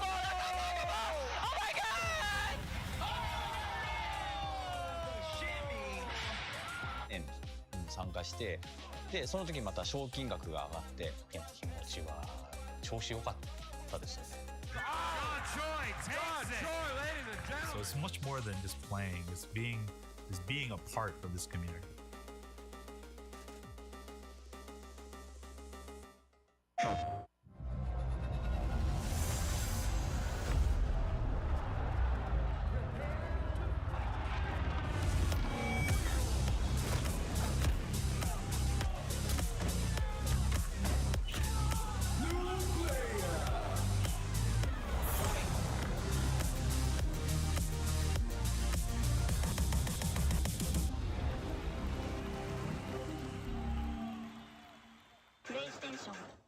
All right, Jay, you ready for this block? You already know. I feel like we've been killing it lately, and everyone's been loving it, but we gotta let the people know where we're gonna be at. Let's just do the meme real fast. You know, my heart meme, get the engagements and everything like that. Yipes. So, you understand me. It's not about the engagement. I'm just always thirsty for a drink, especially for this White Claw Zero Proof. Yeah, but that was corny as hell. But I'll drink to that. Cheers. Cheers. Yeah, I'm thirsty.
Welcome back, folks. The EVO 2025 Fatal Fury City of the Wolves pools action. I'm here with Aru. I'm Meta Abe. And you know what? We're here to appreciate some fighting games and the development of the meta for this Fatal Fury game. And I'm sure these folks who are about to get down on the sticks or whatever type of device, clearly, that these people are playing, to see their contributions to the advancement of Fatal Fury City of the Wolves. You know, I'm looking forward to it myself. I was actually doing a blog with Hellboggets earlier, and he was saying that he still believes that people aren't really playing the game like correctly, you know, like to the theoretical limit, right? And I was like, huh. I don't know, man, because some of the stuff that I'm seeing these guys like at the very top level playing, what they're doing, I feel like it's like, what more can you do from here, right? But I guess that's the answer. That's a question that will be answered later this weekend. If you were to talk about the characters that are not top tier, I would see where you're coming from. Sure. But right now, pretty much seems like how much more can you do with Billy? Like, yeah, that's what I'm saying. Like kind maybe. There's a few things there, but because of how good that they are, we may not see the potential of the rest of the cast until an adjustment happens. Absolutely will not. So that has to happen because it won't change. The characters are too good. Yeah. All right. Opens up with the Rev Art Hard Edge. See, the round opening is like maybe not as crazy as some other games that I've played, like namely like anime games of like where the first interaction is so important. But I do think against these characters that have like the neutral skip type of specials that they can utilize, you do always have to take that into consideration in round start and not get caught. Yeah, absolutely. And, oh, wow. And it's very common with Rock, like already utilizing a lot of it, putting themselves into overheat. Yeah, so some Japanese guy is kind of running away with it at the moment. Let's see, yeah, spends the bar. Yeah, safe jump. Oh, that's punishable. Oh, all right. I think he was counting on that to chip. Well, he doesn't throw fire. There he goes. Well, some Japanese guy able to close that out. Get ready. Best Boy Pan? Yeah, Best Boy Pan. Best Boy Pan. Oh, the trade. Love it. Oh, no. I guess it didn't combo. Oh, nice anti-air from Best Boy Pan. Oh, I'm sorry, Ru. This is going to be a journey here we're going to go through for this match. This is not going to go quickly. Both of them are going to suffer in this pool match. When you say both of them, you mean you talking third person here, like all the persons. All the persons. Yeah, you're right. Oh, imagine if it linked up. All right, launched. Oh, it doesn't complete the combo. Unfortunate. And the Raging Storm takes it for Best Boy Pan. That turned into an anime sequence right there. If I were a kid, I would have thought that was so cool how that played out. All right, gets the throw. What we got here? What we got? Nice. I like the meaty pressure from some Japanese guy, and then just thrown out of the offense. What meaty? That looks so meaty. Yo, that looks so meaty. It might have even been plus. I don't even know, dude, bro. I've never seen that. Let me go for this super hittable situation. That's crazy. Hey, you were talking about how we're not exploring this game, dude? Hellpocket might be onto something you here. know, yeah, for sure. All right. Okay. I love that. He was trying to bait. Whip punish. That was sick, yeah. Need more, tack a little more on that next time, though, buddy, all right? Oh, okay. Oh, my goodness. No, you don't got those. Oh, it was a hop, right? I think he actually had a chance to JD that. What? No way, bro. That needs to get buff that. Make it fatter. Honestly, yeah. Because, I mean, Geese's is pretty... It's pretty fat. It's wide. Yeah, it's like really wide. But I guess the son ain't the father. That's well, the name also, Geese is in the game. Not playable, but Geese is in the game. So who knows? Maybe they're saving that range for... Oh, yeah, could be. For Wildman Geese. You want to know a secret? I still never saw Geese in the game yet. Like, I haven't done the whatever single-player mode that you need to see him. So, Gibby did it and showed it to me. Okay. It's like, so that's the only way that I know. Otherwise, I don't know where you find Geese in the game. I'm too busy grinding rank, bro. I'm trying to get to SS. Trying to get that legendary doggy wolf, style, bro. I'm trying to get to doggy style. I know where you guys are trying to be wolves here. Damn. I'm trying to do coyote ugly level. I'm trying to play. Words. You guys are so stuck on S. When did we get stuck on S in video games? Was it Devil May Cry? What game was it? It might have been DDR, honestly. That's when I first saw it, right? Okay. Yeah. All right. For the dorks, it was. For the dorks, yeah. No, don't get me wrong. Devil May Cry, especially now, has become super dorky. Oh, yeah. But I guess that's part of the charm, right? Is how silly. The edgelords have not aged well. Yeah, definitely. No punish off of the Raging Storm there. Ooh, catches the some back Japanese guy. Yeah, some Japanese guy. All he needs to do is not lose, and he realizes that's why he's playing so compact. Oh, there it is. Oh, you know what? So many people screw up that input. That's supposed to be a cool hit on, I'm assuming, because why would you just do that? Right. I've seen so many high-level matches, like counter hit. It'll hit counter hit, and then they'll run forward, and then they'll just do the flip. DP, yeah. And you're like, dude, I know because I used to play the character when he was mega cheap and dropped him immediately when he got nerfed. Yeah, and those types of combos, you have to overcompensate, and I Tiger Knee it, so I don't get that overlap. But yeah, that's a very common thing. You'll probably see it in top 24 or top 64, whatever section of the match or the section of the tournament that'll be at. Okay. So our next match is already decided. It's going to be Public GC going up against ZJZ. Oh my God! And if you guys caught the set earlier, we had. Well, I'll take the blame. Okay. I had a critique on ZJZ. Look, man, the guy is robotic in the way that he mitigates the game and bends it to his will, and he is playing with numbers. It is computing ones and zeros. It is a binary match for ZJZ. However, this game isn't necessarily the best type of game to play to that style. Hold on. Hold that thought. That one's actually coming up after this one that they just added here. Oh, copy that. Yeah. Sorry, getting an early start on warning you about what you're going to see when ZJZ comes on screen. Don't worry, guys. We're gonna massage you into this with this next match. Yeah. So up next we've got Tornado 0606 up against Stratos or Stratos. I think this year our competitors have had the best names by far that they've rolled up with to compete. Because Mangry's great. There was another one that was earlier. It was so good, dude. When Hellbox and I, when we were doing our block, it was what was it? Runaway Weenie. Yeah, Runaway Weenie. Yeah, that was killing him, bro.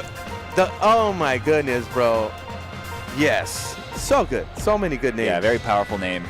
It's not fair because like my name, I came up with it like not knowing that we were gonna do tournaments and stuff and do stuff like this. Maybe I would have had something more clever. You can still rebrand. It's never too late. Meta Master. Oh no, just do meta, bro. Just be meta. That's too edgelordy. And steal, meta's thunder, bro. Obviously, I've mastered the meta and understanding what players at the top level are doing in the game.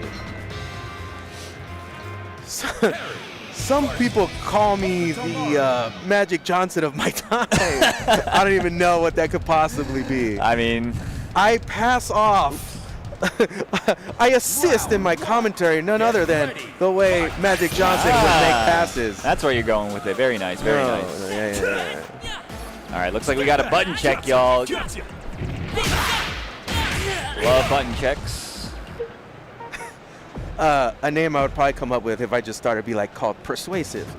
Persuasive? That sounds like a douchebag name. Persuasive. And now you're facing Persuasive. Persuasive is, yeah, I mean, it makes you sound gigolo, argumentative. Bro. That's a gigolo. Oh, yeah, That dude works in Las Vegas and is making your moms really happy. So, I don't know. Yeah, maybe. Not your moms in particular, guys. I'm just saying, in general, hey, your moms deserve it. It's okay. What? How's Mother's Day, guys? Was it good? Oh, man, we got to get this block over with soon. You are getting out of control, my friend. And I'm just going to keep going. That's the thing. Jump B for the challenge in the air, but gets punished falling down into the ground. Stratos. Oh, nice anti-air, though, I like from it. Toledo. They were ready. You see that patience? They were ready and looking for that. Hell yeah. Nice break. Punny for the throw. Okay. All right. Oh, was trying to bait something, but that backdash was a little late. I was maybe trying to bait a throw.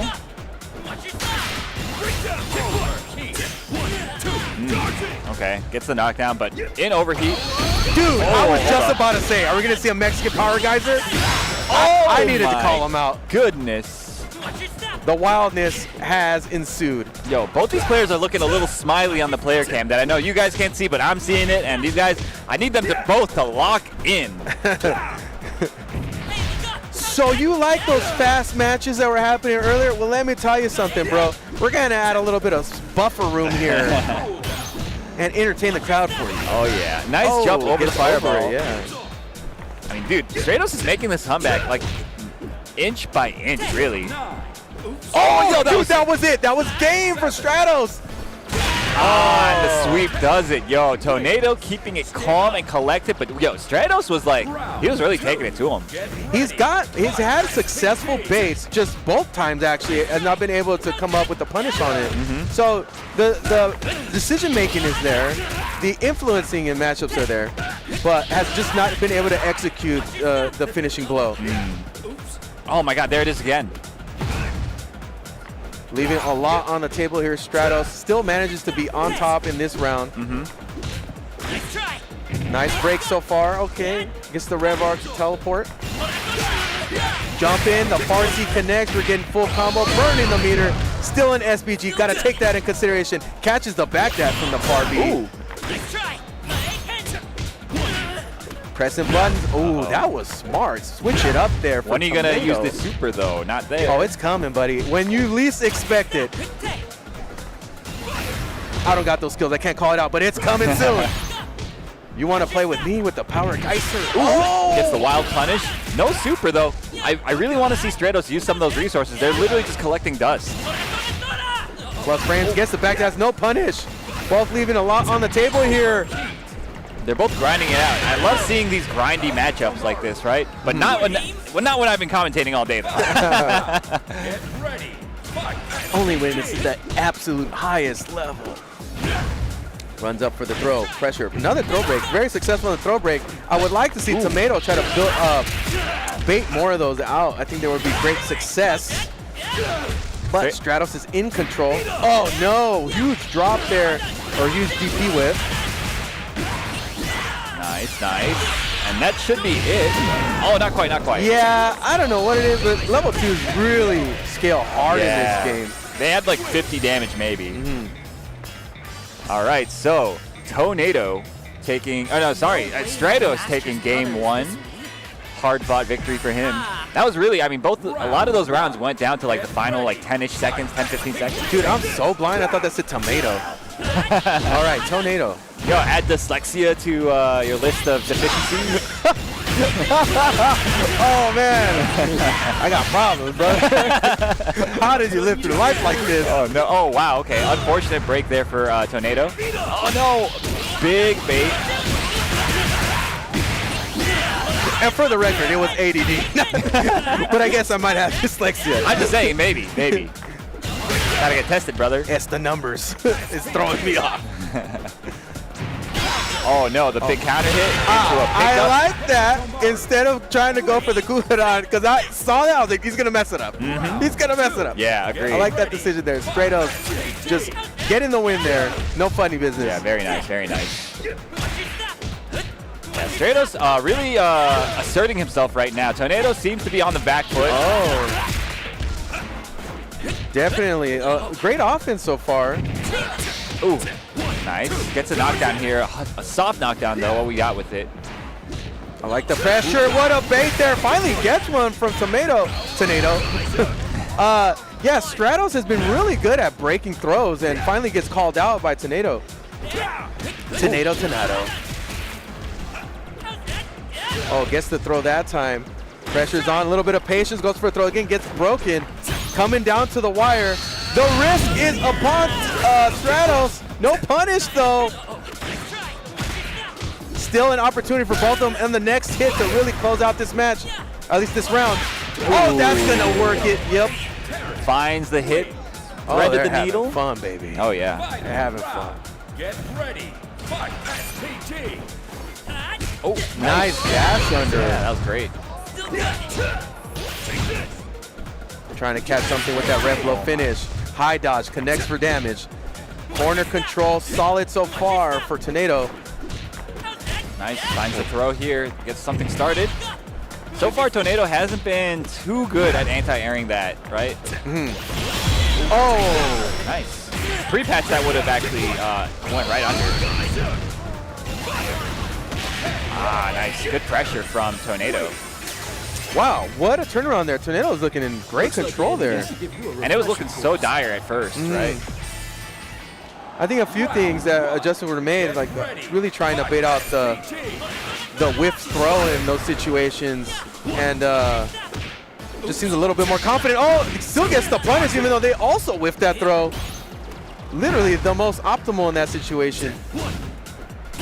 Nice blocks from Tornado. Oh my goodness. Another bait. Oh, dude, you gotta get those. All right. Oh, the challenge. Can't get those for free. Hokutomaro has no DP, so couldn't outright beat it. Oh, trying to get some baits there, but doesn't work out there for Stratos. Yeah, that was a good walk under. Now Tornado running away with this.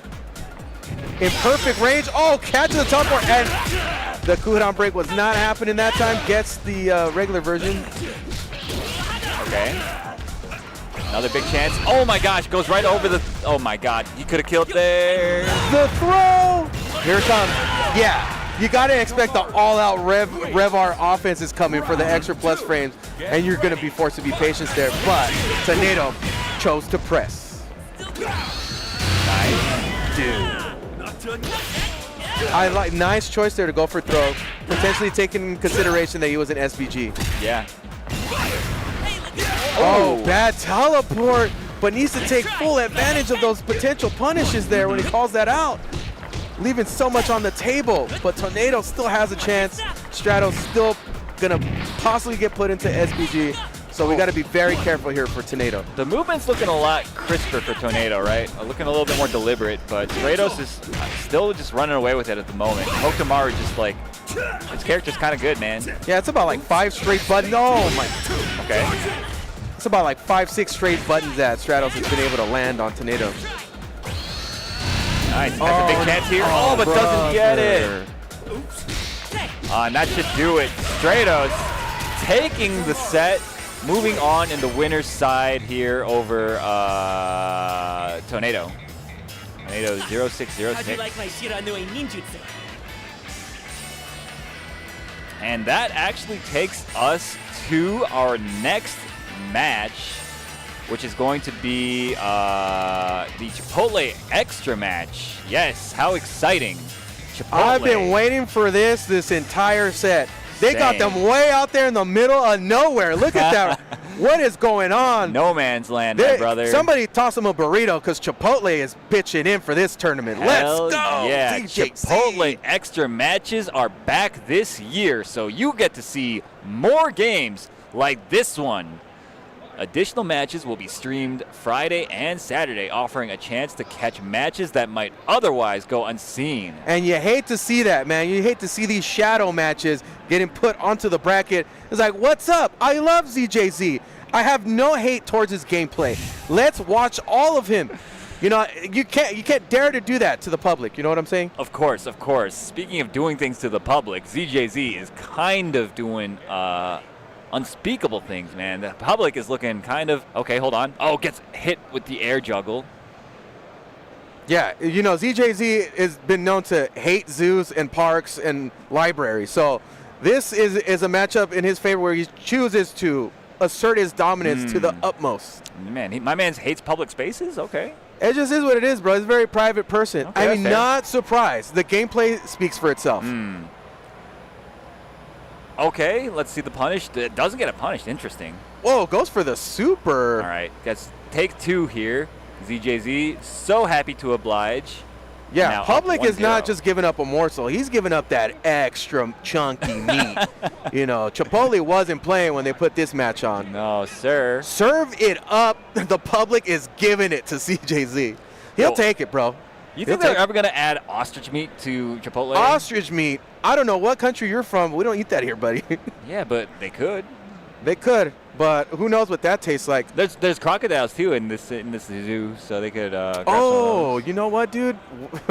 Didn't even notice. You mentioned ostriches, and I did not notice that. Wow, ZJZ is just putting her hurting.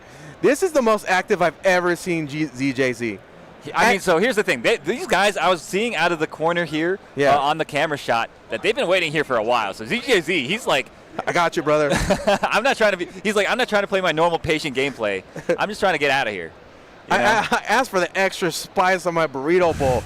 And let me tell you something about the restroom situation here. There's way too many people, and I had to put the pressure on because the pressure in my seat is excruciating. And ZJZ comes away with it. Is that a 2-0? That is a 2-0 for ZJZ. Get out of here, bro. Speed running it, moving on in the winner's side of this bracket. Airtight, my friend. He's sir. levitating out of this seat. He's ejected. That's about to be you soon, bro. Maybe. We'll see, dude. I love the extra meaty action. One more time. One more time for Chipotle. One more time. Remember, order double rice, double black beans, or whatever beans you like. That is the tech. It's the Aru tech. It's free of charge. You don't know what kind of beans I order? What's that? I order pinto. You like pinto? Can you guess why, though? Why is that? Because they're bigger. The beans are bigger. That's it. You like That's that? literally it. Yes. So Ken is coming into COTW, and let me say, wild segue. I get what you're thinking, Aru. Why would he bring up Ken when he's talking about Chipotle? I'm intrigued. And I'm like, well, so big pinto bean, Ken. When I first started playing Ken, one of the things when he came out on console, as Super Street Fighter, he had a fire DP, right? Yeah. For, I was going to say C version, but it's the hard version, right? Fierce DP. And it lights you up. And you know why I use that one? Because it lights you up. Why would I ever use the other DPs? So now to bring this full circle, I love my pinto beans big. Who cares what they taste like? They're big, and I want it. Okay, I like my DPs on fire, and chunky. And hitting multiple times. Yeah, but why don't you play K-Dash then? Why don't you play Yori, bro? I do play K-Dash. I have. How come I don't ever see that, Listen, bro? man, I know I don't attract that much attention, but if my name was, I don't know what your favorite streamer is, but if my name were one of those guys, you would know. I am a K-Dash enjoyer. I do. Fair. 14. Fair. 14. He was my first character because he was busted 1.0. Sure. All right, so we are being told to get the heck up out of here. So thank you guys for sticking with us through this block of City of the Wolves. We will be back with some more City of the Wolves action very shortly, so don't go anywhere. No more rants. Wait, actually, I'll come back. Peace. New Chipotle Honey Chicken brings a hint of pure honey and seared smoked peppers with fresh chicken hot off the grill. For Chipotle heat with a touch of sweet and a perfectly balanced sauce. Chipotle Honey Chicken takes heat and sweet to a whole new level.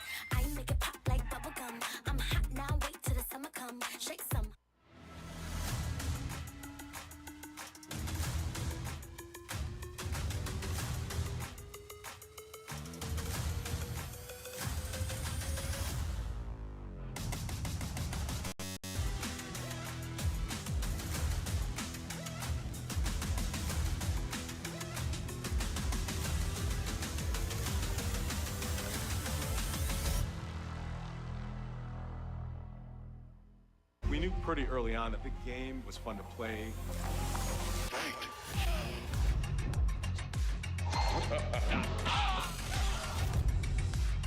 It became something that added to the mystique of Mortal Kombat. Fatality.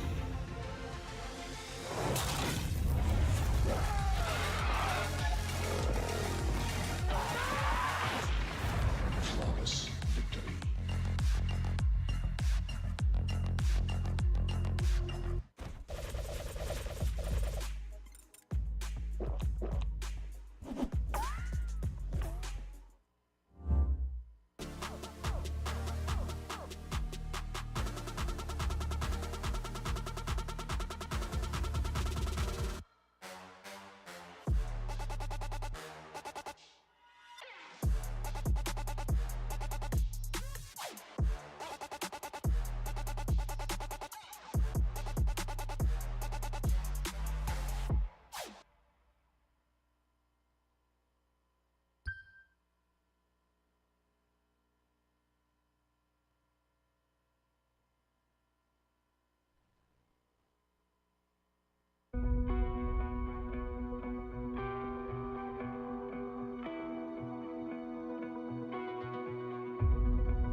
And we're back, everybody! Let's party!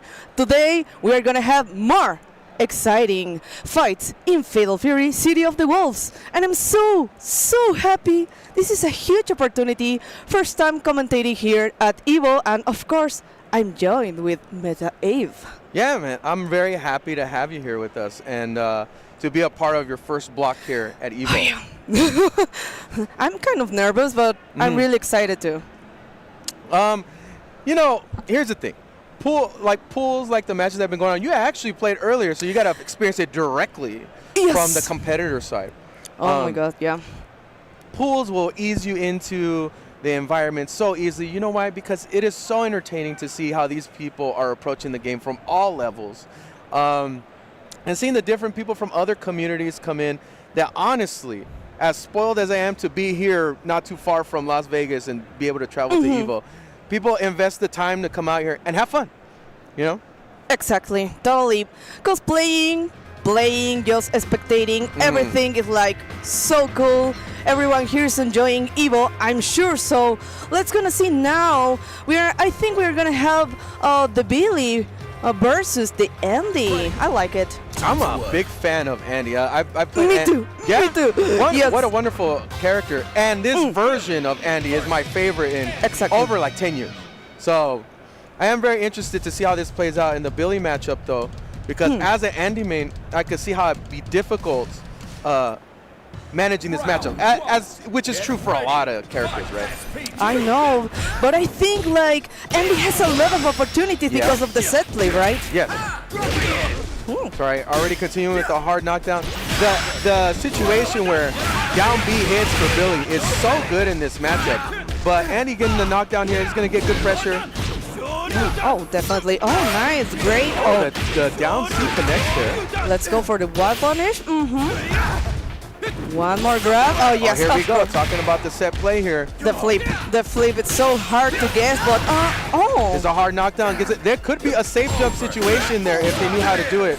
Okay. But gives it up anyways. Billy, great at breaking the guard here, so got to be very careful about that. Exactly, but with that crouching C and once a name, I think it's enough just for this round for GoldenEye. Yeah, sometimes you got to make that bets, right? Like that, that down C came out of nowhere, but it netted in the win for the round. Exactly. Don't let Billy keep pressuring you if you're in overheat. So, yeah, 60%. I definitely think Andy smells blood in the water too, because now they're just throwing the kitchen sink at Billy. Exactly. So now we got 2 bars with to GoldenEye. I don't know. Yes. Wow. Oh, stopping the pogo, right? What a bet. A counter hit, stand C up close, and Billy is about to be lights That's out. enough? No, it doesn't burn the meter. You want to give him a chance. You know, it's pools. It's Evo pools. We want to spend more time here. We're on a stream match. but again, with the pixel, I'm not sure. Oh, no, be careful with air to air. You know when you got to guess and you don't want them to leave too early. You know, hey, stay for one more drink. How about that? The consideration that the Andy player has for this match. Come on, nice. Come back. Yes, very nice. It's really nice. Very nice. Polite. Oh, but you had to be careful. Still looking something with the crouching C, but exactly. Be careful Billy with is not a good boy. You don't. He bites the hand that feeds you. So, you know, you're being a good host. He will not be a good guest. So be very careful with Billy. Exactly, but you have to be careful too with the rep meter, but it's okay, it's fine right now. And again with the hard teleport knockdown. and the hard knockdown. That's a nice setup there that he executed. Okay. Very nice hyper defend there. Apparently, Billy overstayed their welcome and are no longer allowed to be in this house. I think this is another advantage for Andy actually with the DP. So if he doesn't have to spend a part, but we have the break too, so. Yeah. Oh no. This is gonna hurt. Wow. The willingness to throw that out there like that. I don't want to be like in the mixing time for Billy. On point here with the DPs for GoldenEye. Oh, yes. Come on. Let's go with the Hakudan. All the wall carry. Yes, of course. We had to spend that meter. The only reversal for Billy now. And again, the frame drop on a crouching C. Yeah, a lot of plus frames on that close Exactly. There we go. Now, Red line. See, we made it clear. Give him a chance. Okay, you've overstayed your welcome. Now get out of here, Billy. I don't want to deal with you. And it's not over yet, though. But the pixel. That's a chance. Billy has a chance. Okay, some break times. Oh, no rev art or nothing. Oh, my God. Maybe a teleport, the flip. It could help. Yes, of course.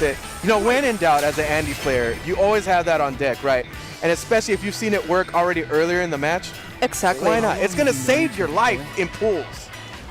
But I have a question. Yeah. What do you like more about the Sandy? Like with the short hair, with like some kind of new play style? What do you like? I've played almost every version of Andy. Okay. And I've been pretty disappointed, specifically in KOF for the past 10 years with the type of character that he has been. Was mostly like a Shoto Fireball DP character. But now in this game with the Demon Flip, which whoever made that decision to do that was a brilliant decision. Perfect. And it's a DLC character, and he's fun. What they achieved by making him, and he's not considered top tier, but I think it's the type of character that a player can take it as far as they want to. A very talented player can do very good with Andy. I still think he's like pretty solid. So we have fireballs, we have DP, air fireball too, and air fireball, and it's really good. His rev arts are very useful. Far C when connected on a counter hit is very useful. Great knockdown. Yeah, great normals, and also just the fact that he has a command grab. However you want to say that you can see it, you can't, whatever. Just the fact that it's there opens up the game for how Andy would usually play, which is like mostly solid play, footsies, very basic type of structure. Exactly. But with that, he could be aggressive. He can open somebody up. Definitely. I really love this Andy version. Of course, I'm only playing Salvatore for now, but I would like to learn Andy maybe later. Yeah, Andy is really fun. What? Also a DLC character. One of the first DLC characters to put in the game, and it's a really good adaptation of the character. That's true. And now we're gonna wait for Ken, actually. So the second DLC. Exactly. Yeah. How exciting is that, right? Like, Ken is always so a popular character. Cool. Yeah, I love it, definitely. All right, so we got our next opponents here on the stage. Got Ignat Rizzi and what is it? Kraken Atkins. I'm familiar with Ignat Rizzi as a YouTube content creator. So, and I've actually played him a few times online. Pretty confident player, so I want to see how far he's gotten since the last time I played him.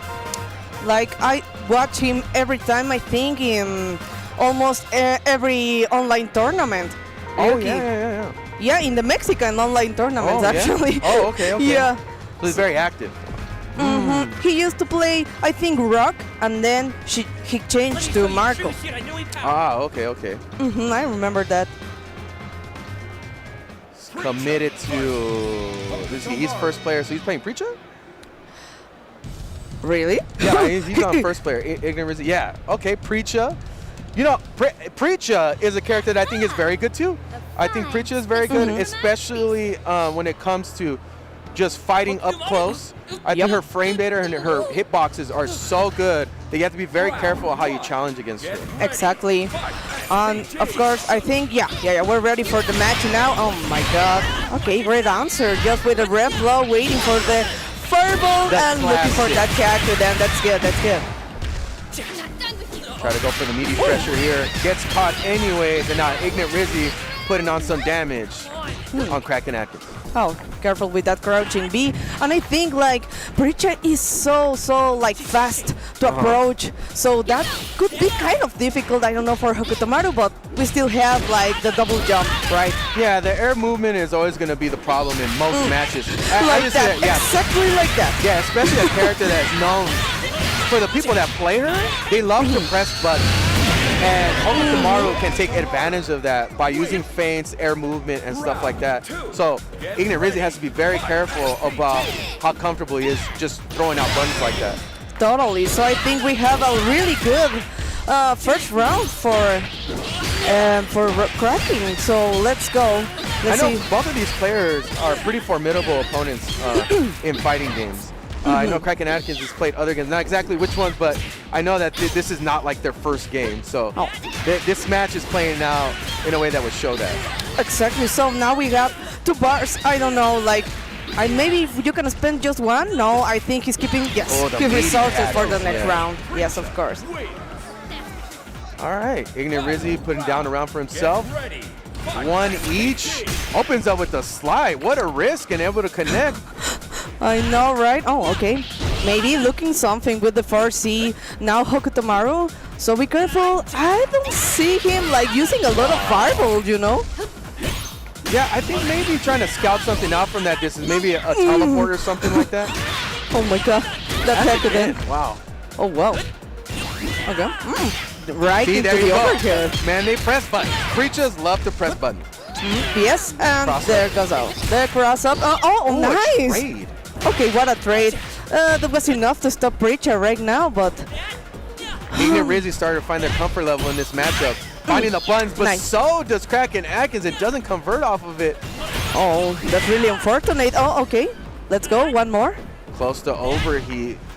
Kraken Atkins got to be careful because Preacher is a demon on the guard if you don't do anything about it.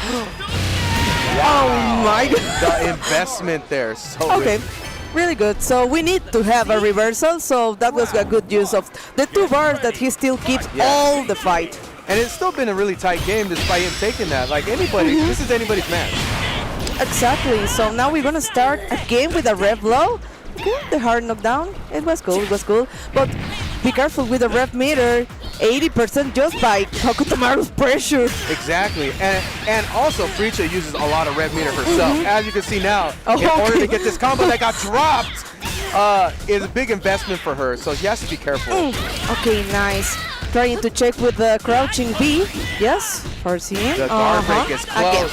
Again, be careful with that Farsi. Oh, gets out of the pressure so they won't get guard broken, but gets baited with the missed throw. Okay. Oh, I think he could use the bar, but he's not afraid. He's ready. He's ready to keep his resources for the next round. So yeah, you were mentioning earlier how quickly Kraken Atkins was able to crank up that rev meter. Exactly. And how much Preacher has to use that in offense. It really played against her. So let's see if Kraken Atkins tries to take advantage of that again this match. Oh, yes. So I think now Ignite is like trying to wait. Maybe he tried to do some DP to the teleport, but no, not a chance. Oh no, hard knockdown. Anti-jump. Anti-jump into crouching B and then a hidden G. That would be it for the first match. No, the second match, right? Yeah, that's it. That'd be 2-0. Yeah. So really, really good match. Shout out to these guys putting up a nice show here. Shout out to Igna Rizzi and Kraken Atkins. Yeah, Hokuto Maru can really just, deflate a match, right? Can deflate your options, can make you think twice too many times, to where the point where you doesn't do something basic like an empty jump, low B, and it'll connect because so many things are happening. You're like, of course they won't do that, and then you get hit. Exactly. So I don't know. I think like Preacher had to pressure first Hokuto Maru, but the problem is you had to catch Hokuto Maru first, and he's running so fast. The double jump, the teleport, and he can keep his safe distance just with the shuriken. So exactly, it was really hard. Not to mention pretty commendable normals as well. Like 2C is a very good button. Far B is a very good button. Oh yeah. He has a really good high dodge too. So. Oh yeah. So there's a reason this character's top tier, right? I know, sounds so popular, but now I think like the top 3 would be Hokuto Maru, Billy, and I thought maybe Kain. Yeah. That would be like the top 3 now. Funny because all of them, when they fight each other, have lopsided matchups too.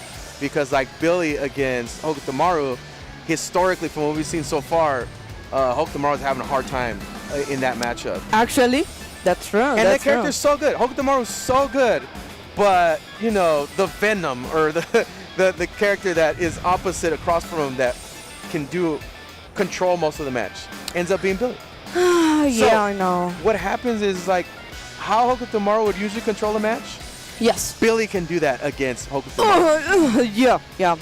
And the privilege with the light poke to convert into something, like just waiting, like you're gonna approach the far C. I think like the advantage for Billy is the distance, so it's really good against Hokuto Maru. Also against anybody, the crouch B is at least, is most a of crazy. the roster. Yes. Yeah, so specifically the crouch B is such a crazy utility for Billy because it hits so far. You tag it, and then you get a super if you have meter on, and then you get to continue your pressure, which he's had some of the best pressure in the game. So. Yeah. Oh, and the jumping C too, but okay. Yeah, see, the laundry list of things that this character can do. Yeah, you're gonna jump, I'm gonna look for a counter hit and a complete combo. So yeah, now we're gonna see which characters. Marco, yes, of course. And I believe the other side was a Terry. Yes. I think like I saw a graphic in SNK official media. Yeah. And Terry was in first place, like the most popular character. Yeah, like with the most usage. Actually. I mean, I think it makes sense. You know, I mean, so we recently saw Dark Angel do so well the in third EWC. place, of course. But what a performance! Let me say, the most exciting matches were obviously his matches that he had. Of course. And of Terry, course. with Terry. That's the it. only Terry there. You know, living the anime in real life, living the storyline. Dark That's Angel, true. man. That's true. So shout out to Dark Angel there in Mexico. I hope we can see him at Evo next year. So let's go. We have Ryuki. So yeah, he used to play Rock, and then she changed to Marco. So let's see what is gonna happen. Oh, challenges after the DP break, and I guess the knockdown overhead. Party Let's time. go. Here we go. Hard knockdown. Here's where they come to mix up. Oh. That's a good option, man. From that distance, catches the back dash. Oh, and again with the overhead. Nice answer. So, the roll. Oh, he tried like to read the roll, right? Yeah. Oh, the feints and the Kokens.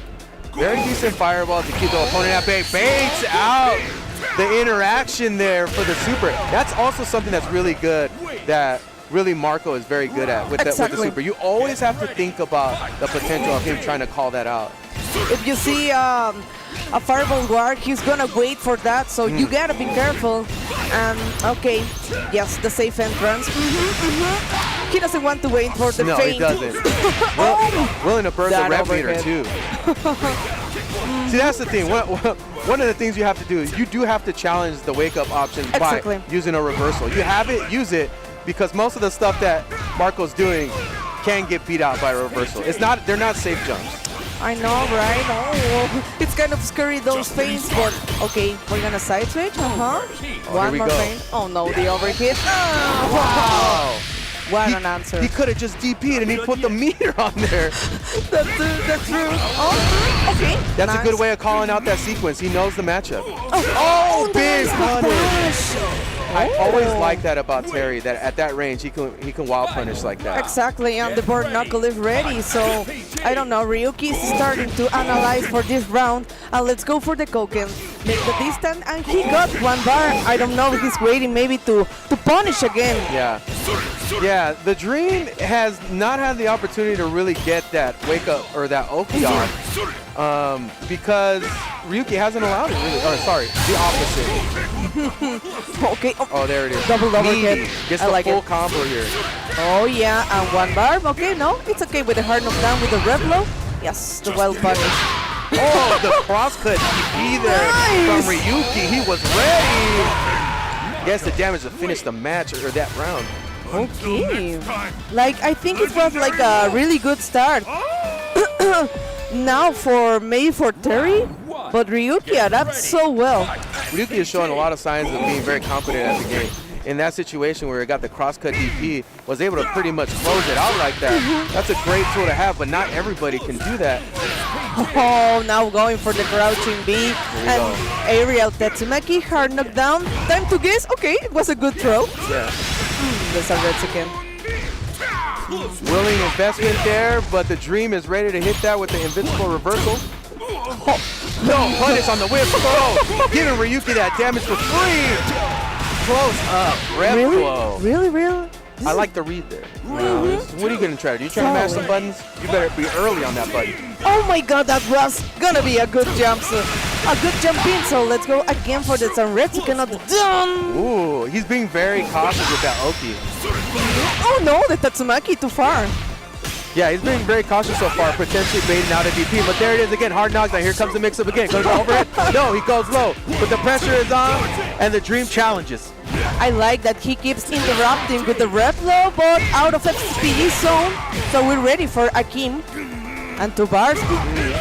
Okay, he's not respecting the feint. Back throw. Wow, that's the most convenient situation there. Still has access to SPG, but the combo's going to close it out. Yes. This is going to be a match. Yeah. Oh my god. Yeah, Ryuki looked really good. So there's multiple utilities to what he was doing with the guard cancel rev blow, right? Because you immediately get the hard knockdown. So that means you get to do the meaty pressure that can net you a lot of damage, or, people risk blocking high or blocking low. Exactly. So, though it's a heavy investment on resources, it obviously plays out for Marco in a big way. Totally. The first step is to make the opponent respect. Yeah. So he made it, and then he could go for like almost 2-3 overhits in every mix-up, and then of course a crouching B, and that would be it. So it was really, really hard to guess. Maybe I could try to see a DP, I don't know, but he was conditioned. Yeah, had some really tight gameplay there too. Even in neutral, Ryuki seemed very solid, so congrats to them. And the fight that the other player put up with Terry, I mean, there were some really good spots there too. Of course, of course. So, okay, so it was nice to see Marco. We see a lot of like Billy's, Hokutomaru, so it's nice to see Marco. Sometimes and Terry, of course. Yeah, I saw a lot of Mize actually throughout the day. I was really surprised. Saw a lot of Mize, a lot of T-Sox. Oh, yes, I saw. Salvatore, T-Sox, Mai. That's right, yeah. I think maybe a Dongguan, but I'm not sure. Surprising that, people say we're probably going to see nothing but Billy's, nothing but Kains, nothing but Hokutomaru's. And while there's good representation for them, I think I saw in the last match, or in this last set, about 4 to 5 rocks. That's true. And then like 4 to 5 Mize earlier, and then almost equal amount of T-Sox too. Like it's weird. I did not expect that, but I look forward to it. Maybe. So it's interesting to see T-Sox actually. It's not like the favorite or best character, but I think like it would be like more surprising to see a Ronaldo Cristiano, of course. One time. I did see one player. Yes, and they look actually? good. Yeah, one time today. Okay. Yeah, and they're very good with the character. I think we need to see a lot more, maybe Janet, I don't know, Kevin. Kevin I have not seen Exactly. at all. Kevin. And he's a really cool character too, so hopefully at some point later today we see some Kevin action. Maybe, but I think we're going to have again a Terry, I don't know. Or What's going on? I mean, Scar is a competitor, so let's see what Scar has on deck. Scar's already Rock Howard, right? The player 1? Okay. Okay, and the other one is Revelo. Oh, Revelo, I know this guy. I played with him before. Oh, Revelo. Yes, Scar and Revelo, yeah. Oh, yes. Let's see what that Andy can do. Okay. Let's do this. I want them to show me that they know this character. Give me the safe jump setups. Give me the meaty setups. He's got those. That closes the gap for him, the fact that he could do stuff like that. Exactly, I know. So it's good to see another Rock. It's another popular character, so I'm glad. So, okay, let's go. We have Revelo Scar versus Revelo. Oh, okay, nice. Good jump in. There it is. Stuff like that. That's a meaty overhead setup. Now we're in business. This is a real Andy, and you got to deal with it. Let's the pressure. Look how fast they're cycling through these options. We got throw. Sets another thing up. Oh, okay, checking. All these things start rolling into each other and can make very dangerous situation here for the opponent. Oh, nice anti-air. Let's go, the hard edgy. Oh, the feint, I see. I can see that. Oh, you have to punish that, but no, it was like a lot of conversion. Hard knockdown. Here's the setup. No, you just didn't stay outside. Okay. Always there. It's so fast that you can't even react with a DP, so you only have to wait. And, that's what Andy wants you to do. They want you to wait and respect that demon flip. Because once you respect it, everything opens up. Even Rev R command grab, which nets a full combo. That too, that Marciar, can it hit like that? Great cool. Oh, nice guard cancel. Hard knockdown. To the raging stun. Oh, be careful with the break. Didn't get the full punish off of that. Very dangerous there for Revelo. I think this is like a hard situation when Andy keeps his distance, because you don't know if you're going to skip the neutral with the Sanane or maybe just do the flip. Exactly. Big investment though in overheat. No super available. One more big punish that could have been free there for Revelo. Okay, you have to wait. Punish on the way down. Could have had a bigger one. What happened? he had to confirm there. Neutral skip. Guard crushing. He's looking for the guard crushing or the chip damage. So there was options. There were options. Zynikin covers a lot of options, so even if it was just a backdash or just blocking, it would have caught anyways. So, that's true. So great option there from Revelo. Okay, let's go. Let's start with some JD. Into the flip. Dude, that it's distance. a cat wild punish for a full combo. That is so sick. That fireball is so fast, you know. RC, you got to learn how to work around it. It's a very good button. A lot of plus frames on that close speed. Okay, let's go. Hard knockdown. You have to respect that fireball. It's so real. good. Those setups are real. One more, Gessie. Yeah, I like that pressure. Very good pressure from Revelo. Oh my God, Maximizing all the opportunities, but finally made a bet there to try to get him to open up. But still has a huge life advantage, so he can take the risk. Not too much, but he can try. No. And you know, you also get a get out of jail free card by knowing that your Rev Art Demon Flip cross-up has hit 100% of the time. So that option is always going to be available for Revelo so far. Scar has to prove that they can counter that. Exactly. So let's see. Okay, he tried to do the read on the commitment. Yes, okay. The flip into nothing. Looking for something. Maybe the counter hit. Good air to air.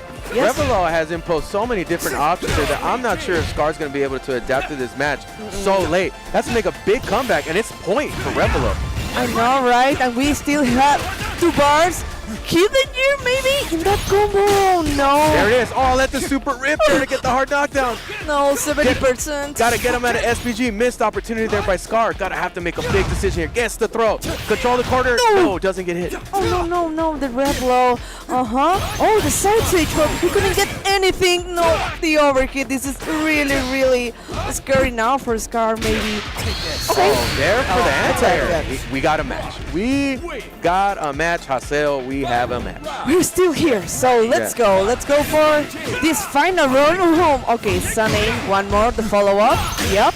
Oh, what? Tries to do something in between. Okay, the Raging Storm.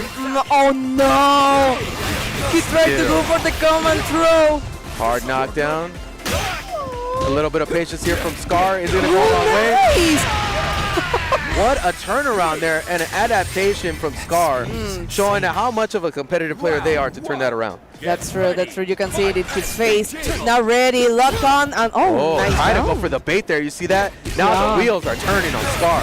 Oh no, and the empty jump into the crouching B. He's getting one more active. hard edge. The Shinkonage, you see? It's on fire. See, stuff like that. That's how you open up a player. Cool.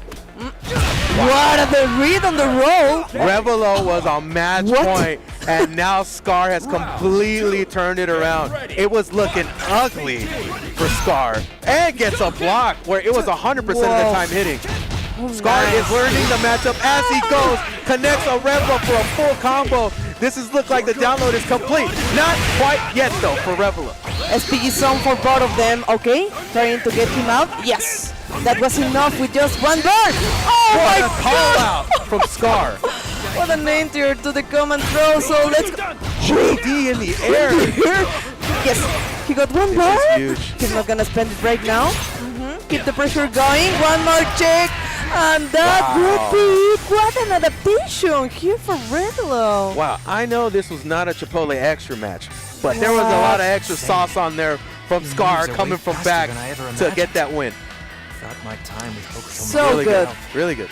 So good, actually, I agree. So, you know, I'm happy that that match went all the way the full way, so I could see a bunch of Andy play, and I could see great play from Scar. So it's pretty good. Both two good players.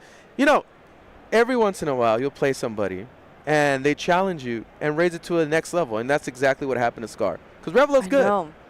And I think he was like kind of trying to be patient, kind of scared just a little in this situation, because I didn't saw a lot of Shinkunage command throws at the start of the first match with Rock. Yeah. So it was like he needs to do more mix-ups when he get the turn. So then I start to see a lot more command throws. So that was really good.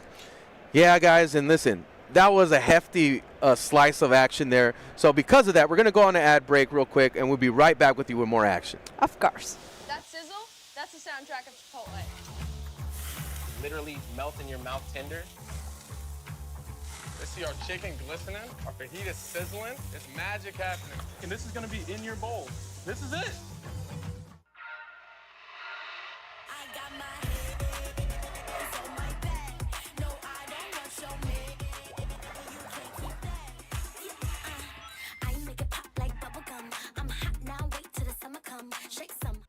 I won PlayStation's Road to Evo and went head-to-head with Arslan Ash.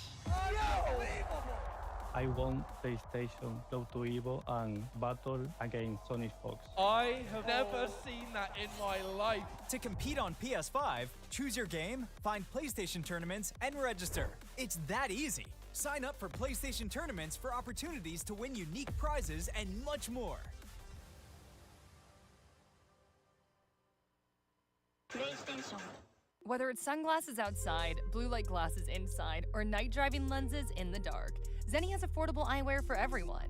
Get 10% off at Zenni.com.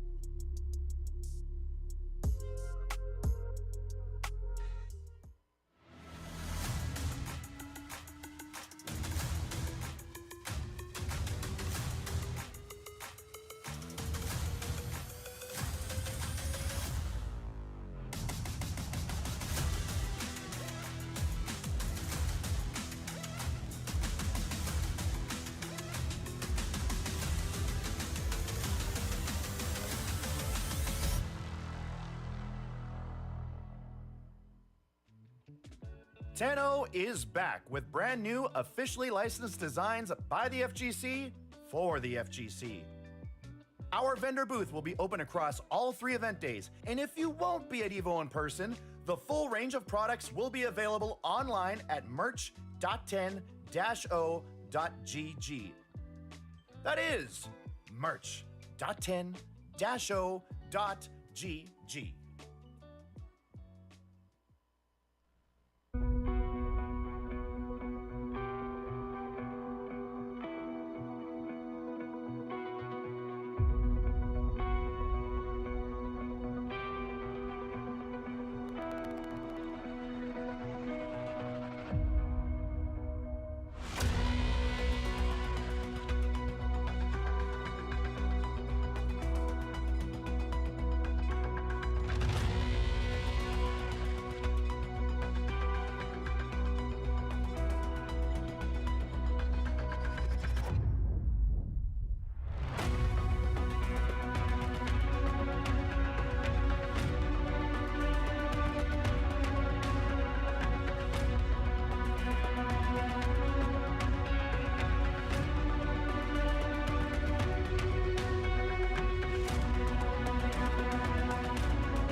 We are back now and almost ready to watch the next fight. So I think we're gonna have now Alex versus Jing.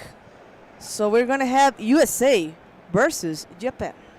Oh, interesting. You know, I was just talking to Aru about this earlier, and what the community for this game, what type of players, what other community members are part of the game, and how it's transformed from like really early competitively SNK games. Like KF13 was one of the first like esportsy games, right? Yes. And then 14, 15, and now Fatal Fury is part of the lineup. We've seen people start as babies in 13, become competitive players. Exactly. 14, same thing. 15, now I remember seeing a lot of these players that played 15 that were babies in the FGC are now full-grown adults that can play seriously, that are part of the community. So it's really cool to see that advancement happening in our community. Totally agree. And we were talking about it later, like when I'm gonna see a Cristiano Ronaldo. So now we have it. Yeah. Right there with the counter hit there, ready to play. Alex getting the damage and the hard knockdown. On the side change. A full conversion, but we don't have bar. Okay, don't worry. We have a big bait there on the throw. No full punish. And Alex is able to take that back. Okay.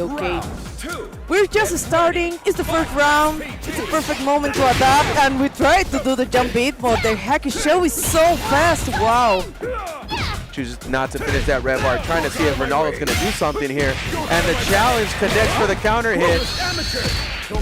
Let's go for the hard knockdown. Time to guess. Okay. No setup with the ball. Nice throw there. Nice break throw there. And he's going to take advantage of it. Saw that you're ready to break those throws and baited it in the process. Oh, no. One more. It doesn't matter. He's in overheat. Yeah, we got out of the wall. Almost about to get a resource here for maybe. It doesn't matter. I think like this is really scary against Cristiano Ronaldo, because if you're not sure where to press the button, you get a counter hit and a lot of damage in that punish. Exactly, yeah. And Ronaldo can definitely tack on the damage. Oh, a full jump-in combo here. You don't want to have that if you're playing against Ronaldo. Oh, no. Oh, here comes the setup. Oh, nice defense from him. Oh, the well punished. Corner pressure. Got the break there. The DP was ready. You see the patience there. There you go. But tried to read the roll. Oh, he couldn't. Oh, fine. Just trying to poke. Oh, he's chasing after that and gets the throw to really diffuse that situation. You had to be careful. You can get a counter hit, and that would be it for this round. Oh, the crouching C. Oh, the well punished. That's it. Oh, yeah. It was getting a little messy and tricky in there. I know. But, Ronaldo was able to close it out. The scramble was serious. Exactly. So now we have a really huge advantage. The ref blow, the round, the match. So let's go. Oh, he's not respecting. Jump in. Another challenger again gets the counter hit. No follow-up. Pressure continues and a challenge there from Hotaru. Oh, no, the jump. Oh, that could have been nasty. Oh, no. I think he's going a lot for the throws, Jing, so he has to be careful because it's like muscular memory. He's just pressing that throw. Exactly, and you get baited for an entire combo, and it gets really dangerous. So because you get those early throw breaks, it doesn't mean that that's not going to happen later in the match. Oh no. No full conversion. Are we lagging offline? What's going on? You have to finish this. Maybe the reversal. I don't know for Hotaru. Somebody's playing Wi-Fi offline. What's going on? Oh no. The overheat. Yes. Maybe trying to look for the car crashing. I don't know. You have to end this now. Well, they both have resources in super, so if they need to use that option, here it comes. No! A huge drop there from Jing. Could have closed it out. No! That's gonna work. Yeah. So fast. So fast. I don't know. I think maybe they were nervous. Actually, they were nervous. I saw it like so many openings, but we didn't get to finish the punish to extend. So yeah, it's fine. It's fine. Like we're in Evo in the biggest stage, so I kind of understand that. Yeah, it's pools. We're having fun. The nerves are there, and at the end of the day, we're still enjoying some great matches and great play-by-play. You know what I mean? Like Casio is one of the people from Colorado, actually. I ran into him a lot. It's from out in Colorado, so shout-outs to those guys. Shout-outs to Pedro, too. Oh, my God. So I think now it's really interesting because I know KOF is kind of popular, famous because of a lot of Mexican players, you know? And now they are playing Fatal Fury. I'm so happy. And now we're going to have Tamago from Mexico here at the stage versus Doubleback from Puerto Rico. Yeah, and a very decorated tournament player in Tamago. Like you said, you brought up the history of KOF. Yeah. And the Tamago. Yeah, you know, great player. So I'm sure to expect some high-level execution, high-level ability in this match. Oh, what a sick my Billy God, cosplay. that's so crazy. Shout out to Billy. Yeah. 2 top-tier cosplays on the screen. There you go. Oh my God, thank you so much. You're welcome. Yeah, I just saw Tamago in the last event Yeah. in Mexico. We play and it was so cool. So I'm excited to see what is going to happen. And with, of course, a Billy loyalist, right?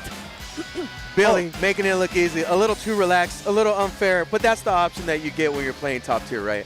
Of course, I think we can see the mix-up if Billy chooses the suck, maybe. So Imagine, that would be so funny. There was literally a player so whose funny. name was Stick Player, and I thought, oh, then maybe it's gonna be a Billy, and then it was like a Hotaru or something. So you have to do the mix. So if they play another character that's not Billy, I'll laugh. Okay, please, surprise me, amuse me. You know, Tamago plays Hotaru, so I think he will stick with that character.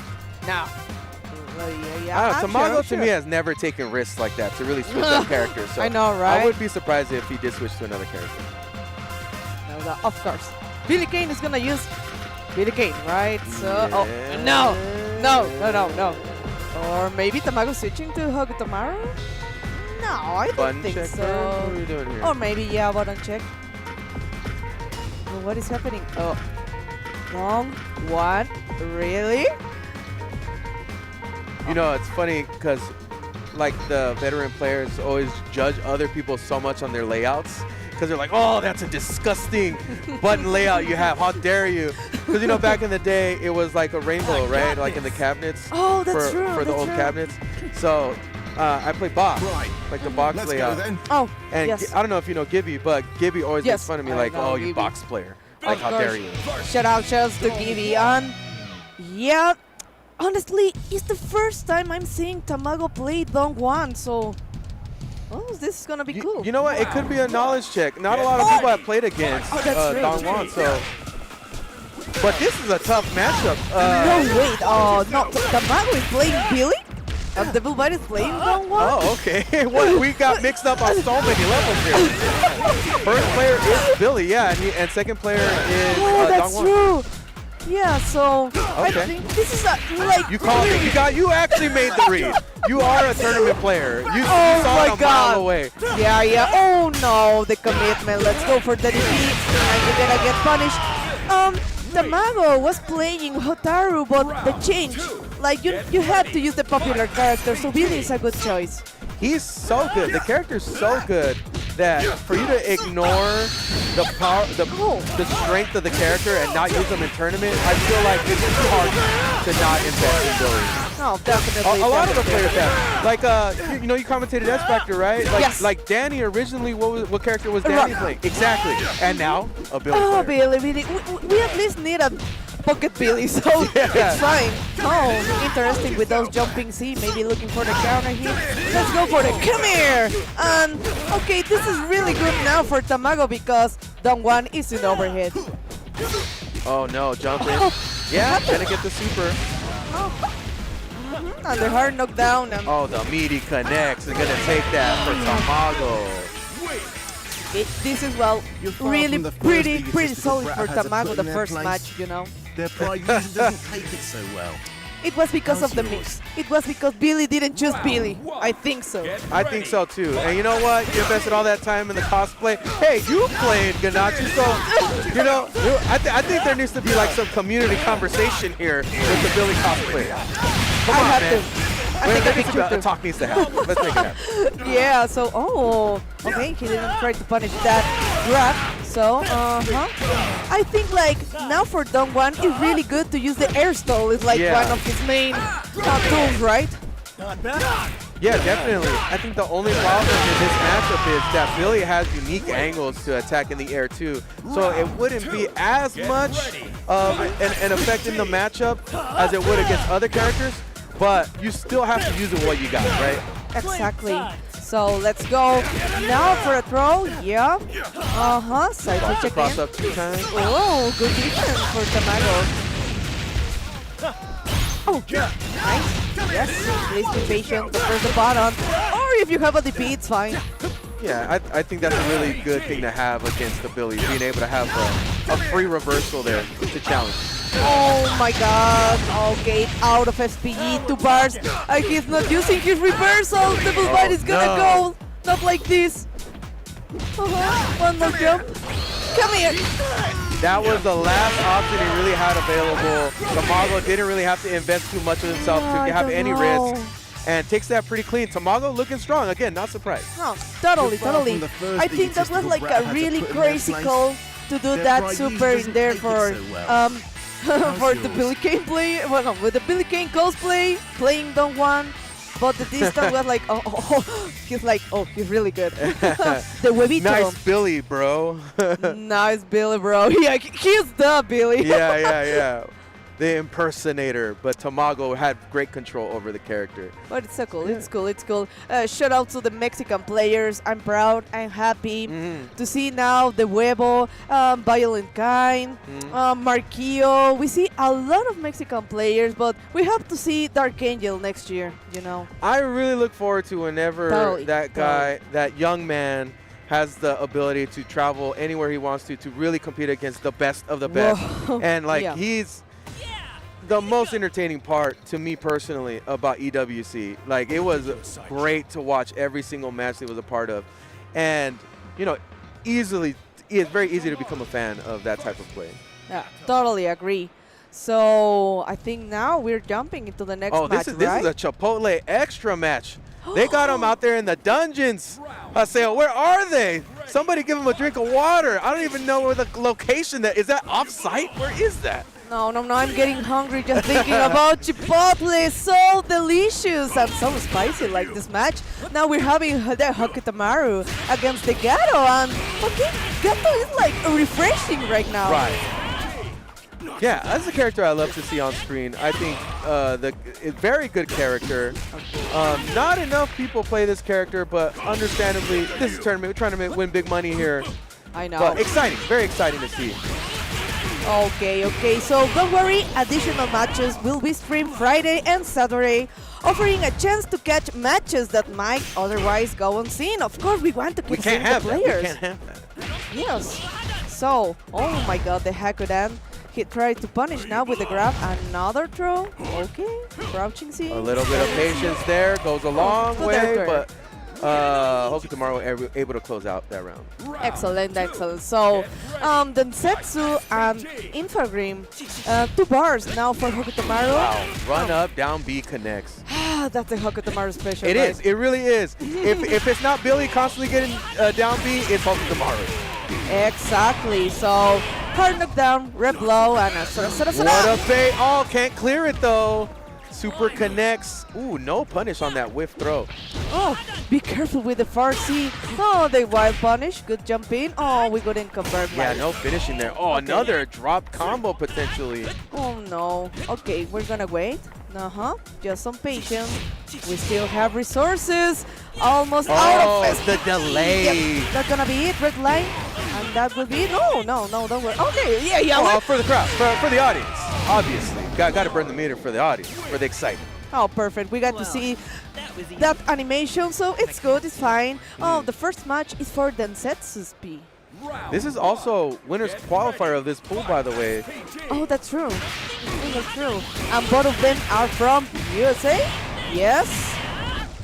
And Puerto Rico. Oh, Puerto Rico. Nice. Okay, yeah, so let's go. Let's start the Hakudan EX to the hard knockdown. Guess. We're gonna guess, okay? Oh. Wow, a stagger pressure from down B? That's crazy. And it worked, of course. Just a lot of crouching. Oh, the cross under throw. Yep. Confidence is through the roof right now. With perfect game. I like it. So let's go. Standing C. Just checking. Don't worry. Far C. Again with a far C. A lot of neutral getting played here. A lot of turns getting taken, but ultimately Hoku Tomorrow gets the push to the corner, but gets rolled out of. Okay. Waiting for something there with the crouching C. No commitment to that hit. We need to do more challenge there, I think. Oh, okay. He showtime. And hard knockdown. Going for the throw. Nearing closing out, and the bait will close this match out. Hoku Tomorrow just all over this Gato. Wins the match. This double jump, so good. You have to wait, like maybe trying to do the commitment with the DP, but you know, Hoku Tomorrow is gonna punish you in one way or another. Yeah, man, and that was your Chipotle extra match. So go get some Chipotle. Don't eat too much because there's a lot of people waiting in the restroom. There's too many people in the restroom. Okay, one more Chipotle. Somebody get this lady more Chipotle. We need it now. Please, Extra sauce. What kind of beans would you put in your Chipotle bowl or the burrito bowl? I don't know. I think like every bean is so good. Oh, you like variety. I see. Yeah, I know. I don't even eat like a lot of spice food, but Chipotle is so good. You again mixto. The mixto, yes. So, I like my ceviche. I'm getting hungry. But I'm sorry. Let's go. We have the Kind versus the Billy. So, this is starting really good now for Kind. Yeah, we got Infogrim versus Densetsu. Yeah, really? Oh, no. We have Dilnian versus Devil May Clown. I love the name. Devil May Clown.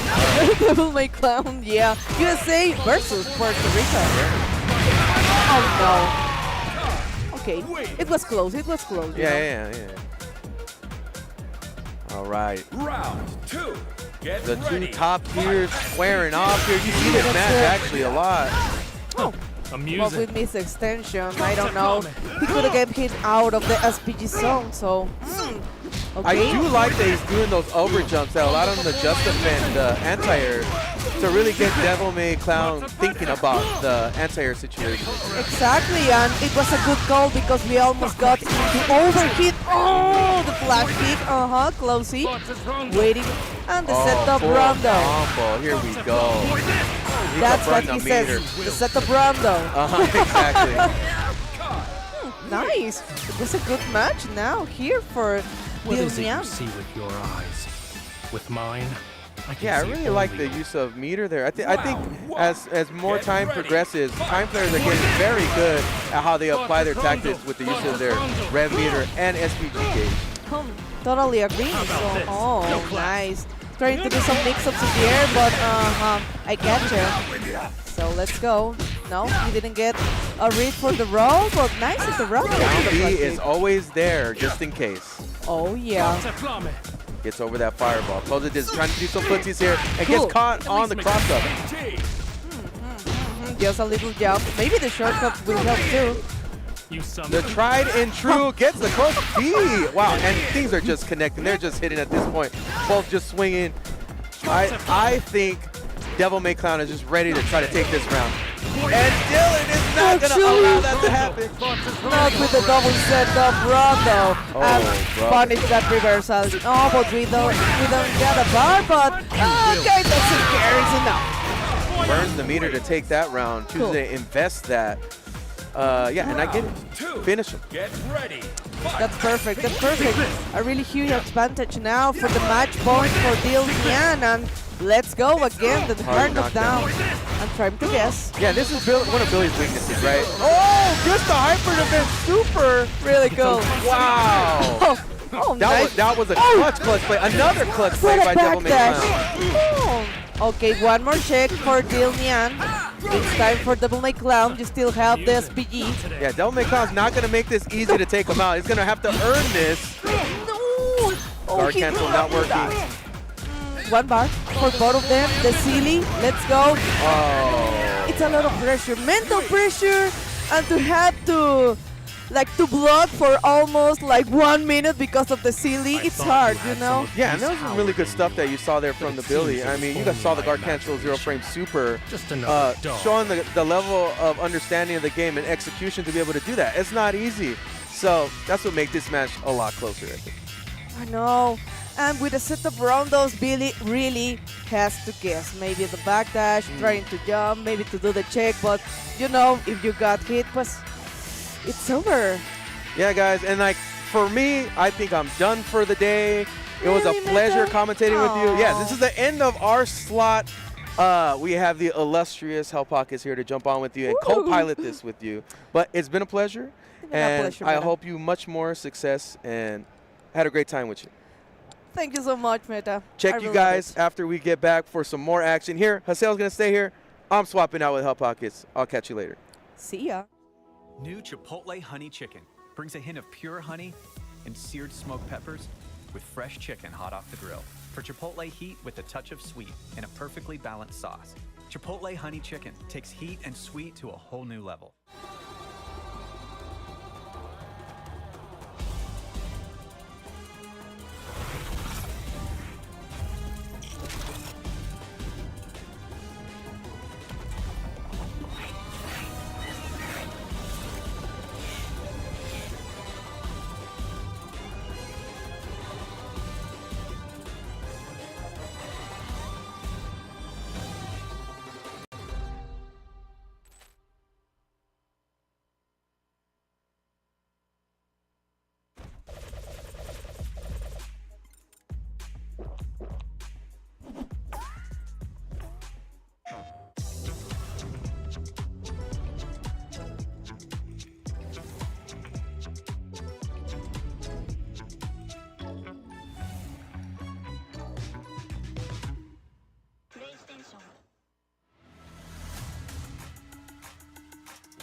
All right, ladies and gentlemen, we are back with more Fatal Fury City of the Wolves action here at EVO 2025. I am Hell Pockets taking over for my partner Meta Abe, joined by Haseo.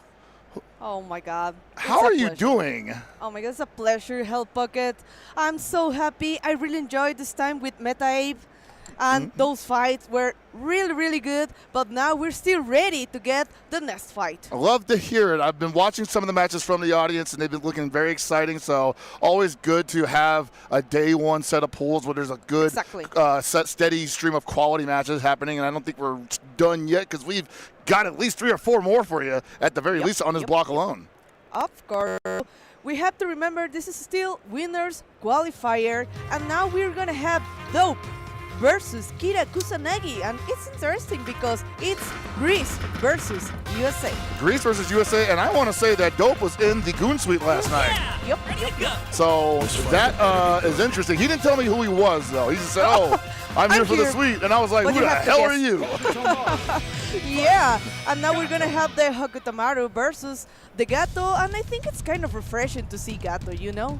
I've been seeing. I agree with you. I do think it's refreshing to see Gata because we've been seeing so much of what's meta in this game. But I do believe that those guys just below the top 4 or 5 are also very strong, very exciting, and Gato's definitely within that range. Totally agree, but I don't know what happened with this round start with the DP to the air, and now we're getting punished. Sometimes you gotta make the big reads. Oh, okay, yeah. And now we got another red blow, so I think, this is over. Maybe 1 bar, and that's it. Yep. You know, Dope showing Kira that, hey, that was a pretty scary read on your part. If I had jumped, I definitely would have beaten that DP, but since I didn't, I was going to show you how solid I am at offense. Yeah, maybe we're getting a little nervous because we're in the big stage, so let's see. It's still a good opportunity for Kira Kusanagi, so let's go. We got 1 bar, and we're waiting for Hakutamaru to come down.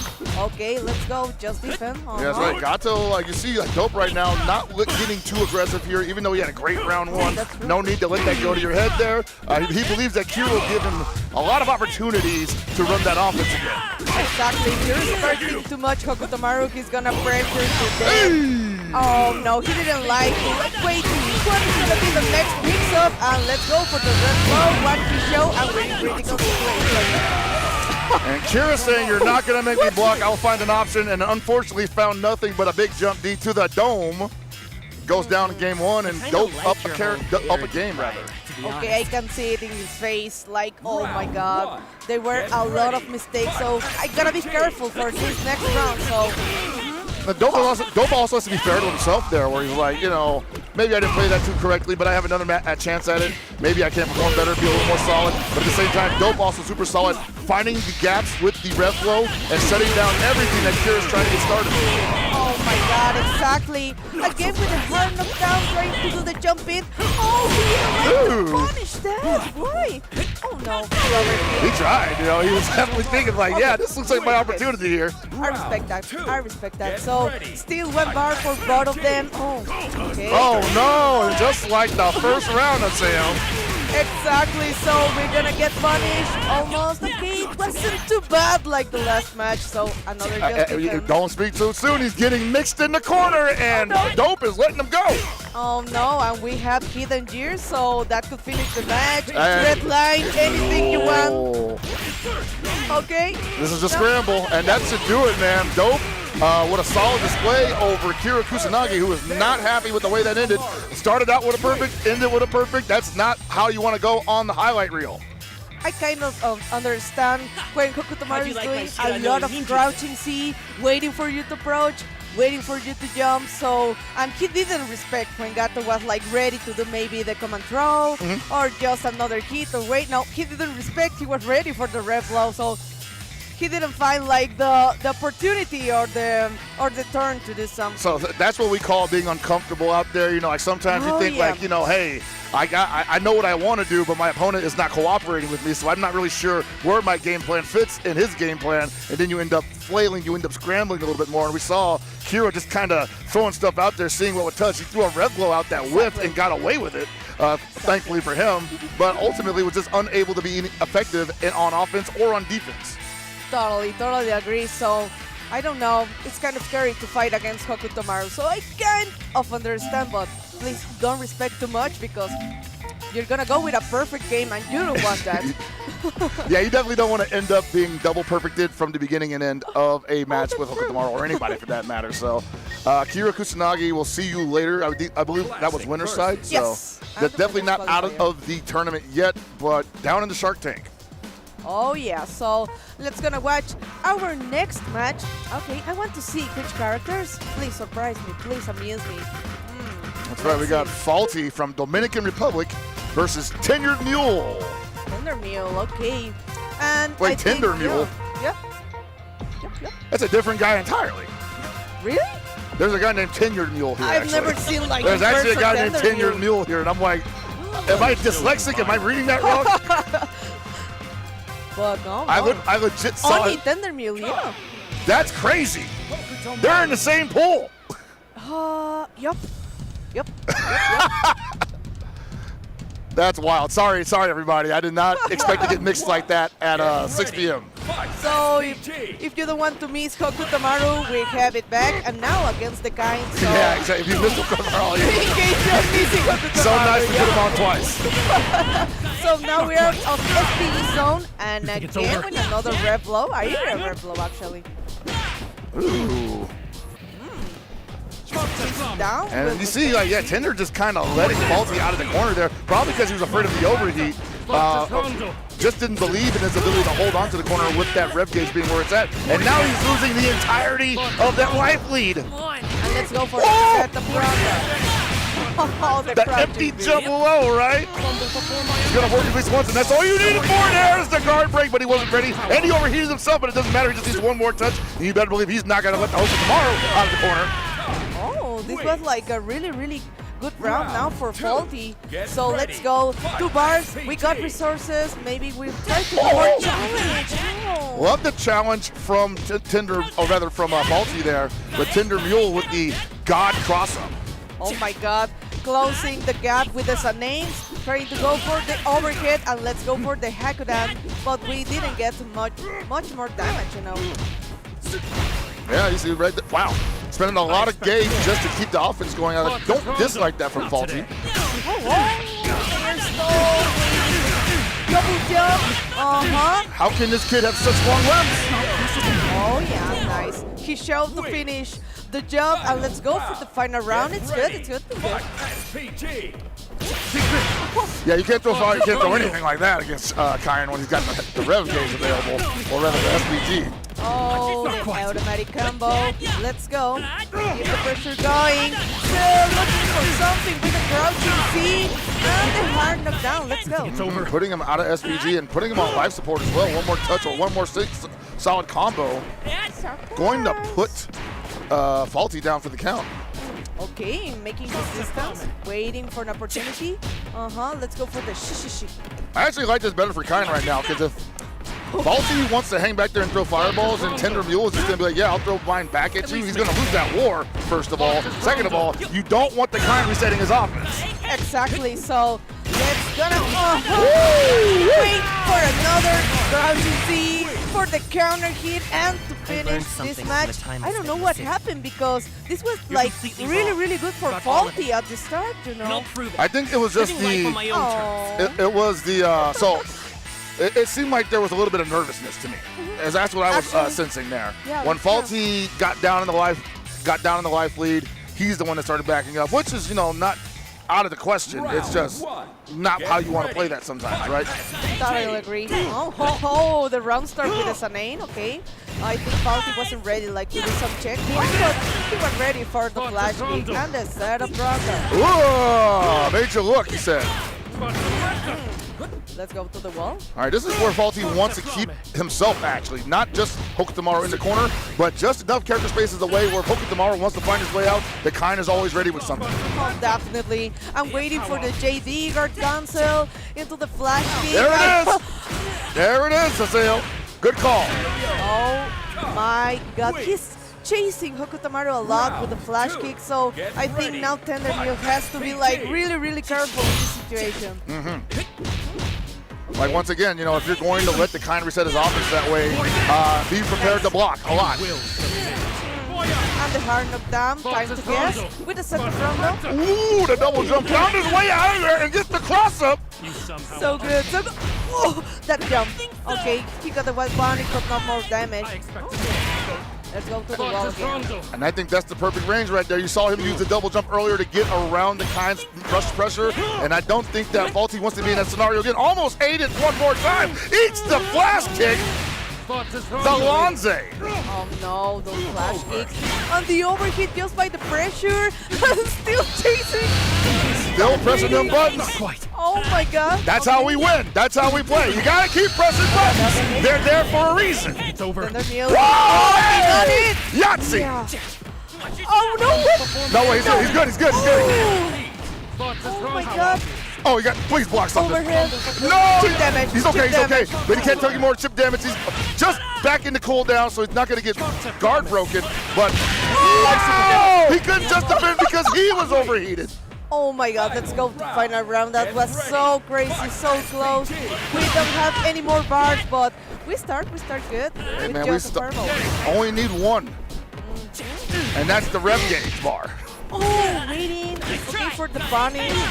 Be careful with that Sanane. Perfect decision from Faulty. Had been seeing that Tendermule was going for that throw take a little too much, and he's like, hey, let's go for the low dodge. Nice challenge. Waiting for the show to stop some of the mix of Kind.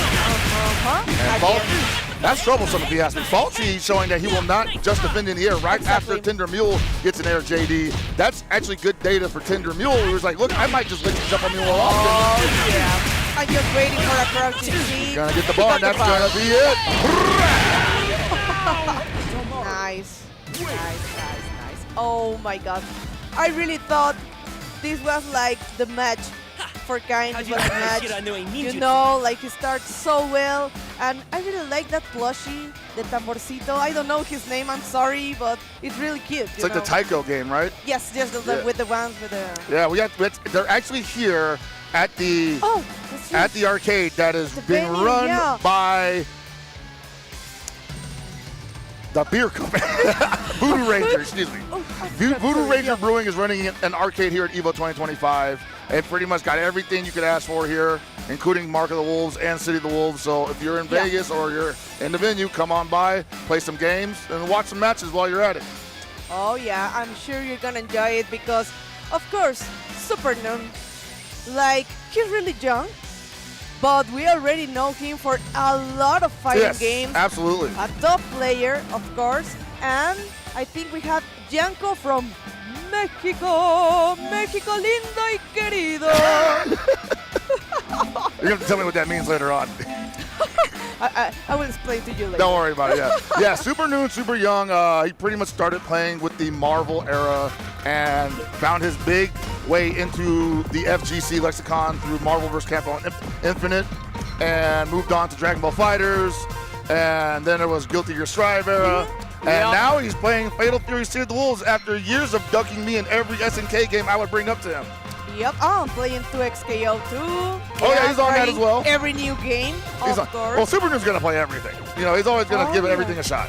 That is the top tier weight, so you know. Except for KOF. I could never get him to play that's KOF. true. Yeah. That's true. Could never get him to play KOF. But KOF is so hard. It's so hard. Nah, he was just busy. Couldn't learn 3 characters. Oh, okay. Except he played Marvel. What are you talking about? Oh, but I don't know. Like the timing. It's the okay. timing. It's okay. So now we're ready for the next match, and let's start with the double Reppuken. Huh? A nice just defense. Yonko trying to find the patient way in, rather. Oh, yeah. Don't see a lot of rocks that are very patient. Like, nice hyper defense from Super Noon. Love the wild punish with the down C. That's something you're going to see a lot. Hopefully, we've seen 3 models in a row, and they all know that down C is the button to establish dominance. Exactly. So you still have SPG for both of them. Not anymore. The high dodge attack is so good for Hakutamaru. And with Got a bar. Might do it. Maybe no. Just a pixel up.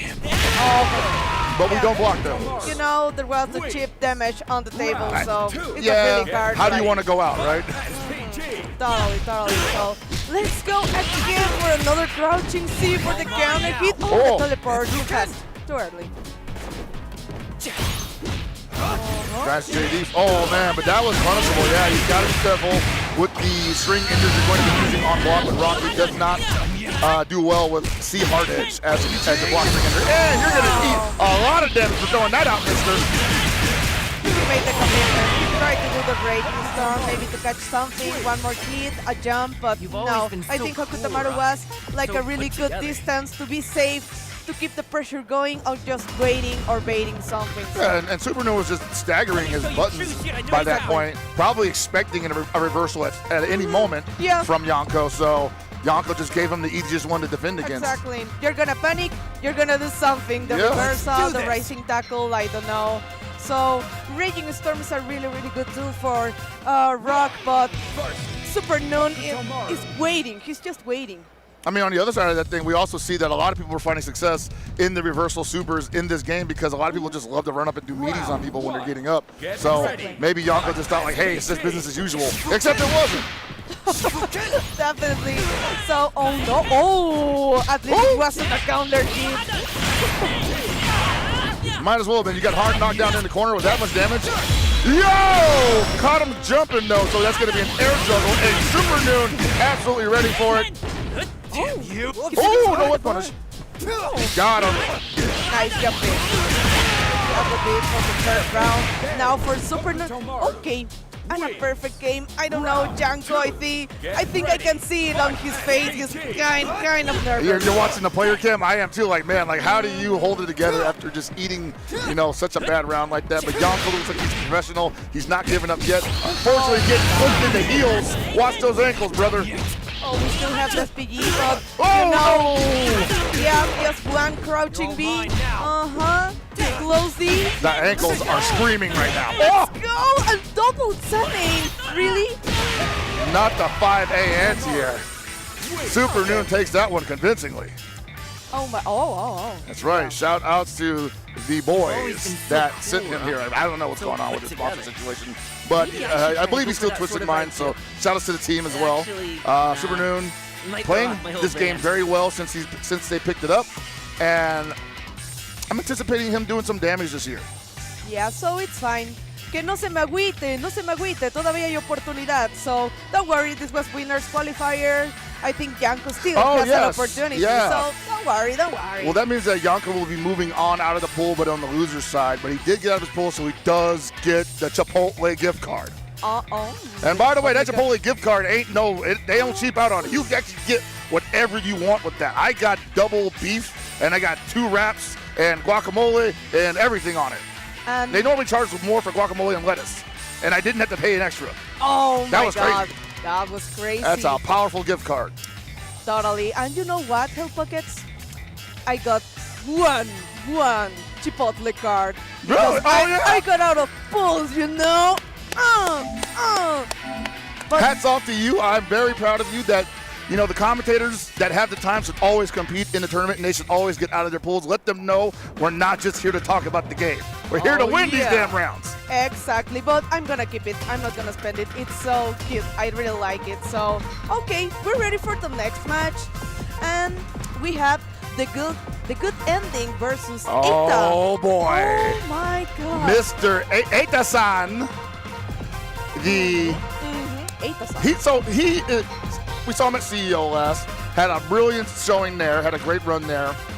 But we know from his Street Fighter side, he is a Ken main.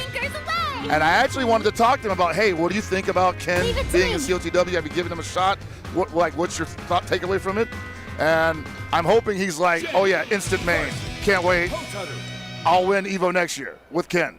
I want to hear something along the lines from that. Exactly. I want to see it too. And now we have the Bijanet. Oh my God. This is really, really good. I don't know if he was running Bijanet when he was playing a CEO. I feel like he was running, I want to say Komaru, maybe? I don't know. Maybe, yeah. But you know, like, anybody can be a multi-character master. Oh, rather, he was running, I actually know he might have been running Hotaru. Now that I think about it, yeah. I got mixed up. I didn't know what side it was. Oh, no, don't worry. But no, this punish. Okay, it wasn't too much damage, honestly, so it was fine. Oh, good aerial defense. Oh, no. Waiting for the counter. Come on. And this might be some character lack of knowledge on Eita's part because there's not a lot of BJA players in the world currently. Oh, no. But it's time for Kotaru. With the hard knockdown, maybe. Gets time. Oh, okay, if you jump, we have the DP. Every time. Yup, and remember the Hotaru still has like the throw, the come and grab, so. Jumping's not a horrible option, but if you're gonna jump, full jump and be prepared to just defend. Okay. Oh no, he's not gonna interrupt the pressure.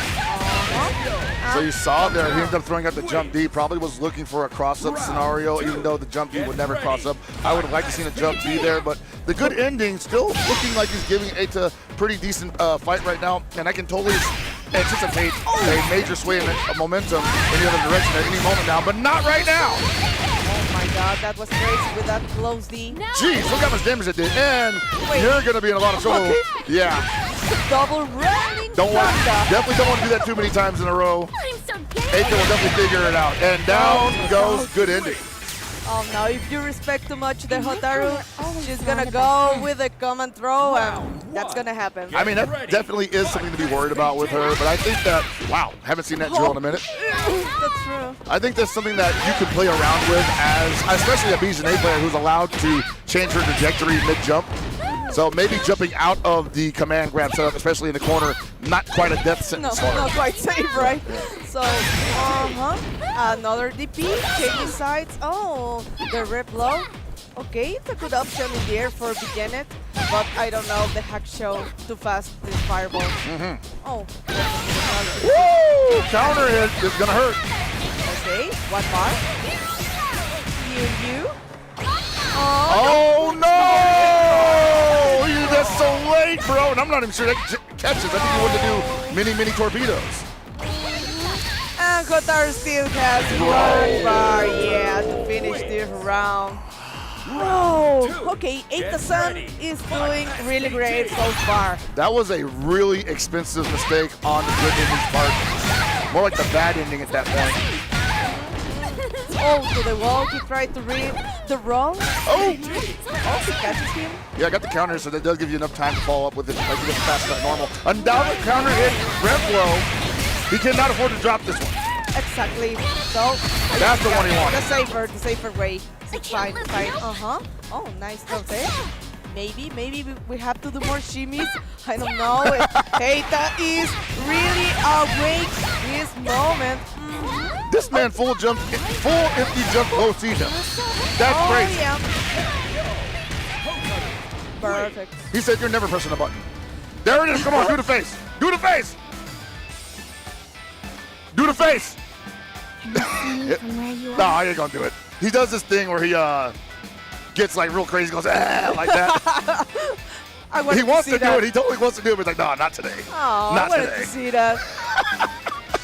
What happened?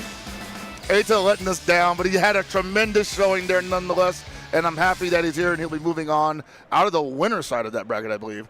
And we're going to be moving on shortly because we have an ad break to get through, but don't go anywhere. There's more, I almost said KOF, Fatal Fury COTW to come here at EVO 2025. This is the best Chipotle order. I would like a bowl. Triple wrap. Mild, medium, hot. Then dip it in here. Sour cream inside the vinaigrette. 2 tortillas. If you know, you know. Lettuce, cheese, guac. Yes. Oh, that is good.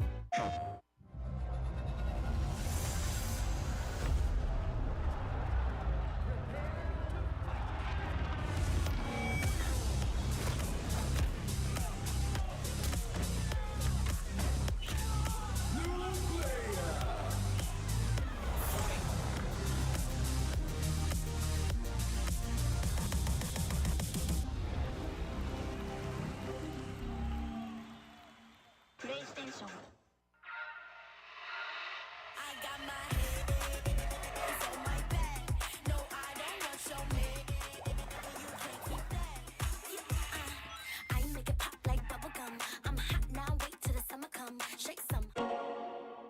Those who have lost their lives will never return. Nothing can bring them back. So where we going, old man? A hotbed for demons. The entertainment district. We've killed off anyone who's ever crossed us. Anyone who's ever slighted us. We're going to slash through your gullets. Just like we did to all who came before you.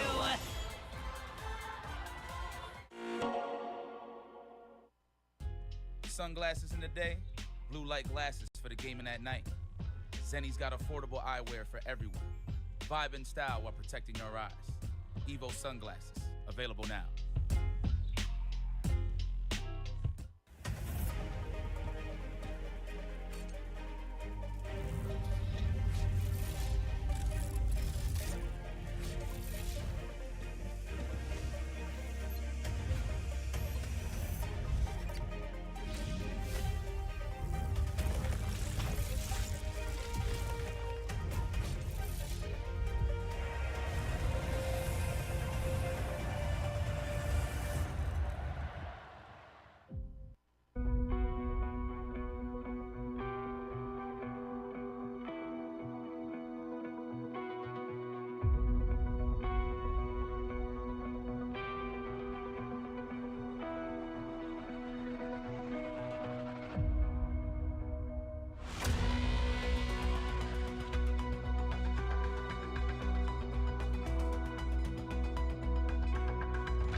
Let's party! We are back, guys, for some more Fatal Fury action here. I'm so glad to be here with you, Hell Pockets. Let's gonna enjoy some more fights. I'm having a great time as well. It has been a fabulous day one for EVO 2025, and in the first outing for Fatal Fury City of the Wolves here at EVO Vegas. We all knew it was coming. We have been anticipating it all year since the game got announced as being released in April only. It's only 3 months old. We got to remember that. This is only a 3-month-old game, and it's already been developed into such a competitive community that I still feel like I understand we still have a long way to go in terms of understanding the complexity of this game and then executing. But, man, how far we've come in 3 months already. Oh, yeah, and now we're waiting for Ken. So please, guys, play Fatal Fury. You will like it. So let's go. Now we're going to have Dark King versus P0 Mexico versus USA. Okay, Nice. man. Getting a lot of good mixes here between different regional representations. Nice. Maybe Dark King is inspired by Dark Angel, right? Possibly. I wouldn't ask for that, though. I feel like that might be like, why would I have to be inspired by that? I'm better than Dark Angel. Totally, but okay, let's go for the Sara. And now more, Oh, a projectile. Oh, be careful with the crack shot. If he gets a counter hit, it's gonna hurt. Yeah, Dark King currently still in SPG, so the Rev Blow is available. And he's going to try to hold on to it as long as possible because with that alone, Terry becomes a lot more bullish on approach. Hokutomaru looking for the crouching C. Quick shot. Don't let him go back. P0, there's finally the throw tech. I was like, man, you going to let him do that to you? But still, P0 unable to get Dark King out of SPG. Okay. Oh, no, he's not trying to check the Hakudan. I don't know. Another power wave.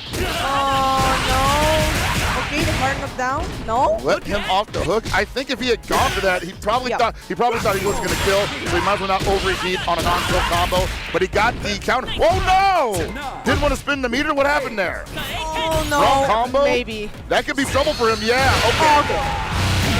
Okay.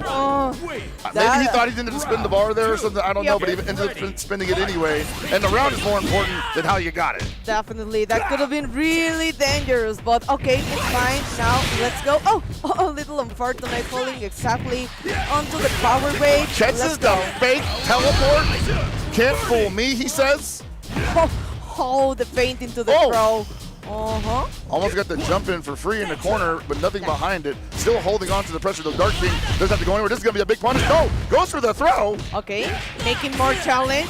I like it. So that's what we needed because that's a lot of pressure with the Hakudan, but he's not trying even to do the check. So now he goes for a throw, so it's fine. It's good. It's fine, yeah. As long as you keep the pressure up, as long as you get the damage. I agree. No, out of SPG zone. Oh! Okay. This is huge. 2 bars. Spend one. Wait, look how much. Oh, wow. He couldn't get close enough to touch the Terry. Couldn't put him in any block stun. Ends up eating a whip punish from a far D board. My God. Yeah. Okay, the 4D is a really good poke for Terry, you know, so. Extremely good. I wouldn't be surprised if it moves his hurt box back a little bit because of the animation. Kind of elusive because of that. Almost in SPG zone for both of them. Nice turtle. And one more 4D. Okay, good poke. All right, no need for Dark King to enter SPG yet. He's going to jump over all the shootiguns or try to JD them most likely.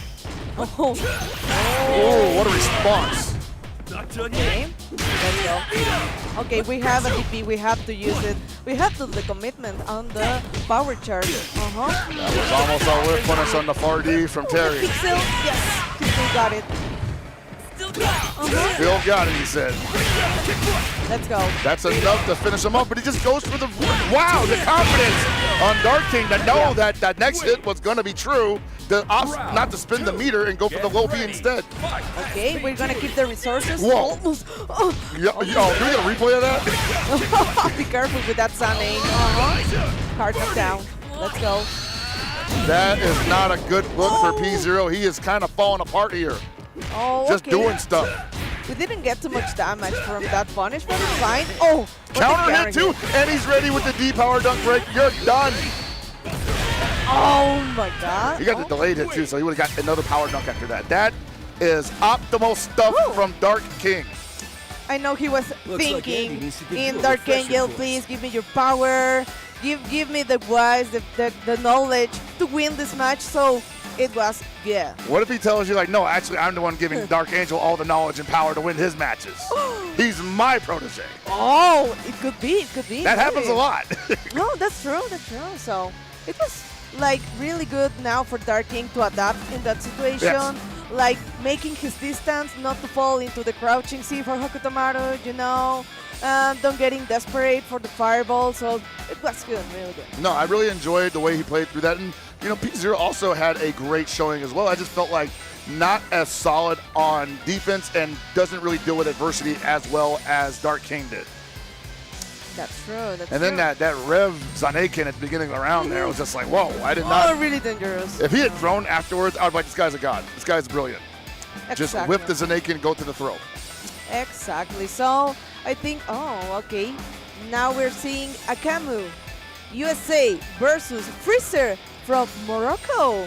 Oh. Yes, Freezer, I won't say the best in his region, but one of the early top players of the region in Fatal Fury City of the Wolves. Was winning a lot of online events, I believe some offline as well. Was just, in general, someone in the SNK world to look out for in competition. Oh, so, okay, this is really going to be It's a big freaking deal. Exactly, so I can see it in the smile. Okay, and now I think we're going to see Gato again. But, on Preacher, maybe. Maybe? I feel like Freezer would actually be a Billy player. I don't know why I feel that way. Okay. I just feel like that's... No. Yeah, he's just changing his button, so we don't have to worry. Yeah. Let's go. Yep. Oh, okay, Hokutomaru. And Terry. Yeah. Is he playing Hoku? I think so. I see... You know, you're probably right, though. Okay. So, Terry versus Hokutomaru. Again, that's true. That's why I'm like, I'm not sure, because I'm like, maybe they just didn't move the characters over. I saw him choose Terry, so I'm changing his color maybe too. I mean, yeah, dang. The Terrys are coming out here at EVO Vegas 2025. I like to see it, honestly. I saw it on a graphic. They told us that Terry is like the most popular character in the stage in Fatal Fury. Oh man, that is great actually. Because I legit thought it was Kain or Hokutomaru or Hotaru or... Kain was the 5th place actually. Nobody wants to play him. Nah, they definitely love playing Kain online, believe me. Oh, yes, Hokutomaru. You want to stay with So that. just another set from the Tomorrow versus Terry matchup. And this could be a totally different story because maybe Freezer doesn't like the matchup as much as Dark King did. Yeah, maybe. Or so. maybe Akumu likes it a little bit more than P0 did. I think we need of course, the fireballs, mobility. Hokutomaru is so fast, so I think it's going to work great against Terry, you know.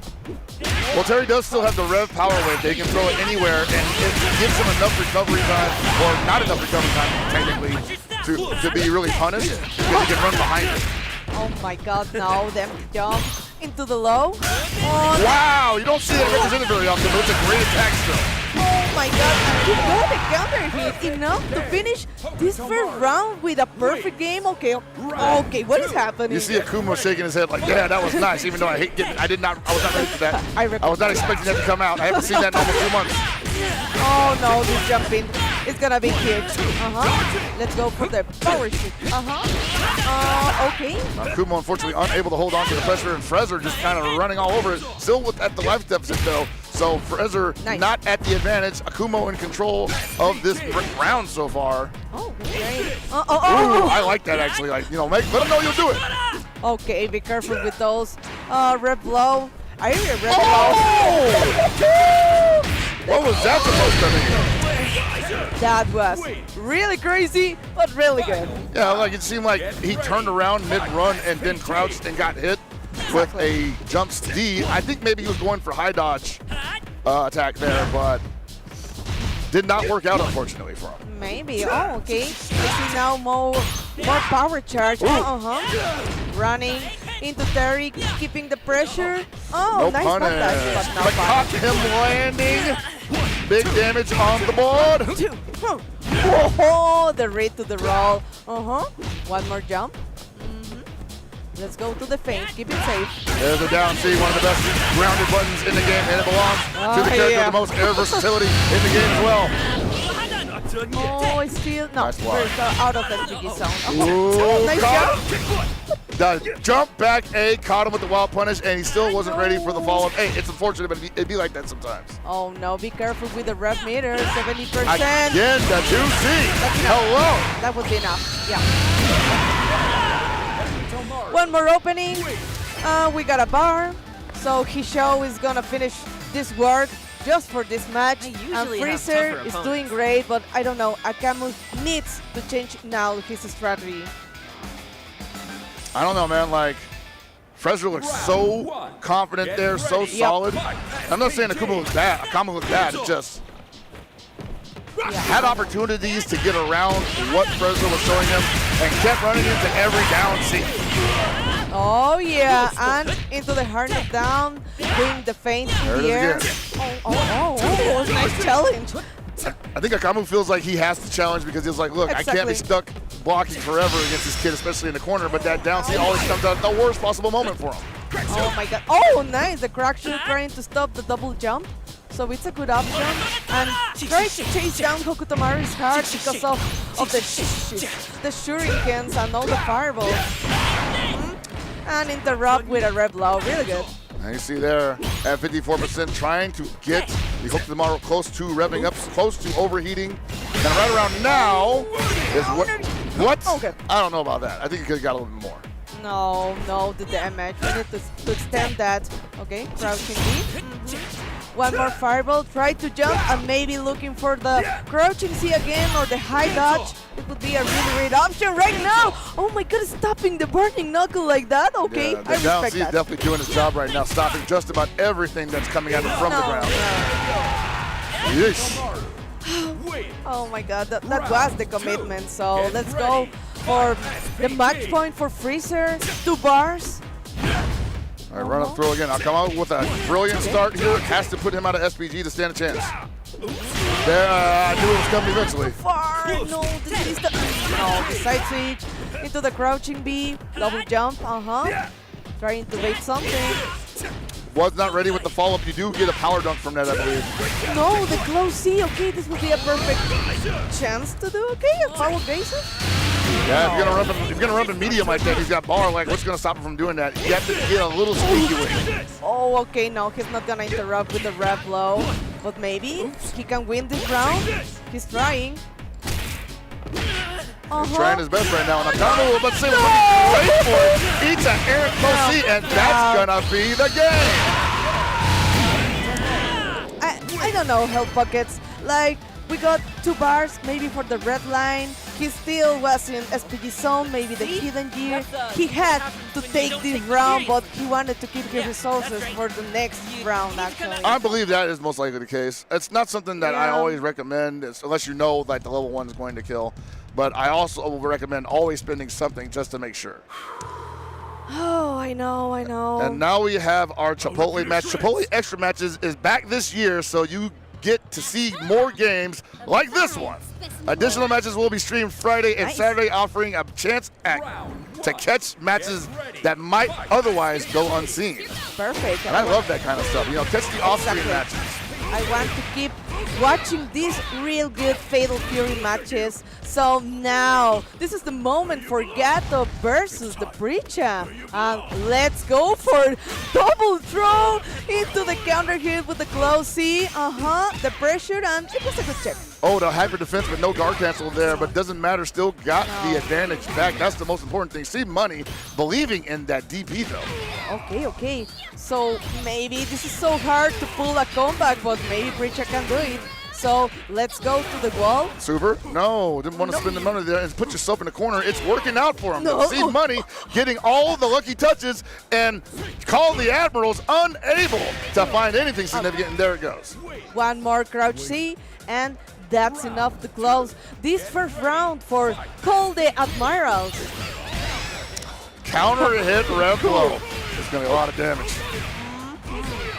With 2 bars. Hidden gear, exactly. We need the like cooldown. We don't want to be in overheater versus Preacher, you know. I wonder if there's a more damaging move for that. I feel like he spent 50%. I feel like he spent a lot of resources and didn't even get him down to like the SPG mark. Oh my God, the raw overhead, close C, and that would be it. The first match for Call the Admirals with a perfect game. Okay, I respect that. Yeah, Call the Admirals there was just kind of hitting that close C, expecting C Money to do anything about it, and he wasn't using the invulnerable DP that he'd been utilizing previously. And so if you're going to wake up and get counter hit like that, yeah, be prepared to eat like 50% damage. Exactly, you have to be prepared. So let's go for the next match. And okay, just trying to poke and go for the rev blow, then an overhead. Oh my God. No. I hate to see this happen to Preacher, bro. I feel you. I feel you. Oh, okay. We got a Tobe. Oh, okay. Showing signs of life here. No, C Money, please. Oh boy. No, C-Money is not respecting, so we're getting a lot of crouching C, and you know the counter hit, the damage. The crouching C from Preacher is useful. I think if they're not gonna stuff it, then yeah, hit that bad boy. But at the same time, you gotta be able to play to her strengths here, and her strength in this matchup is probably her long-reaching leg attacks. Far B, far D, you gotta establish the space. Exactly. Because otherwise, the Gato is just gonna come in for free every time. Exactly, but oh no, he tried to press a button, and again, and we got the counter here, and the victory probably Injustice. Yes. No, that scaled so hard. That scaled so hard. Wow, he pressed the button to get set. No, I don't believe that he has this. There's no way. Unless the script is working overtime right now. There we go. Okay. Yeah, it was like kind of an unsafe option, you know, the overhead just to make a crouching gate to punish. But I know he tried. It looks like it could be a comeback, but okay. Bro. You had to do the challenge. Oh, okay. Oh, the challenge? Oh yeah, oh yeah. So we are ready now for the next match. This is going so fast, Hill Pockets. Yeah, no, there's definitely a lightning, rather a rocket ship strapped to the back of this bracket currently. Yep. So let's go. Now we have Whoopi, USA versus Cientifica from Mexico. Oh, I'm glad to see Cientifica. Yeah, Cientifica was in the suite last night doing crazy damage. We had him, Barbar, a bunch of the Japanese players up in there just beating each other up all night. They are absolutely ready for what this weekend has to offer. Oh yeah, we're still in winners qualifiers. Let's go for the setup Rondo, switching sides. And I love watching Cientifica play, man, because he's so relentless. He's so unforgiving on offense. Like, and he's a really nice guy, obviously, right? But the way he plays, he's just like, it feels like he's trying to claw your eyes out. I know, right? And he plays so aggressive. And, no, it's time for punish that area rep low. Again, set up Rondo. Like, you can feel the aggression. They're like, damn, bro, like, who hurt you? Why are you like this? Oh no, I don't think like Whoopi's gonna get out of this situation. It's so hard. Let's go again for the flash kick. Yeah, and that setup was 100%. I don't think my opponent got it. I don't think my opponent got defense for this. So let's try it out. She ends up guessing correctly, and now you can expect that Cientifica is going to absolutely maul this guy. Oh no, Whoopi's just smiling like, okay. Or maybe not. Maybe he's getting a little aggressive. Maybe he's getting a little too overzealous. Okay, so this would be like, oh, this was the mix for the Admiral. Okay, let's go again. Uh-oh. Oh, 78% of the rep meter for Whoopi. I just noticed that as well. Yeah, he was getting hits, and they were So he had to multiple. stop. Yeah, because he wasn't able to complete a streak. And that actually wasn't a bad idea because he ended up overheating first and overheating Cientifico second. Now, if he gets back on offense, which ain't going to happen here. Oh my god, the chase with the close V to the roll. Yeah. Okay, Cientifico is ready for anything. Is that all he asked? Looking for the counter hit on the red blow. Both of those guys have to. Yeesh. Okay, Cientifico is waiting for Whoopi to press buttons, and he's doing it, so I don't know if he has to change that. And that double rondo setup, while in neutral, ill-advised. Yeah, no, okay. Uh-oh, he tried to kill the frames, but it's not enough. Cientifico is not protecting. He's about to take over the life lead. Oh yeah, let's go. Kind privilege. We got the bar, so you know. Not enough yet, but one more touch is going to do it. Whoopi with one more chance to make something happen. Ooh, Shiba. You gotta be kidding me. That's enough. That is enough. The red line, of course. I don't know. This was like a really huge stage for Cientifico. He tried to do the standing gate, maybe just like some jabs, and Whoopi went crazy in that moment. Uh-oh, I think Cientifico thinks like, well, I was close to shutting it out for free previously. Maybe I can get back to that point again, and I don't know. Maybe he's already got Whoopi's down sub 50 health, but this is where Whoopi came alive last time. I don't think he's going to get that opportunity again, though. I think Whoopi has been... Look at this guy. Ended it with a perfect game, handshake and a smile. Would you not handshake that guy? I don't know. If he smiled at me like that, I'd be like, what is wrong with you, bro? Oh my god, okay. I'm so happy really for the Mexican players. Now that they were playing KOF, now they're playing Fatal Fury and they're being famous Hill Pockets. Yeah, no, there's been, and I was talking to Aru about it earlier, there's been a lot of KOF players who we've been watching do work for a long time that got to travel a lot because of sponsors and whatnot. So I'm happy to see everybody able to come out and getting what they deserve for it. But for now, that is going to do it for the block. You'll be able to catch more of that action shortly after this break, but don't go anywhere. This is the best Chipotle order. I would like a bowl. Triple wrap. Mild, medium, hot. Then dip it in here. Sour cream inside the vinaigrette. 2 tortillas. If you know, you know. Lettuce, cheese, guac. Yes. Oh, that is good. Well, Vaya is laughing right now. Look at Vaya laughing right now. Oh, he's doing a dance. What is he doing? Man, he's just too ready, you know. Not today, man. Oh my god!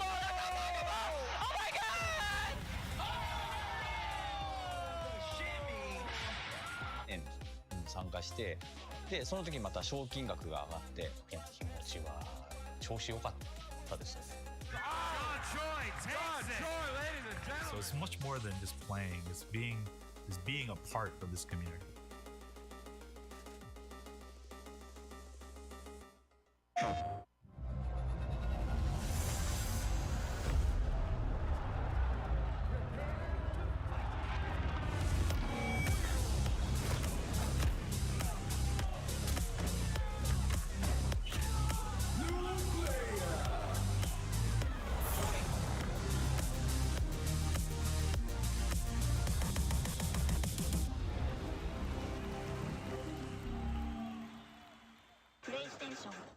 All right, Jay, you ready for this block? You already know. I feel like we've been killing it lately, and everyone's been loving it, but we gotta let the people know where we're gonna be at. Let's just do the meme real fast. You know, my heart meme, get the engagements and everything like that. Yipes. What's up? You understand me. It's not about the engagement. I'm just always thirsty for a drink, especially for this White Claw Zero Proof. Yeah, but that was corny as hell. But I'll drink to that. Cheers. Cheers. Yeah, I'm thirsty.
All right, man. One more leg of the evening. It is Evo 2020 25 55 25. Sorry, there's an echo in here. The mic must be messed up. Remix, it's Evo bro. 2025. Night 1 is about to conclude with the final block of the evening. And I got to say, there's some names in this one, Rue.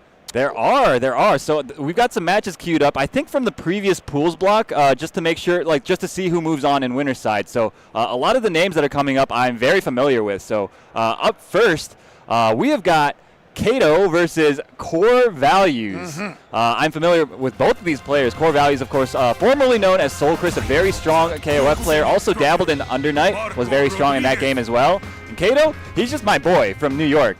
Oh, for real? Okay. Yeah, he's an all right player, but I don't know, man. It's going to be tough. Soul Chris is pretty good. I played his block and I was like, wow, this is upsetting. He qualified for SWC last that is true. That is true. Round, yeah. Looks like they're going in. Yeah, they're just starting. The hell is having to do the button checks. They should be fine right now. Right. Kato, he plays against Dino Tails Marco quite a bit, so he should know this matchup, but the question is he going to be ready for Core Values, Marco? I can't say for sure, man. Core Values, I just say, plays the game in his own way and has a method to him to make you fairly frustrated. I don't see him, literally, perform against any of these mixes so far, but luckily for him, Core Values unable to complete the string, but the one hit that mattered at the end found the mark. Yeah, Core Value's looking very in control at the moment. But just like I would expect from him, he's starting out super fast. Nice, and DP. Ooh, had the hit, but didn't complete the combo. Very unfortunate for Kato. Oh, man, that was probably one of the JD, though, just a little bit mistimed, but it didn't matter anyway. Got the counter hit CDP. Nice block. Oh, but misses the punish. I'm actually not sure if 2C works there. I don't know the frame data on it. Nice DP. That was really good from Kato, honestly. Yeah, you gotta get him off you somehow. Oh, man, the wild punish from up high. Okay. No fall up there. Goes Nice for the block overhead. again. No punny. And that'll do it. Opened up low, but you know what? Kato showing some signs of life in that second round. I think he's just trying to get comfortable here, and we'll call them core values just to be consistent. Core values, game plan, I believe is designed to prevent you from being comfortable, even at the expense of its own resources. Yeah, man. I mean, with Marco, you see this a lot where they end up overheating themselves near the end of the round, but by that point, all they need is one more hit, right? Exactly, because they've been touching you the whole time. Exactly. Nice. There it is, man. Hasn't left SPG yet. Nice block yet again, but again, missing the punishes. He's getting the blocks. It's just he needs to get those punishes. Yeah, and I think that's probably, well, not just that, but a number of other things. But that punish game right now seems to be just sticking in his craw right now. But the offense is still solid, so if he can hold on to the offense for another couple cycles, he might be able to get around here. Nice. Yeah, eesh. Oh, that was great. Yo, he was walking forward on his wake up. That's crazy. The man's trying to show no respect. Yes, sir. Nice, gets the big throw. Kato unable to utilize his repo there, and now he's on SPG. A couple more touches to him. Eats the overhead. This is going to be a lot of damage. What we got? Okay, going for the re-hop. Oh, and that'll do it. Core values moving on. 2-0 over Kato. My boy, it's okay. We still love you, Kato. We still love you. Character is just smothering, and in the hands of core values, twice as much as so. So, dude, I heard that Soul Chris, core values, he played a 1-to-5 with Goichi. Oh, yeah? And according to him, Goichi blocked everything. The only way he opened him up was by doing strike throw rather than high-low. I mean, I actually do believe that Goichi blocked everything. Mm-hmm. But I refuse to believe that he was reacting to it. How, dude? A 1-to-5, that is a lot of games. That is a lot of games, man. I refuse to believe it. Oh, my God. Yo, maybe we'll see Goichi run into a Marco on the stream at some point this weekend, and we will see the magic. Because, I mean, I don't think Soul Chris is a liar, bro. I feel like... No, I agree. I'm not saying that he didn't block all this stuff. But if Goichi says, yeah, I reacted to that, I'm like... Because he's been going around saying the mix is reactable. He has been, yeah. Yes. And, like, none of us believed it. I didn't believe it, you know? But, like, hearing from Soul Chris that this is what happened, I don't know. I mean, it is a good, compelling argument for it, but the one time he gets hit by it, I thought you could react to that. Of course, of course. But no man is perfect. I wish that was on stream, though. I would love to have seen that. Yeah, for sure. But I'm sure we'll see a lot of Goichi this weekend. Oh, well, certainly, man. The guy is here. We saw him earlier today. And he's looking like he hasn't missed a step since Riyadh. Yeah, looking unstoppable, as you might expect from, the EWC champion. Best in the world, baby. Up against some of the other best in the world. There's still some killers that we haven't even seen yet that will be playing later on this weekend. That is correct. That is correct. I mean, obviously, we had 1,500 registrants at the very, a little bit more than 1,500. Mm-hmm. So we haven't had a chance to see every single match that we wanted to see from pools, right? Yeah. But, as the weekend moves on, and you guys are aware, we will see better and better matches as we continue on until Sunday, which is when we'll do the top 8. The top 8, the coveted spot. But that top 24 is going to be nasty, man. Oh, yeah, man. Once it gets down to that, you see people really fight with their emotions and everything that's in their soul on the line. And sometimes there's nothing left for top 8. That's true, yeah. Hey, look who it is. Yeah, so up next, we have got 2 players, again, that I'm pretty familiar with. We've got E.T. representing Taiwan from Falcons, of course. What more can you say? I mean, you've commentated a lot of this guy's matches over the years. Just about almost every match he's been in on this side of the world, I've had my voice over that. Like I've just been present for it, and the guy's remained consistent for unbelievably long. Several different eras of SNK fighting games. And what's even more impressive about that is the fact that he's so consistent with a very relatively volatile playstyle. He makes a lot of reads. Dude. Yeah. Maybe that's just how his brain's wired, It clearly, we have seen, though, time when it's not really working out so well. There was a time during, I will believe, maybe the second year of KOF 15 where ET was clearly struggling with the level of competition that was happening around him. Still found his way into SWC finals. Yeah, man. He will always find a way. I mean, he's clearly one of the KOF greats, and he is making a name for himself here in this game as well. Yeah. But, I mean, we've been talking a lot about ET. Noisy Child, I believe from ATL. I knew him actually from playing Sam Show. Oh, looks like they're just going right. That's what I was thinking of, yes. Sam Show, Noisy Child. Yeah, he played Jubei. Pretty strong player in Sam Show as well, but he's got his work cut out for him. This matchup is not particularly good for Terry. No, this is definitely something that he's going to have to... I like that he's being aggressive. He has to stay close because he does not want to give Hoka Tomorrow that kind of distance, but at the same time, Hoka Tomorrow wants to be up that be that close as well. You know? Terry will definitely hurt more if he gets the touch, but is more likely that... Ooh, as I say that... Very nice. This is going to be about 40%. Yes, sir. Now he has to make sure that this kid does not get back on his feet because that Fireball Super is coming, and he still has another available for the reversal.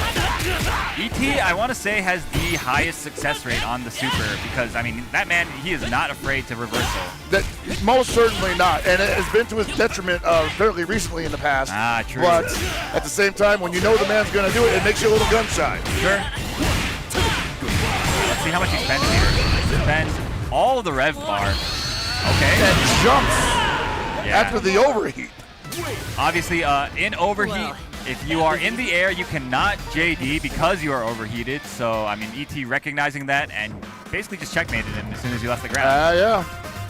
There are some characters that can play around that. Sure. Hook Tomorrow definitely one of them. Yeah. But Terry definitely not. Yeah, he cannot change his jump arc at all. Not even with air rev blow. If he had it available, yeah. No, it's not his best place to be. Round one. Well, Noisy Child obviously learning an important lesson in a very important time in his life. And eats the wild one is down C at the start of the round. Man, this is not starting out great for him. And look how much damage that does Aru. Yeah, out of that. Oh my goodness, the counter hit is going to be quite costly for Noisy Child. Oh, and the low. That's filthy. He faked him out with the close B standing and then was like, psych, made you look. Caught him in the ankles. Yes, sir. All right, get the air to air. Stayed in front. Noisy Child expected the cross under. Oh my goodness, yo, ET is just everywhere right now. Climbing him like a jungle gym. Yes, sir. Okay, finally finds a hit here. Was trying to bait something, I believe. Oh my gosh, the guard cancel as well. Yo, ET is just so ready for everything, bro. I imagine he has seen just about every scenario you can from characters ranging from his own character to Terry Bogard. Yeah, I mean, this is an EWC qualifier. This guy, he's playing this game for a living. And there we go. ET going up 2-0 over Noisy Child, moving on in the winner's side. That was a winner's qualifying match, so he moves on to round 2 in the winner's side. Happy as a clam. Noisy Child as well advances, but in the loser's side. Yeah, man, certainly made it look effortless, as he tends to do, but I love to watch him work nonetheless. And I know he just loves playing the games, you know? Man. I've seen him be not so happy or carefree in the past, but he always still loved playing the games, and that's the spirit I get from that dude. Yeah, you can definitely tell. I mean, he's a very emotional dude. Not in the sense that when you talk about like salty dudes, you call them emotional. But like I don't think I've ever really seen him that like salty or anything. He just loves he loves to play. You know, that's his life. So. Well, that dude will spend 10 hours a day just streaming at his own arcade. Bro, yeah, for real. Playing ranked. Yep. All right, so just like that, we have got another player qualifying into the winner's side. But up next on the stage, we have got another name that I'm very familiar with, James Jr., representing Chicago, Illinois, going up against Clan de Mal, TBH 3.0's Danny KOF. Now, I think I'm fairly. I haven't seen Danny KOF play City of the Wolves, but I do remember them from 15. Yeah, he's a tough customer. Yes. You know? Quite strong in KOF. I'm sure he's quite strong in this game as well. I believe his results on Start GG were, pretty good. Awesome. So the one thing that we saw when this game first came out was a lot of the KOF players tried to jump in and play like KOF, and it wasn't like you couldn't do it, but it wasn't the best way to do it. Of course. But since then, they have become more accustomed to the game system, and they are becoming more City of the Wolves players. Yeah, absolutely. Yeah, we're seeing kind of the evolution before our eyes. Many of the players that are doing very, very well at the moment, you know, your players like Mook, players like ZJZ, Yes. ET, all those guys, Xiaohai, they were able to transition very successfully from KOF to this game, and I suspect many of these other players that are a little bit lesser known are also kind of falling hot on their heels. I believe so as well. I think the main thing was they needed to be shown how to play the game, basically. You know, like if what they were doing in their own circles was working, then they were never going to change that. So the fact that they got to branch out into the world, they got sponsored and travel to other places that they normally don't go to see events, to go to events they never go to, get that exposure. Like, oh, hey, this is something I can absorb and take home with me. Yeah, okay, great air-to-air, great cross under from James Jr. James was upset that I'm having to commentate his match, because apparently the last time I commentated his match, he lost pretty badly. Oh, he blew it, huh? Yeah, so hopefully I don't curse him this time. I'm about to say, you got like the long-standing commentator curse with James Jr.? Apparently, and that sucks too, because you know that's one of the guys that I kind of came up with in that FGC. So. Yeah, no, he's one of the homies. I've been watching him play since KOF 13. Hell yeah. Nice air-to-air from Danny KOF. Let's see if he can get something started. No, with down B, checking it. No, this definitely looks like one of the... Woo! Oh, man, that had to be an error. I suspect, yeah. I think he wanted, like, down B, but he probably just got DP instead. Well, that's because if you're dashing and you go for down and you're hitting down forward, it's going to almost always read as down forward. Right. All right, James Jr. looking real strong right now. Putting the pressure on Danny KOF, trying to bait something there. Plus frames all day. All right, Danny trying to fight back. You see Danny just unable to get anything significant because James Jr. is so elusive with the ability. People don't really see that. Like, that dash is really fast, dude. It's so fast, bro. So, a little bit of insider knowledge. I mean, I was hearing from people that were playing over at the SNK booth that they've got changes to this character, Billy. Oh, baby. Yeah, so, basically, you're not going to be seeing a lot of this stuff next match if things stay the same, from what I understand. Okay, so that sounds like it's more of a change to the fundamental engine of the game that might affect more than just him. From what I've heard, no. I think it's strictly Billy nerfs. If it's what I'm thinking of, it has to be universal. Well, what I heard from my source was a lot of very bad changes for him, basically. Oh, boy. Yeah, like specific things about his that got nerfed. Like very heavy-handed or subtle? Pretty heavy-handed. Damn. It is what it is. We'll go over the list after this. Okay, nice. Okay, James getting the empty jump throw, but out of the corner. Doesn't matter. Finds the overhead. Danny KOF looking a little bit lost. James looking very, very strong. Round 2. Get ready. There's a 6B. Finally, Danny KOF able to get something significant. Does not opt to spend any rev gauge, though, and immediately loses offense. Is that all? Oh, my goodness. Got caught with the low.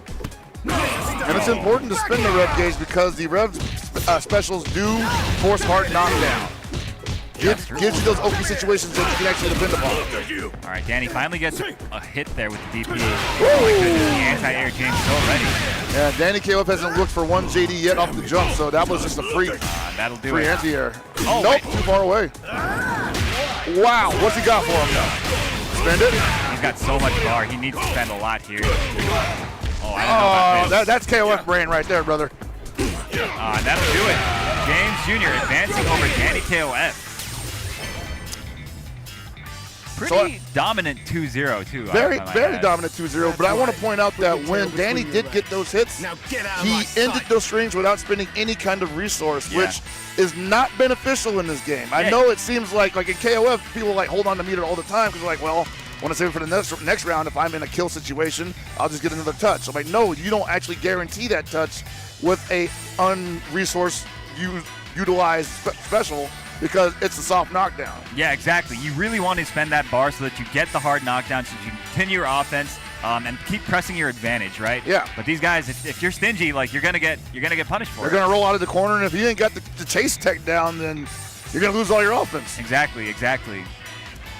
So moving right along, we've got our next match lined up for you guys. We're still gathering up the players, but one of the names you'll probably recognize if you've been following SNK games at all, particularly recently. His results have been quite good. But we've got Paco, a very, very strong KOF player, actually made top 8 in KOF this weekend.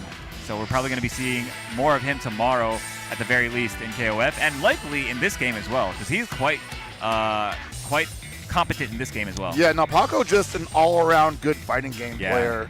One of the best in his region. Yeah. I've always been impressed with his gameplay, and I think that the fact that he tends to use unpopular characters to accomplish this stuff, he only accentuates his abilities. Exactly, yeah. He's always a very entertaining player to watch. Meanwhile, he's going to be playing up against a player I'm not familiar with, but they must be pretty good if they're here in the winners qualifier match. It is Machete 24X. Not familiar with this guy at all. I don't think I've seen him around at any of the events, but like you said, definitely here for a reason. Yeah. Got his work cut out for him, though. Oh, yeah. I mean, Paco, if I'm not mistaken, still playing the Ronaldo, right? Yeah. Actually, we don't know. We don't know because I have not seen him play in pools today. I was in there, but I was distracted by other things, so I don't know who he's using. Sure. It's safe to assume that he is. Yeah. But could also be a Billy player by now, you know? Trading up. Yeah. I mean, oh no, man, after all that, what you just told me just now, that may be out the window already. It could. Let's see what we got, though. I mean, Paco, if you're not familiar with his KOF play, very, very strong dual lawn. Probably the best in the West that I'm aware of. I would say so. He's certainly one of them. I know Dark King also plays a very strong dual lawn. Shout out to Dark King. Yeah. And others as well, I'm sure. But, you know. Well, I mean, you talk about accolades and, you know, Paco's dual-on was an SWC qualifier. That's right. So, yeah, made a huge splash in SWC. Last chance qualifiers, man. Yeah, man. Wow, Very what a exciting. day that was. It was. Ridiculous sideshow. All right, so we got Ronaldo coming out from Paco. All right, so he is sticking with the Ronaldo. I'm hoping that this Gato is a little better at utilizing the resources than Danny KOF was. No shade to Danny KOF, No shade, obviously, yeah. but like, It's hard to remember to use everything effectively when you're on the stage. You got the lights in your face, all that. You got the crowd behind you. oh boy. Yeah, I was like, what do you Brother. do? What do you do about that?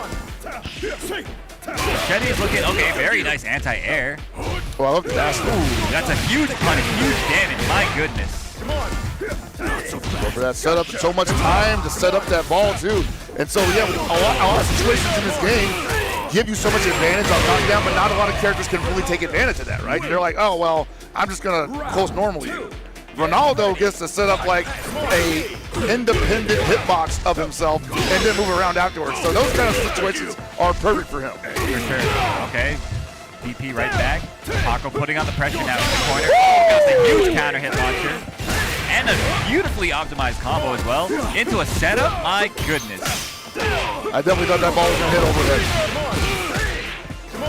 there. Brother. Okay, I like that he did the delay wave up, but it might not be enough, man. Yeah, it may not. I think he's just taking 50 hits here, and I'm not blaming him here. There's like hits coming from everywhere, all directions. Yeah, I mean, I have not played a Ronaldo of this caliber yet, so I would also be just as lost. Get ready. And this is definitely the kind of Ronaldo that, well, the kind of character in general that can get by a lot of strong competitors because they may not know what to do with it. Well, there's not a lot of Ronaldos out there. Exactly. Oh no, had a huge opportunity there. Oh, finally, yes, anyway. That should be. Oh, Machete, a little too zealous there. Dropping some easy inputs. Wait, this is gonna hurt quite a bit. Yeah. He's in one-touch territory here. Oh my God! Goodness, what? We got a damage that thing! Overhead? That is up the overhead! No dodge, bro! What? Get ready. There was no scaling! That was disgusting. Very nice anti-air from Machete. Doesn't seem very bothered by what just happened, but my word, I am still collecting myself. I don't know, man. I don't like that at all. That's breaking a rule or two, I believe. Okay, finds a huge jump over the All right, Machete obviously not happy about the way that ended, but jumps himself right into the corner. This could be very bad. This is how he lost last round, too. Yep, another miss is coming. That could do so much damage. Eats the counter hit. Look at that damage mounting up. And he's got 2 bars. That might be it. Because this red line super actually does chunky damage. Oh my goodness, that is actually how it went. And you saw Machete couldn't believe it. He was like, that was only one, right? He's like, nah, bro, I beat you 4 times in a row. Yo, that was OD. Never put yourself in the corner against this guy, Paco. He will destroy you. That was so fast, too. The way it fell apart in that instant, all those instances where he really just needed any touch, and they just happened to be counter hits, and you saw the damage mount up. It was just chunk, chunk, chunk, and then the multi-hits started coming. That is a scary prospect, yes, you know? Yes, absolutely.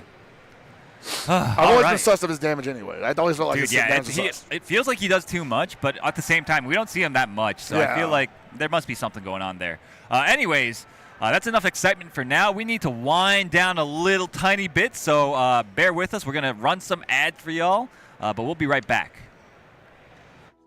New Chipotle Honey Chicken brings a hint of pure honey and seared smoked peppers with fresh chicken hot off the grill. For Chipotle heat with a touch of sweet and a perfectly balanced sauce. Chipotle Honey Chicken takes heat and sweet to a whole new level.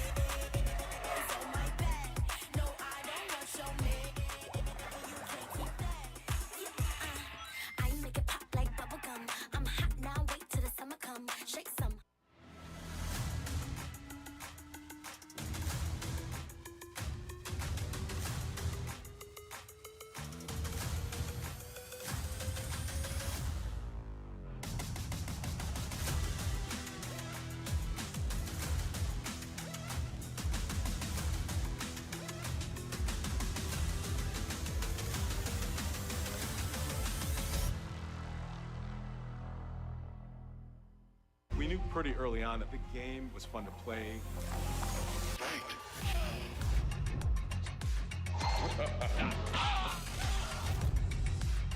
It became something that added to the mystique of Mortal Kombat.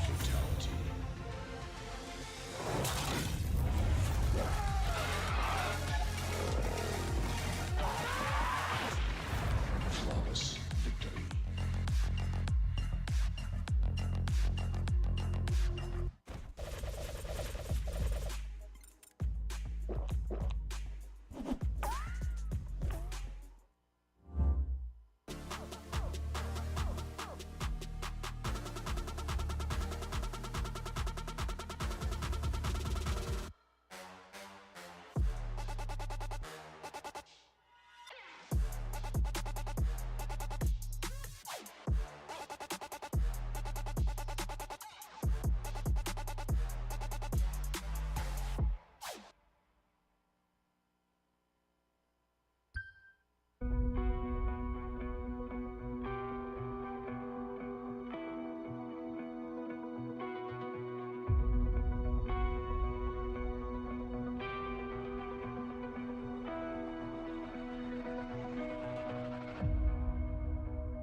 Welcome back, everybody. Hope you guys enjoyed those advertisements.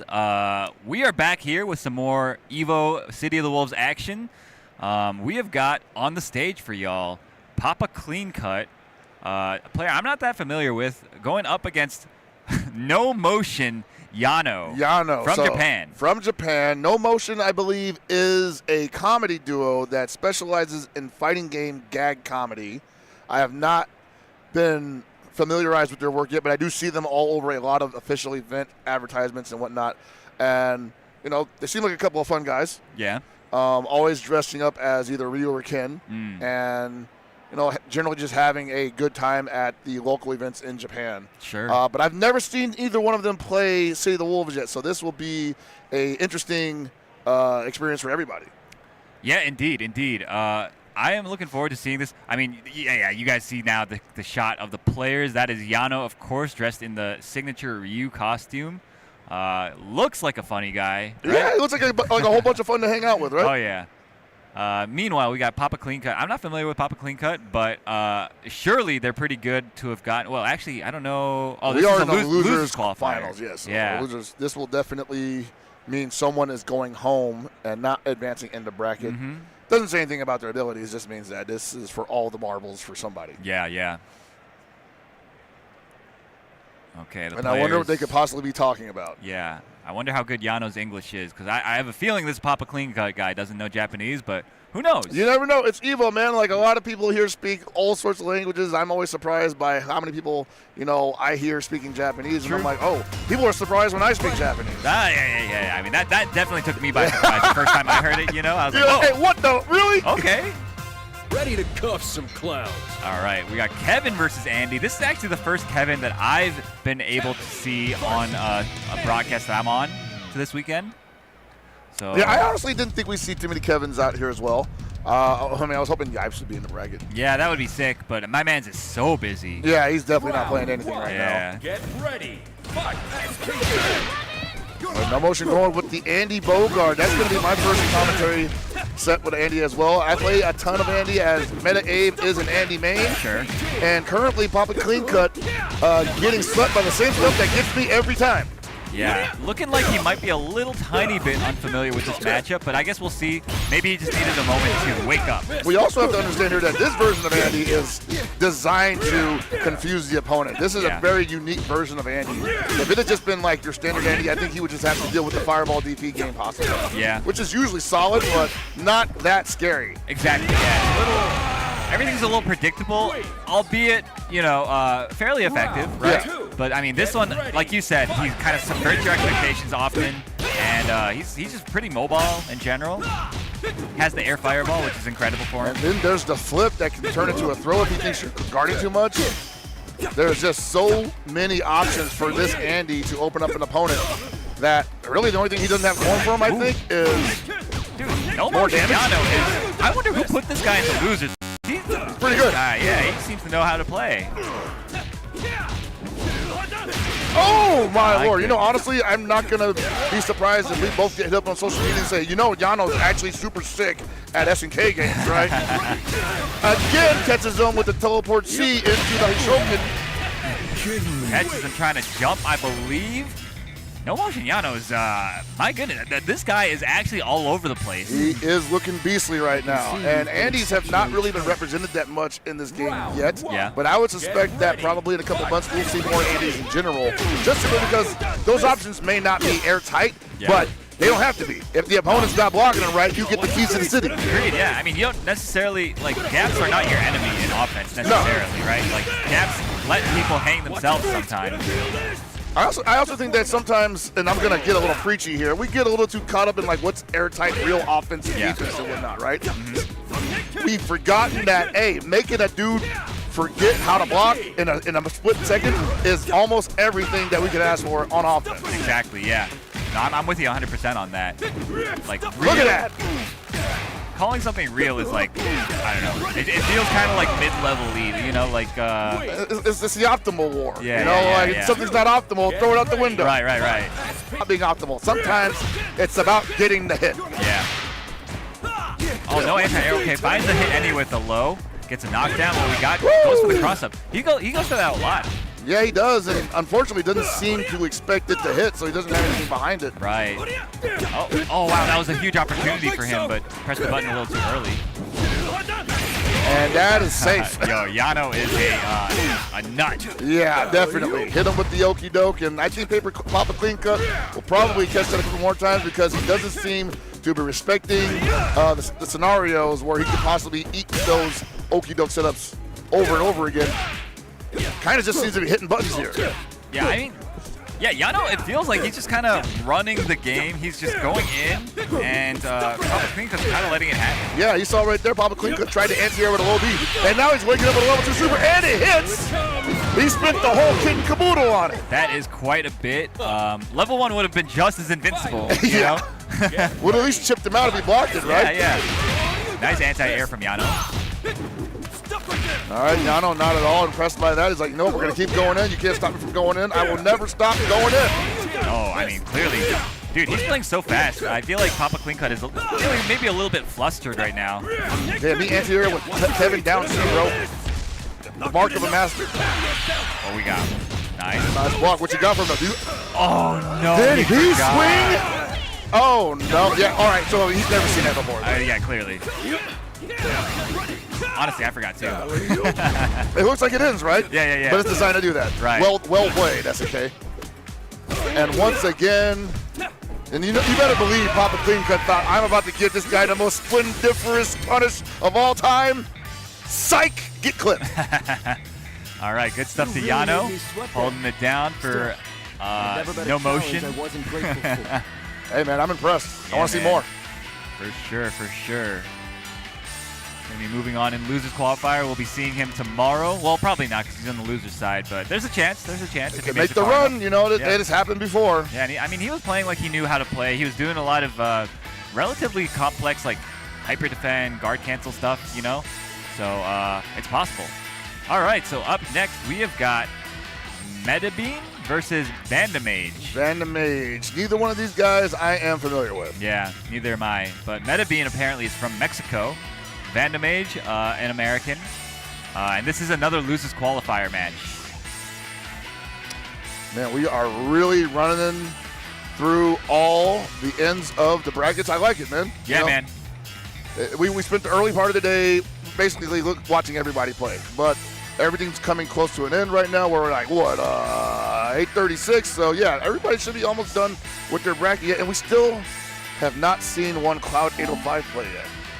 That is true. Yeah, and I know he's in this block somewhere. Oh, he is? Okay. I mean, we'll probably see him at some point then. They'll hustle him up onto the stage, and we'll get to call him doing these crazy setups on people.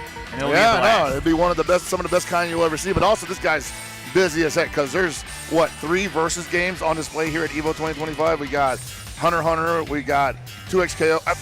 4! Because we got Marvel Tokon now. Oh, true. And then we got Invincible. This guy's got to be in hog heaven. Yeah, man. I mean, a lot of the versus game players that I am friends with are also quite excited for this year. And some also are a little pessimistic as well, which I love to see. You know, I love talking some crap. There's something about the FGC where pessimism just is a way of life. But I think we overcame that by at least enjoying the games that we have. Yeah, man. So... Yeah, honestly, it's been great. Being an SNK fan, I feel like in the recent years has been quite a treat because, you know, KO15 obviously an incredible game. Sam Show before it. Great games. And now City of the Wolves is shaping up to be a good game. I think it's got good bones right now, but this patch, it has some issues, I think. But you know what? The current version we're playing on? Yeah. But I mean, you know, the game's still fun. The game is still fun, and I think every game goes through that cycle where, like, they just realize, like, dang, we made this one character really freaking good. Yeah, man. You know? Yeah, well, not purpose. We're used to it. Yeah, we're used to it too. I mean, I mean, I can't speak for everybody, but I personally have a lot of faith in SNK and being able to, you know, because like you saw in KOF15, each successive update made the game better. In my opinion. Totally. No, right? It did. I would even argue that the Cronin update was better than Vanessa Terry Gato. Vanessa Terry Gato was up there too. Yeah. 100%. Yeah. So, okay, we've got actually a Mai being picked yet again. This is like the 4th Mai I've seen today. This is kind of interesting. You know that's why that's cool, because that means that people are picking characters they're comfortable with and they're finding success. Yeah. And this is a losers qualifier match, so they made it fairly far with this Mai. I just want to see how they did, you know? Her buttons are not bad. It's just they have their place. Yeah, exactly. She's like a functional character. It's just that every other character kind of like overshadows her. A little bit, yeah. And no button check needed. We were going straight in there. Meta Bean about to get a big punish.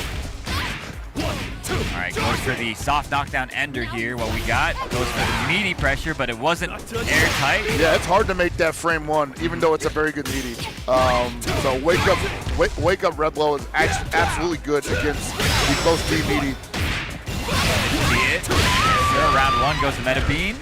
Vandamage, I feel like he's going a little too crazy with the air dive kick. Yeah, I also feel like that he's like, I feel like the character he wants is a big swinger. Yeah. And that's just not mine. Exactly, yeah, she is really not. You need to really pick your spots. Yeah. Like, you see that he's going for just raw specials, Barry, right? honestly. I think so, too. Like, he wants to go for raw specials and whatnot. And I'm like, dude, like, you definitely want a character that just... That had to be an accident. He might just like Mai for the character, though, which I totally understand. It's totally possible. Whoa. That could have been way bigger for Meta Bean, but Vandamage got off light. Yeah, he could have just ran and got a wild punish. Great close C. Okay, gets a hard knockdown with that combo and gets hit. Okay. Nice, this is his chance. Oh, wow.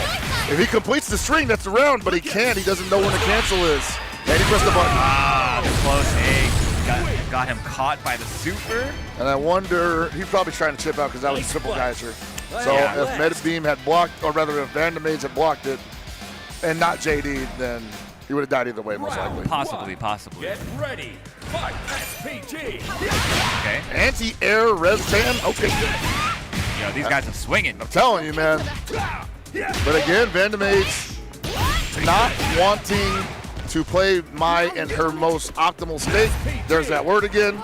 And waking up with throw, even though Meta Bean is already in the air. Okay. Not sure what he's looking for there. Oh, no. Not looking so good. Meta Bean. Wow. Oh, boy. And I just don't think Vandamage is very comfortable at this level of the game. He's obviously not trying to get out of the corner when Meta Bean is full jumping him in the corner. Yeah, he's playing very antsy on defense, and like it's really easy to just die if you're too antsy on defense against Carry. Okay, there's a challenge there, but just couldn't find nothing behind it. And there's the nice JD. Don't let him do that to you. And that'll do it. Meta Bean moving on over Vandamage. We're gonna see. All right, looking happy with himself. At least he got up there, man. Yeah, man. That's a nice. What do you call that? It's not a hitbox. It's a leverless. That's a nice leverless. There we go. Yes, sir. I like the color scheme on that. Hopefully they're a sponsor. You can't be talking nice about a leverless that isn't one of our I sponsors. mean, I just want to say leverless. Yeah. What's that guy drinking on stream? Uh-oh. That better be White Claw. White Claw or Red Bull, you know? So. Oh, yeah, I thought I'd never say that on stream. That better be a White Claw you're drinking, brother. Oh, my goodness. The things we do for the sponsors, man. Yeah, Shout out to the sponsors, especially Chipotle, who have been so gracious as to grant us the Chipotle backdrop, as you see, as well as the Chipotle gift cards that you get for getting out of pools. Did you see? They have like a Chipotle like bus or something? Yeah, because they now want you to go spend those gift cards immediately. They're tired of us holding on to them for the entirety of the year and then just randomly showing up at Chipotle and be like, give me a fat old burrito with everything on it, and you can't ask me to pay extra because I got this gift card. So for those of you at home that aren't sure what we're talking about, there are buses chartered to take people from this venue to whatever like closest Chipotle to here. And like it's free of charge. They'll just take you. That is so funny, man. It's insane. Yeah. So I mean, it's a good idea. I mean, everybody like nobody knows where they're gonna eat like half the time. So it's like easy to just suggest, hey, let's catch the next bus. That had been a concern though, is that we were not going to be able to, actually spend those Chipotle cards anytime soon because you'd go home and. As much as you think about burritos, you forget about the gift card within a couple weeks. Maybe, exactly. Right? So it's like, hey, just knock that out immediately, man. It's that, and like there's foreigners that don't necessarily have Chipotles, That's right? another good point. Yes. So they can use the cards here while they have the opportunity, and they'll be able to experience the wonder and the joy of enjoying a nice Chipotle entree. The next level is just put a Chipotle in a convention center. I'm telling you, man. They could do it. Kiosk Chipotle? Yeah, I mean, honestly, if they do it in another like arena type place, type venue, they could probably just sign with a venue that has a Chipotle that's already there. Oh, absolutely. Yeah. Okay, so we've got our next players up on the stage right now. We have got Dacid Bro from NorCal going up against Other Games Valdak from Mexico. So, obviously, very familiar with Dacid Bro, fellow NorCal native. Yes, sir. And also accomplished fighting game champion from the anime segment of the FGC. Yeah, man, very strong Blaze Blue player. And also a very strong City of the Wolves player. I had the privilege of watching him play at, I believe it was at Combo Breaker. Oh, he was very impressive at Combo Breaker. Yeah, he did really well. And, I mean, he's looking to make a repeat performance here at EVO, and I'm sure he's been practicing quite a bit. He really likes this game. Yeah, no, he was talking to me about it earlier on. He's like, dude, I really dig this game. I haven't really been into a X&K game since KOF13, and that was still kind of tertiary. Sure. But he's really about this game, and that's not the first time I've heard that from somebody outside of the S&K fandom. A lot of these guys who I've known forever that just never messed with S&K games are really in love with this game. That's awesome. Okay, Valdak, though, representing the Dongwon. This is actually the first Dongwon match I'm calling. Me too, man. Weekend. And, I love this character. He's my main in Mark of the Wolves. And I still like him in this game. I'm just not sure I'm cut out to play him. It's a kind of muscle memory I don't have. Sure, that makes sense. Valdak, though, overheating himself, wasn't able to complete the combo, and now Dacid Bro getting a huge combo off of a cross-up. What have we got? He's going to go for a hard knockdown, maybe? Yes, sir. What's interesting about Dong in this game, and especially now, is seeing him overheat so early on in the match when Dong is actually super effective without using rev at all. Sure. Wow. Great sequence from Dacid Bro. That safe jump netting him a 50% damage combo because Valdak didn't recognize what was happening. Yeah, Valdak looking for that wild punish with the far D. It's a great whip punish button. Because it pushes you so far forward. And you can rev excel that into the air right Maison, but that won't force a knockdown, I believe. Ooh, there it is, the wild punish, and you're going to eat so much damage here. He could actually kill him. Yeah, he could kill him. Level 2? I don't know about that. But hey, getting the job done, man. Yeah. All right, final round. Valdak, 0 bars to his name. Dacid Bro has a bar and a quarter. Did he feint right Maison and get the throw on landing? Seems so, yeah. That is definitely a head fake. Ooh, walks right into a far C. Dacid Bro happy to cash out here. Yeah, get the hard knockdown in the corner, and misses the overhead. It is tricky timing because you want that to hit as many as possible so you can get the heavy ball. Yes, indeed. Okay. Nice combo here from Dacid Bro. Gonna build the bar. Doesn't spend it. Yep. Dacid Bro firmly in control here. Gotta hold all that. It is safe. Uh-oh. What you gonna do with that? Gotta hold on. Be careful. You're revving up. Uh-oh. That was just a regular hit, though. He knew that he did not have enough range advantage to follow anything up with it. And eats the standard B&B as a result. Yes, sir. Dasabro looking pretty in control that game. But Valdak obviously showing some signs of life. He really needs to be the one in the driver's seat in this matchup. You can't let Gato just run all over you, but you also need to find the right times to go for your invincible reversals. Most certainly. And if I had to compare this dong to the Mark of the Wolf dong, is that this dong depends more heavily on footsies than Mark of the Wolf dong. Absolutely. That being said, I'm not seeing much footsies from Valdak. We did see the far D looking for the wild punish a lot, but he wasn't really setting anything up with that. He was kind of just waiting for Dacid to put himself in a situation where he could use the far D for the wild punish, like that right there. Right, yeah. But he just wasn't ready for it. There are ways for Dom to set up those scenarios. Right? Yeah. Yeah. Basically where the Gato's going to want to mash something. Yeah. Get ready. Okay, so Dasabro now on set point. This is a winner's qualifier match, remember, so a lot on the line. You want to be moving on to round 2 of the pool. Okay, we went for the strike. Gotta be careful with that far D. It's not exactly safe on block either, so he could end up doing a lot of damage if Dasabro goes for the block. Yes, sir. Wow. Nice anti-air. All right, this is going to do a lot of damage. Okay, doesn't go for the hard knockdown. No, I think he wanted to hold on to it. Fades it into the low B, eats. Okay, big damage opportunity here. He's got another bar. I don't think that's going to kill, but he's going to spend a lot of resources here for a hard knockdown. Runs up close C. Both players spend a lot of rev meter right now. Yeah, but I feel like, maybe Valdak might be the most comfortable he's been since the game started. Yeah, honestly, he's looking pretty strong right there now. Nice anti-air, but doesn't complete the combo. Hold up. Yeah, that's unfortunate. This is really scary. Dasabro has another chance to steal the game away.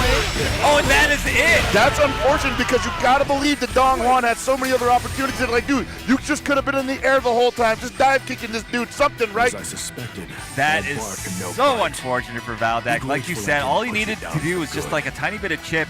Maybe go for it from like the air dive kick, or like the axe The one kick. thing he hadn't done yet, right? Yeah. But Dasabro, he kept it together. He kept it calm. And he was able to seal the deal, steal it basically from Valdak at the end.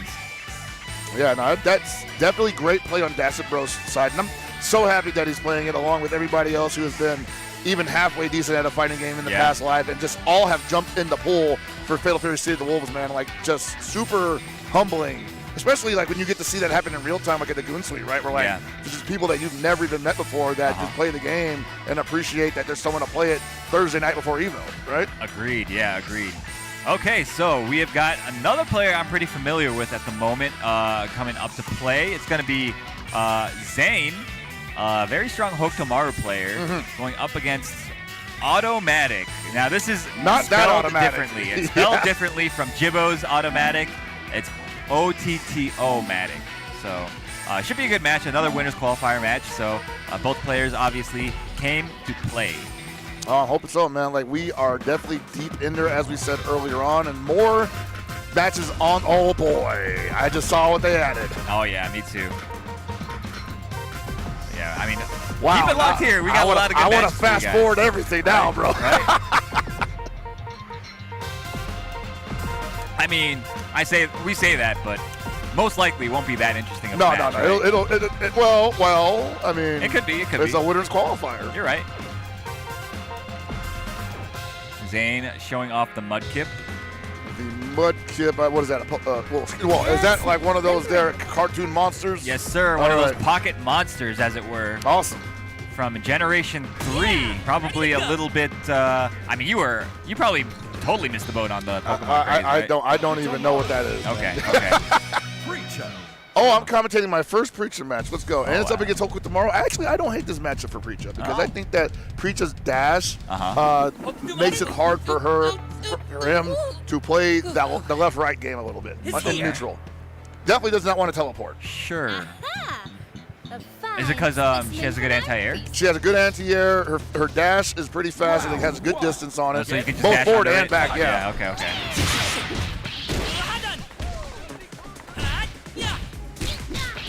But at the same time, she can fight in the neutral as well. I think the far B and the far D keep Hokutomaru from running in on her like that, but you got to represent it first.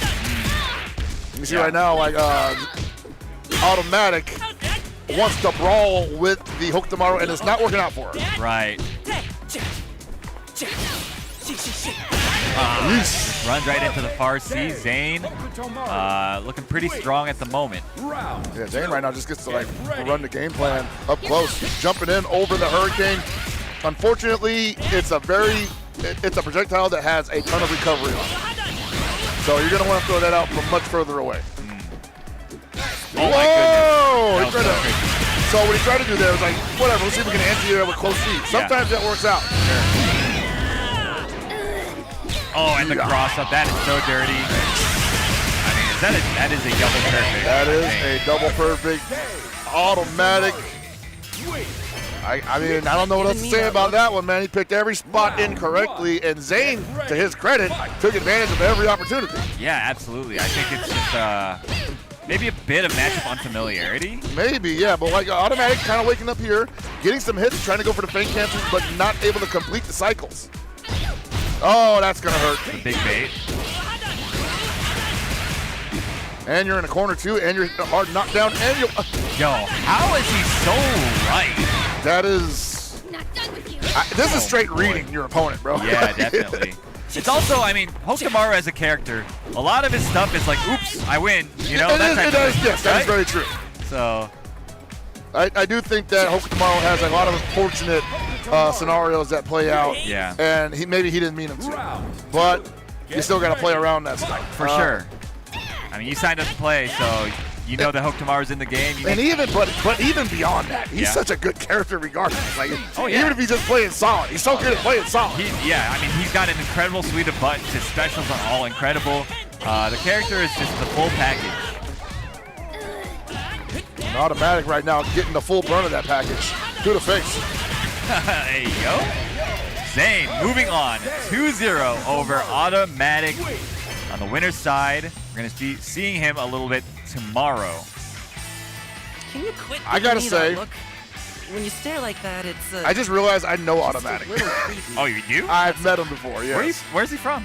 I want to say he's SoCal. SoCal, okay. I want to say. Yeah, because I don't think I've ever met them, but so I just assumed West Coast. I've had conversations with this dude before. Okay, I'm like, what the heck? I know this dude. I can't remember where though, and it's probably gonna be insulting because I'm like, I see him all the time. Sure. Hey man, you're Hollywood, bro. It's not just that. Nah, I'm just messing with you. You already know.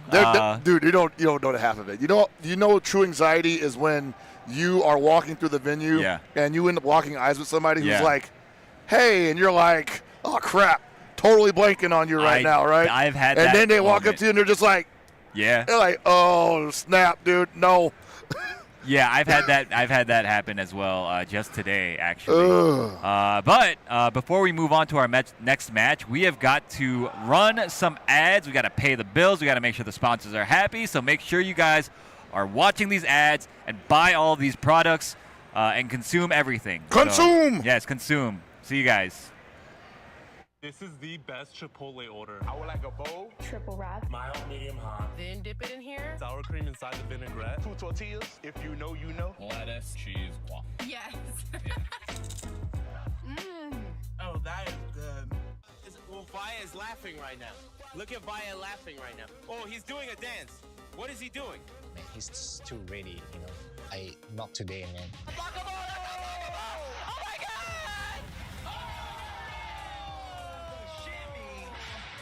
And 参加して、でその時またショート。 So it's much more than just playing. It's being a part of this community.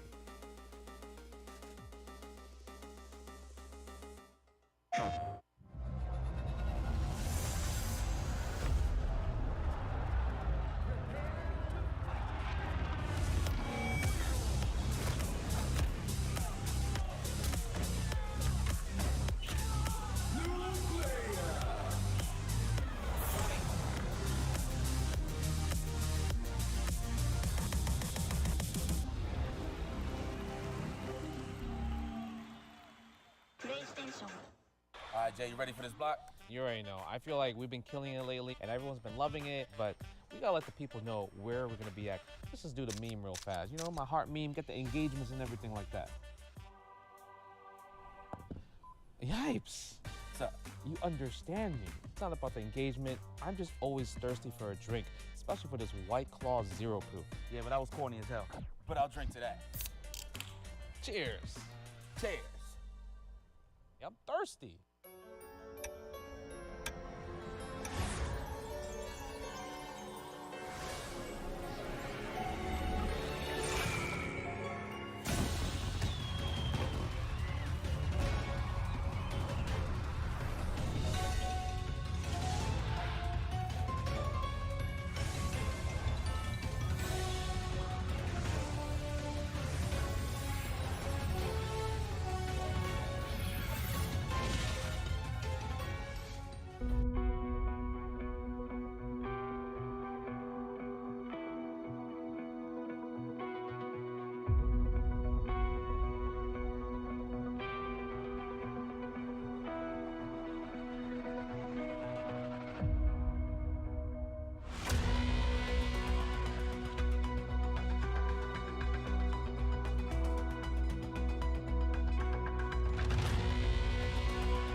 All right, we're back with more Fatal Fury City of the Wolves action here at EVO 2025 in beautiful Las Vegas, Nevada.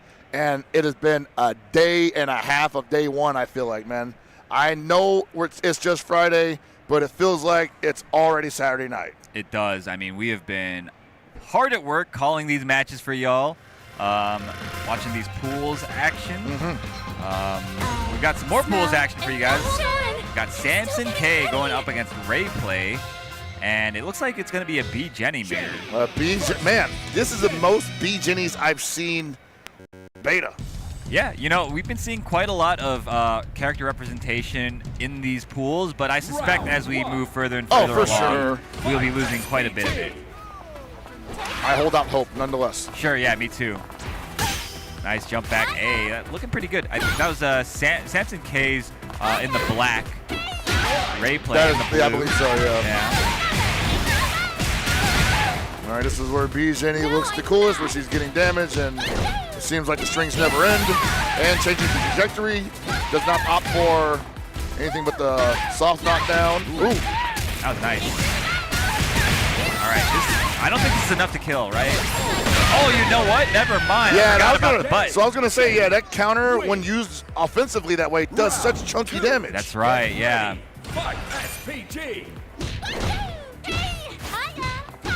Yeah, that's something that I don't see anymore, is like using the command jump for the mix. But as you said earlier, it's a little linear, much easier to block, as more so than we thought previously. May not just be her strongest approach. I want to point out, I think that the counter that he input there was, I think he was expecting like a guard cancel rev blow or something like that. Like it would have been a huge hard call. Oh my goodness. Okay. Samson K though, I like the way that he's playing. Ray play, I also like he's making full use of these opportunities that Samson K is giving him. Nice, yo, jump back and instant air Jada. That is how you play City of the Wolves, and honestly, I want to see more of that from players in general, because again, Just Defense is a strong tool that makes your jumps not necessarily less committal, but makes it possible that you force your opponent on the ground to second guess themselves. Yo, that was sick. Calling out the red blow with the counter and getting a full conversion off of it. You know, kind of like basic B-Jenny tech, but since the character is fairly rare, a lot of people I think have forgotten about it. And look how much damage you get off of that, right? Because the counter does not lead to any real scaling, and you just end up chunking from the start. Yeah, I'm really enjoying the way Samson K is playing this match. It's like fairly technical, honestly. Yes. All right, knocked out of SPG, but Samson K still in a commanding life lead here.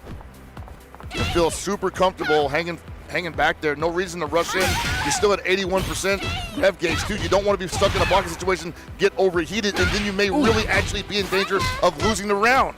Oh, and the sequence, Samson K layering the offense, manages to crack the defensive Ray play. But that was a really competitive first game, and I'm excited to see this set continue. And I just don't think that Samson K was comfortable with just hanging back for the rest of the round, because he started walking in there, losing some of that health, dangerously close to overheating, or rather, overheating. All right, nice tech. No anti-air there, so obviously it's tough to anti-air hop D. So yeah, it shrinks that hurt box a little bit. Yeah, and it hits you from so high up, so you don't have that much time. Oh! He was trying to call out the guard cancel red blow. I mean, this is like pretty high level like call out. Ooh. We got high level call outs here. Look how much damage that does. Yeah, man, it's kind of absurd, but she needs it. No, for sure, I agree actually. Yeah. Nice.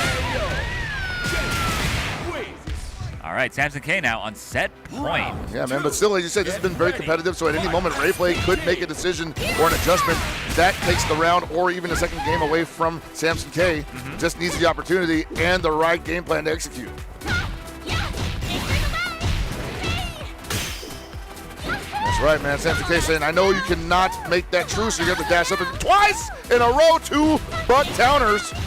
You're mashing too hard, brother. Yeah, he said, stop mashing on me, brother. Uh-oh. Oh, you gotta hold all that. Dude, I love the way that Samson K is sequencing his offense. War, okay. Yo, I think that's it, yeah. That was tight. The way, so I almost thought he was gonna let it drop. Yeah, I thought so too. Yo, that was sick. Okay, that was actually a really nice set. I want to see more Samson K matches. Hopefully we see some tomorrow. Well, yeah, so he is going to move on in the winner's side of the pool into the second round of that. And so I expect, 10 a.m. probably see some more from Samson K.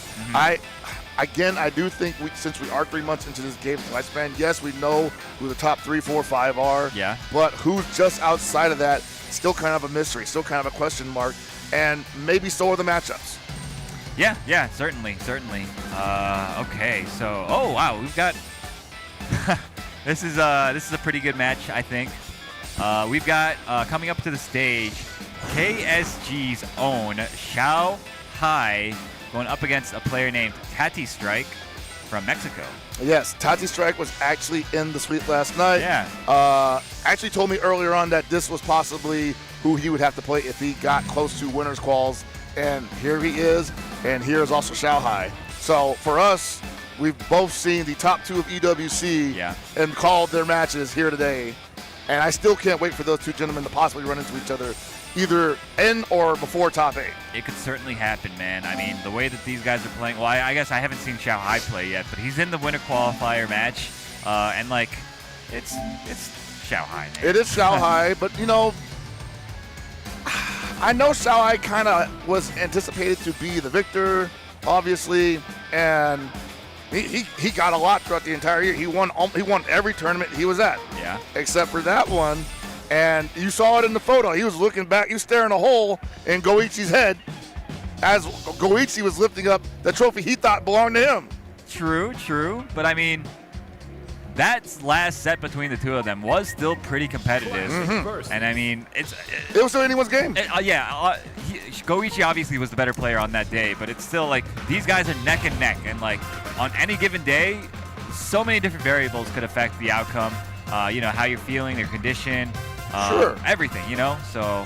Sure. The thing I take away from that, though, was, and I'm always second guessing here, and I'm doing a little bit of instigation as well because I want to see them go down in a long set possibly. But I think when you win as many tournaments as Xiaohai won for this game in the first 2-3 months, maybe you start thinking I'll focus on something else because this is kind of free, right? I don't need to spend too much time with being the best in City of the Wolves because I already am. Sure. You know? Maybe you're saying he might have gotten complacent. Maybe. I'm not. I don't want to say that he would, but that's definitely something that's always on the table when you just win everything, right? Yeah. But I saw hunger in his eyes after he lost to Goichi at EWC. And I'm like, dude, that's what I want to see. I want to see you upset. I want to see you on fire, Hell bro. yeah. It's been a long time since I've seen you that way. Yeah, definitely. I mean, it'll be nice to see kind of how that storyline unfolds, potentially even this as early as this weekend. But of course, we also got like SWC later on this year. You actually helped announce it's going to be in Atlanta, right? Yeah, it will be in Atlanta on October 31st. Yeah, so that'll be really exciting. So that'd be another scenario where those two could possibly clash again. Yeah, man. All right, so we got. But first, you got to get past Tati Strike. Yes, he does. So I didn't get to see Tati Strike play at all last night, but this will be a treat to watch, I'm sure. Yeah, you're playing too much FE, bro. Dude, I was caught. I blame Abe for that because Abe was like, "Yo, FE now." He'd been trying to get somebody to play FE with him for like the better part of the month. And Oh, I'm really? Like, yeah, I'm like, dude, we're never home. Oh, damn. Okay. And when I'm home, I'm playing VF. Well, I'm glad I got to be his FE buddy that night. Excellent. All right, so Xiaohai on the Billy, Tati Strike on the Hotaru. A character he is thoroughly familiar with. My goodness. Yo, the spacing, the movement, everything is just on point. Okay, great run under from Tati Strike. Uh-oh. Gonna get him out of SPG here. Not that that's a huge detriment for Billy. He still has access to some of the best buttons in the game, especially the 2B. But now whoa! Caught him mashing something. That extended hurt box, buddy. Yes, sir. Xiaohai taking a lot of damage. Tati Strike in the driver's seat at the moment. Tati Strike was afraid that he might go down a little too easily here, but I think he might be surprising himself. Okay. Finds the lows. And just like that, Xiaohai has the lead. Oh, and finds the safe jump. Wow, okay. Unfortunate for Tati Strike. He was looking so good. That's a 5-frame safe jump, it felt like. I mean, not that it matters because he's got a 5-frame DP, but it was almost unseeable. Right. Nice.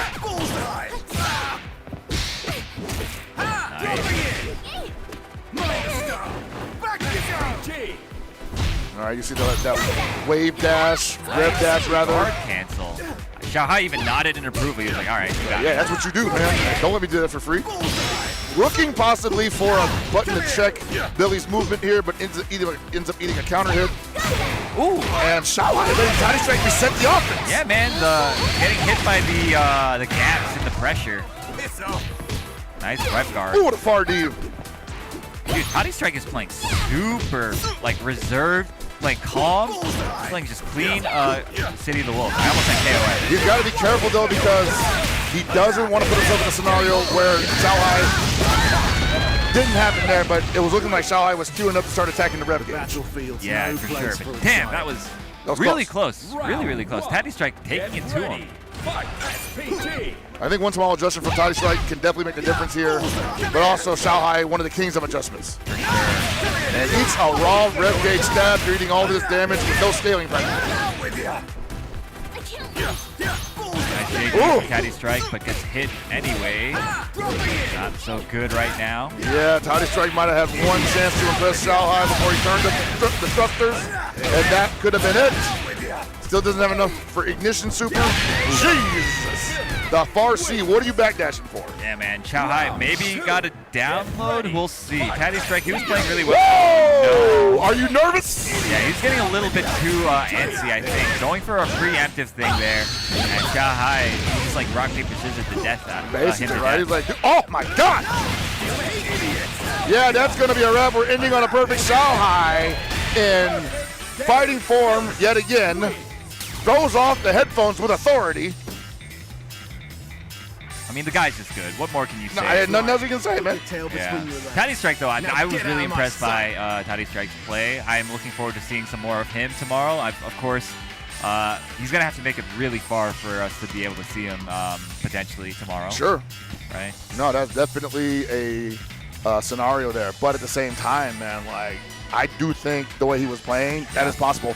But again, like, the aura of Xiaohai. It is a real thing. The aura is a real thing. Yeah, man. It was overwhelming because the first game he was like, okay, I think I can do this. Got a little in his own head. Yeah, I think got a little in his own head there, and Xiaohai still allowed him to come back and mount the offense again. Yeah, man. And another interesting match coming up right now is going to be K-Top versus No Respect. No Respect from NorCal as well. He was I knew him as a Samurai Showdown player. Really? Okay. That's how I met him. And K-Top was in the suite last night. Oh, he was? Yeah, one of the Greek guys that came into the suite. Okay. Yeah, I recognize K-Top because he did exceptionally well at one of the European events, beating some strong players. Watched him play. I was highly impressed. So looking forward to watching this this match. Almost certainly. I'm going to say that he plays Hokutamaru. Okay. I could be wrong on that, obviously. Yeah, I mean, we'll see in just a moment here. But, yeah, K-Top made it a long trip to get out here. I mean, from the Balkans, must have been probably, like, what, like 12 hours or so. Maybe even more, honestly. I do not envy those trips, man. Yeah, man. Anybody taking those trips to get here, hats off to you. Hats off indeed. I did Dubai to Jersey once. Never again. Yeah, that sounds rough, my brother. In basic economy? With my big ass, bro? I'm saying, God damn. You gotta, I mean, we'll see. Hopefully my knees are still screaming. Yeah, we're getting a bit old, bro. Uh-huh.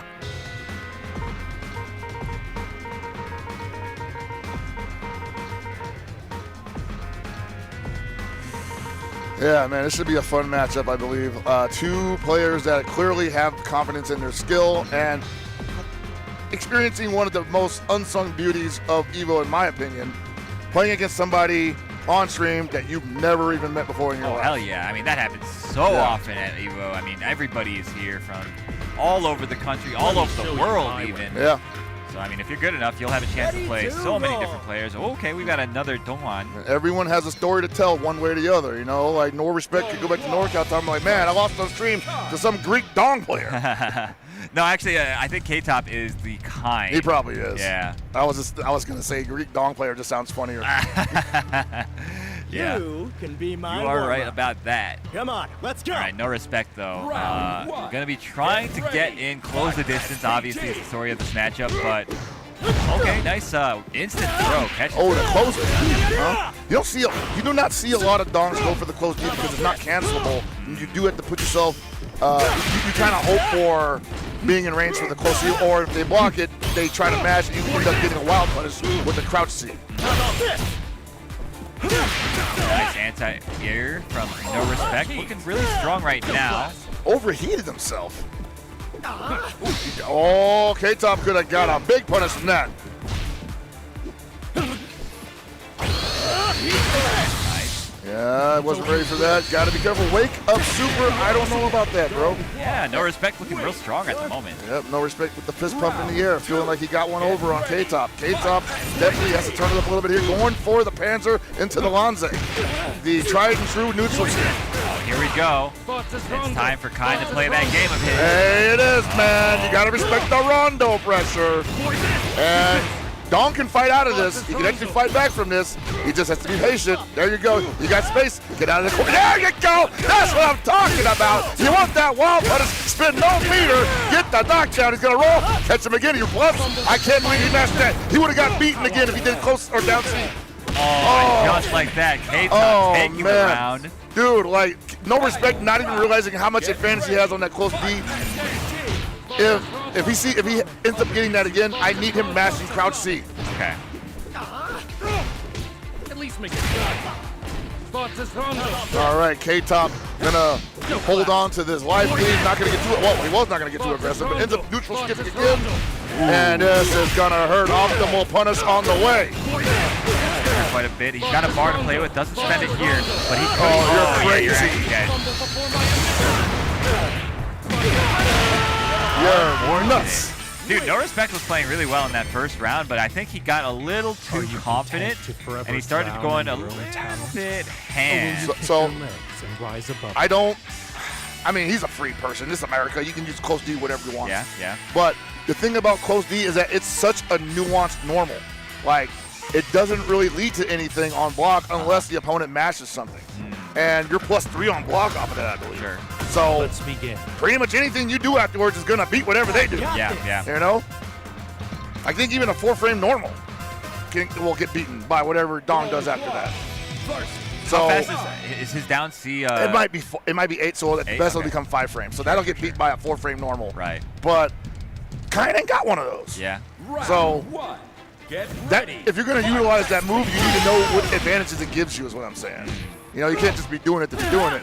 You might as well and then you might as well do closely, is all I'm saying. Yeah, that right there, that leads to something. It's cancelable, but you go into the mixed-up situation, and I hate to scold people on their plan. But he's NorCal. I'll yell at these guys all day. Sure.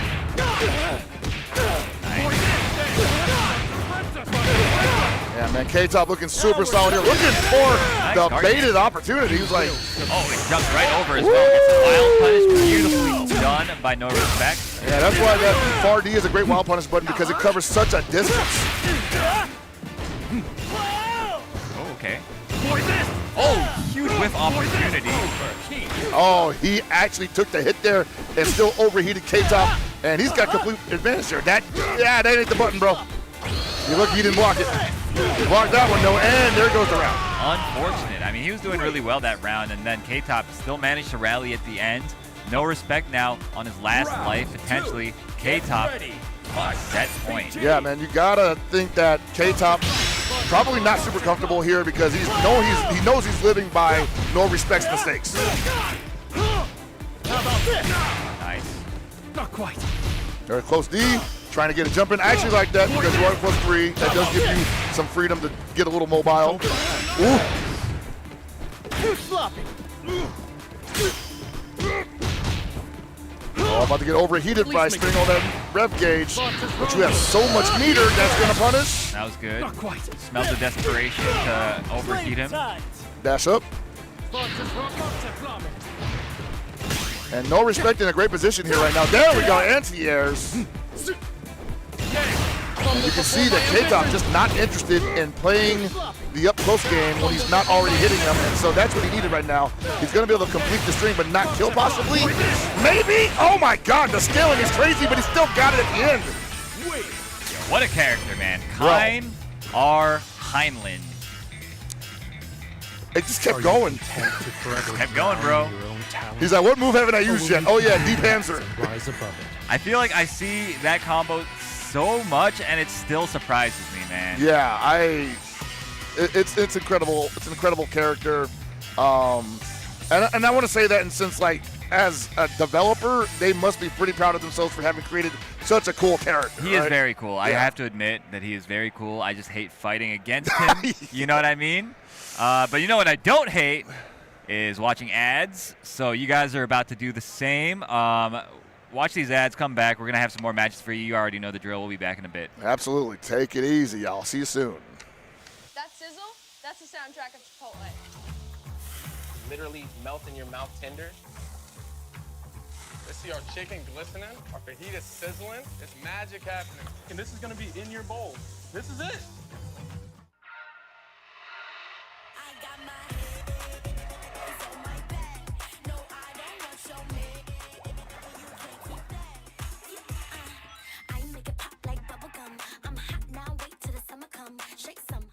I won PlayStation's Road to Evo and went head-to-head with Arslan Ash. I won PlayStation Road to Evo and battled against Sonic Fox. I have never seen that in my life. To compete on PS5, choose your game, find PlayStation tournaments, and register. It's that easy. Sign up for PlayStation tournaments for opportunities to win unique prizes and much more. PlayStation. Whether it's sunglasses outside, blue light glasses inside, or night driving lenses in the dark, Zenni has affordable eyewear for everyone. Get 10% off at Zenni.com.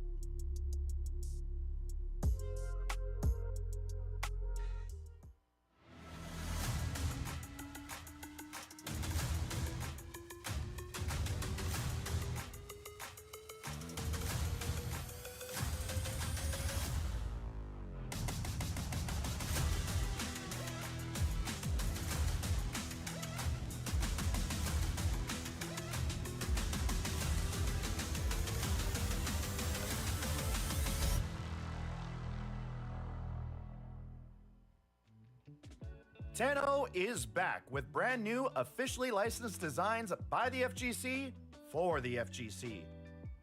Our vendor booth will be open across all 3 event days, and if you won't be at EVO in person, the full range of products will be available online at merch.10-o.gg. That is merch.10-o.gg.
Big finish, guys. That's right. We're coming back into you live, hot, ready for the final block of day one of Fatal Fury City of the Wolves here at EVO 2025. And we've got some bangers on the way, ladies and gentlemen. I've been waiting for this one. The homie, Cloud805, is on the stage. He's been trying to hold back his excitement to show me something new with the kind for the entirety of the month. He did not qualify for EWC, so he's just been in the Cave of Wonders deciding what he's going to do the next time he gets unleashed on the public once again. I am interested in seeing this because I mean, Cloud805 was one of the guys that was really innovating this character kind at first. And if you're saying that he's been cooking up some new stuff, I would really love to see it. He has definitely been cooking up some new stuff because he's working with another dangerous kind in California, one Reynolds. Ah, that makes sense. They are training partners, and they absolutely dream up the most messed up offense you can imagine. I'm sure, yeah. You see Manny Miracle right now. This is actually not that bad for Preacha. I think Preacha can fight Kind fairly decently. Being +3 on several of her moves means that her crouch sheet is a 5 grade normal, and it'll beat all of his lights. So she can't fight him, but she's probably going to. Ooh, nice response. Very nice. She's going to need to pick her spots there. Yeah. Post B's, Rekas on the first hit at least. Oh, okay. Lucky break from Manny Miracle.